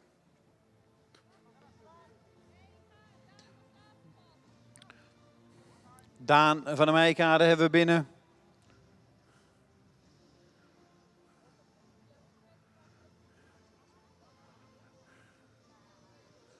Daan van de Meijkade, dan krijgen we nummer 38, Vinne. Is ook binnen. Dan krijgen we nummer 74, Vara met Jelmer Ketelaar. Dan krijgen we nummer 75, Evelien P. En nummer 79, Fleur O. Nummer 36 heeft aangegeven, ze wil liever even op het bijtrein blijven. Ze is bang dat het toch een beetje het applaus en alle dingen meer. Zo gauw we opgesteld staan en de prijzen gaan uitgereikt worden, dan zal zij in het midden komen.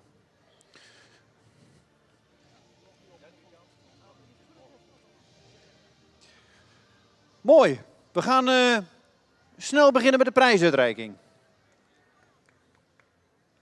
Op nummer 3 bij de merries. En ik ga de punten aantallen er duidelijk bij noemen, want het ligt zo dicht bij elkaar.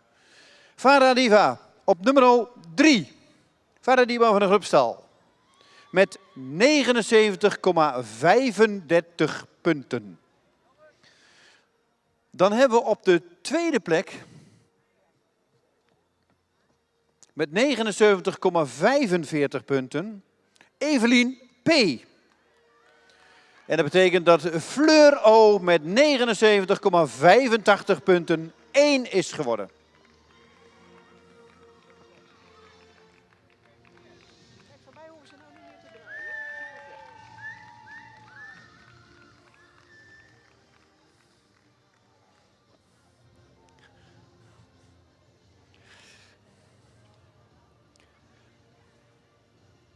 Vara Diba van de Grubstal op nummer 1 met Henny Roffel.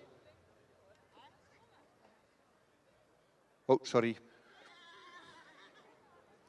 Fleur O met Christina Dijkstra op 1. Op 2 Evelien P met Tess Dedden.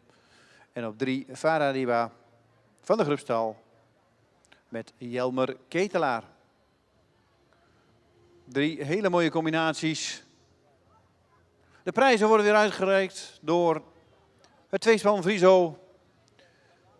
En natuurlijk Florian Horsvoeders.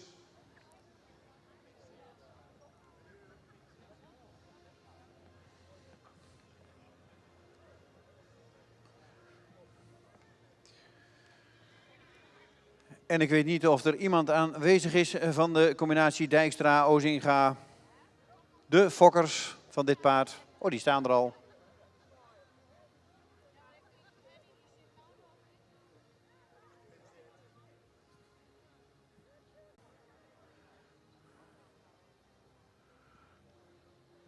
De linten worden opgehangen, de prijzen worden uitgereikt. De felicitaties worden ontvangen.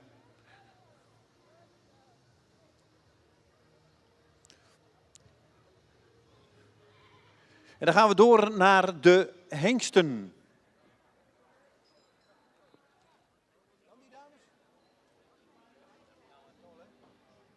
Dan zetten we de hengsten nu op hun plaats. Als derde is geëindigd Floris van der Terpen, nummer 36. Is even aangegeven, dan durf ik de baan wel in te komen. Stel hem maar even netjes op. Floris van der Terpen. Dan krijgen we op de tweede plaats Finne van der Bobbelanen. En dat houdt natuurlijk in dat Daan van der Meijkade als eerste is geëindigd. Daan met een percentage van 84,5. Finne 82,95. En Floris met een 79,30.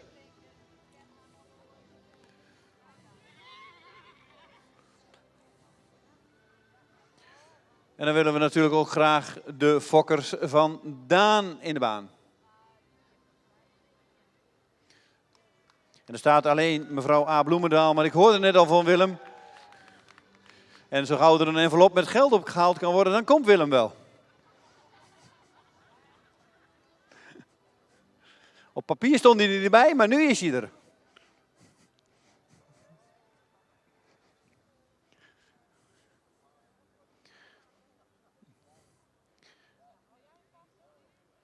We zetten ze even netjes neer.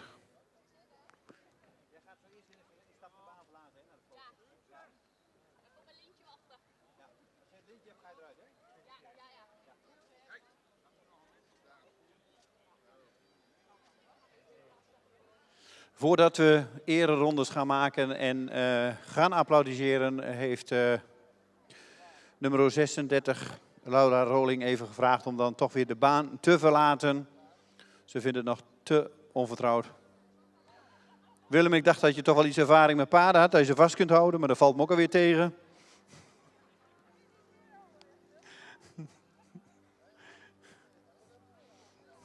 Ben je wel de fokker ervan?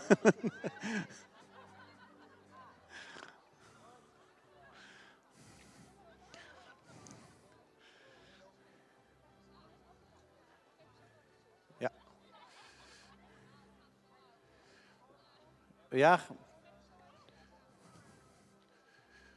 Ik weet niet hoe ver we met de foto's zijn, maar anders, Laura, dan mag je de baan wel verlaten zo, hoor.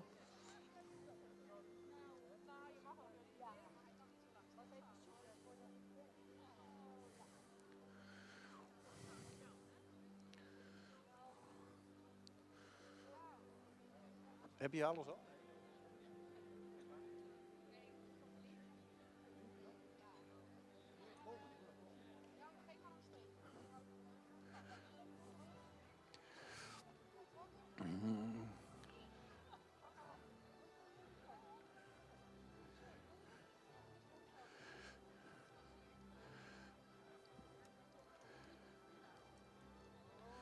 Oké.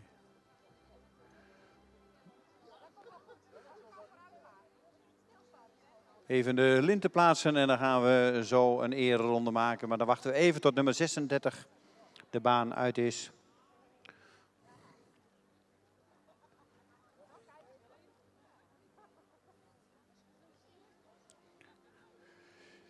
Ten eerste iedereen van harte gefeliciteerd. Zowel de fokkers als de eigenaren als de ruiters Amazones. En die felicitaties zijn natuurlijk aan iedereen die we vanmiddag in deze prachtige rubrieken gezien hebben. En dan gaan we even afscheid nemen van nummer 36. Zij gaat de baan verlaten. Dan wil ik nog even de dank uitspreken naar onze gastruiters Marten en Mark en Herman Wintjes. Een applaus.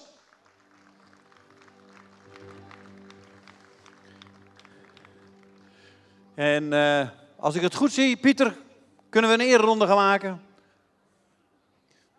Hij mag, Henny. Laat hem maar gaan. Want anders gaat hij andere dingen doen.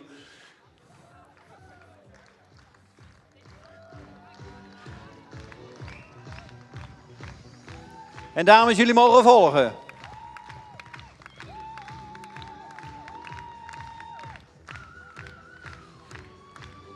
Zes jaar oud. En dat kun je zien, dat is een echte krachtpartsersal. Dankjewel, dames en heren. Een geweldige groep. Heel veel dank en heel veel succes in jullie verdere carrière.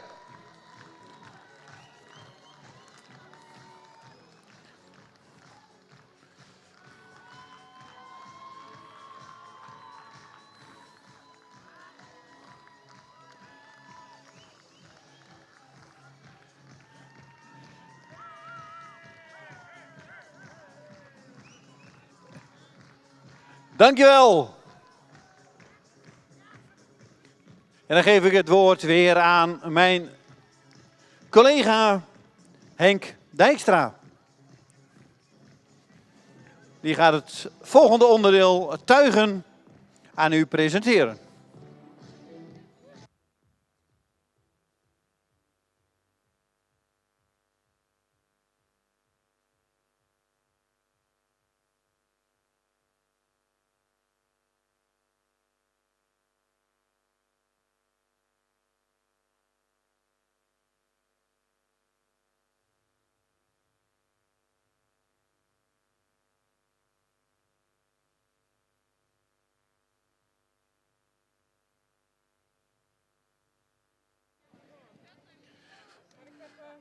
Dan hebben we nu de finale Friso Florian Bokaal Tuigalig Merries. Die zal gepresenteerd worden door Henk Dijkstra. En daarna gaan we nog even genieten met Henny Roffel, Kuur op muziek met Remy TKJ.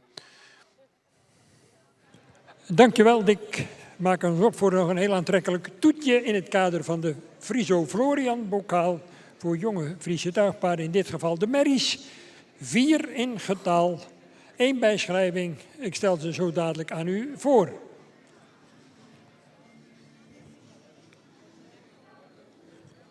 Onder 25. Gaia Kristal Pracht van de hengst Nane 492 uit de Reindermoeder Fokker Jannie Bosma Dijkstra te Makkum. In eigendom bij ZG Bianca Kersten en Manuela Jansen in Kranenburg met rijder Sieber Minkema. Met 314 Lana van de Nijmoanne. Eveneens van de hengst Nane uit een Fritse moeder fokkereigenaar mevrouw J. Bulsegel te Drachten. Met aan de leidsels in plaats van Suzanne Wendt die helaas geblesseerd thuis is. Jelle van der Weijden in dit geval. Dan 192 Hieke van Bokkum.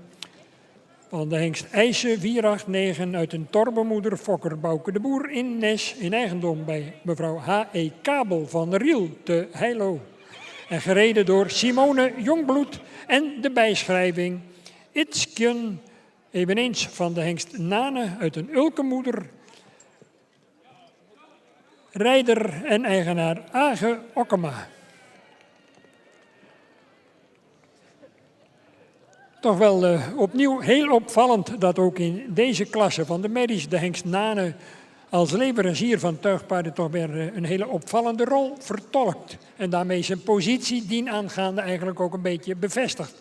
Een beeld wat we dus ook bij de hengsten en de ruinen tegenkwamen. Zeer aantrekkelijk. Dit is ook meteen de finale van deze categorie Merries.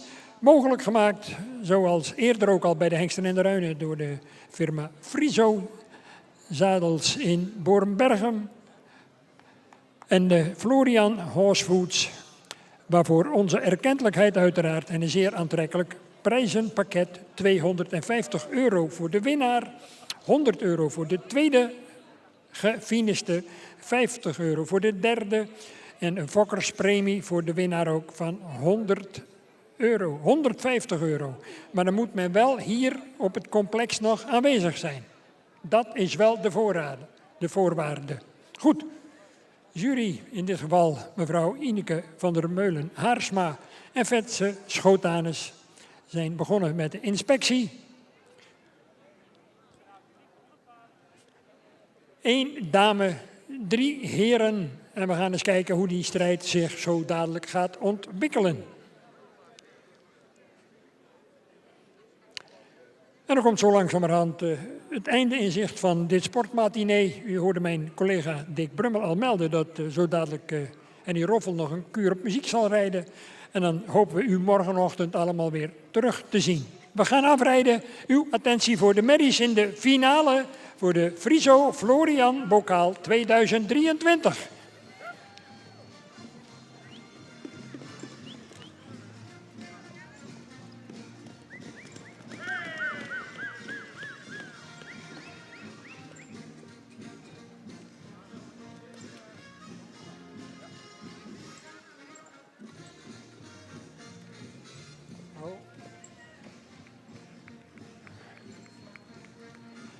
Paarden moeten natuurlijk ook even hun ritme vinden en zijn natuurlijk ook wel een beetje gevoelig voor het lawaai vanaf de zuidkant. Maar ja, dat hoort nu eenmaal bij tuigpaardensport. Fel meelevend publiek.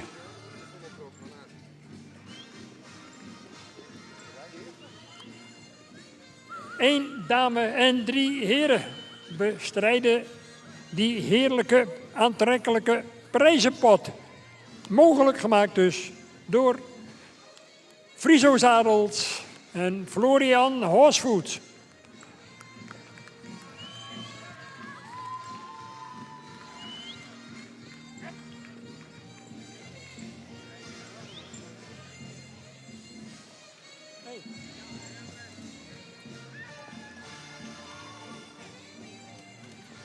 Ze zijn van hand veranderd intussen, met aan het hoofd Sibre Minkema, dan Simone Jongbloed, Jelle van der Weijden en tenslotte Age Okkema.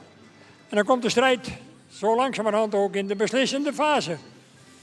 Terwijl de zon ondergaat, genieten wij nog hier volop van tuigpaardensport.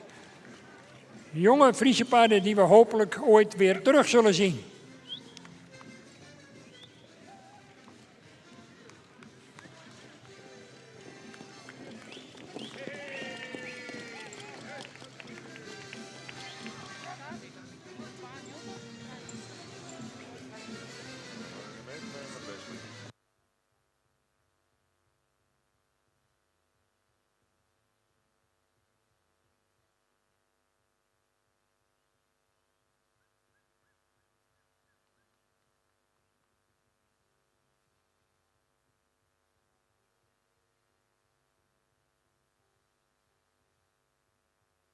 Opstellen 192, 314, 25 en tenslotte 98. Ik herhaal 192, 314, 25 en 98. Dat is het klassement op dit moment. Maar ja, we praten natuurlijk wel over een finale.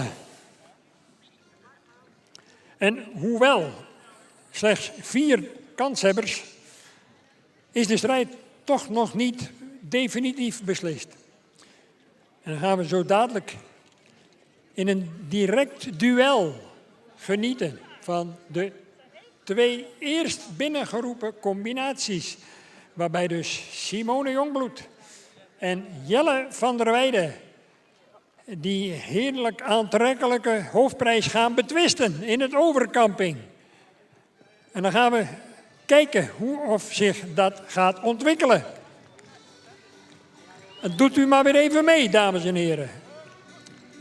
Gaat het de enige dame in dit veld worden die al die 3 heren de baas wordt? Of gaat toch die Dekselse Jelle van der Weijden nog voor een verrassing zorgen? Veel support ook langs de kant voor beide combinaties. Een prachtige strijd die naar een absoluut hoogtepunt gaat voeren in deze finale in de Friso Florian Bokaal 2023 voor de merries.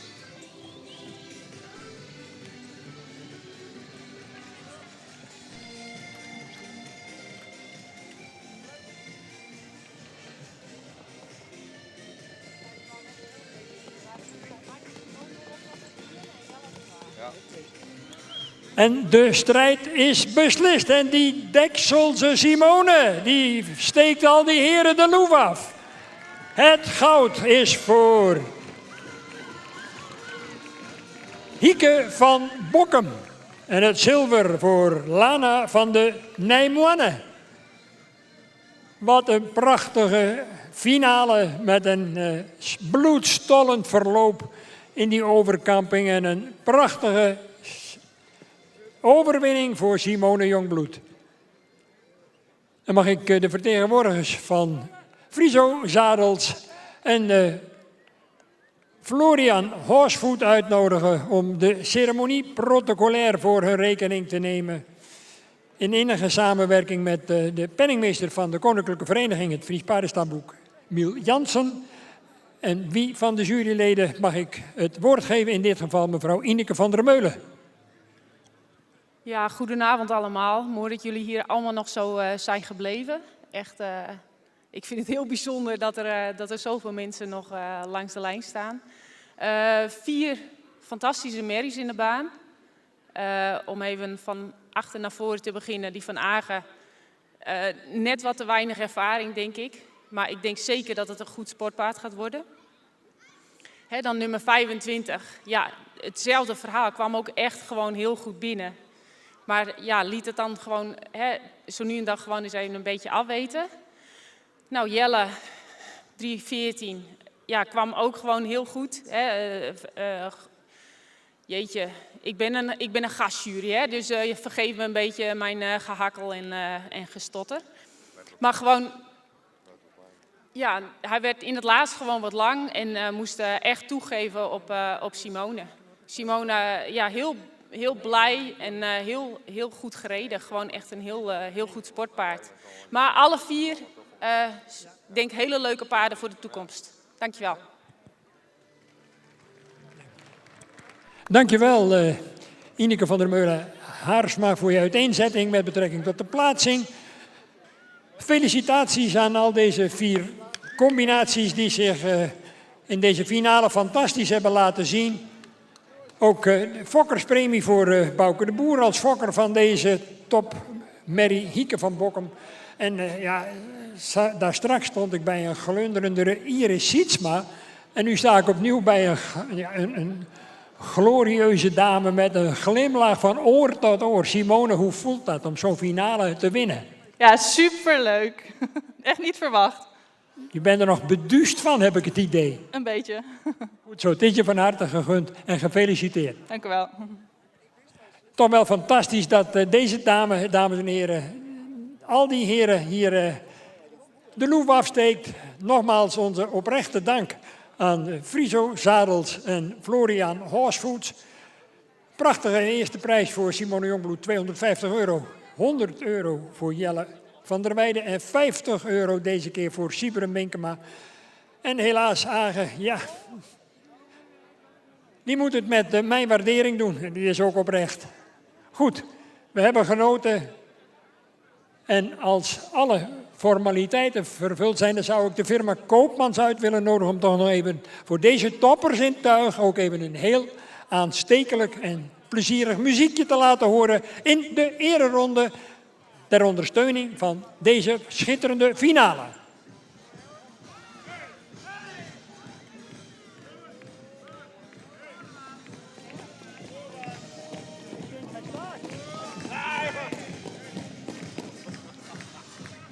Nou, uit een erkende tuigpaardenstam, de winnares Hieke van Bokkum. Een trotse Bouke de Boer hier in de piste.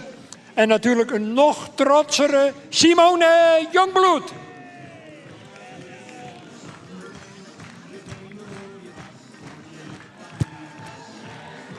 Applaus Daar komt ze.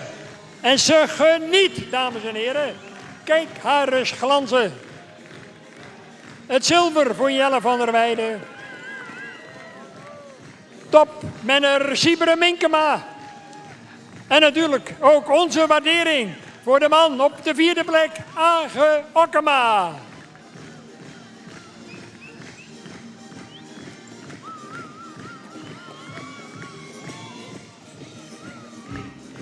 Spektakel aan het slot van het sportmatinee met een glanzende finale.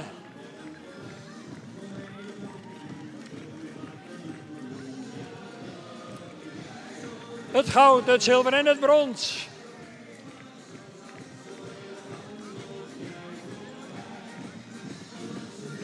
En ze krijgt er geen genoeg van, dames en heren. Daar komt ze nog een keer. Simone Jongbloed.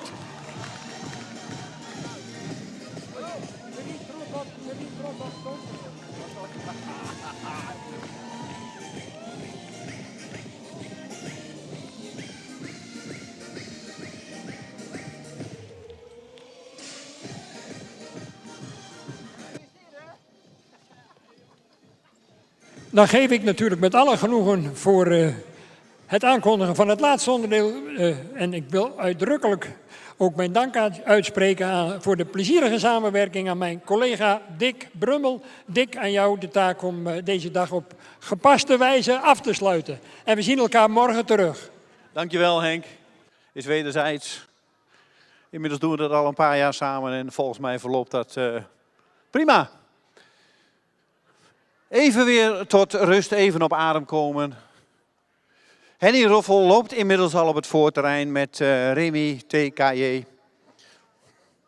Ze gaat zo een kuur op muziek doen. Even een vraag ook aan de muziek om het muziek niet al te hard te zetten. Want Henny zegt, dan wordt hij wel heel heet. Dus dat gaan we ook zeker proberen. Henny heeft Remy Martin, de stamboeknaam Tigo BT Ster Sport Elite onder zich. Alwin Keervetse. Tigo is 9 jaar en gefokt door Bert Timmer uit Tiel. Hij komt uit de Markzatenstam. En voor de kenners onder ons weten we dat dat de stam is van Bob Hofstee, stam 25. We gaan genieten nog even van een hele mooie kuur op muziek. En dan sluiten we denk ik een prachtige sportieve middag af. Maar ook in het geheel een prachtige keuringsdag met een heel mooi sportgedeelte erin. En dat gaat Henny afsluiten met deze geweldenaar op Grand Prix niveau. Het is aan jou, Henny.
Dankjewel Henny met Remy TKJ. Dan gaan we nog even opstellen, Henny. En we zouden om 19:45 klaar moeten zijn. En we zijn om 19:45 klaar. Heel netjes gedaan, Henny. Mag je even opstellen? En ten eerste wil ik u als publiek bedanken dat u zo lang gebleven bent. Het was een lange dag. We zijn vanmorgen om 8:30 gestart. Het is inmiddels 7:15.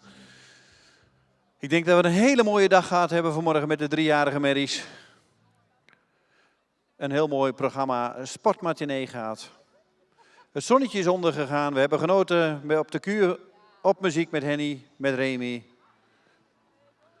Ik kan me voorstellen dat je ook een beetje bang bent voor Ingrid met die rare jas aan, die paarse jas.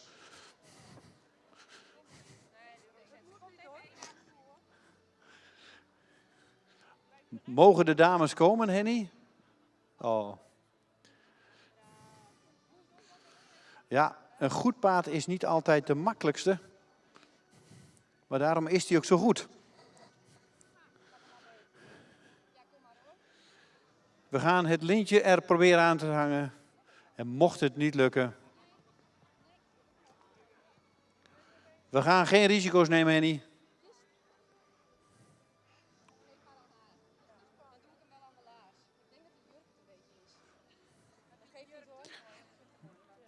Ik denk dat Ted Kop af en toe eens even een Friese jurk aan moet trekken in de stal.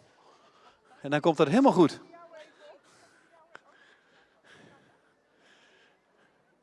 Dankjewel, Henny, voor de presentatie.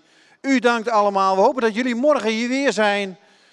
Bedankt en tot morgen. En Henny ook bedankt. We geven je nog een applaus met een geweldig muziekje eronder. Daar gaan we. We genieten nog even van je, Henny. Laat hem gaan.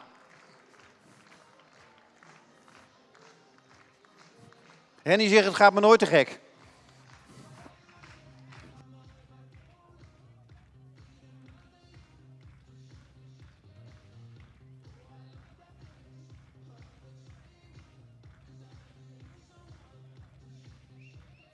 Ik dacht dat de muziek nog wel iets harder kon.